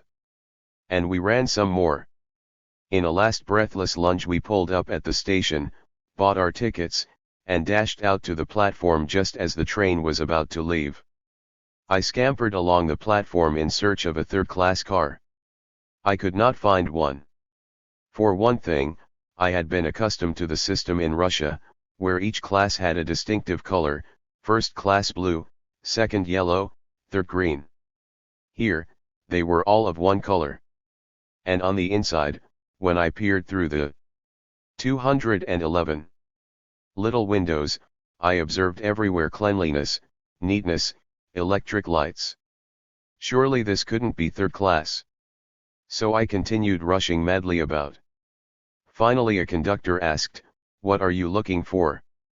"Third class," one replied. "Well, get aboard. It's all third class." I jumped aboard. The train lurched forward and we were on our way. And I sat there marveling at the Germans, at how their third class was as clean and bright as the Russian first class. We sped along. The car was empty. In my compartment there were only 2 others besides myself, the 2 lads from Yanov. I sat there thinking, what do one say if a policeman should enter and inquire where I came from and where I'm heading? And I didn't even know in which direction the train was going, whether north, or south or west. To be sure, I had the train schedule with the list of stations through which I must pass, but they were all nondescript little places I had never heard of, Marienburg, Neadenburg, Allenstein, and so on. I only knew that it was not a direct line but a circuitous route, necessitating about 5 or 6 transfers. I could not tell this to the policeman, however. Still I had to know where the train on which I was riding was actually going. I glanced at the walls and my eye spotted an inscription of some kind which mentioned the city of Königsberg. Now here was a familiar name. But I still had to know the nature of the relationship between my train and Königsberg. Was it going toward it or away from it? Just then the conductor happened to enter the car, and I asked him about it. I drew upon my best German pronunciation so that he should not, heaven forbid, recognize me as a foreigner. The conductor took one look at me, led me to the window, and pointed his finger toward a long dark strip of forest extending the length of the train. "That's the Russian border," he said to me good-naturedly. My fine German pronunciation had evidently been of little help. No policeman appeared and we traveled peaceably another few hours until we reached the first station, where we had to change trains. We stepped onto the platform. The train left. When would the next train arrive with which we were to continue our journey? In the morning, we were told. It was now close to midnight, the station was shutting down, it was about 11 kilometers to the town, and it 212. Was miserably cold outside. What to do? In the end we managed to obtain permission to spend the night in an empty car. It was my 5th night without any decent sleep. In the morning we resumed our travels. Another change of train, and still another, riding interminably, turning right and turning left along a twisted, roundabout course, all in order to avoid the checkpoints. I was exceedingly cautious during the whole time and figured that I did not appear overly conspicuous. Once, however, during a stop at a certain station, I entered the second-class waiting room. Passing through, one caught a glimpse of myself in a large mirror hanging on the wall. I could not believe my eyes. After 5 days of wandering about, I had taken on such a scrubby look that I wasted no time in hustling myself, not into the third-class room, but actually into the fourth. And had there been a fifth class, it would have been still more appropriate for me. I continued onward in this fashion through another night, and yet another, until I arrived at Leipzig and then Frankfurt, from which I proceeded by direct train to the Swiss border. It seemed like a journey without end. I was weary and sleepy beyond description. One thing I still remember well, picking my hat up from the floor every 5 minutes or so. Apparently I would doze off every once in a while, my head sagging to my chest. Then I would awaken to find my hat lying on the floor. After dutifully retrieving it and restoring it to my head, I would doze off again, and it would again end up on the floor. I kept riding this way hour upon hour. Finally, the lovely green mountains of Switzerland came into view. And on the 7th day of my journey I arrived at Bern. I walked down from the station, hastened to the first decent hotel, collapsed, in broad daylight, into a soft clean bed with its Swiss mattress, and sank into a deep slumber. 38. Alone abroad. I awoke after a restful sleep and prepared myself a satisfying meal. What next? My going to the city of Bern in particular was not merely fortuitous and without rhyme or reason. To arrive in a strange city, without any friends or acquaintances whatsoever, would have been exceedingly difficult for me. I selected Bern, as a matter of fact, because I did have a friend there, indeed a good treant, Tiamin. In earlier days he had been a student in Bern. He left Minsk and again took up residence in Bern only a few months before my arrival. It was to him I was going. I was unable to procure his address in Minsk. However, I was given to understand that Bern was a small town and that Tiamin was well known in the Russian colony. I needed only to stop off at the Russian library, they would tell me how to locate him. The address of the library? A simple matter, any boy on the street could direct me to it. I inquired at the hotel about the location of the Russian library. But it was a tiny, very modest hotel and no one knew. I was advised to check with the information office at the railroad station where I would certainly obtain the necessary information. I went there. Russian library? No, we don't have its address. But you'll find it easily. There's such a mass of Russians, they can be seen all over the place. By the way, you might try the university. I did, but it was 213. 214. Prior to the opening of the school year and nobody was around. Thwarted again. I strode about the city. Nothing turned up. Bern, in fact, was a small city, and it actually numbered many hundreds of Russians. Yet luck eluded me, I encountered not a one. A whole day went by, and a second, and still nothing. My situation was becoming desperate. I had always had a fear of loneliness. But here I was not simply lonely. Here I was in a foreign country, thousands of versts from home, tired, weary. What if I should fall ill after the oppressive journey? What could I do all alone? One felt crushed and miserable. The third day arrived. I decided to rent a room and settle in for the time being, then I'd think of something. I must surely find someone eventually. One picked up a newspaper, read the room advertisements, and set out in search of a refuge. I entered a house. There, on a door, I suddenly noticed a calling card with a Russian Jewish name. A Russian female student. Success at last. I knocked. The owner opened the door. The girl wasn't home. Some luck. One started back toward the stairs. Then, suddenly, I heard them, Russian words. People mounting the stairs. Sounds of a male and female voice. And that male voice had a rather familiar ring. I flew down the stairs. An outcry. And we were already kissing. It was Tiamin. One can readily imagine my tremendous elation. To Tiamin, my arrival had also come as something of a surprise. He had no idea that I had escaped. He was certain that I was already en route to Siberia. The two of us were beside ourselves. Tiamin immediately took me to his place.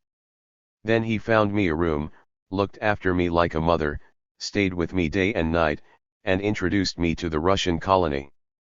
The place was really swarming with Russians, which made it all the more amazing that I had to consume all of 3 days looking for them. The reason? They lived in special sections of the city. Instead of scouting those sections, I had spent the whole time circulating about the streets in the center of town inhabited by the authentic Swiss. During the first few weeks I literally felt as though I had been reborn. After that terrible sense of orphancy, of loneliness, and abandon. 215.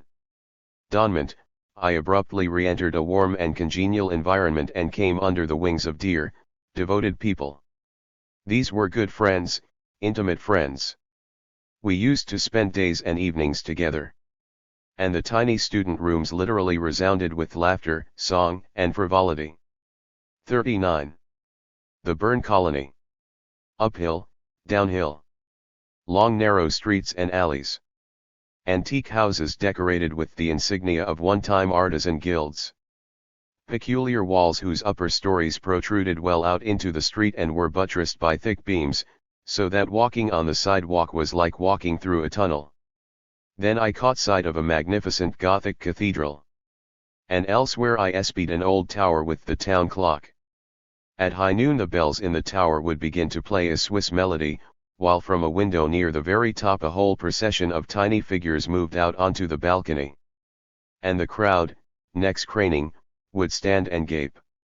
At another location I came upon a large, deep stone ditch which held a complete family of live bears. And the people moving about the quiet, placid streets were also akin to large healthy bears, slow-paced, calm, stolid. And beyond the attractive Parliament building far off in the distance, yet visible rose the Alps, their white peaks cloaked in eternal ice and snow. The peaceful, amazingly beautiful city of Bern. This was the old city, the old central section. But 4 wings approaching from 4 directions had grown onto it, attached as it by thin threads, linked by long iron bridges or connected simply by a few streets, 4 new quarters of the city. Small modern houses, with flowers and trees, bright and cozy. The Russian colony lived in 216. 217. 2 of those small wings, 2 quarters known as Lengasse and Maidenhof that constituted the Russian Jewish ghetto. On the street it almost felt like being back in a Jewish shtetl, except for the absence of dirt, and for the fact that there were no old Jews about, only the young, and in vast numbers. Jewish faces, mainly female, all students, with black oilcloth portfolios under their arms. They still bore the stamp of the small Jewish town. The clothes, the language, their total demeanor, everything was brought along from back there, and the vivacity, the unaffected genuineness, all of it from there. Such was the Bern colony of 20 years ago. Rarely did one encounter a genuine Russian face among the hundreds of young persons, the overwhelming majority of whom were Jews. There was a preponderance of girls who had finished the gymnasium and wished to continue their studies, generally medicine, who came to Switzerland because there was no place for them in Russia. They were, as a rule, the daughters of poor parents who would send them a few dozen rubles a month. Two of them would share a single lunch. Their dress was on the poor side, sometimes even disheveled. Of the men, a sizable number were typical products of the religious schools, Yeshiva Bakirim. The University of Bern was very hospitable at this time. No diplomas were required, whoever wished to attend was admitted. Later, the rules became more stringent. By the time I arrived, evidence of graduation from a gymnasium was already requested, but a small number of old students still remained, of whom it used to be told in jest that they had submitted, instead of a diploma, a railroad ticket. There was no love lost for the colony. It was like an island in a strange, cold, and even hostile sea. The Switzer is by nature conservative, a typical provincial. He dislikes novelty and has his long-established mores and customs. When these customs are breached, he grows angry. Normally a quiet, composed personality, he turns uncouth and brutal when vexed. And clashes occurred. Whatever the Russians did, their total conduct, their way of life was decidedly alien and weird in his eyes. Young girls who would leave their homes and travel over 1,000 versts to study at a university. Something unheard of, there was nothing like it among Swiss girls. And the way they lived. The goings-on. Young men visiting the girls, worse still, girls occasionally dropping in at the young men's quarters, and sometimes even in the evening. To the Swiss, this was more than going too far, it was absolutely intolerable. So the Switzer would raise a fuss and evict the girl along with the boy. And there was no order and there was no quiet. At night, when everyone else wanted to sleep, the colonists would be strolling about in the streets, talking and shouting and singing and whistling beneath the windows of respectable people, and so forth and so on. Endless unremitting complaints. Hence the hostility toward us, and the ever more frequent appearance of the familiar inscription on the doors of houses with rooms for rent, "No Russians." Or a different version, "No Slavs." The Switzer, alas, was not very knowledgeable on the ethnic question and believed that curly black hair and a long nose indicated a Slavic national. His knowledge of Jewishness was just as scant. On one occasion a landlady observed, "Of course, all Russians are Jews." This was how we lived, an island surrounded by alien people.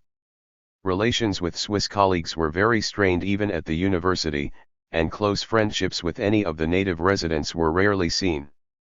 In general, we lived a life apart. Although we resided for years in the very heart of Switzerland, we had no notion of what Swiss life was like.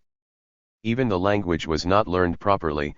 At examination time, recourse was had to Maim Lachen, and to enhance its literary quality, an impressive number of Hebrew words would be thrown in.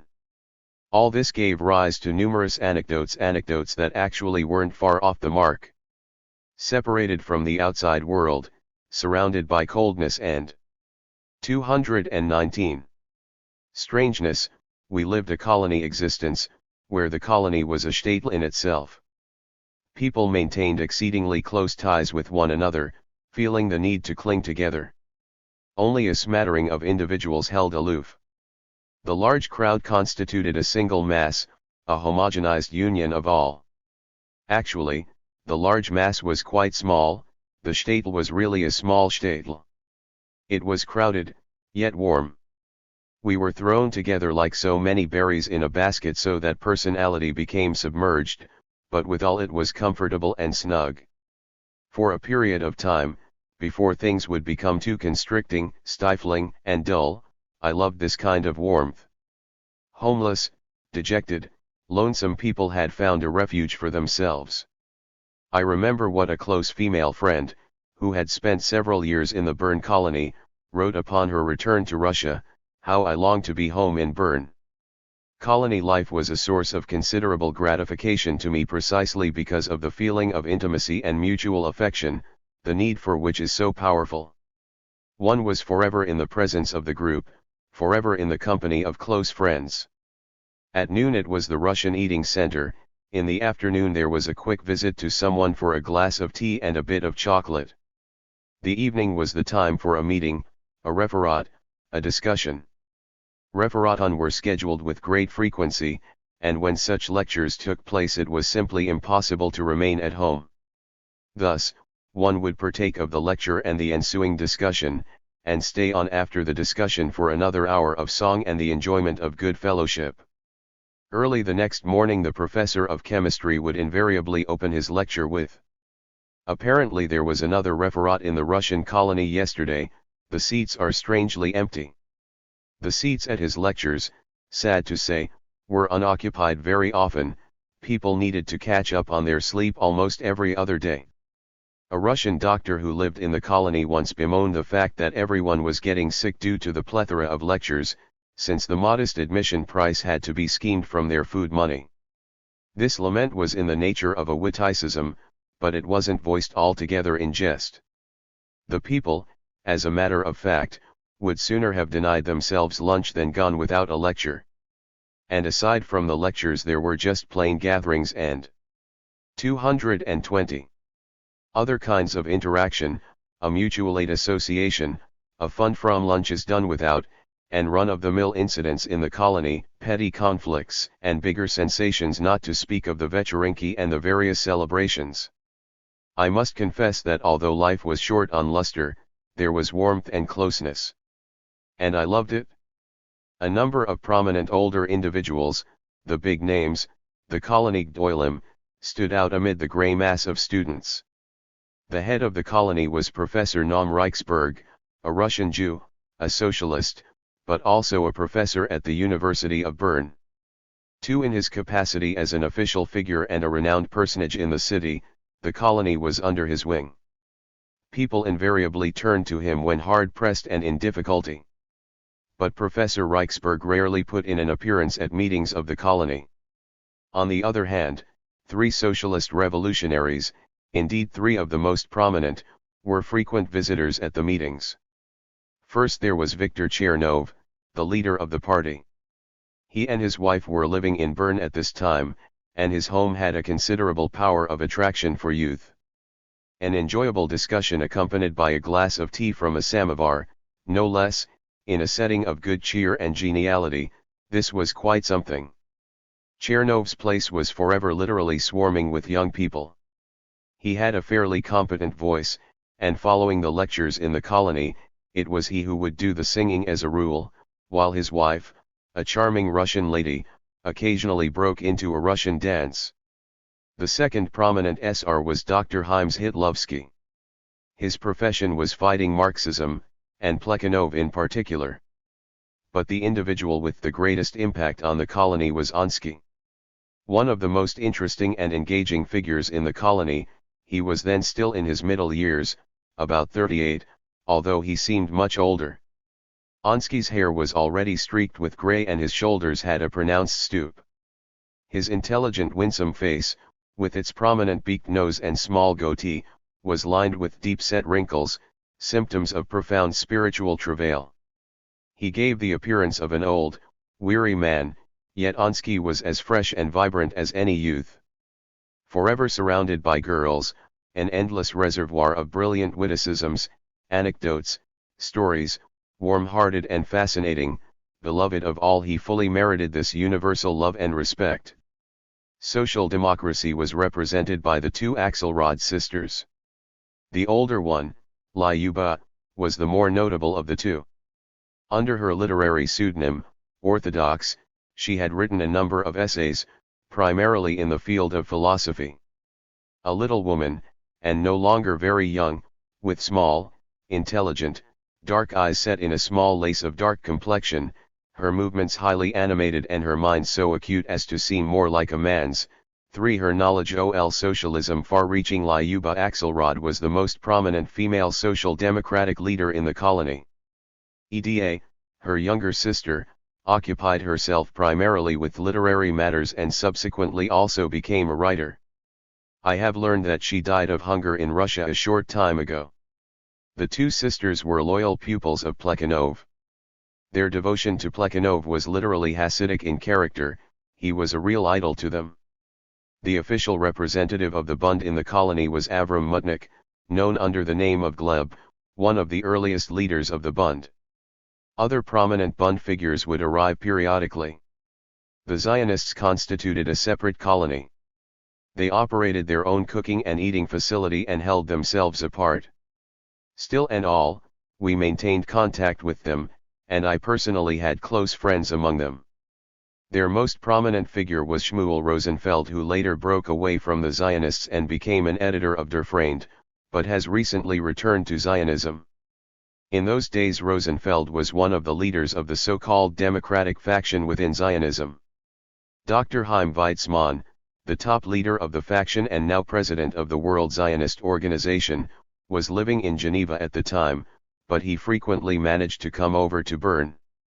His former fiancée, an extremely likable student, lived there. She was a friend of mine, and regardless of the sharpest disagreements, I kept on the best of terms with her whole circle. I also maintained amicable relations with Weizmann throughout those years. He moved to England a few years later and I never saw him again. Another well-known Zionist was Dr. Kiesin, who subsequently left for Eretz Yisrael. I used to get together with the whole group quite frequently and would drop in on their meetings. But my attitude toward Zionism did not change despite these personal relationships. Within the socialist colony, each ideological current had its organized core, its circle, and a large body of sympathizers. The Bund enjoyed the broadest measure of support in the colony. During my very first days in Bern, I remember how Tiamin would point to one or another individual on the street and say to me, "That's a Bundist." I was still green at the time and, at first, didn't know what he meant. The term Bundist was strange to me, we never used it in Russia. Within the movement proper, in a place like Minsk, for example, or Vilno, people were said to work in the Bund. This was self-evident. But what precisely did it mean to be a Bundist in Bern, in Switzerland, where there was no Jewish labor movement? One quickly learned to appreciate, however, that here too one could work on behalf of the Bund, by raising funds, publishing literature, preparing individuals for organizational work back home. It was essential. 223. After all, to have a well-qualified intelligentsia. Indeed, the previous Congress of the Bund, which took place while I was in prison, had decided to focus a great deal of attention upon work among the intelligentsia, and the student colonies abroad provided a ready field for such activity. Located in Bern was a group of highly energetic and devoted activists, and their efforts proved most successful. Bern became a true fortress of the Bund, and many of those who were drawn into the movement at that time later became useful and important workers in Russia. Once the people in Bern came to know me, I was invited after a few weeks to affiliate with the Bund group. These Bund groups abroad were intensely conspiratorial. Not only were persons on the outside unaware of who was a member of a group, but the very existence of the groups themselves remained a deep secret. And when someone was proposed for admission to the group, he was asked, "Would you be willing to enter a Bund group if one were organized?" Naturally, I responded in the affirmative and embarked upon activity. 40. Iskra. The colony concerned itself very little with study and very much with politics. Quite understandably. People were arriving from Russia, from that old Tsarist Russia, and stepping into free Switzerland. Back there everything was proscribed, here everything was permitted. Only rarely did someone there have a chance to get hold of anything like an illegal newspaper or a small pamphlet printed on thin paper and smuggled in from abroad. Pamphlets were a great rarity. A pamphlet would be read and passed from hand to hand until it ended up tattered, in shreds.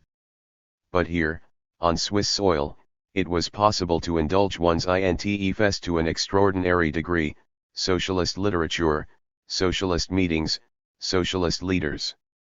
225. A legendary Jewish socialist. And everything on the most ample scale. Small wonder that the colony found itself totally immersed in politics. The student mass represented a great reservoir of vital, youthful energy, from which each party grouping and political tendency drew its human material. And the fires of partisan struggle raged furiously and without cessation. They were sharp, impassioned struggles.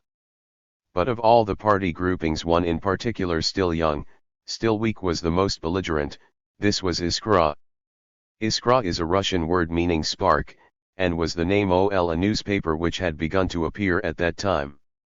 It was more than a newspaper, however. The term Iskrism became the designation of a doctrine, a tendency, and this doctrine was actually and in essence the kernel of today's Bolshevism. In an earlier chapter I referred to the economists, that current in Russian social democracy which, while groping in the dark, sought for ways and means to penetrate the Russian working masses in depth. The economists believed that the best course, initially, was a purely economic struggle, that broader political tasks could be set aside for the moment. They had profound confidence in the life sense of the working masses, and were convinced that these masses, once having bestirred themselves and having been drawn into a movement, would automatically find the correct path and arrive at a broad and thorough revolutionary consciousness.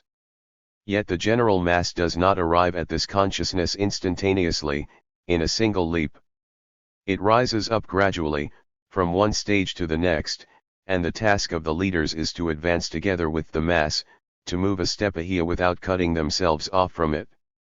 The Iskra doctrine was something quite different. A group of brilliant social democratic writers proceeded to unfold their activity at the very time when a substantial political revival had begun in the circles of the Russian intelligentsia. Large-scale student disorders, even more extensive than those in 1899, erupted once again in Russia at the start of 1901, involving not only a student strike, but also huge political mass demonstrations. After a long interval, the first terrorist act took place. The student Peter Karpovich assassinated the Minister of Public Instruction Nicholas Bogolpov. General Peter Vanov's Y. 226. A military man, no less, was appointed to succeed the murdered minister. Something quite new in the way of punishment was meted out to the participants in the student movement. They were sent into military service as ordinary soldiers. All this produced a great stir in the country. It coincided with the beginning of heated discussions about the urgency of university reform. In short, the petrified political swamp experienced a great churning up, creating a need for some blunt and vehement political language. This was the atmosphere out of which Iskra emerged. The atmosphere acquired its particular coloration from the intelligentsia. The broad working masses were still far removed not only from revolutionary consciousness, but even from simple political interest. However, the intelligentsia was impatient. It balked at taking, step by step, the long road of the working masses, as the economists had contemplated. In the eyes of the intelligentsia, of course, the issue was crystal clear: the autocracy was harmful and needed to be overturned. The intelligentsia was certain that it was sufficient to approach the working masses and offer them these simple words, and the masses would respond promptly and go into action. The very first thing around which Iskra launched its activity was an envenomed struggle against the economists. Plekhanov himself had actually mounted the struggle a few years before, but now it was taken up in a more systematic and highly organized fashion.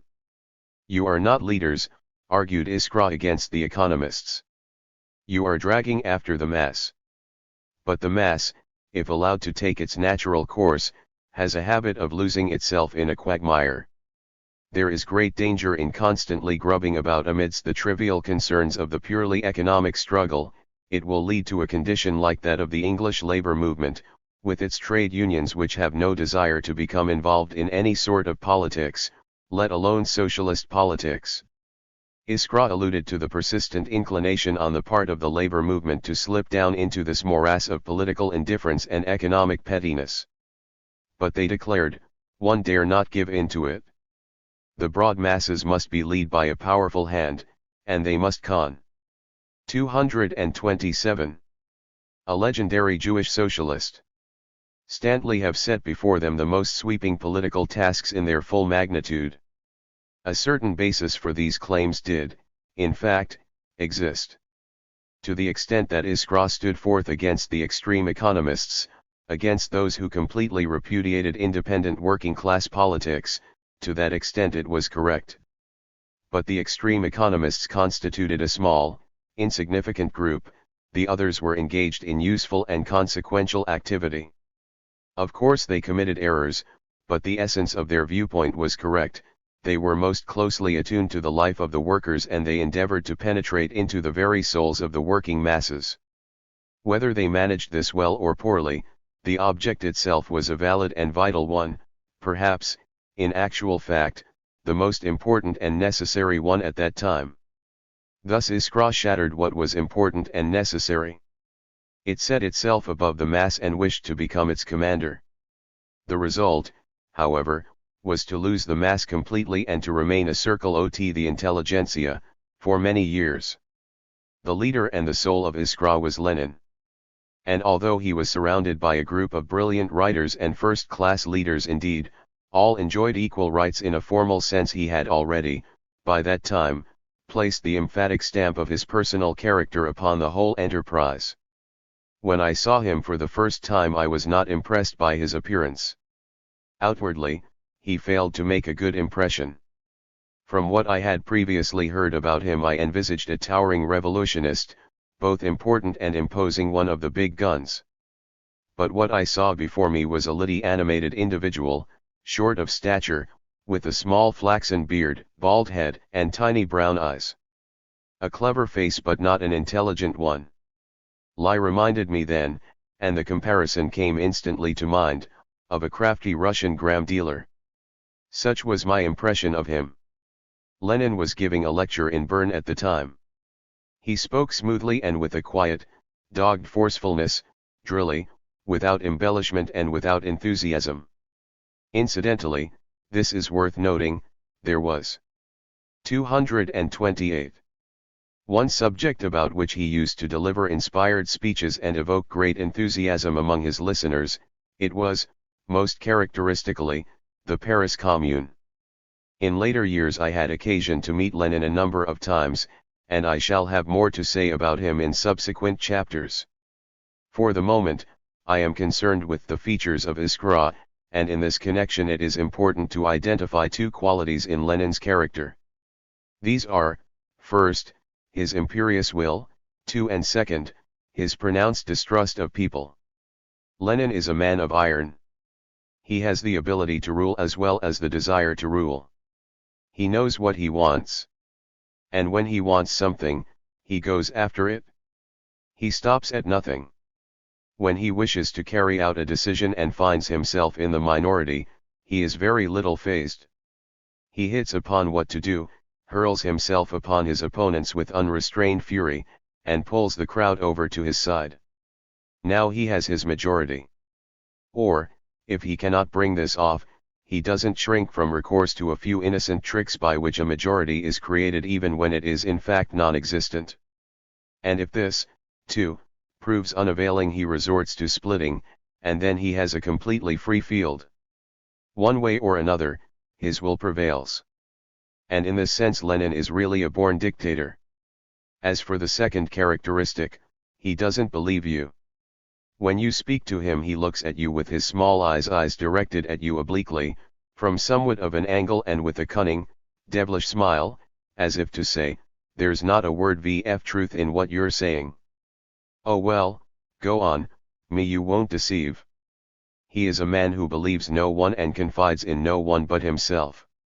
Yet, with Lenin this is no case of self-love, no conspicuous display and dangling about of the ego, something quite apparent in many others. Lenin is the precise opposite of Trotsky in this respect. The latter is an I person, whereas one never hears the pronoun I from Lenin's lips. Still, he believes no one, and when he has the power to rule alone he rules, not because of his ambition, but because that's just the way it works out.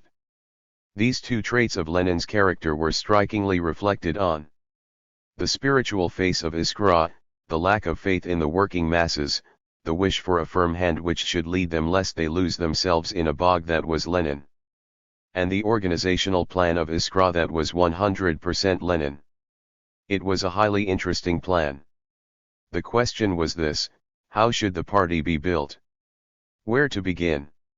One would imagine that there was a natural way, Actually the only natural way, the workers' organizations evolve out of the struggle of the working masses, grow stronger, become more ramified, link up with each other, unify, and a party takes shape. Lenin's plan, however, was just the reverse. The start would be made not from the foundation, but from the roof. To him, the beginning was the newspaper, that very Iskra, published abroad, far away, by a small cluster of émigrés. The editorial staff of Iskra would have its agents in the Russian cities whose task it would be to distribute the paper and establish contact with the readers. And the Social Democratic Party was supposed to arise out of this network of newspaper agents. What was the rationale behind the operation? Quite simple. There was no confidence in the local leaders and the local working masses. Hence the desire to assure themselves in advance the domination of the party. That handful of émigrés must remain master in the party, and the master within that handful was Lenin.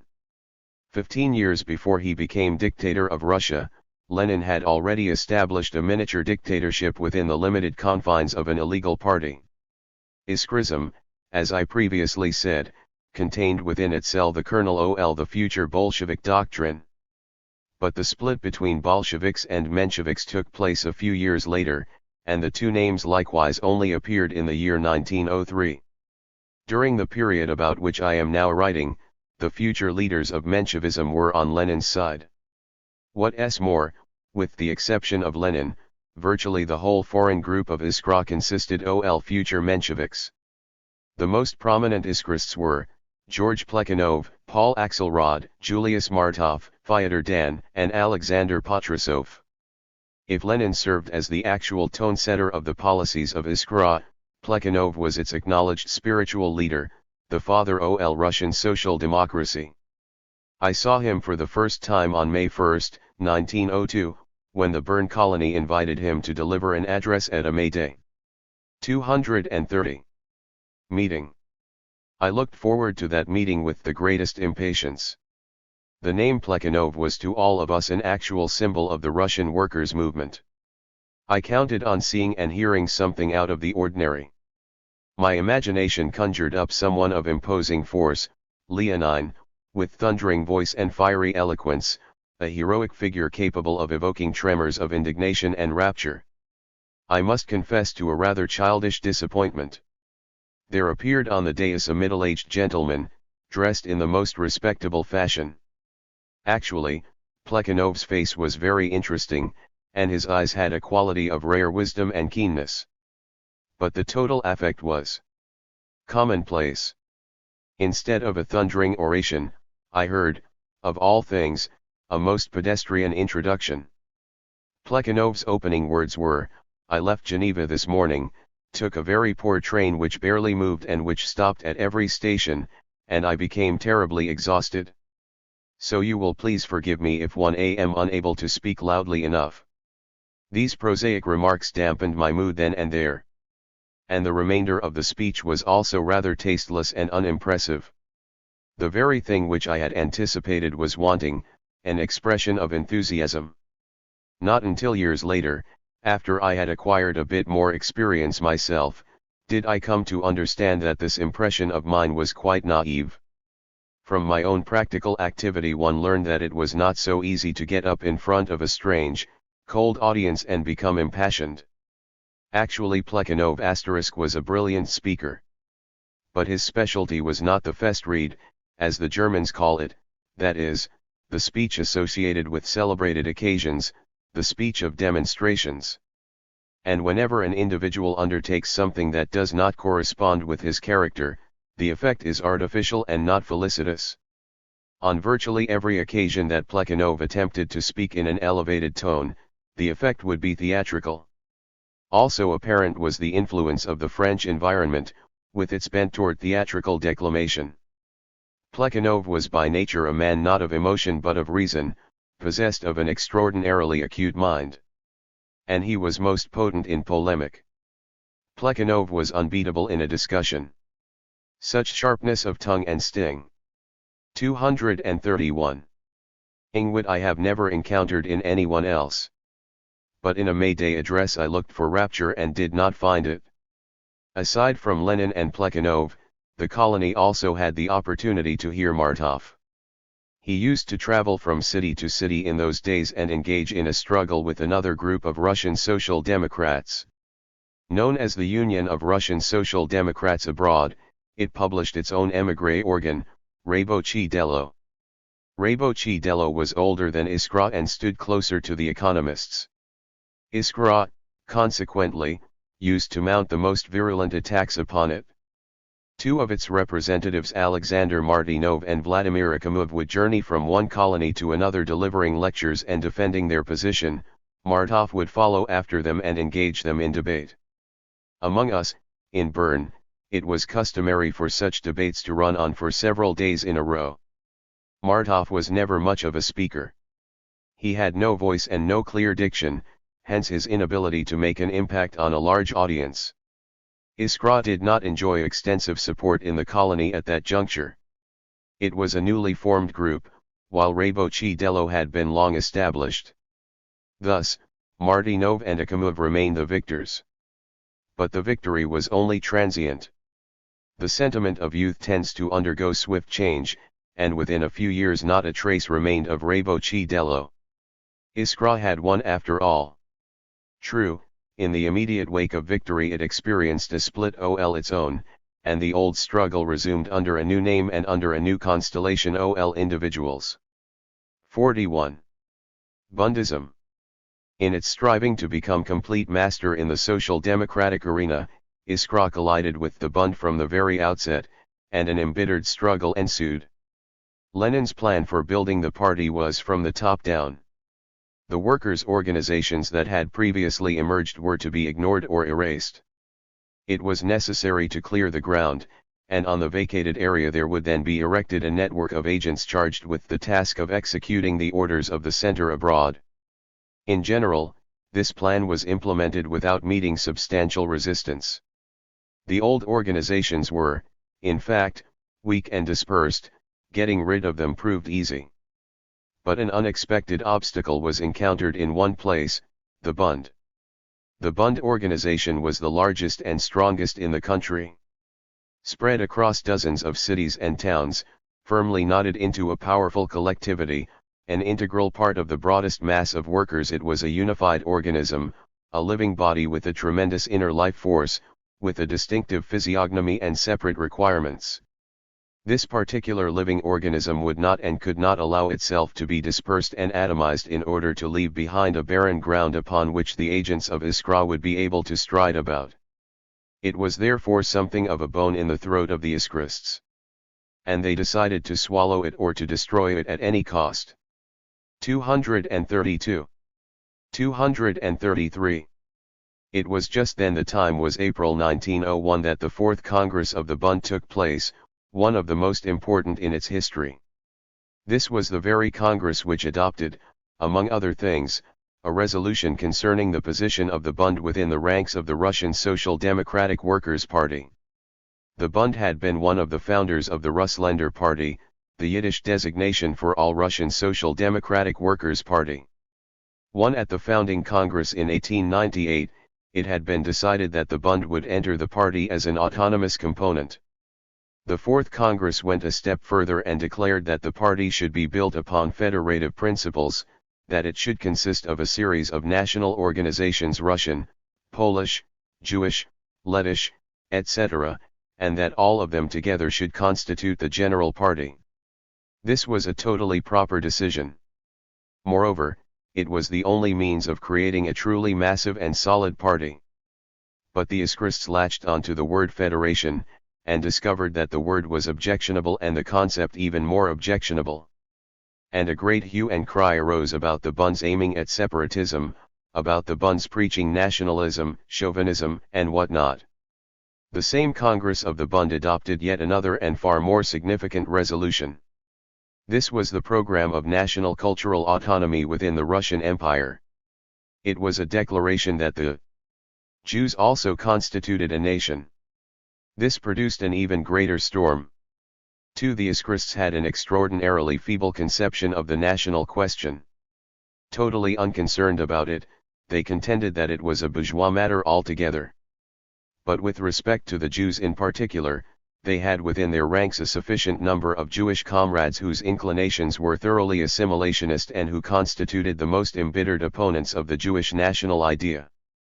The Jews weren't a nation, the Yiddish language was an ugly jargon, etc., etc. And by daring to advance national demands, the Bund was merely offering further evidence of its nationalism and chauvinism. Thus was initiated an unrelenting assault. What's more, the Bund demands had been poorly and incorrectly understood, and still worse were more incorrectly interpreted, and an atmosphere was generated marked by burning hostility and passionate polemicizing. The struggle continued for years and led to a situation in which the Bund was literally thrust out of the party in 1903. But the Iskrists failed to garner the hoped-for success. On the contrary, the Bund idea emerged from this particular struggle with enhanced clarity and greater force. In this atmosphere of polemic and conflict, the spirit of Bund patriotism also seized powerful hold of me. Previously, during my activity in Minsk, a question like, "Is the Bund necessary?" would never have entered my mind. It was completely self-evident. Bundism was simply like health, one has it without being conscious of it. But here in the outland there were persons who did, in fact, pose the question and actually answered it with no. This response was to me absurd and foolish and has remained so to this day. Inherent in the hostility toward the Bund was something akin to the envy felt by a sick person toward a healthy one. This prompted me to draw a balance sheet at the time and to conclude that we were healthy.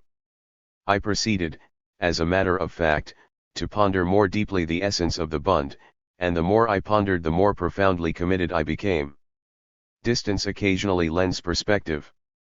Distance occasionally augments strength of feeling. Thus it was only amidst the Swiss mountains, thousands of versts from the Jewish workers' street, that the image of the Bund loomed before me in all its grandeur and beauty. The Bund was the resolution in life of that task about which I had once conversed of an evening on board the little boat on the outskirts of Minsk. The overriding question of how to incorporate the two currents out of which the socialist movement must be created, the current of intellectual thought and of workers' movement, the matter of from the top down and from the bottom up, this question the Bund resolved. And during those days it was the only force in the whole of Russian social democracy that managed to do so. Why the honor of being the splendid exception fell precisely to the Jewish worker I do not know. But that's what happened. The Bund was even then already a party and not a conventicle of the intelligentsia. From top to bottom and from the broad strata of the masses below all the way up to the center, one felt within it the pulse beat of authentic, quintessential working class life. It represented one great body and one great soul. Under the illegal conditions of those years it was the only genuine organization of extensive masses of workers. There were other elements on the scene dedicated to workers' interests. But the Bund consisted of the workers themselves. And it simultaneously embodied yet another quality. It was like one vast family. I was struck by a characteristic trait at one of the Bund congresses. Several dozen individuals had arrived from quite an assortment of cities and towns, many totally unacquainted with 236. One another who were meeting for the first time in the course of the sessions. Yet, when the Congress ended, everyone kissed before departing. The expression of brotherhood. This is merely one feature, one example. The central quality I wish to illuminate embodies a kind of recondite and highly distinctive spirit that prevailed in the ranks of the Bund. Owing to this singular spirit, the Bund became not just a labor party, not simply a mass organization, but truly a living creature with a unique countenance, with its special character, identical with a human personality that is loved and cherished. This collective personality was actually loved, and its countenance was something sacred and precious. The response to the Bund comprehended more than devotion to an idea or a cause, it was literally a personal in-loveness. Others scoffed at our Bund patriotism. Again envy. We took pride in our feelings, and with full justification. Those in whom the feeling has remained to this day ought to safeguard it like a priceless treasure. 3. 42. My life in Bern. I loved Bern and felt at home there. I had acquaintances at every turn. 12 years later, in prison and with much time on my hands, one undertook to recall the names of all the friends one had acquired during my year and a half in Bern. I counted over 80 young women and several dozen men. And how many did one forget during the 12 years? While the large majority were new companions, there were also a number of old friends reaching back to Minsk. These included, aside from Tiamin, 2 of the 3 girls I have previously described. I visited them each and every day, and they cared for me with the tenderness of sisters. Yet I was homesick. And how homesick? It was the same acute, mordant yearning which used to torment me occasionally during my student years at Kiev. In those days I knew this much at least: another month, another 2 months, and one would be back home. But here the yearning was divorced from hope, devoid of any alternative.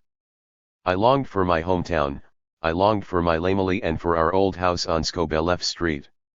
And when I would walk the streets of Bern of an evening, and observe through a window the warmth in a Swiss household, a dining room with a round table, a lamp shining above the table, the people seated about the table so peaceful and 237. 238. Contented, I felt as though my heart were being constricted by a sharp, savage pain. I enrolled at the University of Bern. My relatives had actually wanted me to go to Belgium and study to become an engineer. The desire that I should be equipped with a vocation of some kind was in itself quite proper. Still, I was loath to go ahead. And then, at this point, the Bern physician entered the picture. What happened was this. Soon after my arrival in Bern, Tiamin insisted on dragging me off to a doctor. "You're a sick man. This place has very good doctors. Come on." At first I balked, but finally submitted. The physician's name is unimportant. Though still quite young, he was one of the finest physicians, an assistant at the clinic. He examined me. The ritual completed, he observed, "What's there to tell you? Your kidneys cannot be healed.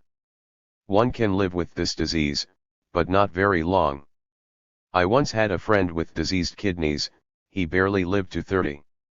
All this was said with genuine Swiss simplicity and candor. Yet it is easy to understand why I returned home in less than buoyant spirits. And I then said to myself, in that case, the Belgian polytechnicums with the engineering diplomas can go hang. What's the sense of losing 4 or 5 years on those boring things? If I'm destined to live only a few more years at most, I should at least occupy myself during those years with what I love." So I remained in Bern and enrolled in the Faculty of Philosophy. But I was not one of the more diligent students. Generally speaking, such types were very rare during those years. Colony life and politics absorbed virtually all of our time. The political work in which we engaged was of a rather modest nature. We raised money, distributed Bund publications, arranged social functions, led political circles, organized lectures. On several occasions I spoke at meetings and discussions in the colony, with favorable results. But I had not yet ventured to honor the audience with an independent referat. I remember a walk I once took through the streets of Bern with Onsky and someone else. We were chatting about sundry subjects when Onsky asked, "Why don't you deliver a lecture?" I was seized with fright. A lecture? Who, me? Where do I? 239. Come off giving lectures. And, in point of fact, 2 whole years were to elapse before I delivered my first lecture in Bern. One particularly pleasant memory, incidentally, is associated with the name of Onsky. The time was the winter of 1901. We had arranged a celebration to commemorate the appearance of the 25th issue of Die Arbeiterstimme. 25 issues of a newspaper that appeared illegally. This was an extraordinary event under prevailing conditions in Russia, the more memorable because the printing was not done abroad but in a secret print shop within Russia itself. The Central Committee of the Bund brought out the anniversary edition of its official organ in a format appropriate to the festive occasion. Aside from the Yiddish edition, there was also a Russian one printed in red ink. Inside Russia and among the foreign colonies, special evening observances were arranged to celebrate this red-letter day in the life of the Bund. The observance in Bern was held at the so-called Schweitzer Bund, the colony's regular meeting hall. Attired in holiday dress adorned with the traditional red ribbon, the members of the crowd exchanged felicitations at the door. It was a truly gala occasion. The audience listened to an address, which was followed by singing and recitation. The place exuded a spirit of cheerfulness and conviviality. Suddenly Onsky appeared on the platform. He had been seated the whole time in a corner, unnoticed. "Comrades," he said, "I've just been inspired to write a poem, and have completed it. I would like to read it to you." And he proceeded, "In Salzigeniam von dem Menschlichtrern." We sat spellbound. 20 years have elapsed since that evening, but the song remains to this very day one of the most beloved in the circles of the Bund, sung constantly at every Bund Večerinka. At that time it also possessed the added charm of novelty. And Onsky read with spirit and beauty. When he pronounced the closing lines, "Zal Leben von Russland, von Lied unpoilender Jiddischer Arbeiterbund," a veritable torrent of enthusiasm welled up, and people were stirred to the point of tears. 240. Onsky generally manifested the warmest sympathy toward the Bund during those years. Although formally an SR, he was no narrow partisan, and the Jewish feeling which had then begun to glow more powerfully in his heart attracted him to the Jewish workers' movement. He was also the author of the Bund S. Dishvu. Both appeared under the pseudonym Sinani. Onsky's sympathy toward the Bund grew somewhat cooler later on when differences between the SRS and the Social Democrats became exacerbated over the question of terror. Onsky strongly regretted the expression by the Bund of antipathy toward this tactic of the SRS. "I welcomed the new year of 1902 away from home for the first time in my life. In earlier years I would celebrate it, as a rule, in the company of my family. During the 2 years before my emigration I spent it at Gershoni's home, in a setting of warmth and joyfulness. Now I found myself a castaway on alien soil, and there is no more painful sensation when one is abroad than absence from an intimate celebration. 2 New Year celebrations used to be held in the colony, first a European, and then a Russian 13 days later, by the old-style calendar. The SRS sponsored a Večerinka on the occasion of the Russian New Year. I had no desire to attend, and actually stayed home. It was very sad. But we did observe the European New Year by joining with the Germans. The German socialists had scheduled the evening's festivities in a large hall located in our ghetto, of all places. To me, Agrina, the whole affair seemed quite weird. Here were robust Germans seated with their wives at little tables, drinking beer.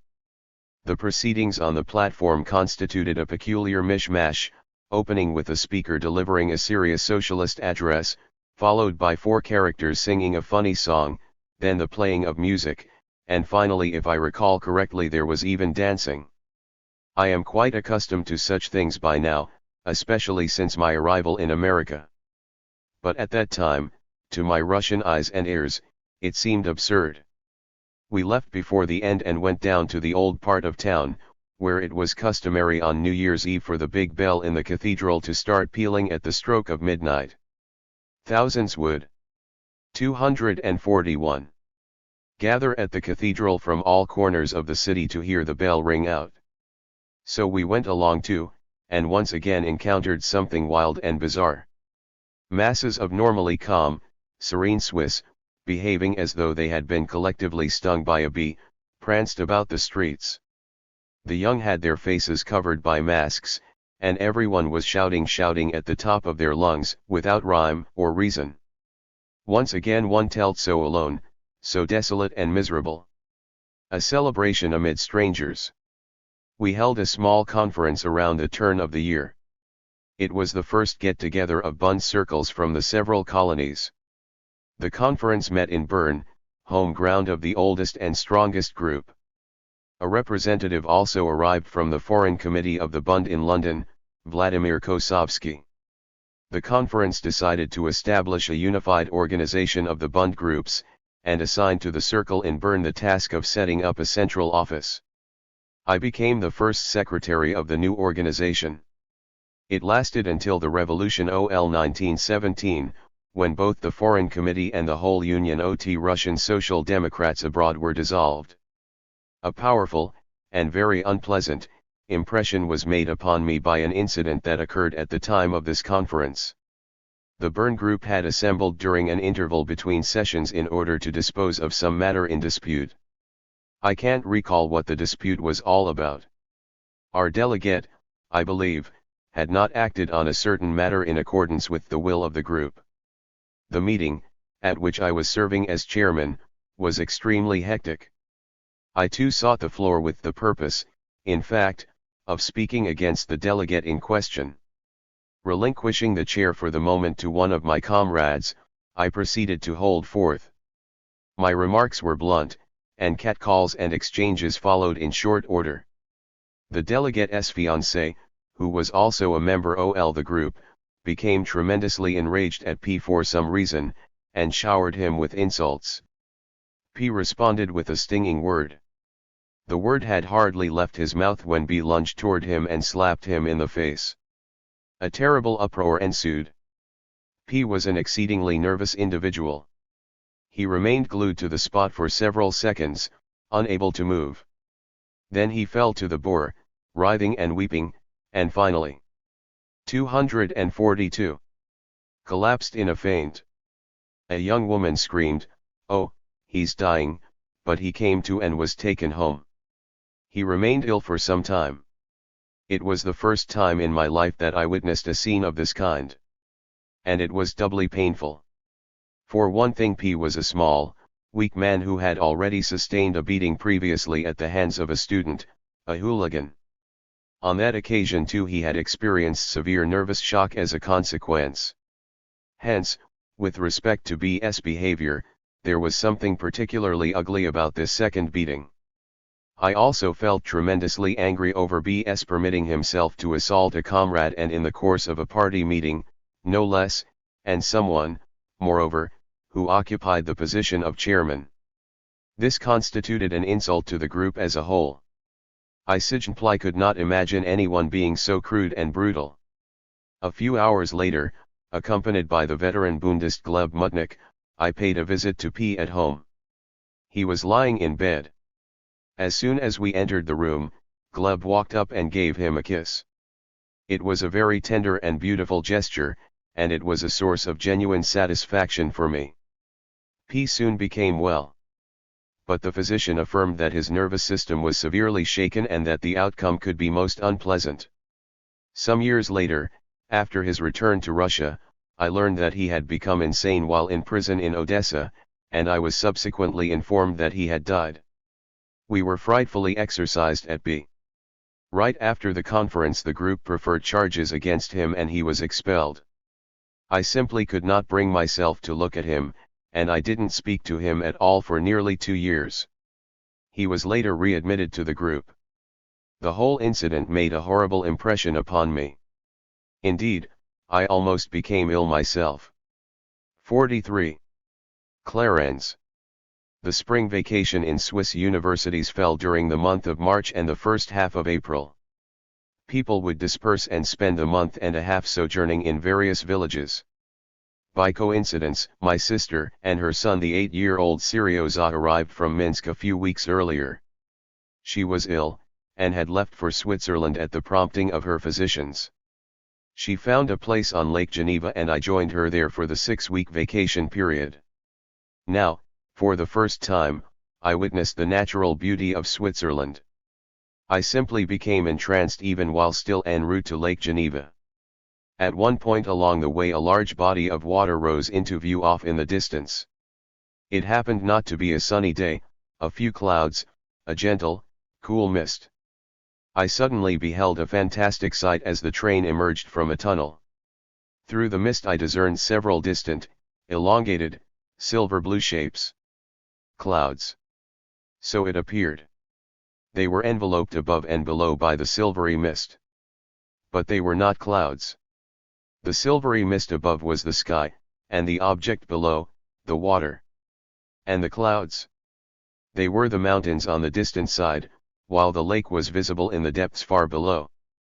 The route of the train followed the steep, elevated shoreline, skirting the edge all the way. The roadbed descended gradually and passed through the beautiful little town of Lausanne. Then the track doubled back and the train proceeded once again along the length of the shoreline in a 243, 244 reverse direction. This time it moved at a low level and hugged the very shore, with the water almost lapping at its wheels. We reached Clarens. Clarens is a shoreside town located on a pocket of Lake Geneva. A string of towns, equally small, neat, and impressively embellished, extends through this corner of the lake: Vevey, Clarens, Montreux, Touretet, Chillon. The Swiss Riviera.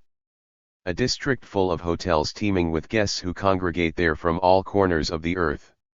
Not far from the shore are low hills that gradually rise higher and higher, giving the appearance of a massive wall protecting the region from the chilling north winds.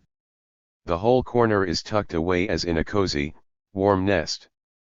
And on the hills and mountains nestle small snug villages and large dazzling hotels.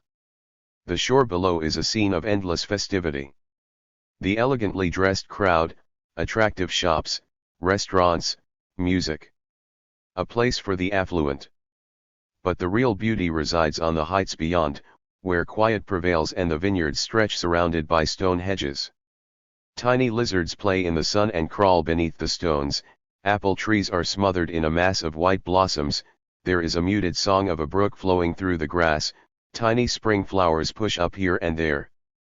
Everything has a peculiar softness, the shapes of the hills are soft, the colors are mild, in contrast to the pronounced multicolored aspect of German Switzerland. It carries the stamp of modest nobility.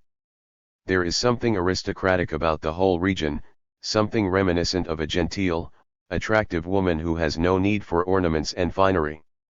Colors run to silver gray, to white and blue. The water has a bright silvery blue sheen. It takes on a rich, deep green complexion only when one gazes down from the high mountains. And the mountain line with its incomparably beautiful waterfalls likewise offers an image of rare softness. There is something singularly appealing in the very air itself. On stepping down from the train, one suddenly feels the air suffusing the lungs with a gentle sweetness. On the far side of the lake are the mountain peaks capped by white snow. The white sails of the fishing boats gleam in the silvery water. And the white gulls perch on the rocks along the shore. Between one town and the next, an attractive white villa can be espied, concealed. 245. Among tall dark trees like a Greek palace of old, silent in its proud beauty. And then there are the massive, ancient forests farther up the mountains, and the green meadows, and fields bursting with white narcissi that begin to bloom in the month of May with such magnificence and overpowering aroma the way they must have bloomed at one time in that paradise described for us in the ancient scriptures. For years one would come to this district each spring. One find it the loveliest and most captivating region in all of beautiful Switzerland precisely because of that unexampled nobility which pervades every nook. And one am actually familiar with each quiet nook, where neither footsteps nor voices of visiting tourists intrude. On a small hill near Clarens is the village of Chaix. We spent those weeks at a nearby pension, a small and modest facility occupied solely by Russians. The place had almost an exclusively student clientele, in fact most of the people were my friends from Bern. But one man with whom I became acquainted there turned out to be a particularly interesting neighbor. He occupied a small room below the roof. This was the renowned Vladimir Medem. Medem was not yet as prominent then as he is now. He has gained notoriety of late as a renegade from socialism and a supporter of the Denikins and the Rajals. He became famous about 12 years ago as the exposer of Yevnoazev, and generally as the discoverer of provocateurs. But in the earlier years he was known in the more intimate circles of socialists as an extreme revolutionist and terrorist. Indeed, he had just then completed a term of a year and a halt in a British prison, to which he had been sentenced for writing an article urging the assassination of the Russian emperor. He was the most extreme among all the Russian terrorists. The SRS, despite their terrorism, were too mild for him because, their killings OT ministers and other high officials notwithstanding, they refused to carry out the assassination of the emperor himself. For his part, Burtsev Khan, Anton Denikin and Peter Rajul were leading figures among the so-called White Guard foes of the infant Bolshevik regime. 246. Tended that it was essential to dispatch none other than the emperor. And he nursed this thought day and night. I, of course, had already heard of him, and I pictured him as a rather sinister and hard-bitten individual. But when I came to know him I could not believe my eyes. As an individual, Burtsev was the embodiment of tenderness and benignity, the typical Russian intelligent tall, thin, with an elongated face and a blonde goatee. He had a genial smile, a sincere, good-natured manner, and a childlike simplicity. It was quite a spectacle, for instance, when this tall man in his 40s, his hands grasping a pair of galoshes, would go dashing after a sick girl and plead with her to put on the galoshes lest, heaven forbid, she come down with a cold. And people ought to have heard this man, in his amiable voice, commenting upon a new species of bomb, which he used to dub little oranges, tiny explosives for doing away with Nicholas II. He toyed with this single idea like a child with a plaything. For the emperor he literally nourished a personal hatred. Yet even this hatred had something of a good-natured quality about it. You know, he would say, there's a certain children's toy in Russia, a wooden bear, on both sides of which stand figures of two peasants holding hammers. When the bear is pulled, the two peasants alternately proceed to pound the bear on the head. It's good to make such toys for Russian children. But in place of the bear there ought to be a figure of Nicholas. Let the tiny tots learn to hammer away at that gentleman.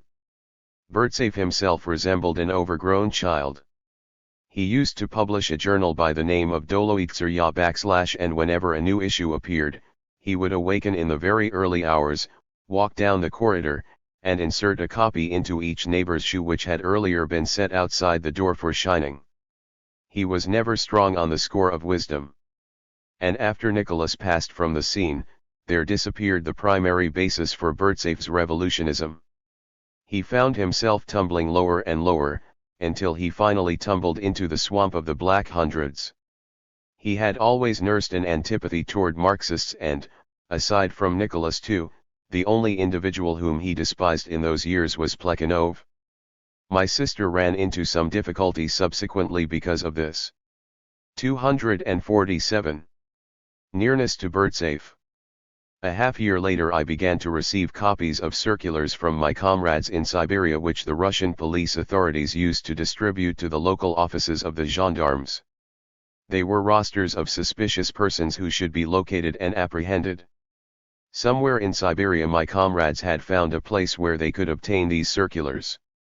Thus, I would receive them and pass them on to the Foreign Committee of the Bund which, in turn, made them public. One day I received a letter from Siberia. I opened it. It contained a copy of a new circular. I began to read it and suddenly came across my sister's name. And next to it was recorded a notation that she had consorted with emigrants and that she should be arrested the moment she arrives in Russia. She was actually arrested but was released a few days later. In truth, she was far removed from any guilt. It all stemmed from the fact that spies were constantly snooping and sniffing around Burtsev. It was said of him jokingly during those years that he had an amazing capacity for discovering spies, except that he invariably regarded them as honest individuals. As already mentioned, his career as an exposer of provocateurs commenced only at a later date. 44. The Leckert story. Springtime was over and I returned to Bern. Life resumed its accustomed course, although I did embark upon some literary work. The summer of 1902 happened to coincide with a general strike in Belgium aimed at winning suffrage reform. The strike ended with defeat for the workers. The Bern representative of the Foreign Committee of the Bund suggested that I prepare an article for the organ of the committee, Der Jüdische Arbeiter, the Jewish worker, dealing with the causes of the defeat. I did so, writing the article, as was my wont, in Russian. It was translated and published. Then the committee proposed that I work on a more extensive literary production, a popular brochure on the Great French Revolution. I struggled with the thing all summer. I completed the brochure and sent it off to London. A response arrived quickly from Vladimir Kosovsky. Half the brochure, he said, was good, the other half left something to be desired. The period of the convention and the terror looked anemic. He suggested I revise that whole section. But I failed to get around to it, and the brochure was never finished. During the early days of May, all of us became tremendously upset over a dreadful piece of news which arrived from Russia. It was the story of the lashing of the Vilno demonstrators, administered on order of General Victor von Wall, the governor of Vilno. A demonstration had been held there on the 1st of May. A. 248. 249. Number of demonstrators had been arrested. They were taken to the police station where they were lashed with whips. A similar occurrence in today's barbarous times, when we have already become accustomed to the most horrible things, would not perhaps leave such a terrible impression. But at that time it was something new. To the best of my recollection, a comparable incident had occurred only twice before in the whole history of the Russian revolutionary movement. On the first occasion in St. Petersburg a quarter of a century before, General Fyodor Trepov had ordered the lashing of a political prisoner for failing to remove his hat in the general's presence. The response to it was the attempted assassination of Trepov by Varazay Sulich. A second instance involved the lashing of a woman in a Siberian place of exile during the 80s. In protest against that action, several women political prisoners committed suicide. But those were past events, all but forgotten.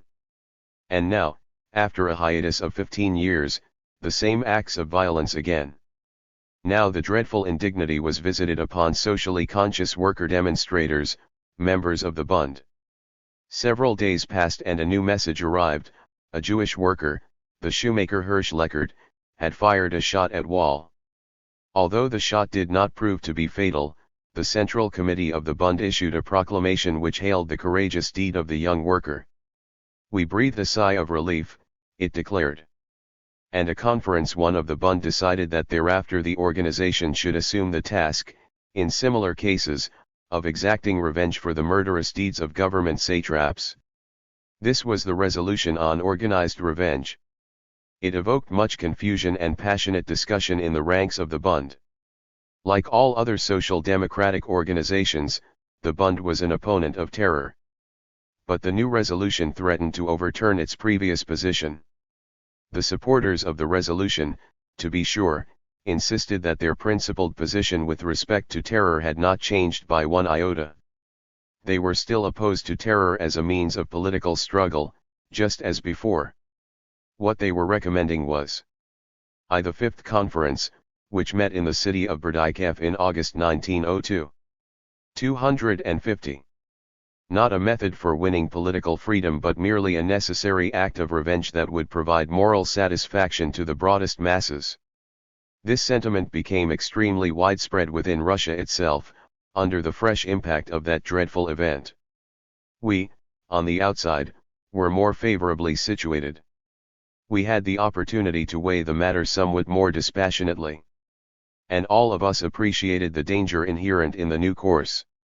One personally turned at that time to a study of the history of the terrorist movement in Russia, and I discovered that the terrorism of the old days had evolved in precisely the same manner by acts of revenge. The initial signal for the sweeping terrorist movement of the 70s was, in fact, that aforementioned attentat by Varazay Sulich.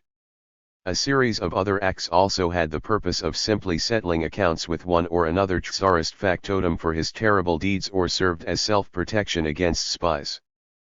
But once embarked on, this course acquired a logic of its own and terror became a means of political struggle, a means, moreover, which gradually negated all other forms of political action. I was highly gratified to learn that our Foreign Committee held exactly the same view. It swiftly issued a special leaflet that contained a warning against the new course. This initiative was not quite proper from the standpoint of party discipline, since the Foreign Committee was no more than a representative of the Central Committee and was obliged to follow its directives, and the Central Committee had approved the resolution of the conference.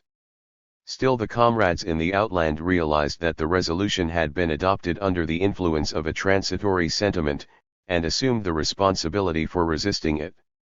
Our people within Russia were actually quite piqued, but in the end they came to appreciate that the Londoners were right after all, and, a year later, in June 1903, the Fifth Congress of the Bund, meeting in Zurich, revoked the resolution on organized revenge unanimously and without debate. In connection with the Vilno event, I had occasion to speak at a large meeting together with Plekhanov. A protest meeting had been arranged in Zurich, and a speaker from the Bund was needed. At that time there were two official representatives in Switzerland of the Foreign Committee of the Bund, Glub and John Mill, another old-timer and prominent Bund leader. Both, as it turned out, were in Bern just then, but neither of them could go to Zurich, so I was sent. I had even wavered a bit, knowing that Plekhanov would be present at that meeting. It seemed to me preposterous. How could I, a callow student without an official position, appear on the platform together with the venerable leader of Russian social democracy? Oh, well, orders are orders. And I went. Zurich, in those days, was the scene of two separate colonies, the Russian and the Polish. Hence 3 speakers were invited. Plekhanov and I spoke in Russian, and Adolf Warski, one of the leaders of the Polish social democracy, spoke in Polish. The meeting turned out to be unusually stormy. There was something about Plekhanov, no sooner did he appear at a meeting, than an uproar ensued. Not, heaven forbid, because of his attitude, but owing to the fact that he had stubborn opponents at every turn who lost no opportunity to raise a ruckus.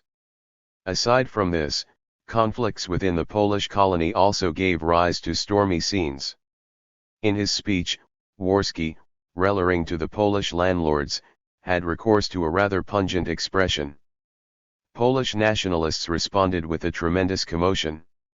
The meeting was finally brought to a close only with considerable effort. A small item: on the trip to Zurich I obtained the address of a comrade, a Bundist, who served there as my manager, so to speak. It was one Kuba Furstenberg, a Polish Jew, a young man, and anything but a fool.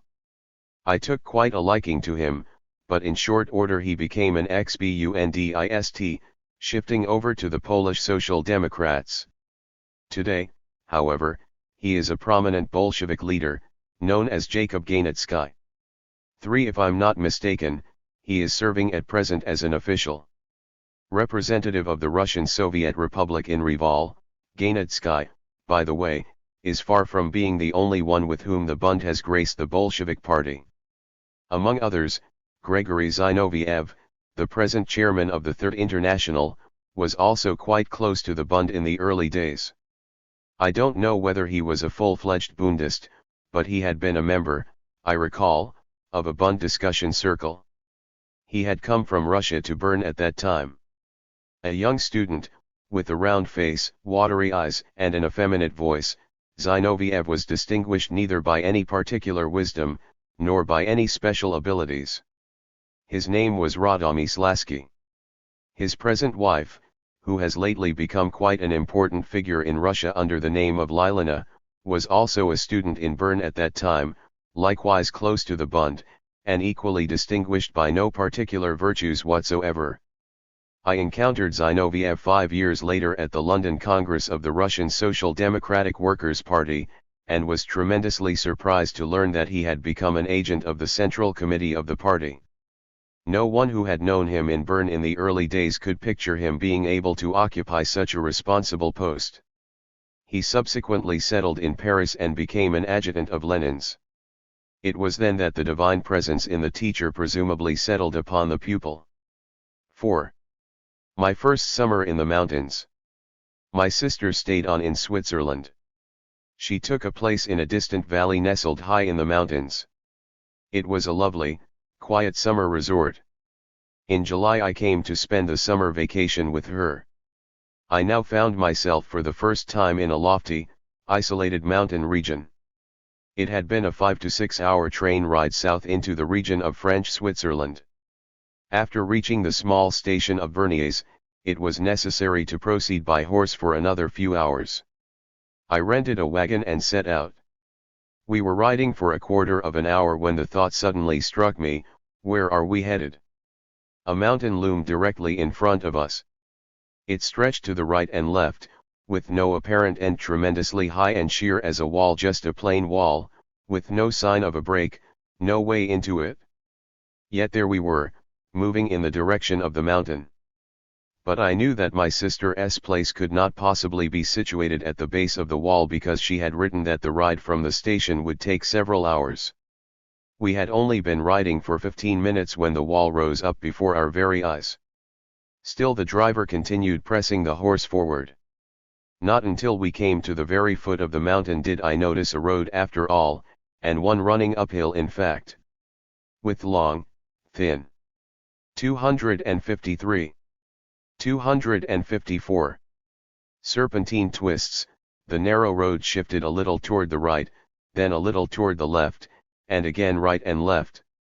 We proceeded ever upward, and after dozens of zigzags we finally reached the top. It was only there that the wall split apart. A passageway opened upon a long valley. We descended into the valley and rode on and on until we eventually reached our destination, a place called Tricken. Cradled in the valley among massive mountains, the tiny village of Tricken boasts a railroad station today. But at that time, 20 years ago, it was a secluded little nest lost among the towering mountains. A narrow, elongated valley was framed right and left by mountain chains soaring into the heavens. Far below, where the two mountains met or whence they emerged, was a small lake, a mountain lake, restless, turbulent, its roily waters audible day and night. Our house was situated midway between the lake in the depths and the towering summits. In the absence of a level spot on which to stand, the house seemed to be glued to the very mountainside. Thus on one side, the side facing down toward the lake, it numbered 3 stories, and on the other side, where the windows looked out upon the tall mountain peak, it had only 1 story. And on a stormy night, when the mountain winds howled and the trees swayed in the woods and the walls trembled, it seemed as if the whole house would, at any moment, break loose from the sliver of mountain to which it clung and go hurtling down into the frightening depths. The scene, a cluster of village cottages adhering to the mountainside just like our house, a spring with deliciously cold water, and rocks, grass, and forests all around us. I spent a few joyous months with my sister and little Serioza. I loved the lad like a son, and he was deeply attached to me as well. Hence I was with him almost constantly. Armed with long sticks, we would stride through the hills, clamber up the cliffs, ensconce ourselves on some ancient rock in the woods, and chat. The boy's brain worked ceaselessly, and he showered me with a continuous stream of questions. Responding to the thousands of questions posed by an 8-year-old child is no easy matter. Sometimes, on a hot afternoon, I would tell him stories. Not my own, to be sure, for I was 255. Incapable of that, but stories by others, and, occasionally, patched together from different sources. Then my older brother and his wife arrived, and things became still more congenial. Outsiders were few. We lived submerged in a quiet village existence, little village children playing, dancing a roundelay, singing their lovely French songs. The tinkling of cowbells carried down from the hills. In the depths below, the lake murmured day and night. The mountain air was pure and fresh and clear. Occasionally one encountered a cloud. Quite literally, while strolling along a road one would come upon an approaching cloud, and as it closed in on all sides, one was suddenly shrouded in a heavy mist, unable to see a foot ahead. But it passed away in a few minutes and all was brightness again. Glancing back, one could observe the clump of whiteness that had just moved up fading away in the distance like a disintegrating clump of cotton. A stay in the mountains is beautiful, a fascinating experience. But after a time I began to feel constricted, to feel the mountains pressing. The desire grew to abandon the green walls for broader expanses far away. And I dreamed of the sweeping golden fields of the distant Russian earth. I had spent a few summer months in the mountains. It was there I busied myself with my ill-fated French Revolution. And there I devoted several weeks to the study of a book that made an extraordinarily powerful impression upon me. In these reminiscences of mine I am trying to tell about events of my life, not about books. But an exception is called for on occasion. This was the case with Das Kapital by Marx, and I must do likewise with the Ethics of Spinoza. I was already familiar with the teachings of Spinoza and with his life, from other books and from lectures by the professor of philosophy at Bern, Ludwig Stein. Actually, although scores of POP attended his lectures, he was overrated, hardly deserving of all the favorable notice. Phi was a superficial man, an antipathetic type. I disliked him and finally stopped attending his lectures. Yet, there was one topic on which he spoke beautifully and in a color-lull and inspired fashion. This was Spinoza and his life. And when we used to leave at the end of a lecture, we would carry with us that feeling of reverence one experiences upon viewing a sacred object. 256. I purchased the small work in German translation, as was my custom. Despite 8 years of study of the Latin language in the gymnasium, I hadn't retained enough to be able to read the book in the Latin original. I sat myself down and commenced to study. I use the word study advisedly, because Spinoza's Ethics does not belong to that class of books which is simply read. It must be studied as one would the Talmud. Written in a precise mathematical form, it demands a grasp of every sentence, a probing into each word. This I did. And I was impressed in the same way that one had been when I studied Das Kapital by Marx. It must sound strange, Marx and Spinoza, Capital and Ethics.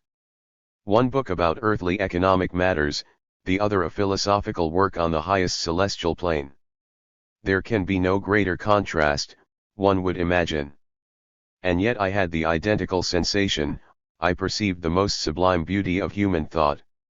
With respect to this beauty, Capital is, indeed, akin to the book by Spinoza, it is a work of iron logic. Each link is added to the next to produce a glorious chain, each particular flows from the next with absolute, iron necessity.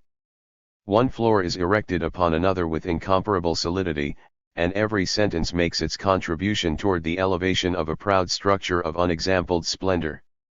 Tall and firm like the eternal pyramids, sparkling and bright like the white peaks of the Swiss Alps.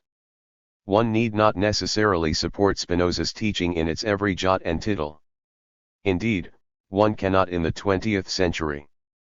But a study of the ethics constitutes one of the supreme artistic pleasures that can be derived by a human being who loves the purity, the rigor, and the precision of a sharp and lucid human idea, the powerful force of intense human thought. This is the symphony of human logic. And it is difficult to find a place where the symphony sounds more beautiful than against the soft pure air of the towering, silent mountains. 46. The Anarchists.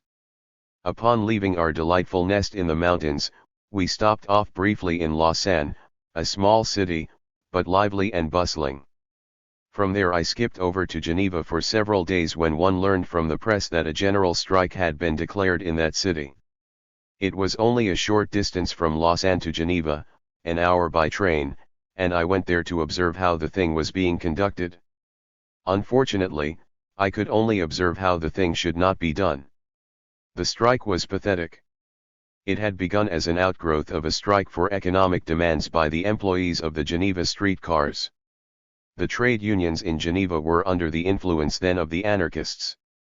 And it was the fashion among the anarchists to follow the outbreak of a fairly significant strike in a given trade by a prompt declaration of a sympathy strike in the other trades. No account was taken of conditions, of the possibilities of success, of the economic situation. It was simply a chance to strike, to create a stir. When I reached Geneva, the city was in a state of turmoil. The strike on the streetcars had really taken effect. Only rarely did a car go by, and then it would be guarded by soldiers. Cars were occasionally stopped and their windows broken by rocks. Street urchins scampered about singing a special song whose melody came from a 257. 258. Popular French folk song. The lyrics lampooned the director of the streetcar lines. I attended the strike meetings and listened to the fiery speeches delivered in the typically florid language and theatrical style of the French. One of the meetings turned into a demonstration. I marched with the demonstrators. It was evening. The streets were poorly lit. Suddenly a detachment of cavalry appeared. The cavalrymen charged into us, flailing away with their sabers and threatening to crush us with their heavy horses. The crowd moved back, but the way was also blocked on the opposite side, where another detachment of soldiers seemed to have sprung out of thin air, infantrymen armed with rifles. We were being squeezed between two living walls, both of which were driving the crowd. There was no way to escape. Panic ensued. People rushed wildly toward doorways and gates. Fortunately, the military stopped and opened a pathway in its ranks, enabling the people to leave. They departed like whipped curs. Then began the arrests of the strike leaders. I attended new meetings at which the same speakers called upon the crowds to return to work. They held forth with the same turgid rhetoric and in the same theatrical style as before. And the whole thing amounted to a fire of straw, a real anarchist achievement.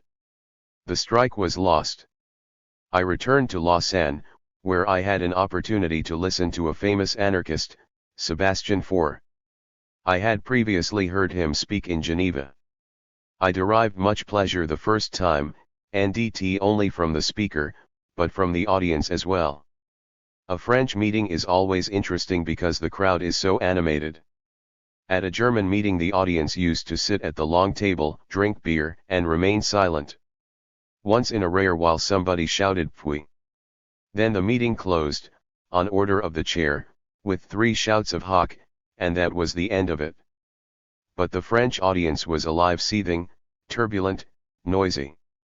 No bystander the Frenchman, but a participant, especially when a debate was in progress. And Faure happened, in fact, to be involved in debate. Like many anarchists, he used to conduct a special campaign against the Almighty. Faure traveled about giving lectures designed to prove that God did not exist. Appearing against him were Protestant clergymen demonstrating 259. That God did, indeed, exist. Faure was a highly attractive speaker and very witty. The clergymen accordingly came out looking rather sad, and the audience used to gloat. I, too, found his presentation satisfying once, twice. But when I went to hear him a third time I grew bored. Actually it was as well done and humorous as before, but in the final analysis I perceived that it was flat and devoid of philosophic depth. I had observed this more than once among French orators and writers. French thought and language has this quality about it: it has the capacity to present a matter with the greatest clarity and explicitness, so that the most ordinary of mortals is able to grasp it. But he retains only the externals, while the essential core is lost. In this respect I much prefer the Germans. Their thought has less brilliance and is more ponderous perhaps, but it has, withal, substantially greater profundity and honesty. Naturally there are exceptions among the French. I shall later have occasion to deal with one such exception, the immortal Jean Jaurès. But Faure was not among these exceptions. And although he ranks among Europe's finest and most brilliant speakers, in the end I found listening to him distasteful and dull. 47. Bern once more. Autumn came and I returned to my Bern. In October 1902, exactly 5 years after the formation of the Bund, we celebrated its anniversary in all the colonies. We staged a jubilant meeting in a large hall in Bern. I delivered the fest read. Then the representatives of various parties came forward with greetings. It is characteristic of that time that greetings to the Bund were offered by the representatives of both Polish parties, the Polish Socialist Party and the Polish Social Democrats. In Munich, where I also had occasion to give the anniversary speech, the famous Polish Social Democrat, Marchluski, made an appearance that evening. These gentlemen were rather genial toward us at that time, a time when the PPS had renewed its activities after a lapse of several years. It was quite feeble, the Bund in Russia gave it substantial support and assistance. Later on, after they had come to stand on their own feet, they began to fight the very same Bund. How wise was the man who observed that a favor is never forgiven. In addition to Zurich and Munich, I also brought my anniversary speech to Karlsruhe, in South Germany. I was accompanied on this trip by Tiamin and the Levin sisters, 2 young women who made a musical contribution to the evening's festivities. A humorous incident is associated with the trip. Tiamin, who was in need of a suitcase, had approached a student friend and asked her to lend him one. She readily complied. But in broaching the subject, he had recourse to a highly secretive tone. The young woman was certain that Tiamin was off to Russia, no less, on an important secret mission. Picture her great disappointment when he returned after 2 days and it became apparent that he had been, not to Russia, but merely to Karlsruhe. Shortly after the anniversary we had a big debate in Bern with the Zionists. It was an event that shook the whole colony. There had been smaller debates on previous occasions, but this time the Zionists wished to mount a general assault. An announcement was made concerning a lecture to be delivered by Chaim Weizmann. And 2 other Zionist speakers arrived together with him, Dr. Berthold Fewel, a German Jew, a poet and writer, and an individual named Zvi Oberson, who regarded himself as the theoretician of the Democratic faction. As for us, we were compelled to settle for our modest local talent. Our sole reinforcement came from a comrade in Karlsruhe, a young student who, though not too bad a speaker, was not in any case among our leading people. Thus we mobilized our rather limited resources and entered the fray. It lasted 3 whole evenings. It opened with a lecture by Weizmann. I don't know what kind of speaker Weizmann is today. I have neither seen nor heard him in a long time. On that occasion, at least, he did not excel with any particular oratorical gift. He spoke in a slow, even fashion, somewhat drilly, indeed, he was a bit dull. Weizmann was apparently seeking to essay the role of diplomat. He weighed and measured his words, and he kept himself under studied control. As to the lecture itself, it was a tremendous disappointment. The colony had been accustomed to lectures that were impressive and penetrating lectures of solid content.